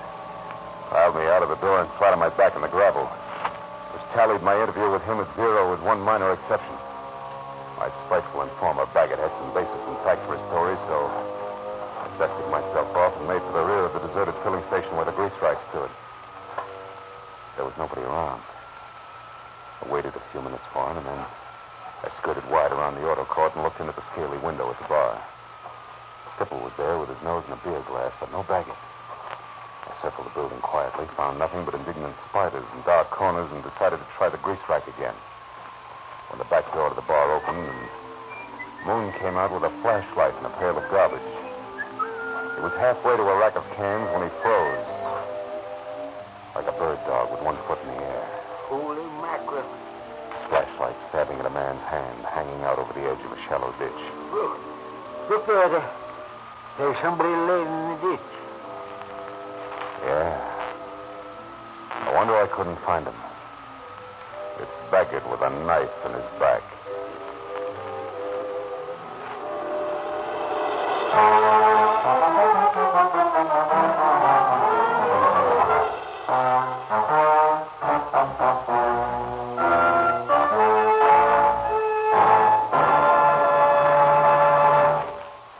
Now, with our star, Gerald Moore, we continue with the second act of Philip Marlowe and tonight's story, The Smokeout.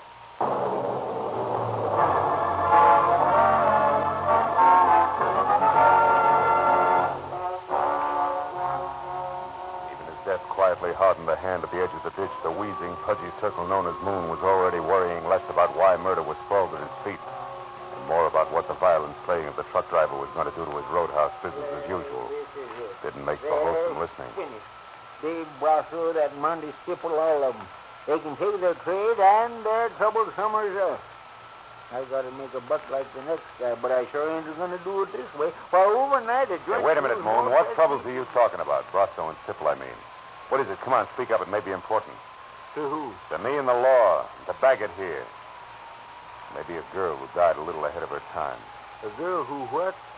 Hey, mister, you're talking in circles. Yeah, sure I am. And we don't have time for that, do we, Moon? Here, let go of me. Are you going to talk? What's that? Well? Okay, I'll tell you. There's no international secret. Now, get your hands off of me. All right, but make it fast. The setup, what is it, Moon? Too much competition. Another produce outfit run by a guy named Mike.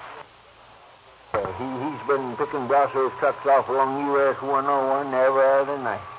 Sometimes it's a well-planned accident, and sometimes just sloppy hijacking, but all earth is trouble. Trouble Brasso can't prove, is that it? Yeah. That's the reason for Monday Stipple and the meetings out here. Stipple's supposed to get the proof for Hey, wait a minute. There's a guy going to the car next to mine. Oh, that's Brasso, Marlowe. And like I said, I've had enough. For my dough, it's time to call the cops. Good luck, sucker. Dave Brasso was out in front by no more than 30 seconds, so as I ran toward my car and the wall of dust his tires had kicked up, I figured I had an even chance of catching up with him before he got back to Santa Monica and into heavy traffic. But I figured differently when I had one hand on the door of my car.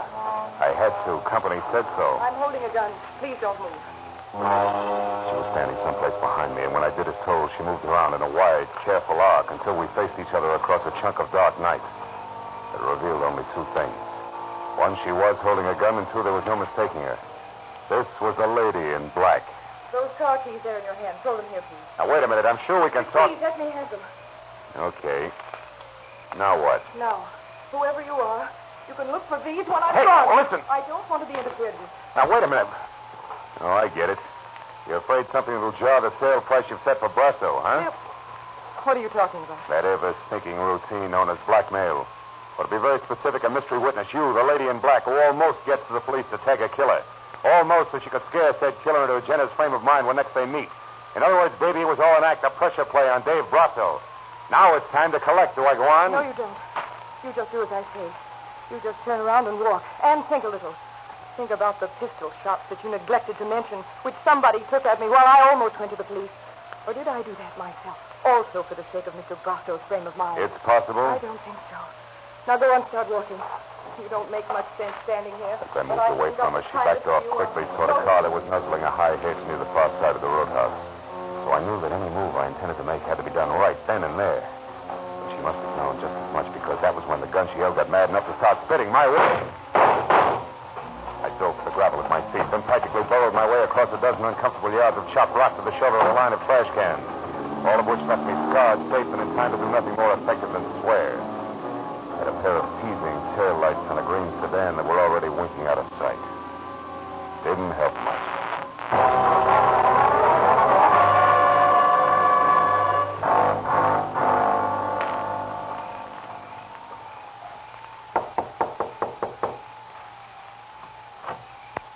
Well, what do you know? The private detective again. Well, what's it this time? Bill Brasso, Stipple, is he in? No, he isn't. That's funny. No, I don't think so. I only think you're funny. The panic, Marlowe.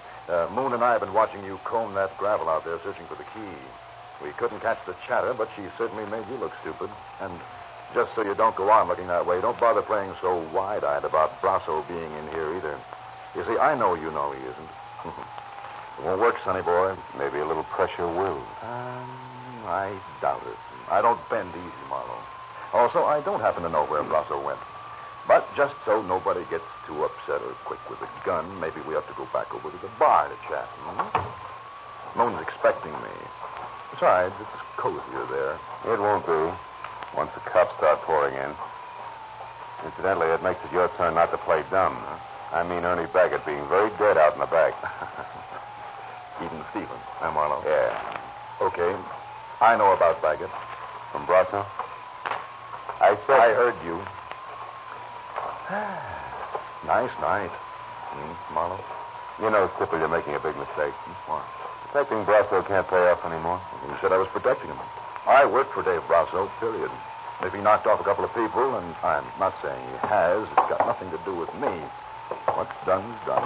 Which doesn't include the girl, huh? Who? That witness?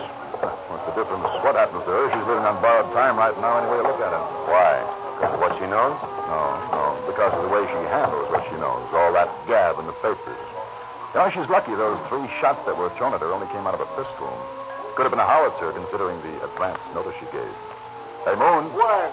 The cops here yet? No, they ain't. Highway patrol said 5 minutes, 10 minutes ago. I sure wish they'd get here. Don't worry, they will. Well, Marlowe, will it be? Hey, private detective. Come out of it. What's up? Around here, Stipple, nothing.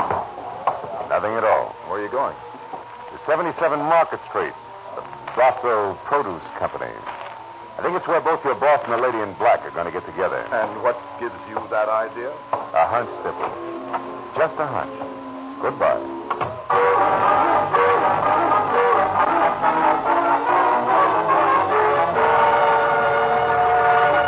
Brasso Produce Company was a half a block of corrugated metal warehouse crouched behind a wide loading ramp, which at 2 a.m. bustled with enough noisy, fresh vegetable business to turn night into day. And when I was out of my car, clear of the whirring electric hand carts, making my way in between sided lettuce crates toward a cage marked dispatcher, I kept wondering how a guy who built an outfit like this single-handed could have possibly made the mistake I figured was his.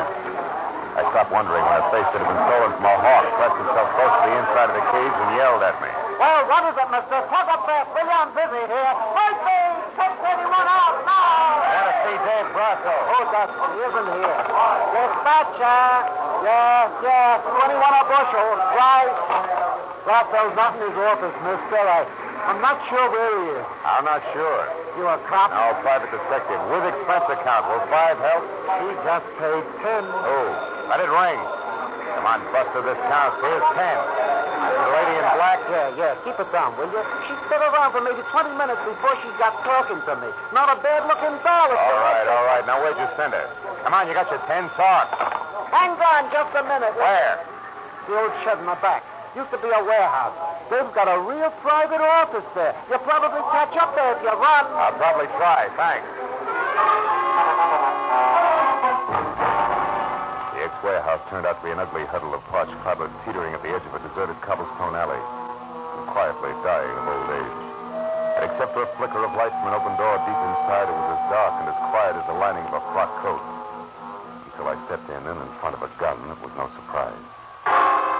When I told you that I didn't want to be interfered with, I meant just that. Now, without shouting, who are you? For one thing, a private detective named Philip Marlowe. Another, a guy who's still working for Vera Hamlin. You were working for Vera? That's right, but not swinging in the dark. Which means what? That you never saw Vera Hamlin killed in the first place.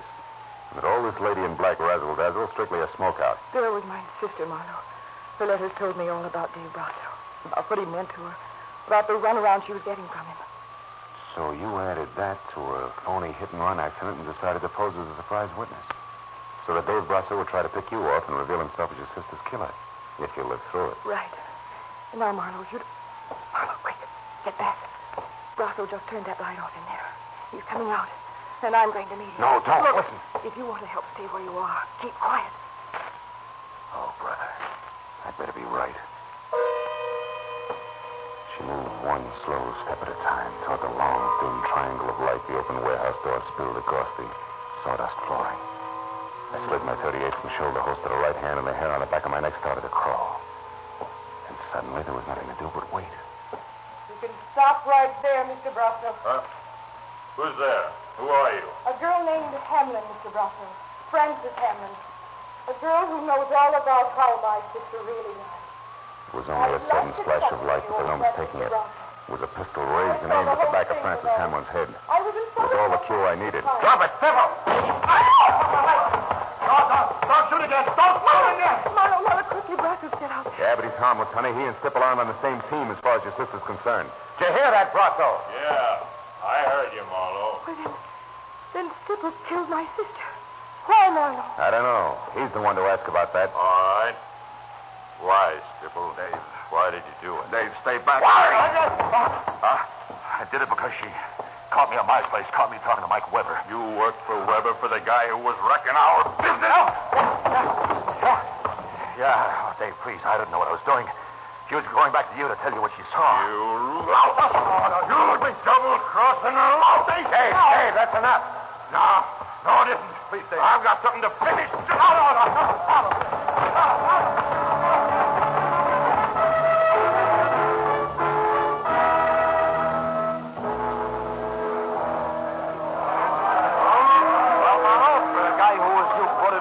On the city payroll? You did all right tonight. Hey, but Doc Matthews. Hey, Lieutenant, how about the story? We're pushing our deadline on a bulldog edition.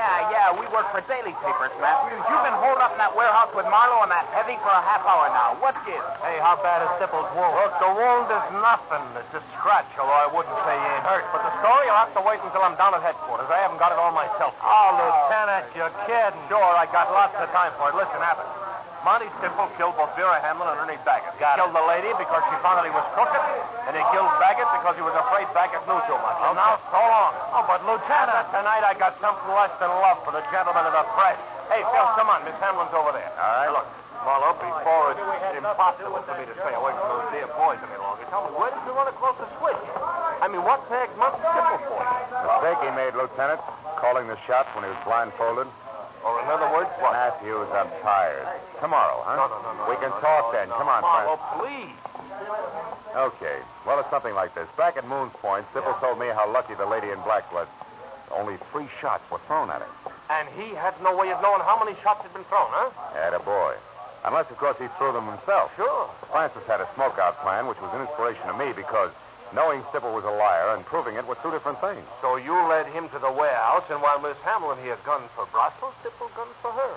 You're so right, and good night, Lieutenant Matthews. No, listen, Marlowe, Good night, Lieutenant. Okay. Good night, Phil. Good night, Miss Hamlin. Good night, Lieutenant. Thanks, Marlowe. And what? More questions? Uh-huh. But not under vital statistics. Oh. Marlowe, one way or another, my crazy plan has worked, right? I guess so. Well, then tell me. Now that Stipple's caught and, well, it's all over, am I supposed to feel good? I don't know, baby. Maybe that's what's so screwy about revenge. It's got all the permanence of a smoke ring, even when you're positive it's justified. Cigarette?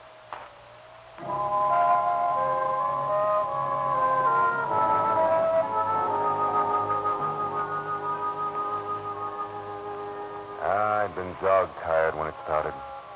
Whipped. Fed up with the city and the aimless, milling mob of shallow people. Always hungry for a buck that made it move. But now as I drove through the quiet, empty downtown streets and listened to Frances Hamlin talk about her sister, who had never been anything but nice, I stopped thinking about those money grubbers and thought instead about the ones like Vera. All the people all over the world who sometimes get in trouble because other people won't realize the world is not for sale. Yeah. The Veras are the ones to keep in mind. And that was when I decided that I was only tired, not whipped, not fed up. All I needed was a good night's sleep. So I went home and got it.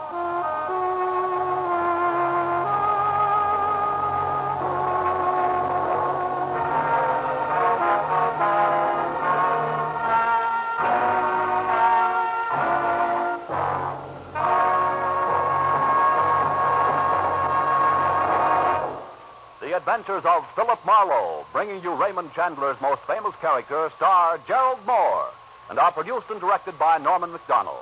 Script is by Robert Mitchell and Gene Levitt. Featured in the cast were Lynn Allen, Barney Phillips, John Daner, Jack Crucian, Parley Bear, Edgar Barrier, Byron Kane, Hugh Thomas, and Bill Lally. Detective Lieutenant Matthews is played by Larry Dobkin. The special music is composed and conducted by Richard Orant. Be sure and be with us next week when Philip Marlowe says...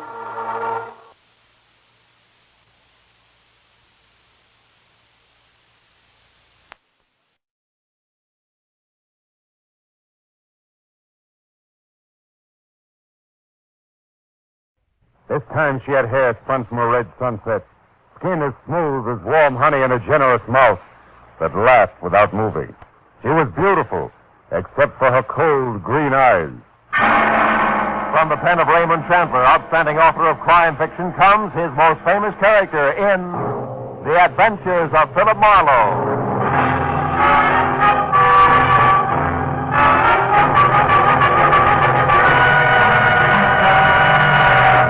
Now, with Gerald Moore, starred as Philip Marlowe, we bring you tonight's exciting story, The Green Witch.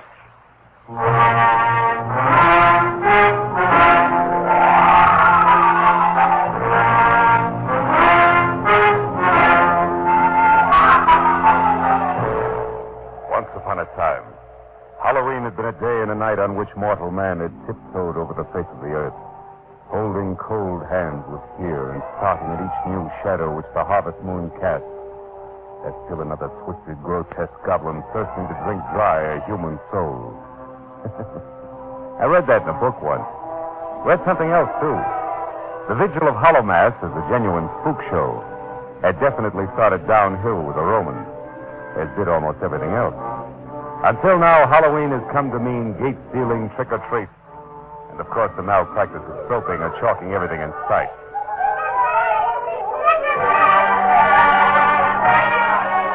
So, today, unless you're really on your toes or under 12, and I'm neither, the 31st day of October, 1949, could easily have appeared as just that and no more, until a worried man named John Bishop entered my office.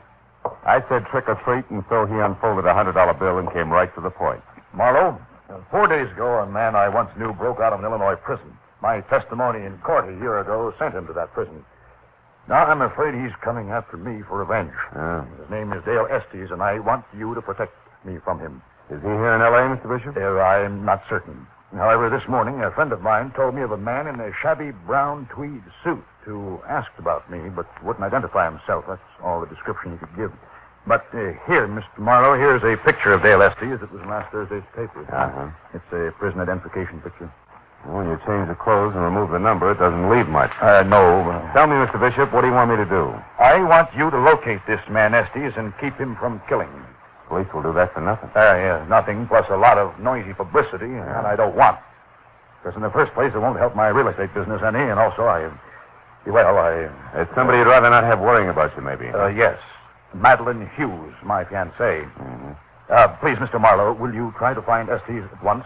As soon as possible, before tonight. Why? What happens then? Our masquerade, the Pacific Palisades Country Club. It's a lonely spot out there. Well, why go to the masquerade? Because if I didn't, Madeline would know there was something wrong. She'd worry, and I'd defeat my purpose. Now, Mr. Marlowe, all I can give you to go on are three things. First, Dale Estes was once an able-bodied seaman. Second, he likes Spanish food. He could eat it 3 times a day. And third, he'd gladly give up both to watch a prize fight. He'll kill me, Mr. Marlowe. I know he will.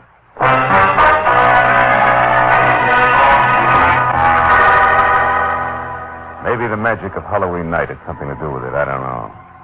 But when I started looking for an escaped convict who might possibly be someplace in the sprawling city of Los Angeles with murder on his mind, things began to change. First, it were 10-year-old girls prancing around in their mother's high heels, lipsticks, and affectations. Then gangling boys screaming home from school via the Great Mischief Route. That much was fun. Then it got dark everywhere. The kids went home and took their laughter with them. And I went looking for Dale Estes. I seemed to meet people who wore everyday faces that I was sure could be masked. People like the old lady who ran a Spanish restaurant located off a crooked alley below the street level. It started with her at the entrance to a damp, cold cave. No, senor. I did not ever see any man like that picture. But if I were you, I would look for him no further. There is death in his face, senor. I know.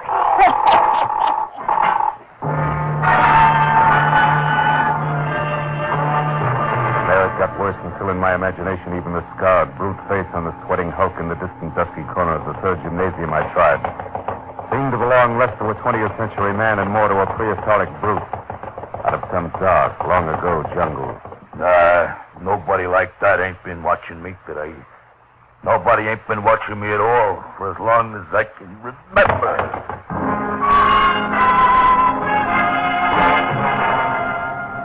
And finally, after 2 hours along the Santa Monica fishing piers, 100 withered pounds of ancient mariner staring out to sea had more to say.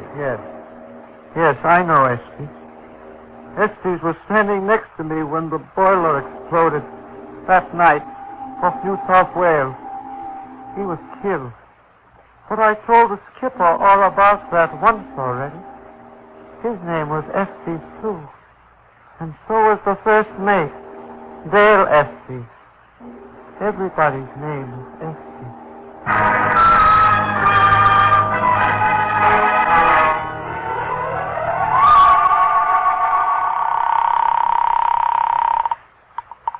Hello?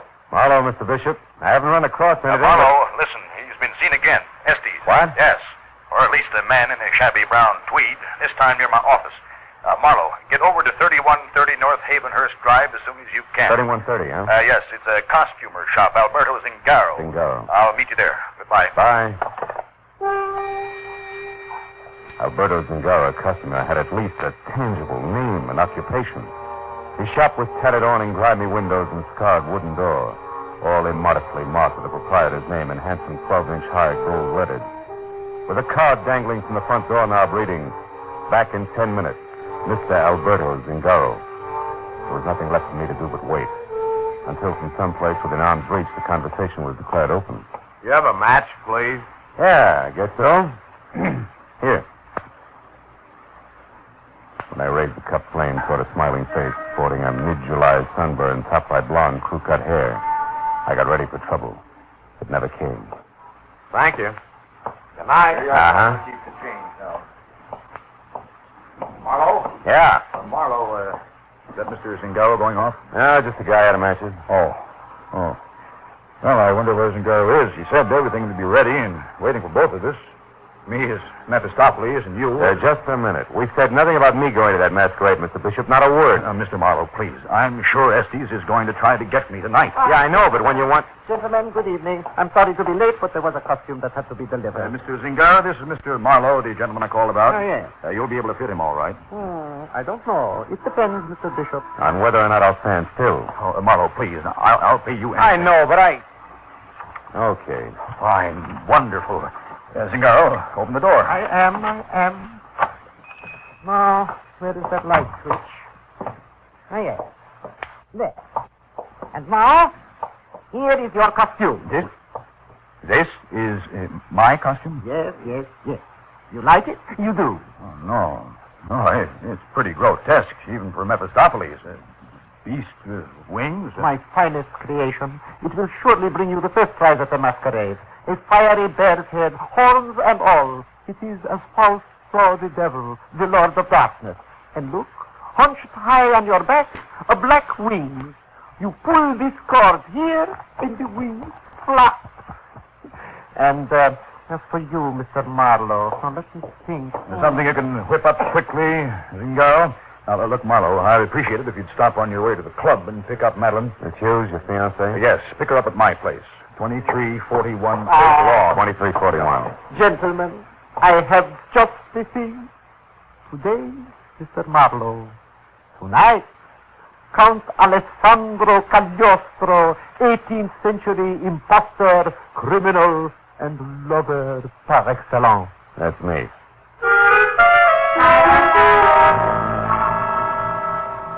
All in all, it was another hour, and I was just about rid of the afterglow of the day's goblin when I finally pulled up and parked in front of John Bishop's neat redwood and glass square in suburban Pacific Palisades.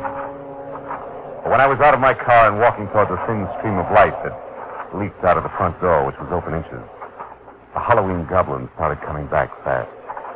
They whispered to me of what I might find across the threshold ahead. It took only a fingertip to ease the door open. Then inside, in the middle of the living room floor, a framed picture of a girl, face up. The glass over it smashed into a huge starburst, and around the edges, a trickle of blood. Ah, but the girl was beautiful. Hair spun from a red sunset. Skin as smooth as warm honey. A generous mouth that laughed without moving.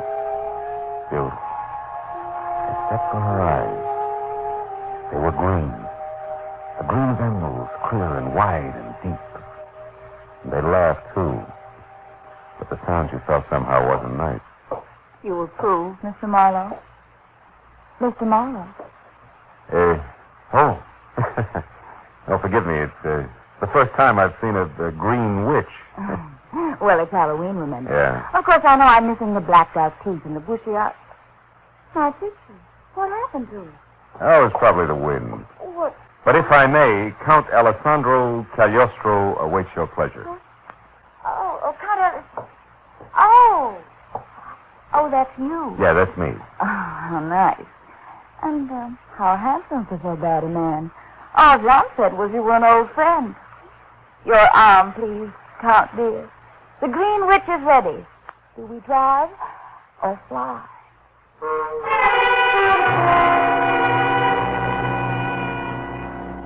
Satan himself couldn't have done a better job in the West Palisades Country Club. The building, which was long and pasted too close to the edge of the cliff that plummeted 200 abrupt feet to the churning sea below, was flooded in a sickly green light, while skeletons in the trees, hanging in the restless wind by their narrow necks, danced a shadowy jig to the accompaniment of the crashing surf. The long, narrow path which ran along the cliff's edge leading to the country club entrance was labeled Dead Man's Walk, and every 50 feet a life-size dummy of an infamous man perched on the balustrade and stared blindly out to sea. Somehow, you couldn't quite laugh. However, inside, life was more pleasant. The lights were brighter, the costumes 5 parts fun to each part fear, and Madeline was a little prettier than possible. And when she marched me up to a grande dame who was dressed as Marie Antoinette, but who was wide enough to have also passed for 4 of the ladies in waiting, I couldn't make my eyes let go. Mr. Marlowe, Your Excellency.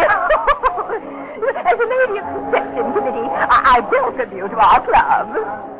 I said I welcome you to our club. Excuse me. Thank you. I'm sorry. I was looking for a friend, a beast with wings. Oh, that one. John's over there near the punch bowl. Has been ever since he got here. Over there, a giant-sized rum bottle for a costume. Quite appropriate, my dear. The only demon the gentleman on the inside knows is rum, believe me. And if it only... Oh, pardon me, newcomers. No wonder Marie Antoinette was executed. Look, that man in armor, the one with the hump on his back, heading for the veranda. He's heavy, too. The gentleman's the notorious Duke of, Gloucester. No historical hero. He looks perfectly ridiculous with that beach boy complexion. Yeah. And crew cut. Madeline, you haven't powdered your nose yet, huh? But it doesn't need it. Oh, yes, it does. Honest, honey, besides, I need a breath of fresh air. I feel faint. All around the town. If I fall down and break my crown, I'll bet I'll never spill a drop. It doesn't rhyme. No. Hello. How are you? It is not. I just fell down and broke my crown. But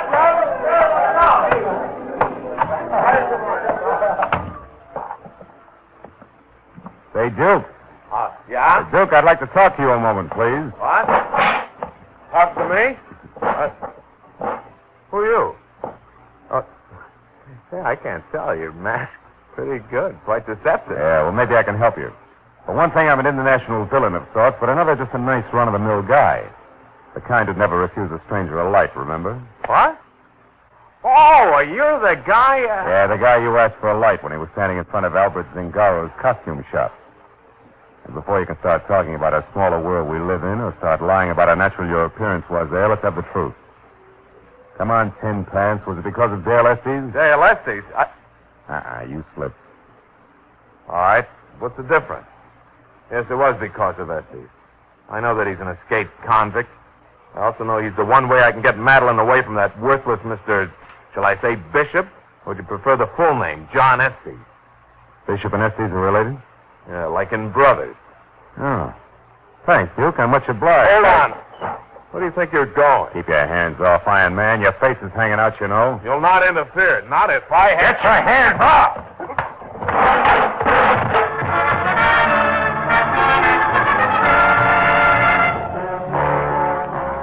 When I dropped the Duke of Gloucester, his face twisted in hurt surprise, and his suit of phony armor landed on a flagstone path like a truckload of tin cans with him in the middle.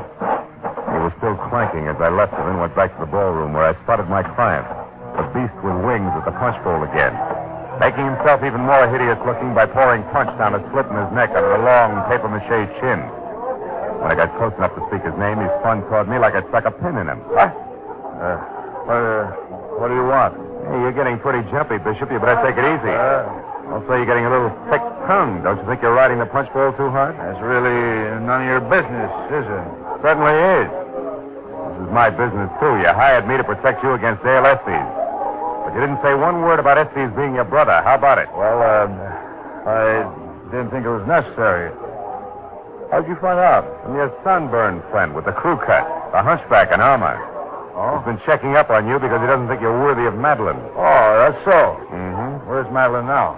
I think a broom saddle, maybe. I don't know. Broom? Oh, yeah. I better go find her. Listen, I think things are going to be all right. You can take it easier from now on. What gives you that idea, Bishop? Well, nothing's happened so far. Maybe nothing will. I'll check with you later. Don't tell you so. I simply must tell you. It's a scream. I'll bet. What's got you funny, Bone Marie? Well, Harry there. The bottle, you know, Demon Rock. Uh-huh. Well, he just told me that one of our wax statues out of the terrace is bleeding. Oh, is that terrific? Yeah. What is being loaded? Wait a minute. I saw it. Now, nobody believes me, but I'll tell you anyway. It's bleeding. Real blood to it. That's too much. It's all right to have decorations, but using real blood is going too far. Well, you're going too far, Harry, with the punch as usual. You better leave it alone, or God will get you before the afternoon. Nobody believes me. Hey, you believe me, pal. Got a wax tummy bleeding? Not really, Harry. Well, you should, because I saw it. The one way down at the end by the stairs. The one in the brown tweed suit. Bleeding real blood out of a gash in brown his chest. tweed suit. Oh, it was dreadful. Wait a minute. Did you say brown tweed suit? Did I say brown? Yeah, brown tweed suit. Yeah, but that's nothing. The real blood is the important. Hey, you believe me? Yeah, come on. Okay, come on. It's right over there, pal. Behind those bushes over there. Come on, you'll see. Nobody believed me when I do. Well, where is it? Hey, it's gone somebody when I moved it on me. Oh, no. Oh, listen, it was right here, propped up against the railing. It had a hat pulled down over his face, but I could see the gash in his neck from the light there on the top of the stairs. Come on, Harry, let's get... Hey, wait a minute, Bottle. You can be right. Well, what do you mean? What's There's the blood matter? here on the rail. Look, tell me, do those stairs go all the way down to the water? Oh, yeah, but it's an awful climb. Better than 200 feet. There's the little boat landing down there. My guess is there's more than that down there now, Harry boy. The bottle of rum stared at me out of the peak holes in his ladle until I started down. Then he insisted on following. The stairs, chopped from solid rock along a natural path that wound over the face of the cliff, were steep and rough and slick, from wisps of fog that moved me swiftly across them like wet, nervous fingers. But the bottle behind me was enchanted just enough to slip and skid with every step and still managed to keep its footing. Halfway down, we saw a crumpled hat, only a teaser to what we found at the bottom in the winking yellow light of the lamp on the boat landing. He had struck on his face after plunging down 200 battering feet of jagged cliff. All that was left of the man in a brown tweed suit. The rum bottle costume beside me was still intact. But the little man inside of whose liquor was wearing thin was beginning to come apart. That's real funny. Some joke on the rest of them up because that's no wax dummy there. Hey, that's a real man. It was a man. I don't feel very Pull well. yourself together and give me a match. Yeah. Boy. Yeah. Fall like that can do a lot to a man's face. Hey, this guy looks familiar to me. Well, from the back here, he looks like John Bishop. He should. It's his brother. I wonder Bishop figured things would be okay from now on. Huh? What do you... Hold it. Listen. What's the matter? Shut up, will you? I didn't hear. Yeah, somebody's coming down the stairs. Get over there out of sight and keep quiet. As I made for the foot of the stairs, I looked up in time to see a hunchback monster in armor half hidden in the writhing yellow mist duck back from the edge. He eased himself down the stairs. It was the Duke of Gloucester again asking for another punch on his suntan jaw. So I took the slippery steps two at a time as far as the first blind corner where I found out that he beat me to it. That evens us up, mister. Not for long, Bud. I'll kick your head off next time. I knew you meant trouble. Now I know what kind. That's enough out of you. Stand still. What? A gun? Oh, no, you don't. You killer. Sudden lunge in the dark caught me off guard, and my 38 went spinning away into the night as he turned and ran. The fog in the night, coupled with a useless 3-minute search for my gun, was all he needed. By the time I got up to the clubhouse terrace again, the Duke was gone. I was met instead by the ever-merry Marie Antoinette, only this time without giggles. What is going on out here anyway? Plenty, baby. Did you see that phony hunchback, the Duke of Gloucester? See him? I certainly did. Oh? He practically ran over me, shouting something about a phone call. Oh, when I see that brute right Where'd he go? Inside? Don't you boys know it's dangerous? Later, baby, later. Right now I want to know... Hey, wait a minute. That bracelet there on your wrist, where'd you get it? Well, it's the band of the Ladies' Auxiliary of the West Palisades Minutemen. The what? The City's Settlement Club. Look, do all members have a thing like that? Of course. It's got the club crest on it here. The ladies have bracelets, and the men... I know what the men wear. I just saw one. If it means anything like I think it does, I better find Madeline Hughes, but fast. Have you seen her? Madeline? Well, now let me see. Yeah, she's the witch, the green witch. Yes. Well, the last time I saw her, she was walking down toward the fountain with that wonderfully horrible Mephistopheles. Oh, she and John Bishop are a perfect couple tonight, don't you think? But I think right now would scare you cross-eyed, sister, but thanks for the tip. I'll see you. I ran past the row of wax ghouls guarding the terrace railing and over to the gate where the flagstone path started. And I walked as fast as I could without stirring up echoes, down into the little sheltered alcove where the fountain was. There I saw them standing close together beside a pale marble bench half hidden in the shadows. A beautiful green-eyed witch and a horned nightmare with huge, leathery wings hulking over Will you her. listen to me? John Bishop, you're drunk. I've never seen you like this before. Well, I've got reasons. Dale is here in town right now. What? Yes. That means one thing. He's found out about us. He knows what we did to him. Wait a minute. I didn't lie in court about him. You did. But you didn't object when you found out. Instead, you celebrated by getting engaged to me. All right, John. Are you sorry? I played it the way I saw it. I've got me to worry about. But he went to prison with the idea that you loved him, Madeline. In fact, he was trying to get his hands on enough money to keep you happy when the cops caught him. Okay, I'm expensive. If he couldn't afford me, that's his problem. And his love, Madeline. Whose problem was that? John, what are you doing? John! I'm not John, Madeline. I've already taken care of John. I'm Dale. And you really are a witch, Madeline. So I'm going to strangle the life out of you like you did me. Cut it out, Estes. Stay back, you. Take one more step and I'll plug you. Just the last, Estes, because it won't do any good. You're trapped here. Yeah, well, I'm going to get you, Nosy. And then her. And after that, all I got to do is walk across the dance floor in there and out the front door. And in this rig, I won't even be noticed. You won't make it, sucker? No. Hey! Well, drop, will you? Your gun's jammed, sucker. Now what? Dirty lousy. Here. Take it. Oh! My shoulder and arm were numb from the bullet. And I could feel my shirt front getting warm and sticky as I tried to follow him. But the flagstone path was 10 miles long. And my legs were melting. I saw him go to the ballroom door, and I made it over to the side of the building for support. But I knew I'd never catch him. I looked in the window, and I saw him start across the floor. A garish horned beast with wings, shoving his way to freedom. A milling mob of prancing demons. I was flashing out. I knew it. I tried to yell to stop him, but the crowd inside was going crazy, laughing and cavorting around the beast with wings. clawing at him, holding him, shoving him back from the door. I saw him fighting and then go down as the horde of screaming creatures closed over him. And then everything went black.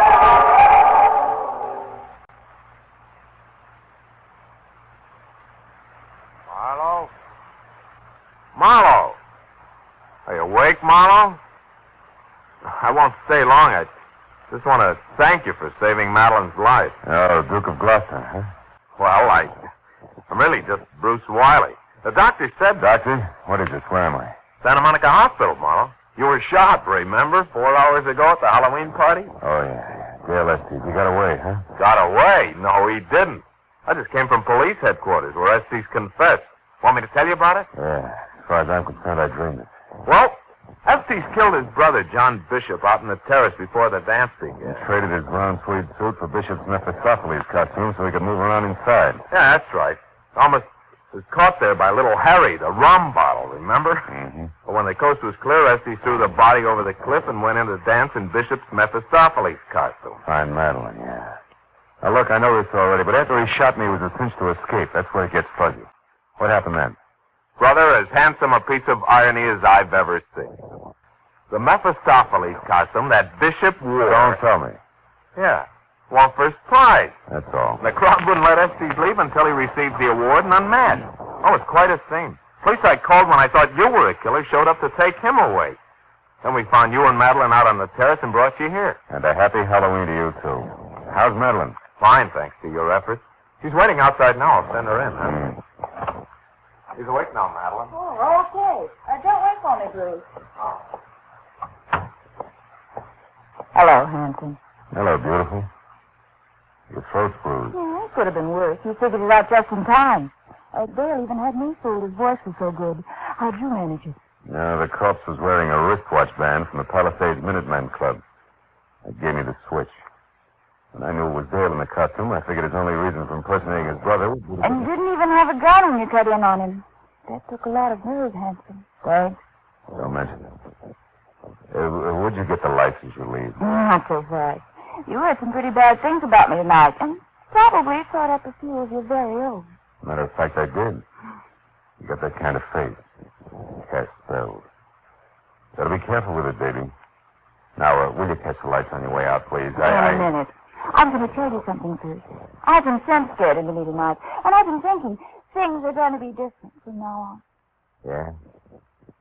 Who's next, Bruce Wiley? I haven't decided. But whoever he is, Marlowe, he'll be the only one, and he'll know exactly where he is. Does that help? I'll have to see it happen first, baby. Okay. I'm going away for a while, but I'll be back. Watch for me next Halloween. Yeah, would you catch your lights? The lights on the way out.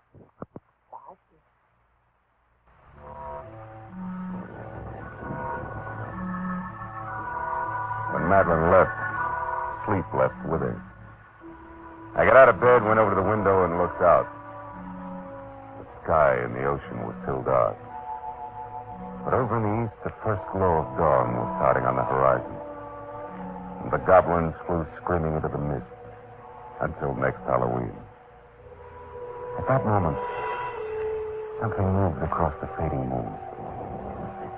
Something that looked very much like a beautiful witch, with hair red as a sunset and cold green eyes. And then I saw something else on the white sand of the beach.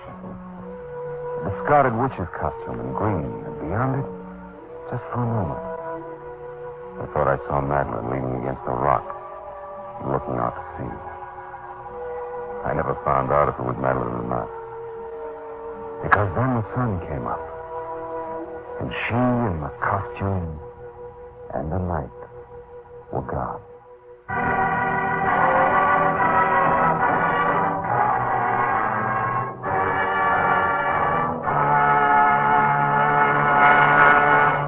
The Adventures of Philip Marlowe, bringing you Raymond Chandler's most famous characters, star Gerald Moore, and are produced and directed by Norman MacDonald.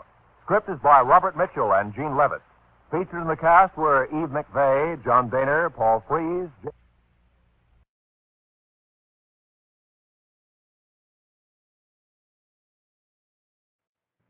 Get this and get it straight. Crime is a sucker's road, and those who travel it wind up in the gutter, the prison of the grave. There was a broken body in a quiet house, gunplay on a merry-go-round at midnight, and a boy and a girl in love running away. All because of one man's fine Italian hand. From the pen of Raymond Chandler, outstanding author of crime fiction, comes his most famous character in The Adventures of Philip Marlowe.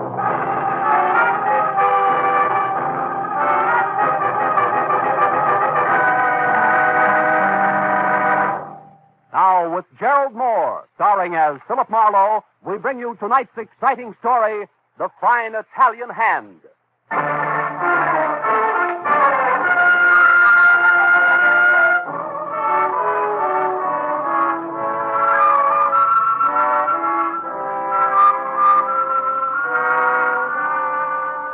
day just past has been full of jarring contrasts. Laughter hiding heartbreak. A woman dying of loneliness in an overcrowded city. A man who sacrificed everything to make a fortune and shot himself when he got it. The messed up byproducts of our hopped-up civilization. The thought of them stayed in my mind as I drove over the freeway to San Fernando Valley because the job I was on promised no change in the day's pattern of combining things that didn't belong together. When I parked at the corner of Magnolia and Van Nuys Boulevard, I was still trying to reconcile my new client, the owner and operator of a little amusement park for children, with the panicky voice on the phone that had begged me to come at once.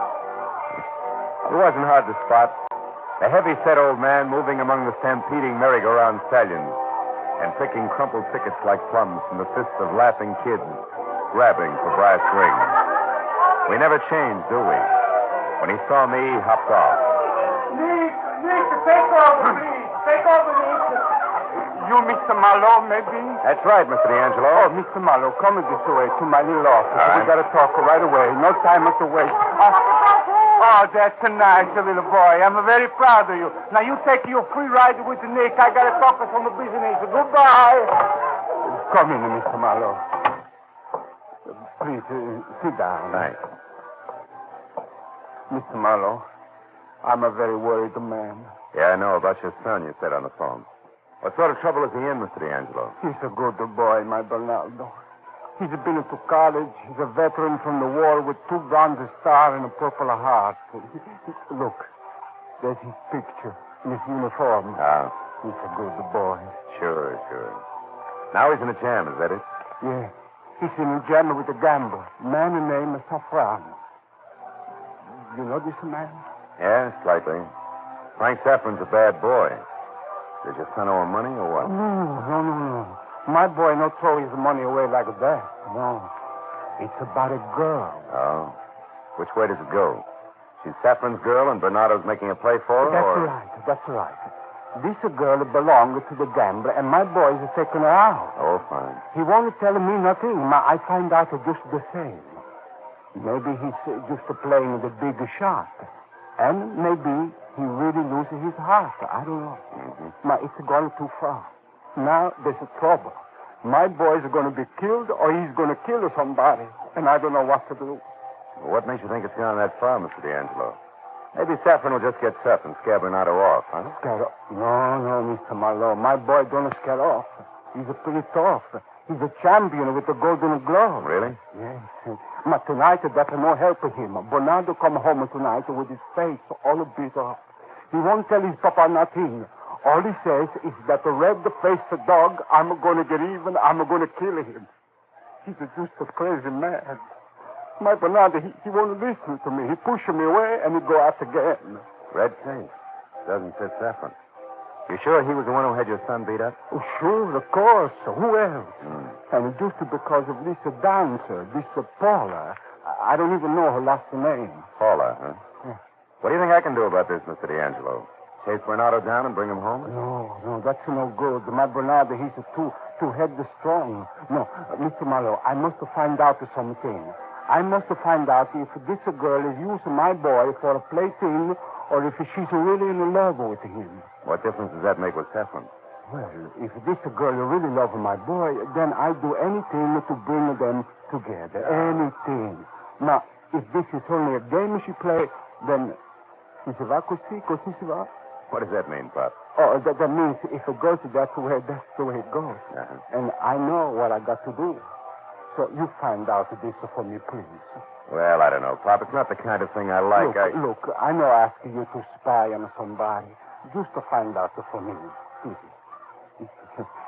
I can't talk so good. With you, it's not so hard. I know, Pop, but really... Please. My boys and mama die, and now Bernardo's all I got to left. He's a good boy. He should not get into trouble just for a cheaper game of love. Don't you understand me? I understood him, all right. And from what I knew of Frank Saffron, he had plenty to worry about with a hot-headed son who didn't know when to quit. Or maybe it was Saffron who didn't know when to quit. That thought, plus the $50 in advance, sold me. Mr. D'Angelo gave me a description of the girl he'd seen but once, told me that Bernardo had moved away from home. He didn't know where. That the park closed at 10 and that he'd be there all night, and that was all. My first step was to locate the dancer named Paula. So outside, I said nickel to a phone until I called everything from ballet to burlesque, but got no Paula, which left only Frank Saffron's Easy Money Mill. It was a ranch house, California style, tucked under the hills south of Ventura, on a dead end called Sunburst. And after I got the nod at the peekaboo window, I wandered through the bar and past the dice tables, the door at back marked private, and went in. A tuxedoed rock pile with a boiled lobster complexion frowned up at me from the telephone as he talked. He waggled a thick, hairy finger. Two heads and So I both took of the them hint soft. and waited Now quietly for him to and do finish. the whole thing over again. I don't care if it takes you a week. This joint don't soak up no $5,000 shortages. You guys find it. Goodbye. Well, what's on your mind, Toots? I don't seem to remember you being announced. It isn't a formal call. I'm just looking for an old friend. We don't have any old friends to spare, Toots. That figures. Mine's Paula. She's a dancer. I understand that Mr. Saffron knows her quite well. You might tell me where I can get in touch with her, huh? Oh, so you're a friend of Paula Baker's, huh? Yeah, that's right. From way back. Well, that's all, Toots. You're through. Her name's not Baker. That came right out of thin air. Now, what do you really want? Take it easy, boy. She's just cagey with last names, that's all. She gave us Jones. Who's that? The Duncan department store, credit section. $300 worth. I got this far in her references, and I want to see Mr. Saffron. Well, he's not in. I'll take it up with him later. If it's worth his time, you'll hear from us. Take it easy on yourself, Max. Just tell me where I can find her. Out that door there. You got the whole city to look in. And take your crummy business. Okay. Go No on, use blow. getting pushy. Hey, blushing boy, one thing more. What's your name? I want to get it straight. Just so it wasn't a total loss, I'd managed to keep the back door open long enough to snap off the night latch. And I'd met the red-faced man who no doubt supervised the beating Bernardo had taken earlier. I kicked plenty of noise out of the iron steps going down, and then I crossed the parking lot, leaned back against the wall, and waited. Halfway through, my first cigarette bunker came out, got in his car, and drove away. I watched him out of sight, then slipped back in quietly, located Saffron's 8x12 desk, and started through it. In the top drawer, I found first a letter with the gambler's home address on it. And under that, a picture. One of smiling lovelies posed in front of a dance studio on Wilshire. She wore Paula's description like a snug pair of slacks, and dance instruction was a field in the fine art of hoofing that I'd overlooked completely. I closed the drawer and started out when I heard someone coming. I jammed my cigarette into the ashtray and ducked back against the door frame as the cleaning woman bustled in.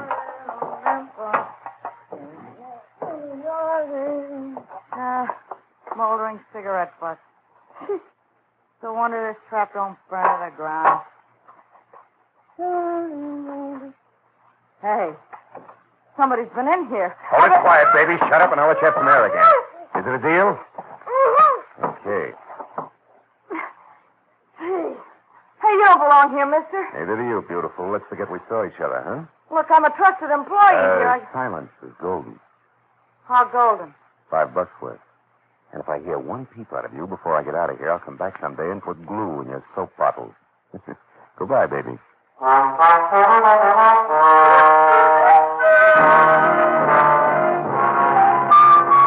The dance studio was pleasantly glossy from its ultra-modernistic facade on Wilshire Boulevard to its far from old-fashioned receptionist inside, who signed me up, expressed sympathy over my rusty rumber, and assured me that since I'd heard so much about her, I could have Paula, that is, Miss Calvin, while on duty as my instructress, if I'd only be so kind as to step this way. So I stepped this way. into a ballroom with a black burnished floor that looked as deep as the night sky, and after a deft hand signal from the receptionist, Paula Calvin glided toward us. Introductions were made. How do you do? And suddenly, the room was filled with the soft beat of a rumba band, and we were off. Rusty or not, it would have been fun. If I hadn't had work to do. That part was tough. You're doing beautifully, Mr. Marlowe. Just loosen up now and relax, huh? Yeah, I'll try. I'm glad I drew you as my instructor, Miss Calvin. Huh? Bernie said you were top. Told me to insist on you and accept no substitutes. Bernie? Uh-huh. D'Angelo. You remember him, don't you? Yes. Yes, of course, I remember him. Nice guy, Bernie. Good kid. Don't you think so? Keep your feet a little closer together, Mr. Marlowe. Don't be afraid to use your knees. You know, baby, Bernie's got everything. Looks, brains, even a temper, just to keep life interesting. Isn't that right, Paula? Guy thinks a lot of you, doesn't he? Hey, I'm talking to you. I heard you. The next question, I suppose, is how do I feel about him? Yeah. Now it's your turn to loosen up and relax, baby. Listen, I resent being checked up on by anybody. When I want Bernie D'Angelo to know how I feel, I'll tell him. And when I want Frank Saffron to know, I'll tell him, too.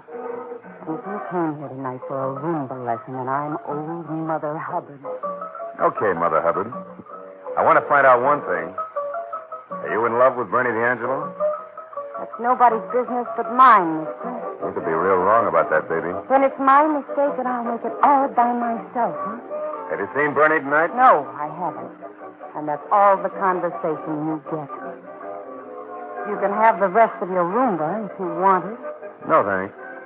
I'll see you around, Paula.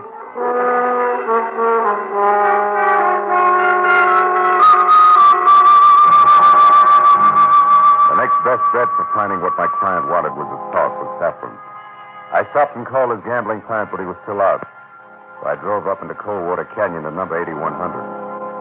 The first real hint that something was wrong was a curtain dangling at a crazy angle over one of the lighted windows.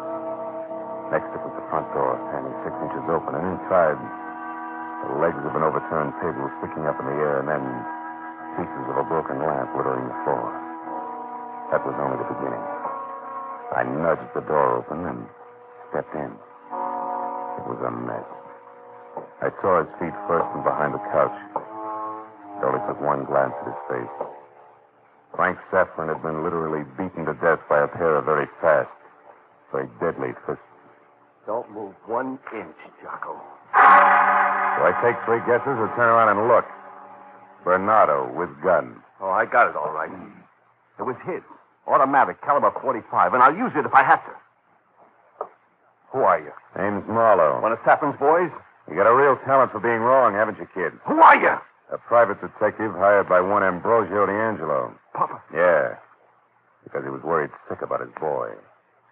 But I told him to stay out of it. I told him it was my business. And you did a nice, thorough job of handling it. You did this, didn't you? Yeah. Saffron had it coming to him. I was beat up tonight on his orders. I came here to pay him back, but I didn't intend to kill him. Well, what'd you stick around for? I didn't stay He around. looks to me like he's been dead over an hour. I left, and I got word, and I came back just a few minutes ago. Yeah, I know. You found out he was dead, huh? Well, I guess I better call the police. You better stand still.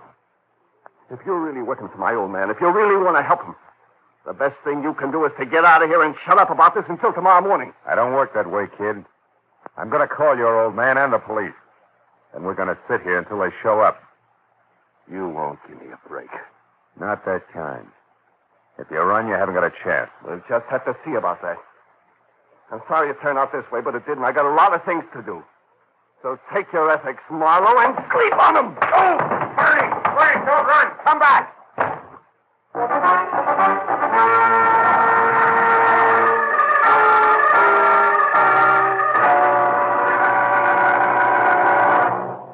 In just a moment, the second act of Philip Marlowe. But first, with thousands of dollars of wonderful prizes, Sing It Again is fun for the whole family to play. Make a date to listen over most of these CBS stations every Saturday night.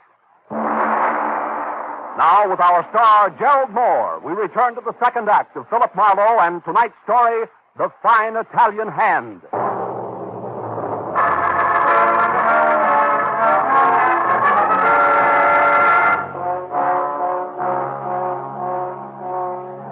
I splashed some water on my face and wobbled over to the telephone that was spilled across the floor near Frank Safran's broken body. It was too late to do anything more constructive than call my client and, before he heard it from the police, tell him what his boy, Bernardo, had been up to. The kind of job that had given at least an eye tooth to get out of. So when I dialed his number and got no answer, I was glad, even though it didn't quite figure that the elder D'Angelo shouldn't be in. Now there was absolutely nothing to do but call the police or... Get away from that phone. Or pay attention to a man who just stepped into the room. A man with a red face who also held a gun in hand. Oh, well, the department store, Dick. Look how he gets around. Or is it just that Frank's last name was Jones, too? You're overworking a bum joke. Also, I didn't do this. And who did? And how do you figure in around here and over at the club? Come on, smart guy, let's level. First, who are you? The name? Marlowe. And the trade? Private detective. Hired by who? Come on, let's not pull teeth. Who you working for, Marlowe? Quiet old guy named D'Angelo. Does nothing worse than run a merry-go-round for kids. Mean anything? Oh, quiet old guy. Yeah, that must be the punk's old man, huh? Which means that the kid, Bernie, must have done this, right? Yeah, he did it.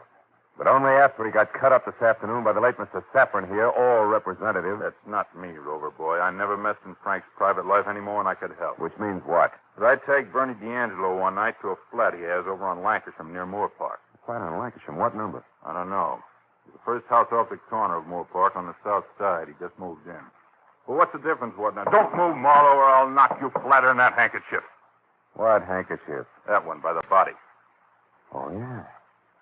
With the initials D.A. The apostrophe A is in D'Angelo. That does it. Okay, Buster, put away the house. I'll leave quietly. For where? For a crack at that flat on Lancashire near Moore Park, south side. Why? So that if the kid's still around, I can stop him without calling the cops. And only rattle him into losing his grip altogether. Which would mean lots of firepower and the kid sooner or later dead in the gutter. What's wrong with that? A couple of things. But in particular, what it might do to us. Yeah, I know. To a nice old guy who runs a merry-go-round for kids. Nuts. So long, sucker. The howitzer's lowered. Beat it before I start crying.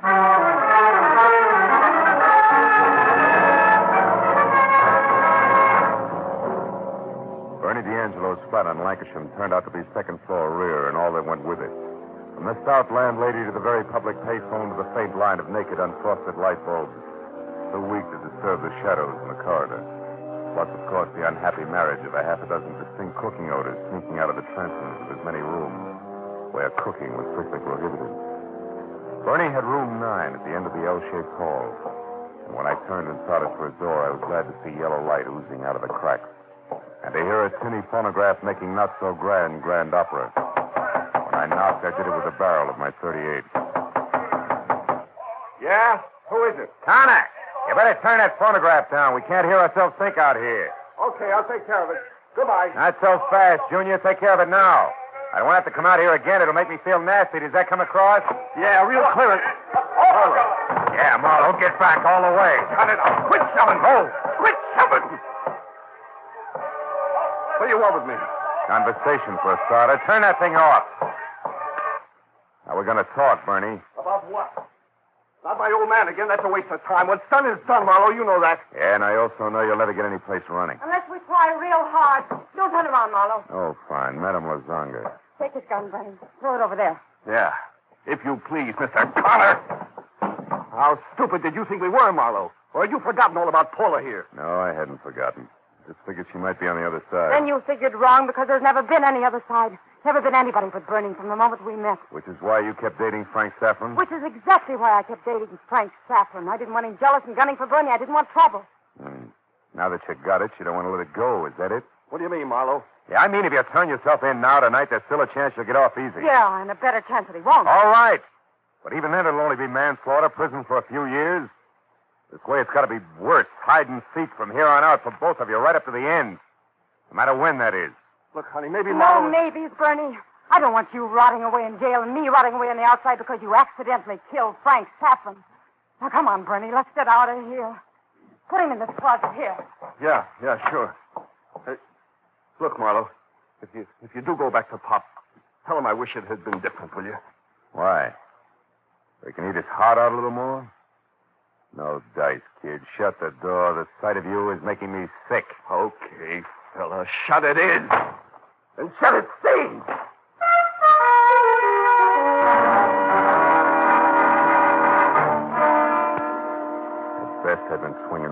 hoping that a lucky punch, no matter how low, would connect and jar some sense back into the kid.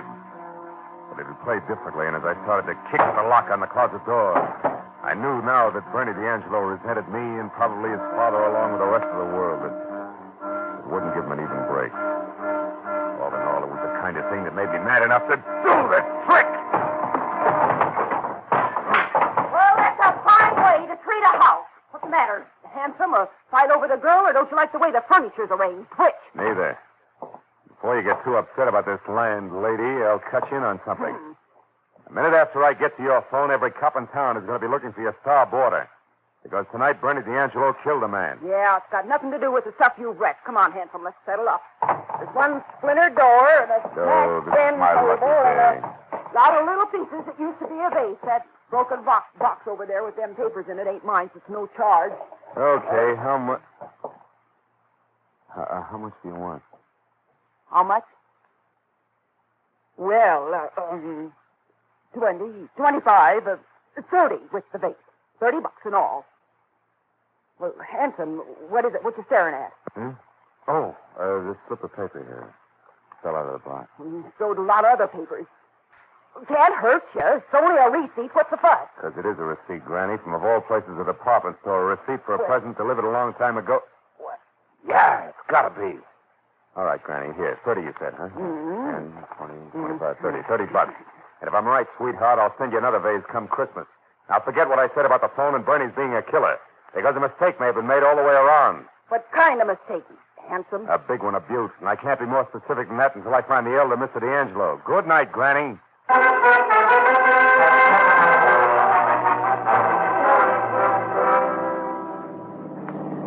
midnight, the San Fernando Valley is always sound asleep. So I covered the 5 miles back to the amusement park in close to as many minutes worrying all the way that either my hunch was wrong and I was heading no place, or that it was right and I was too late to keep murder from happening again. When I was out of my car and moving quietly in between the dark machines that stopped being gay, bobbing animals when the kids were gone, I knew that I could quit worrying altogether. Because standing ahead, in close to the merry-go-round, was Mr. Ambrosio D'Angelo. And opposite him, holding a gun that I'd already seen once tonight, was Lou Bunker, the man I figured had killed Frank Saffron. And when I was within a dozen yards of him, it played just like that. Far enough. Stop right where you are and turn around. Why? So you can hit me over the back of the head and kill me like it was accident, huh? I fall in the dark while I work on the merry-go-round, huh? Pretty smart guy, mister. That way, no Ambrosio D'Angelo to testify that you killed Frank Saffron. No, my boy Bernard. Turn around and quit yapping. Nobody told you to go peeking into windows or to play drop the hanky when you went inside to make sure that I killed Frank Saffron. It was all your own idea. Yeah, and brilliant. Drop it, Bunker. Mr. Marlowe, look out, Mr. Marlowe. You won't get far, Buster, believe me. Mr. Marlowe. Mr. Marlowe, look out. He's hiding over there on the merry-go-round. All right, Pop. Now, I know how to get him out of where we... Yeah, so get down. Pop, you all right? It's all right. That's okay, Mr. Marlowe. Just distract you. Don't worry about me. Just to get ready for Bunker, because I'm going to go over there next to the switch. He can't hide no more, Mr. Marlowe. I'm going to start at the merry-go-round and make him join us all run. I go now. Why, you fat old fool! There, Mr. Marlowe, he's wrong. Stop me. With pleasure. Oh, my leg! Oh! That's enough, Marlowe. Not quite, Bunker. You want to make it to our hospital? Fill in the blank fast. Come on, why did you kill Saffron? Come on. Okay. I dipped into the till at the club and dummied up the books to cover. He was going to find out about it, so I went to his place to get him. Bernie got there first, huh? Yeah. They had a fist fight, and after he left, I went in and... And finish him off with your feet. I see that. I went there, Mr. Marlowe, because I was worried about Bernardo. I had to do something. How did you know that D'Angelo was there, Bunker? Oh, Marlowe, please. Come on, keep talking. Well, I heard a noise when I was inside. So I left and doubled back. He was inside then, but I only knew that it was an old man. I didn't know who he was until later when I came back a second time, when you were there and saw that handkerchief. Hadn't been there before. Then when you talked about the old man here, I figured that D'Angelo initials could fit him. Oh, that's my boy, Bernardo. Bernardo, to the queen. Over here, Bernardo. I can better go round. Look, Mr. Marlowe.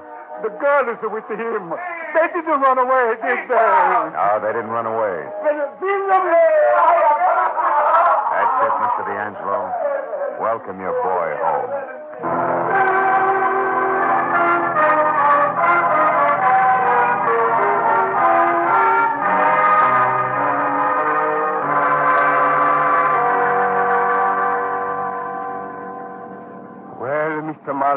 It's going to be tomorrow morning before all the policemen are finished talking with my boy and Paula. That's right. After that, everything okay. Mm-hmm. Okay, just because you talk smart to do both of them at Bernardo's flat. Just because of what you said. Well, that and what they were smart enough to do, D'Angelo. I don't think it was easy for them to change their minds and come back to what could have been prison. No, I guess not. It's also on account of you that there won't be no prison, and there won't be a funeral for me. That's what I don't understand, Mr. Marlowe. What? When you tell the policeman that you know where to come and find a little bunker at my place because of a department store receipt, I get all mixed up. I can... I get off of here, please. All right, Pop. Well, the receipt was for handkerchiefs monogrammed D.A., Mr. D'Angelo, which would have been sent to you as a gift from your son. That put the idea in my mind that the handkerchief I saw at Frank Safran's could be yours, not Bernardo's. Oh, così si va. Well, Mr. Marlowe, we are forever you good friends. Now I say goodbye here. Hey, wait a minute, Pop. This is miles from your place. I don't mind driving you home. Oh, no. That's all right. I just want to go round the corner. An old friend of mine is there. Oh? I want to tell him all about D'Angelo's good luck. Thank you just the same, Mr. Marlowe. Arrivederci. I watched him walk away. A quiet old man in a quiet, empty street. A grateful old man who at 3 o'clock in the morning had to find his friend and tell him all about the D'Angelo good luck. And then, when he was around the corner and out of sight, I found myself wondering who the old friend could be. But a minute later, when I had driven as far as the corner and could see which way Ambrosio D'Angelo had gone, I knew. It was less than half a block away. The familiar Gothic architecture, stone, stained glass, and the steeple reaching to the sky. And, his old friend.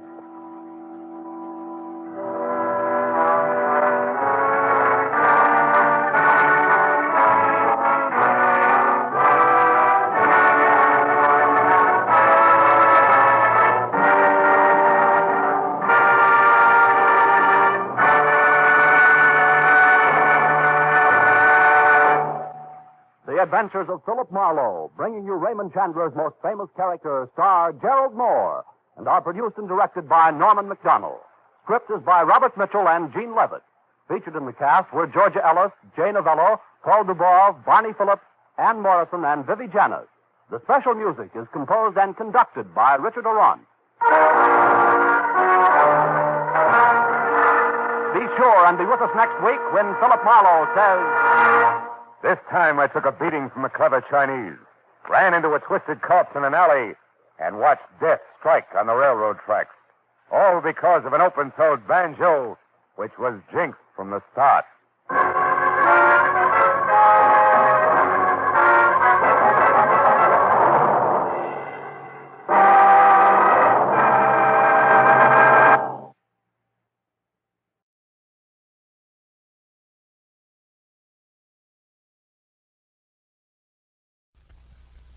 Get this and get it straight. Crime is a sucker's road, and those who travel it wind up in the gut of the prison of the grave. They dressed in red, white, and blue and jumped from an ancient biplane at 3,500 feet, twice a day, every day, and nobody worried. Until $5 million went along just for the laughs, and death went along for the ride. From the pen of Raymond Chandler, outstanding author of crime fiction, comes his most famous character in The Adventures of Philip Marlowe.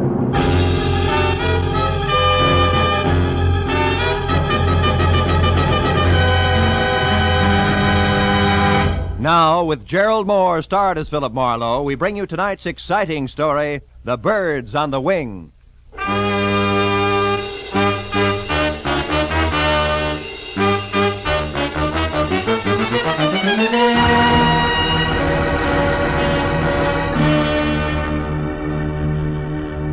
It had been the kind of quiet, workless week that Speaks well for human beings and their relations with one another, but doesn't do much for a private detective's bank balance. So when at exactly noon, a telephone call had jerked me out of Chandler's new novel, The Little Sister, and a voice edged with anxiety had dangled $100 worth of negotiable bait my way, I had snapped at it. But then I wondered if I'd done the right thing, because it had been my Miss Hattie Pembroke, guardian of the millionaire thrill-seeking screwball Paige Pembroke. And now an hour later, I left the sunlight and felt my way into the gloom of the carefully tucked-away Hollywood bar, where she had suggested we meet. When I could see again, I spotted her at a corner table. That the old girl would be the other side of 50 and doing a little too much to disguise it, I had expected. But that she would be drinking her whiskey neat, I hadn't. When I approached her and introduced myself, Mr. Marlowe, she started to come right to the probably point, know as much- but didn't quite make it. Oh, how rude of me. I'm sorry. You're probably dying for a drink. Oh, waiter. Well, frankly, no, Miss Pembroke. I'm not exactly dying. Oh, no. I know you men in your early afternoon appetite for a friendly drink. There's no harm in it. Matter of fact, I've already had... Well, I've had a small drink myself. No fooling. Oh, waiter, this gentleman's order, please. Yes, ma'am. What'll be, sir? Scotch and soda, if the lady will join me. Oh, no, I couldn't. Really? Well, all right. Scotch for me, too, waiter. Johnny Walker. Yes. Now, Mr. Marlowe, let's get down to business. Have you ever been to Oxnard, California? Uh-huh. Good, because that's where my nephew is. Also, it's where the Calumet Valley County Fair is being held. Really? Whatever that may be. Most important, it's where you can probably find out what kind of trouble Paige is in. You see, the poor boy is Down just... to his last $5 million. No, I'm sorry, Miss Pembroke. I don't think I want the job after all. Now, one moment. Why not? Well, frankly, I hope you'll excuse the reference to actual living persons, but your polo-playing, motorboat racing daredevil nephew is a jerk. I know. Paige Pembroke III is an unmitigated ass, a virile egomaniac, an idiot who's never done an honest day's work in his life. Wait, where is that drink? Right here, ma'am. Oh, thank you. Now, Mr. Marlowe, sit down and drink your drink. When I referred to my nephew as a poor boy in trouble, I was only trying to avoid saying all this. Oh. Your health, sir? Yes. Well, my health. Now, your next question. Since I obviously share your sentiments about my nephew, why all this concern over him, correct? Close. Right. I want to help Paige Pembroke, Mr. Marlowe, because it's my job. My, shall I say, bread and butter? All right, say it.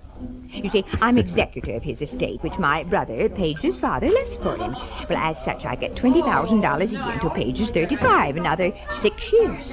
But if Paige should die, disappear, or be committed to any kind of a public institution... Institution. Oh. Before then, the entire estate goes to charity, and I go find another job. And specialized jobs like handling $5 million estates are hard to come by these days, huh? Now, Mr. Marlowe, this letter here's all you have to go on. It was postmarked last night from Oxnard. Read it. Oh. If you want your precious nephew to keep on being healthy, you better come and get him at once. The three of us had a nice little act going here at the Calumet Valley County Fair before he joined us just for laughs. We intend to have a nice little act going after he's gone. And one way or another, he's going to go. A friend, huh? Yeah? Well, what do you think? Oh, it's 5 to 1. It's nothing more than a woman spurned. Very young woman, Miss Pembroke. So you might be wasting $100 sending me up there. Then you'll go. Good. Yeah, but only because of my bank account. Mr. Marlowe, there'll be another $100 for you if and when you get all this straightened out. Now, call me at my home, Beverly Hills. Crestview 5412. 4124? Yes, as soon as you find out what's wrong. And, Mr. Marlowe. Yes, Miss Pembroke.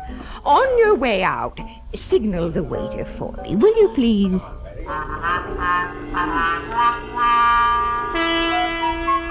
The ride to Oxnard was a pleasant but frustrating hour-and-a-half drive along the kind of beckoning, sun-scrubbed Pacific shoreline that always demands to know why you have to work for a living. The ride through Oxnard to the sprawling county fairgrounds located at a semi-retired airport was a fast 10 minutes.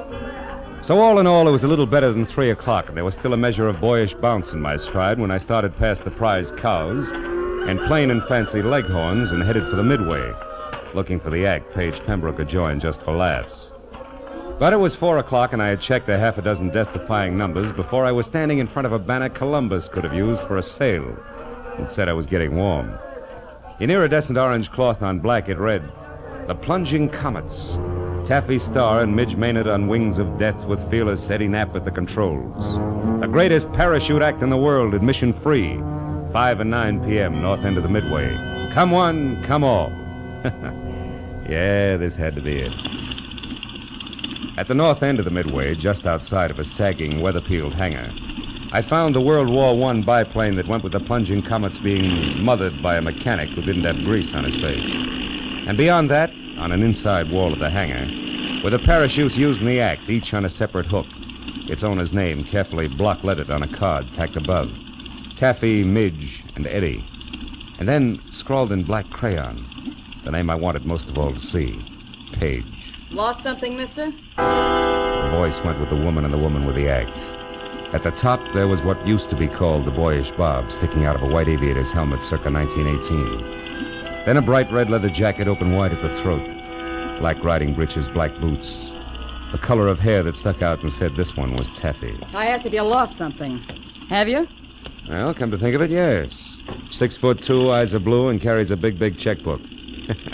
Seen one around? Maybe. Why? Who are you? Name's Philip Marlowe, the millionaire's friend. I'm a yacht salesman. Here's my card. Never mind your card or the very funny jokes. Now, what do you really want? Page Pembroke before he breaks his neck in your act, or isn't he in it yet? I don't remember. Now, your point. What is it? A letter you could have written? A letter that says Page is in trouble. Where is he? Goodbye, Mr. Marlowe. Take it easy, Wings. Ah, you wouldn't want to hold out on somebody who's only trying to help Brother Page, would you? I mean, what reason could you possibly have? Other than $5 million you might want for your very own. Why, you... I said goodbye. What's the matter, Taffy? You having problems? Yeah. This Mr. Yacht Salesman is Emmett Kingston, head of the fair's Midway. And you'll be surprised how popular he is with the concessionaries. Now where you going? What else? Good day, Miss Taffy, Mr. Kingston. You know, sometimes it works. Lead with your chin, ride with a punch, and watch for your opening. And I figured I'd try it just that way. So 10 minutes later, when Emmett Kingston, who was carnival people from checkered vest past ornate watch fob to high-button shoes, and shaped like a bowling pin, left Taffy and started trundling down the Midway, I went after him. When he stopped in front of a lunch wagon, I stopped too. And when he went in, approached a man playing pinball machine who was maybe 5'4", and from where I stood conscious of it, I was still behind him. At the pinball machine, a stranger with a thin face that wore a nervous toothpick was also watching the little man's game. Oh, boy, Doc, it's peachy. So when I moved closer to the trio, my face turned away from Kingston. Nobody seemed to mind. Hershey, jack of many trades, I see. What? Oh, Mr. Kingston, how are you, sir? Fine, Hershey, just fine. 800 more is jackpot, Doc. Come on. You wanted to speak to me, Mr. Kingston? No, Hershey, nothing important except about last night. Last night, sir? You were working late for a parachute rigger, weren't you, boy? Or am I wrong to consider 2 o'clock in the morning an odd hour for you to be folding these silks? Hey, Doc, you're going to shoot it, aren't you? Which? Of course she is. Go on, I'll shoot for the gentleman. Yes, sir. Hey, 2,000... 3,000, 4,000. Hey, that's great. Now do that again with your last ball, Doctor. Was there something else, Mr. Kingston? Yes, Hershey. Why were you near the chutes at that hour? And don't bother denying that you were, because Eddie Knapp saw you there. Well, son? Well, I was there to double-check the riggers, Mr. Kingston. Hey, look, I'm sick and tired of Midge Maynard complaining about the way I pack her chute. It's a stupid excuse, just trying to cover the fact that she's losing her nerve. Hey, boys, don't ignore me. Do we try for the jackpot? Shut up, you, and get going. Rosie, get this stumblebum out of here, will you? Sure, Mr. Kingston, whatever you say. Oh, and it's social, huh? All right, Doc, I'm going. Of my own free will, too. But I could stay if I wanted to. Hershey, you were saying? Well, just this, Mr. Kingston. Midge Maynard and Taffy Starr fighting because of that Pembroke fellow, or because Eddie Knapp is crazy about Taffy is one thing. But bringing me and my work into it is different. Meaning? The parachutes Midge and Taffy use are identical. In the act, both girls jump from the plane wing at the same time. But Midge always gets scared and opens her chute sooner than Taffy. So Taffy is on the ground long before Midge. But this has nothing to do with the way I rigged the chutes, and I think All right, Hershey. Nobody's blaming you. Say, you... Yeah? You wouldn't be trying to sell another yacht in here, would you? Just waiting for the finish of an exciting pinball game. Is that all right, or is it time to call Rosie again? No, it's quite all right. We're leaving. You try for the jackpot. Come on, Hershey. It's about time for the 5 o'clock show. Oh, yes, Mr. King. Only 40,000 to go.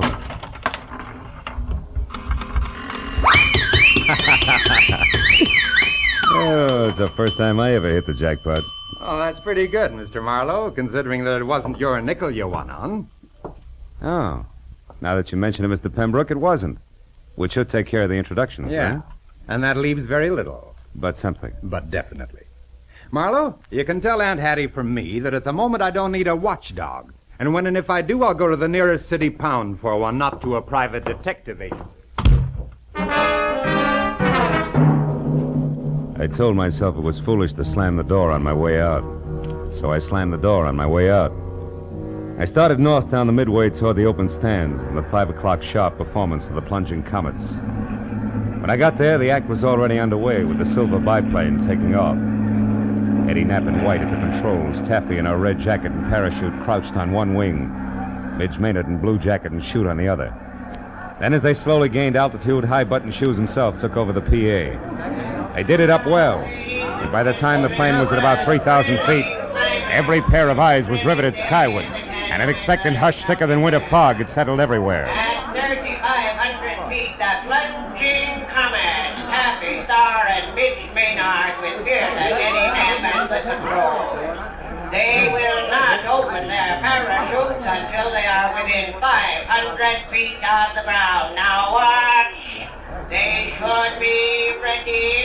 Yes, and yes, there they go. Knees drawn up tight, arms close into their sides, they jumped. Specks in the sky growing bigger as they fell. 1,000, 2,000, 3,000 feet, and then, from Taffy's chute cloth, long and colored, a huge flag rippling in the wind from the end of a long rope. The flag seemed to rise above her as she fell, until the slack was gone, and then suddenly her chute opened, billowing. And then Midge, another flag rippling from the end of a long rope, and then the flag drifting free. Midge's chute not open, Midge plummeting down to the hard ground.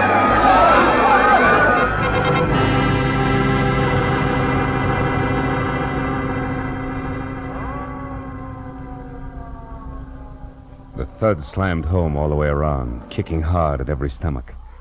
A minute ago, a girl, very much alive. Now a smashed, still body. Someplace near me, a woman cried. There was a bitter, sick, sweet taste in my mouth as I headed for the hangar where I'd first met Taffy. At the moment, I figured the guy who packed the parachutes was a good man to see. When I got there, the only one present was Emmett Kingston. Stop right there, boy, and tell me straight and fast just who you are. Philip Marlowe, Los Angeles private detective, Mr. Kingston. You can prove that? Sure. Here's my business card, state license, county permit. I'm working for Paige Pembroke's aunt. She wants his nibs kept out of trouble. Which has what to do with your being here now, Marlowe? Here at this hangar, I mean. Close to where the parachutes are kept. I'm not sure, Kingston. I've only got a hunch. A hunch that Midge Maynard's death was no accident. Yeah, I got more than that already, Mr. Detective. I've got proof. Oh? You see this flag? It's the one that came off Midge's chute. There's a long rope attached to it. Yeah, I know. I saw the act. Pulls the chute open after the flag's flown a while, right? Sometimes, but not tonight, Mr. Marlowe. Tonight it couldn't. Why not? Wasn't it attached to the chute? It was. One end to the chute release cord, the other to the base of the flag. What went wrong? Nothing. Nothing, Mr. Marlowe, except that the long rope on Midge's chute was cut in two by a very sharp knife.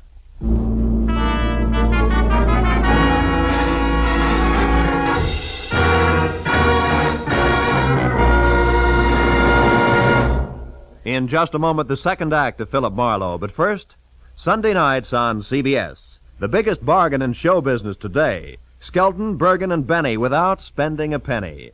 Amos and Andy, Eve Arden, Corliss Archer. 4 A's, 4-star entertainment. The Family Hour with its Hollywood stars and stirring dramas. The Contented Hour with its musical stars in brilliant form. Horace Heidt with his rising stars. 8 great shows heard on most of these same CBS stations every Sunday night, with the 9th, Jack Benny, being heard on them all. Hear them all this Sunday night. Now, with our star, Gerald Moore, we return to the second act of Philip Marlowe and tonight's story, The Birds on the Wing.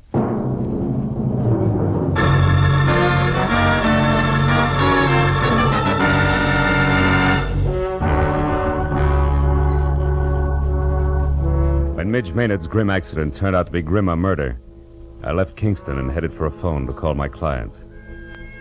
Everywhere the chill of the viciously spectacular death lay like a soggy blanket. At the exposition office, I found a phone and finally got through to Hattie Pembroke. She listened up to the word murder and then, between gasps, insisted on coming out to help me. When I hung up, I turned to see that the pilot, Eddie Knapp, had been standing in the door, listening. He looked sick. What's it to you, mister? What's what to me? Midge. The long drop she took out there. And Pembroke. I heard you say Pembroke. What do you got to do with him? Just a minute, fella. I'm not sure it's any of your business. It's my business, all right. That kid gave me a big grin up there just before she jumped. And I watched her fall every inch of the way. So did everybody else. Look, I know how you feel, You Eddie, don't have but any idea how I feel. Don't try to kid me. That mob out there loved it. That's the only reason they come to watch, the hypocritical buzzards. You got a finger in this pie, an angle all your own. I'm going to find out what it is. Take it easy, Knapp. You're talking yourself into something real silly. Yeah? Listen, ever since that louse Pembroke showed up here, there's been trouble brewing. Now Midge is dead. She was a friend of mine. Best friend I had. Aren't you pulling a switch, Buster? What happened to your red-hot passion for Taffy Star? Oh, you nosy... Come here, you jerk! Look out my arm, Buzz boy, and unless you want to take off with a busted wing, stand still. Now get this, Eddie. I've got no beef with you yet. In fact, we might even be on the same team because I want Pembroke out of here just as much as you do. So cool off! Who are you? Private detective named Marlowe. I got news for you. Midge fell because her chute was fixed. She was murdered. Murdered? You heard me. Where's Hershey? He packed the chutes. Have you talked to him? No, I can't find him. You mean he's run away? With that filthy hair-pint Now psycho? listen, for your own sake, Eddie, leave Hershey to me and the police. You know where he's staying? No, I don't.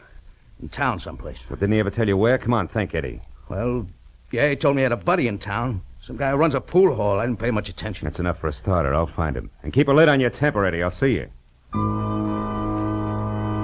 As I crossed the grounds to my car, I looked back once at Eddie Knapp standing in the office door, rubbing the shoulder I twisted for him. I hoped he'd stay out of circulation until I got back because the barnstorming flyer was charged up like a high-tension wire. The way he felt there'd be sparks no matter who he touched, Taffy, Pembroke, or Lyle Hershey. But my immediate worry was the location of the lambing parachute packer, so I drove into Oxnard, found a phone booth, and went through the book calling pool parlors. I finally hit pay dirt at a joint called Pindy's. It's 212 B Street, upstairs in the back. 212 B Street was an apartment, second floor rear over a boarded-up fish market. I went up the stairs to the half-open door with my hand around my .38. But the shooting part was all over. Because Lyle Hershey was crumpled in the bedroom door with the slovenly abandon that violent death always has. And the look of the puddle of blood under him, he'd been that way over an hour. I started backing out, just as someone else started up the stairs. So I flattened myself against the wall beside the kitchen door and waited. Lyle, it's Taffy. Come on in. Take a good look, Taffy. What are you doing in here? Where's Lyle? Great act, baby. Holds water like a duck's back. What do you mean? That wherever there's murder, there's also motive, and you've got it, Taffy. Lots of it. Me? What are you talking about? Maybe he's dead, and maybe you killed him. Keep him quiet, because maybe he fouled up Midge Maynard's parachute on your orders. Consequently, he had you over a barrel. On my orders? You're out of your mind. And maybe you had to get Midge out of the way because you objected to Paige Pembroke and his idle millions honing into the act. Objected so strenuously that she was doing something about it, such as sending threats to his Aunt Hattie. Let's face it, baby, it fits. But not tight enough, Marlowe. Oh, Paige, darling. Taffy, I got worried when you didn't come back to the car, so I decided... Don't move, Marlowe, or I'll shoot. Pembroke, if you got any sense in that gold-plated skull of I'll yours... show it, Marlowe. I stood outside and listened to enough of your crackpot theories to know you're nuts. I don't need any advice from you at this point, so keep your long nose out of my business. Now listen, you harebrained now dope. You just stand there like a good little boy. Taffy and I are leaving, and don't try to follow too fast. Go on, Taffy, outside. I'll follow you. So long, detective. I let him go. Spent 20 useless minutes searching the almost bare apartment for any kind of an answer, but came up with nothing. Hershey's body at my feet convinced me there was nothing in Oxnard for Marlowe. And the sooner I dumped the whole mess into the laps of local law and order, the better. So I kicked out the 10-cent lock on the flimsy door and went down the stairs. I cut through an alley to the street and started across to where my car was parked, when I was bracketed by a pair of headlights on a sleek Nash convertible. Hey there, Marlowe, what you doing here, boy? Nothing. Even that's an exaggeration, Kingston. What about you? I thought you had a show tonight. I certainly do, but the police don't give a hoot about that, boy. No. They insisted that I bring the rest of Midge Maynard's parachute harness in for investigation. Get in, come along, will you, son? Maybe you can help me out. Okay. I want to see the police myself. Oh, is this Midge's stuff here? That's it. Don't mind holding it, do you? No. You know, this waste of time, boy. All they have to do is pick up Lyle Hershey and they'll get all the answers. They'll have to pick him up, all right, but he'll give them problems, not answers, Mr. Kingston. Lyle Hershey's dead. He was murdered. You say Lyle? Yeah, I just came from his place. Somebody shot him. Great suffering sardines. Well, that means there's another killer. And still on the loose. I knew I shouldn't let him do it. Let who do what? Why, Taffy's going to give an air performance tonight. They pulled me in at the grounds just as I was leaving and told me that Pembroke fella's going up to Midge's place. You mean those two showed up out there? It doesn't make sense. Well, Pembroke's got plenty of nerve in his own chute, so I guess... Shoot? Yeah, he's... Wait a minute, Kingston. Stop under that streetlight, will you? Why, What is it, Marlowe? What are you looking at? Sure. Red smudges on the inside of these straps. There's something wrong here, Kingston, but I can't quite peg it. Say, Kingston, what time was that performance going to start? Why, 9 o'clock. 5 minutes and 5 miles to go. Come on, boy, turn the heap around and rump on it. We got a killer to catch.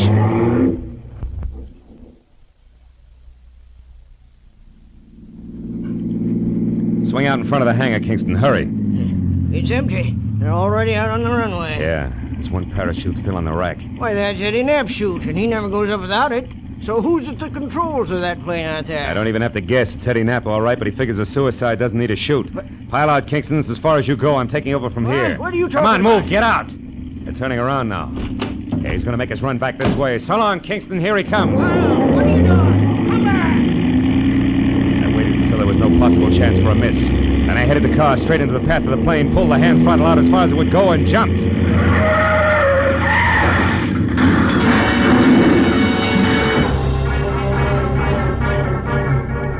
From there on, it was easy. The plane sort of stumbled over the car, rolled up on its nose, and stayed there. Quick work by the volunteer crash crew took care of that. A box of bandages took care of the collection of minor cuts and bruises all around, and the Oxnard police took care of Eddie Knapp.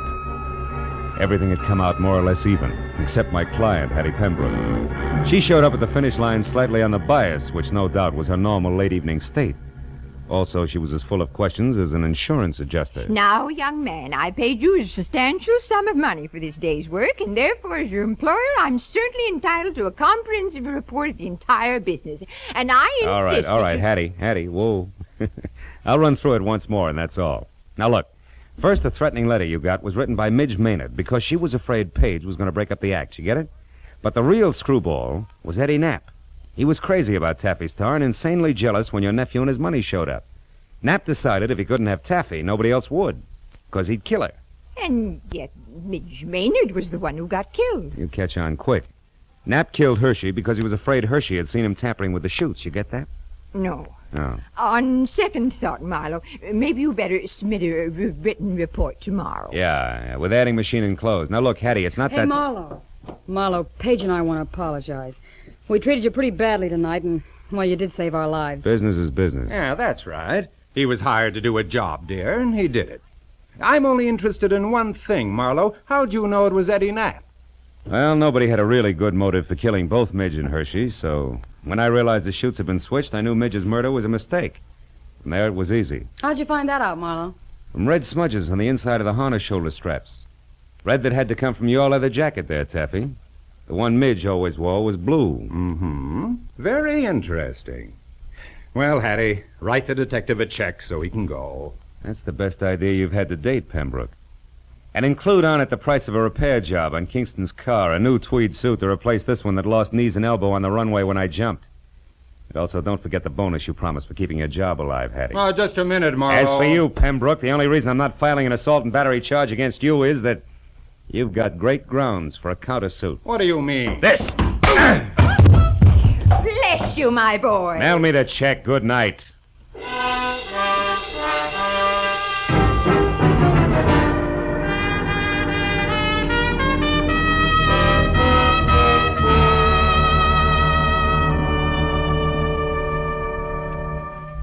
Well, a few informal cups of coffee at the Oxnard Police Headquarters cut through most of the paperwork. But at that, it was after 2 when I finally picked up my car and drove the inland highway for home, past dark, quiet farms, where down-to-earth people made down-to-earth livings and slept at night. Yeah, the countryside was full of them. So it was with a real sigh of relief that I finally opened the door to my apartment and looked forward to some peace and quiet. Hello, Mr. Marlowe. Aren't you Gracie Allen? Yes. Well, how'd you get into my apartment? Well, you see this key? Yeah. Well, it didn't fit, so I opened the door and walked in. Yeah, well, that figures. What can I do for you? Mr. Marlowe, you're a famous detective, and I think you're just the man to handle a very important case for me. Oh, really? Well, I'd be very happy to, Gracie. What's your problem? Well, you see, Mr. Marlowe, our sponsor won't let my husband, Sugarthroat Burns, sing on our program. Mm-hmm. And I want you to investigate the possibilities of another radio program George can sing on. Mm-hmm. And then our sponsor will realize he's wonderful and let him sing on our show. Oh. Well, I'm sorry, Gracie, and the next time you pass my house, I'll be very grateful. Oh, thank you. And I'll be looking for you, too. Goodbye. Goodbye.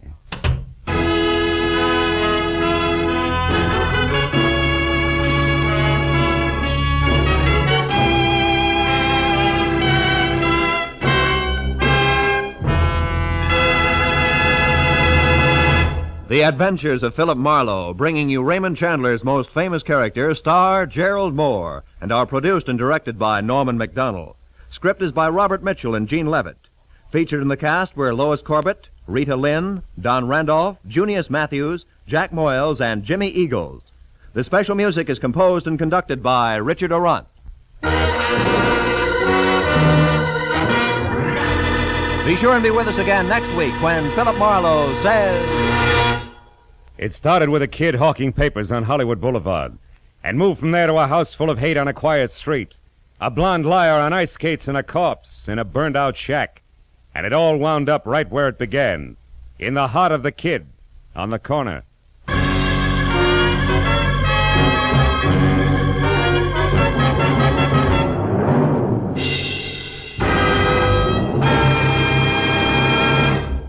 Two music programs that make your Sunday afternoon listening a delight and a pleasure are the Symphonette and the Choraleers. The Choraleers sing popular and semi-classical songs in stirring style. The Symphonette brings you excerpts of great orchestral works. Hear the Symphonette and the Choraleers tomorrow and every Sunday, as well as Sammy Kaye's Sunday Serenade, now heard exclusively on CBS. All of these outstanding music programs are heard on most of these same CBS stations. This is Roy Rowan speaking. Stay tuned now for Gangbusters, which follows immediately on most of these stations. This is CBS, the Columbia Broadcasting System.